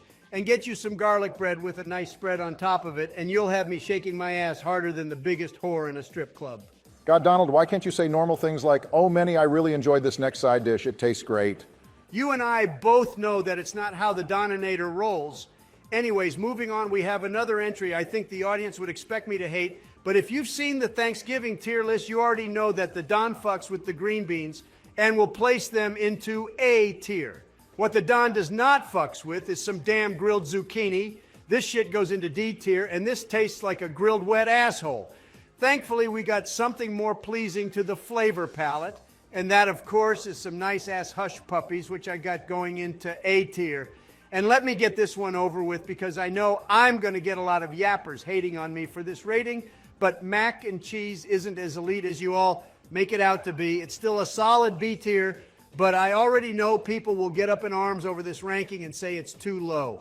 Man, that's a dumbass rating. I was willing to let a low rating slide in the unhealthy food tier list, but this shit is straight diabolical. Mac and cheese is the side to have when eating. Let's be honest, Joe. Most of the time you order mac and cheese, restaurants don't give a shit enough to season it or make it fresh, so you just end up with shitty mac and cheese. What's almost never shitty, though, is some mashed potatoes. And you all already know this is a banger of an S tier. I will adopt an orphan and give him the best loving family he could ever hope for around a year, and then abandon him all over again and make the pain hurt twice as much because he finally felt true happiness only to have it taken away from him, all for some mashed potatoes. Jesus fuck, man. What the hell is wrong with you? Nothing at all. My mind's eye is open and I see all truths in the universe. Oh no, did you get into Hunter's Coke bag again? Joe, I wish I did, but anyways, after that, we got pasta salad, and this shit is mid as fuck. Sometimes it's a good cleanser, but I'd rather not have it. It still gets a C tier, though. Then after we got back to baked potato side dishes, and both of these go into B tier. I feel like it's pretty hard to fuck up potato-based sides. Then again, we have back-to-back A tiers in the quinoa and rice. If you're eating some chicken or something, then of course you'd want either of these to pair with your meat, and I feel like that's not a hot take. This next one, though, I may get some flack for because I have roasted potatoes going into B tier. Now, what the hell is wrong with roasted potatoes? Nothing is inherently wrong with them. They just don't really move me much, and I don't feel strongly about them. What does get me going are some good ass rolls. This is an S tier, and just having some bread rolls with some butter get me drooling already. I swear I can eat enough bread to feed a family of 4 in Texas Roadhouse because of their sweet butter and fresh rolls. I like Hawaiian rolls. I like to make these little sandwiches that have cucumbers, cheese, garlic, and pulled pork as my meat. Joe, that sounds fucking horrendous. Like, I wasn't gonna hate too much, but who the fuck puts cucumbers in that? Speaking of gross shit, we then got some seaweed salad and all. You got me fucked up if you thought I was gonna place this high, because this is once again an auto D tier. And following that, though, we got 2 back-to-back bangers going into S tier, and that is the shoestring fries and shrimp. How can you go wrong with either of these? And who doesn't like shrimp? But then we got another stinker, and that is the side salad, which goes into D tier.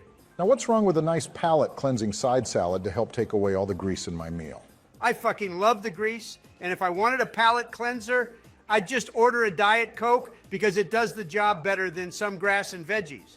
As we approach the end of the list, I know I said that fries will always bang and how they're hard to fuck up, but somehow the next two did it because I have steak fries going into A tier and gross sweet potato fries going into C tier. I just don't like sweet potato dishes that much and prefer the other. But thank Christ we end off this banger of a list with 2 absolutely mouth-watering and coochie-wetting entries, because I have both tater tots and waffle fries going into S tier.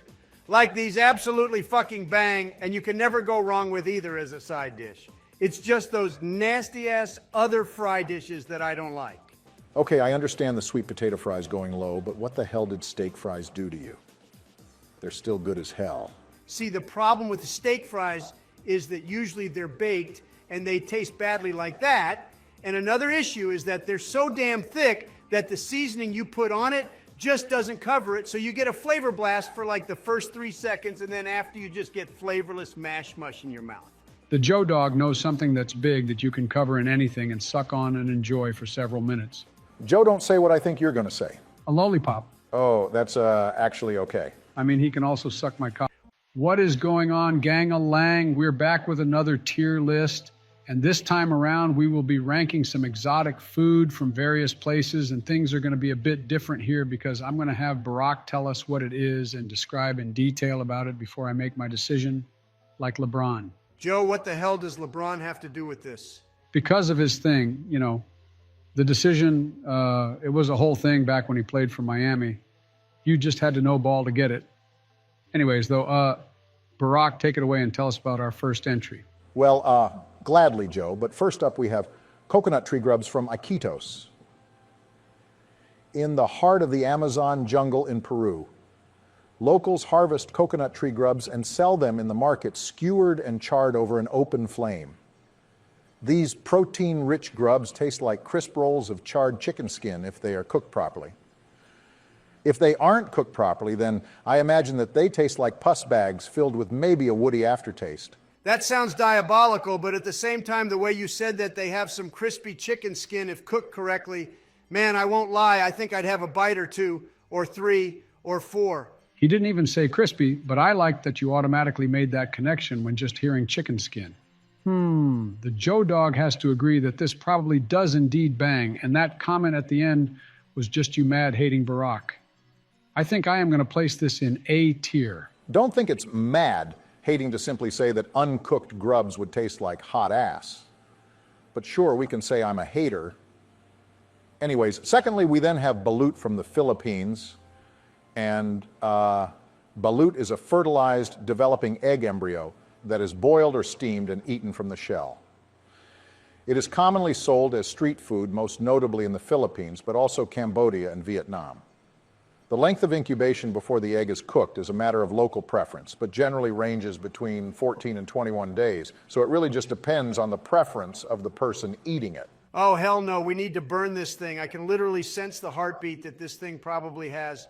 Man, if you're eating this, you're basically eating a homunculus. Now, Donald, let's calm down because while it does look nasty, like incredibly gross, and the description Barack gave doesn't really do it any justice either. I will have it be known that I have a very close companion who happened to have balut before, and he described it as chicken jello. And honestly, given how my teeth are very sensitive and how the other day I needed a new tooth because I bit an apple too hard, well, it has me thinking that chicken jello doesn't sound bad at all, and I think I have to give this an S tier. Joe, you don't have to make it some sort of damn secret. We all know the companion was Fraile. I mean, for Christ's sake, he even told us that at the top of the search bar. Like he literally typed it out on there as a hint for the fans. Has he always done that? Not on all the videos, but sometimes he does, and real ones catch what he says. Well, I personally think Joe is gross.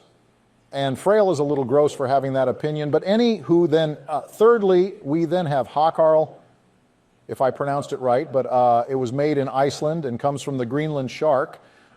The meat is poisonous when fresh. So in order to eat it, Icelanders let it spoil in the ground for months and then out in the elements for a few more to dry. It's a revolting dish to many first-timers. Eating it without gagging is what separates the men from the boys. While the smell of the putrefied shark itself could make the faint-hearted ill, the taste is ultimately sweet, nutty, and faintly fishy. But if you ask me, that has to be capped because ain't no way in hell that tastes sweet or even nutty. You'd be nutty to eat it, though. I think I would be nutty enough to eat it, but I don't know, man. Some fermented fish just sounds bad, and I don't think I can place that any higher than a C tier. That's where you draw the line, Joe? At fermented fish, but not that goddamn embryo from before? Yeah, I think so. Joe, you worry me, but then for our fourth entry, we have the giant sea squirt from Santiago, Chile. Found off the coast of Chile, these giant sea squirts called piura are the size of basketballs. They're sliced open with a serrated sword to reveal the little throbbing corpuscles that live inside the spongy, rock-like carapace. They taste like pure iodine dipped in fish oil, but I'm sure that with a squirt of lemon, they are transformed into delicious goodness. Allegedly, of course. Okay, what is up with all this nasty food? This doesn't even seem that exotic anymore, just seems flat out gross. Like this seems like some Fear Factor food. Real ones have seen the show. Yes, the Joester is indeed feeling an A tier. It's probably just like normal seafood, and with how you said squirt of lemon, it kind of just turned me on in all the right ways, and I had to place it that high. Don't quote me and say that it turned you on. I'd really appreciate that, but we then have the horse rib and rectum sausage from Kazakhstan. So the reason for this is because the people in Kazakhstan eat every conceivable part of the horse, from the fat cap under the mane to the rectum. They don't waste any part of the animal. So I guess good on them for being extremely resourceful. But damn, man, I normally try to be respectful, but I think this is the one that takes the cake for me. I just can't eat this. Amen to that, because goddamn, I don't care how resourceful you want to be, but you just can't be eating that. The Joester oddly agrees. This has to go into D tier because I prefer my anuses to be alive when I eat some ass. I hate that you put it that way, but glad you put something into D tier. But anyways, on to our sixth entry. We then have a dish that is both adored and despised in South Korea, and that is fermented skate, or as the locals call it, honjeo, and it has the distinct odor of a janitor closet mixed with Elmer's glue. Mostly served raw, the pungent fish is seeing a resurgence in popularity. You'll probably have the smell of fermented fish stuck on you the rest of the day after ordering this, but hey, at least you can say that you had a Korean delicacy. See, now we're back to the fermented fish, and I have to give this one a C tier. I'm just tired of seeing people think that it's a good idea to let fish just ferment. You know you say that, but you still have it in C tier. Well, because it still might not be that bad, I'd try it. What won't you try, Joe? Well, coming on to our seventh entry, we have coral worms in Samoa Pololo, are tiny little worms that live in the coral reefs deep off the coast of Samoa in the trenches of the Pacific. They come out of the coral every few years when the atmospheric conditions are right, and the locals scoop them off the surface and eat them plain, sautéed, or as a spread on bread. It apparently tastes like liver fermented in salt water. Yeah, I have to give this a B tier. Joe, you've got to be busting our balls right now. Well, I like liver. Like when they get those ducks and force feed them in order to make fatty liver. They call it foie gras, and it tastes good. So I imagine this might be the same. I don't see how my description painted that picture. I think you're not even listening to me anymore. But whatever, because our eighth entry is going to be a doozy for all our arachnophobes. But up next we have tarantulas from Cambodia. Now, I know I said that arachnophobes should be cautious, but let's not lie to ourselves. I feel like we as humans are preconditioned to think that spiders are scary and poisonous. But allegedly, they taste great, reminding people of sweet and delicate crabs when they're fresh. One recipe for them says that after digging them out of the ground, the tarantulas need to be defanged, washed, and then scorched to remove the hair. In Cambodia, they're deep fried, then wok sautéed with sugar, salt, chilies, and garlic, and to just treat this like a crab or lobster. I think I would rather eat the rectum or even torch myself alive rather than eat those ugly things. I can't even imagine one touching my tongue. Okay, now hold on. We get that you're an arachnophobe, and by the way, not everyone is scared of spiders because some of us are actually grown-ups, but you just made this one sound good as hell. Like sign me up for some crab or lobster-tasting tarantula. My only concern is that we wouldn't find enough big ones. I 100% agree, Donald. This is an auto S tier, and fun fact, crabs, lobsters, shrimp, barnacles, and many other animals belong to the phylum Arthropods. In fact, 75% of all animals belong to the phylum Arthropoda, which also includes spiders. So they are somewhat similar because they are both arthropods. So I'm with Donald when I say, crack open some spiders and get me the garlic butter. I would rather die than to eat that, Joe. Just imagine their nasty legs just digesting in your stomach. I need to stop and just move on to our ninth entry because up next we have the giraffe weevil from Madagascar. The recipe for this one calls for them to be sautéed in a bit of salty water and butter. And apparently people say that the tender morsels taste just like shrimp. But if you ask me, I think I'll just stick to my Popeyes fried shrimp. Thank you very much. God, you're so boring, Barack. Have some fun with your life and eat some damn weevils because these just sound like bargain brand shrimp. and I'll have this going into A tier. Okay, I'm down for the grub, so honestly, I'd also eat the weevils, and worst part is, I think I'd like it. With you, Donald, I'm sure that if you fry it enough or cover it enough in butter, I think you'd like to eat almost anything served to you on a plate. Now, ending off that list, we are done talking about all that craziness because we can finally talk about something actually normal. And that's our next entry, which is the sea cucumber from Alaska. Sea cucumber, when cooked correctly, is extraordinary. The squishy creatures taste a little like lettuce or some sort of sea vegetables with their bit of crunch, but mostly they have a buttery texture. Now see, the trick is to split them open and scrape the innards out, and then using a spatula to peel the meat off from their rock-hard exoskeleton. This is probably one of the best tasting things on this list, and I would personally give this an S tier. Well, I hate to give you credit where credit is due, but I think this would bang too. Now, this is where you get the lime or some nice hot sauce and you bite into it and get a little crunch, but then have that butter smoothness. Now, that sounds like a freaking banger if you ask the Joe Dog. You know, I'm just at the point where I think I'd eat anything on this list. I'm hungry as hell right now. Okay, fat ass. But more importantly, Barack, why aren't bull testicles on this list? I don't know, man. Sorry. Seaman, we finished the list too early. What is going on, gang-a-lang? We're back with another tier list, and this time around, the Joester is about to bring you all a long-awaited tier list. I know all you real freakazoids like me wanted a pain tier list because we just can't get enough of it. I'll be ranking them from S tier all the way down to the new pleasurable tier that we made just for this list. Okay, as gross as it is to hear that come out of your mouth, shouldn't pleasurable go towards the top or maybe even above S tier? You freaking buffoon. If this is a pain tier list, then obviously pleasure would be at the very bottom. It's the complete opposite of pain, and obviously, if you're someone who likes it when things hurt so good, then you'd understand why those types of pain go in that tier. Like, it's not on the list, but you cannot tell me that picking a scab doesn't feel absolutely amazing. I mean, it's not amazing, and it ends up hurting more after you're exposing the raw flesh to the air. But I mean, it does help soothe the itchiness, but it's like a double-edged sword, Joe. Now, the only thing that is edging is me in that scenario. All right, man, settle down and get started with the list because we're already getting a bit too crazy. And all you did was explain the pleasure tier. I'll happily get started because the Joester was made to rate these things. Well, up first we have 2 back-to-back D tiers, and that is getting stabbed and drowning.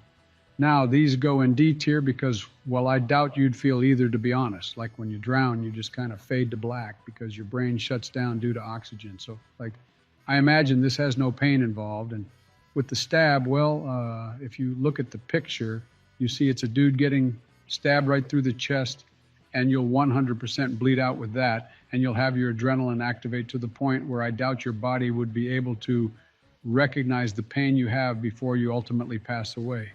So while those suck and all, we do have a B tier in the wasp because, boy, howdy, those stings sure do sting. Joe, how in the hell is the pain of a wasp sting somehow higher than literally getting stabbed? Come on, Barack, don't go blaming Sleepy Joe.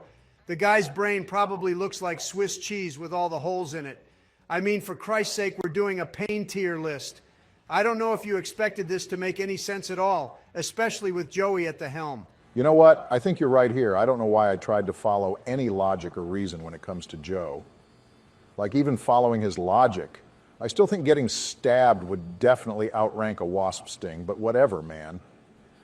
I'm just going to pretend I'm watching some movie or something and suspend my belief for this tier list. Listen, fellas, simply drown or get stabbed and then get back to me on whether or not you think it's worse than a wasp sting. Well, I can tell you right now that it's not as bad as getting shot, and we all know that I tanked that bullet like a goddamn champ. Bro, we saw the pictures of your ear earlier. You did not tank anything. You literally didn't even get hit by the bullet. I can't believe I went through the trouble of baking you that get-well cake.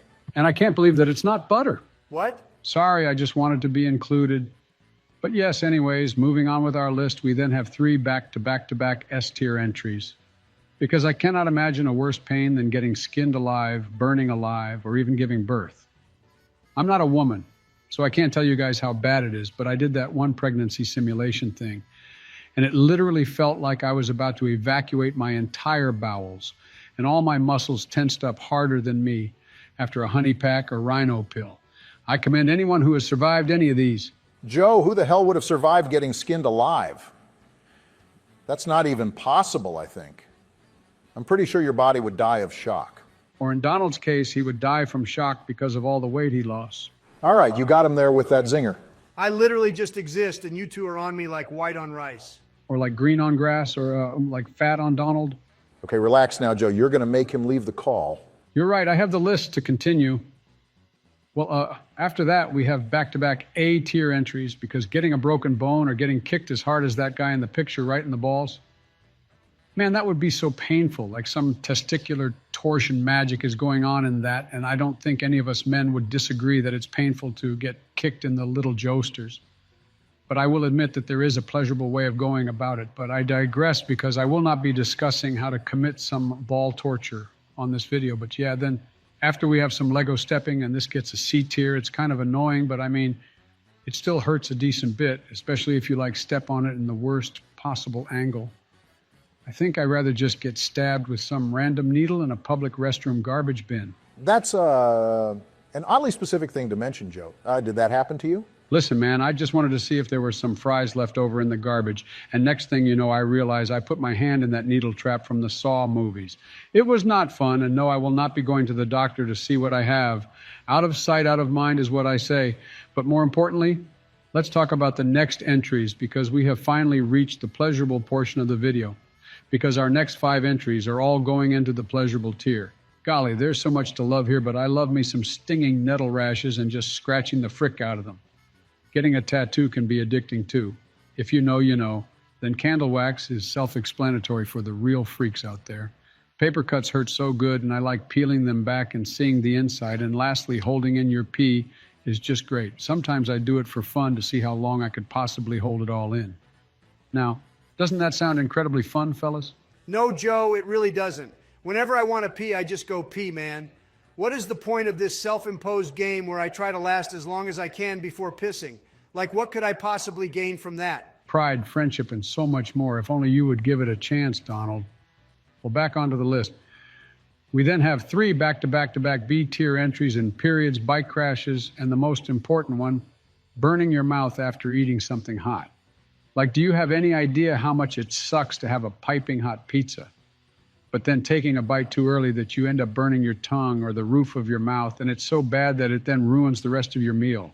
Joe, you do not know how much that exact scenario haunts me whenever it does happen. I'd put this damn pain up in S tier because not only does it hurt, but it ruins the food experience after, and maybe even days after, depending on how bad you burned it. Leave it to Donald to relate to something once you introduce food into the picture. Hey man, don't go being mad and bitter just because he doesn't have something that appeals to you like bombs or furry suits getting ruined. Yeah, man, I'm just glad Donald could finally relate to the list. It brings a smile to my face. Well, continuing on with the list, we yet again have 3 back-to-back-to-back entries. But this time I have stubbing your toe, touching the hot stove, and a dog bite all going into C tier. Like, stubbing your toe hurts and all, but it isn't as bad literally after the first half a second of pain, and touching the stovetop hurts. But sometimes you don't even burn yourself if you're lucky. And the entry says touching, not burning. So we're going to go with the half a second of pain example again.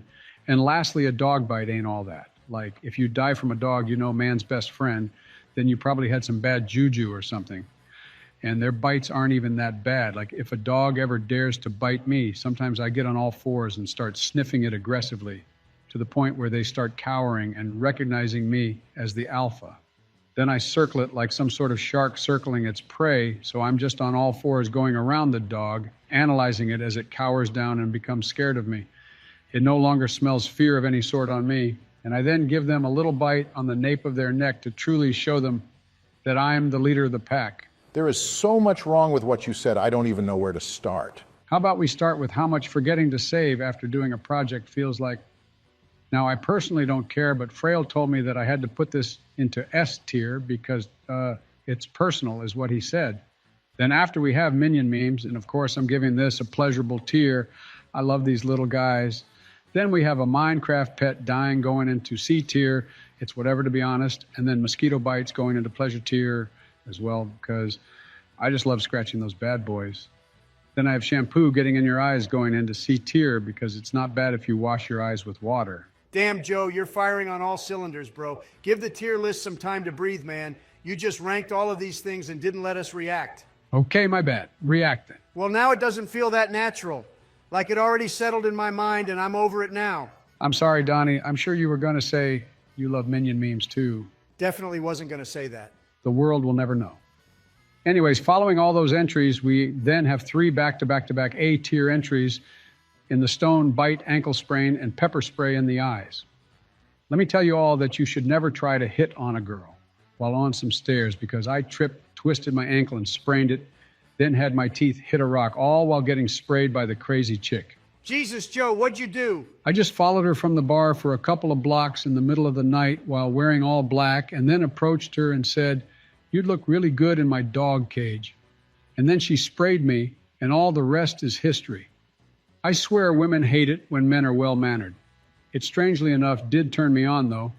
But I don't want to reminisce about a good time because we have our last 3 entries, and I have vaccinations going into the pleasurable tier. I remember when COVID was going crazy, I just kept getting the booster shots over and over. I swear I was addicted, and I felt my immune system growing stronger and stronger. I made the damn venom symbiote inside of me. But yeah, then I have a phone hitting your face going into D tier. If anything, this saves me from falling asleep with my pants down in the family recliner. So I got to give it some props.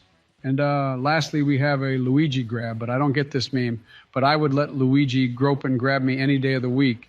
So I'd say this is pleasurable. Wow, what a way to end off this list. I just wish that all women would think like me. Joe, if that were the case,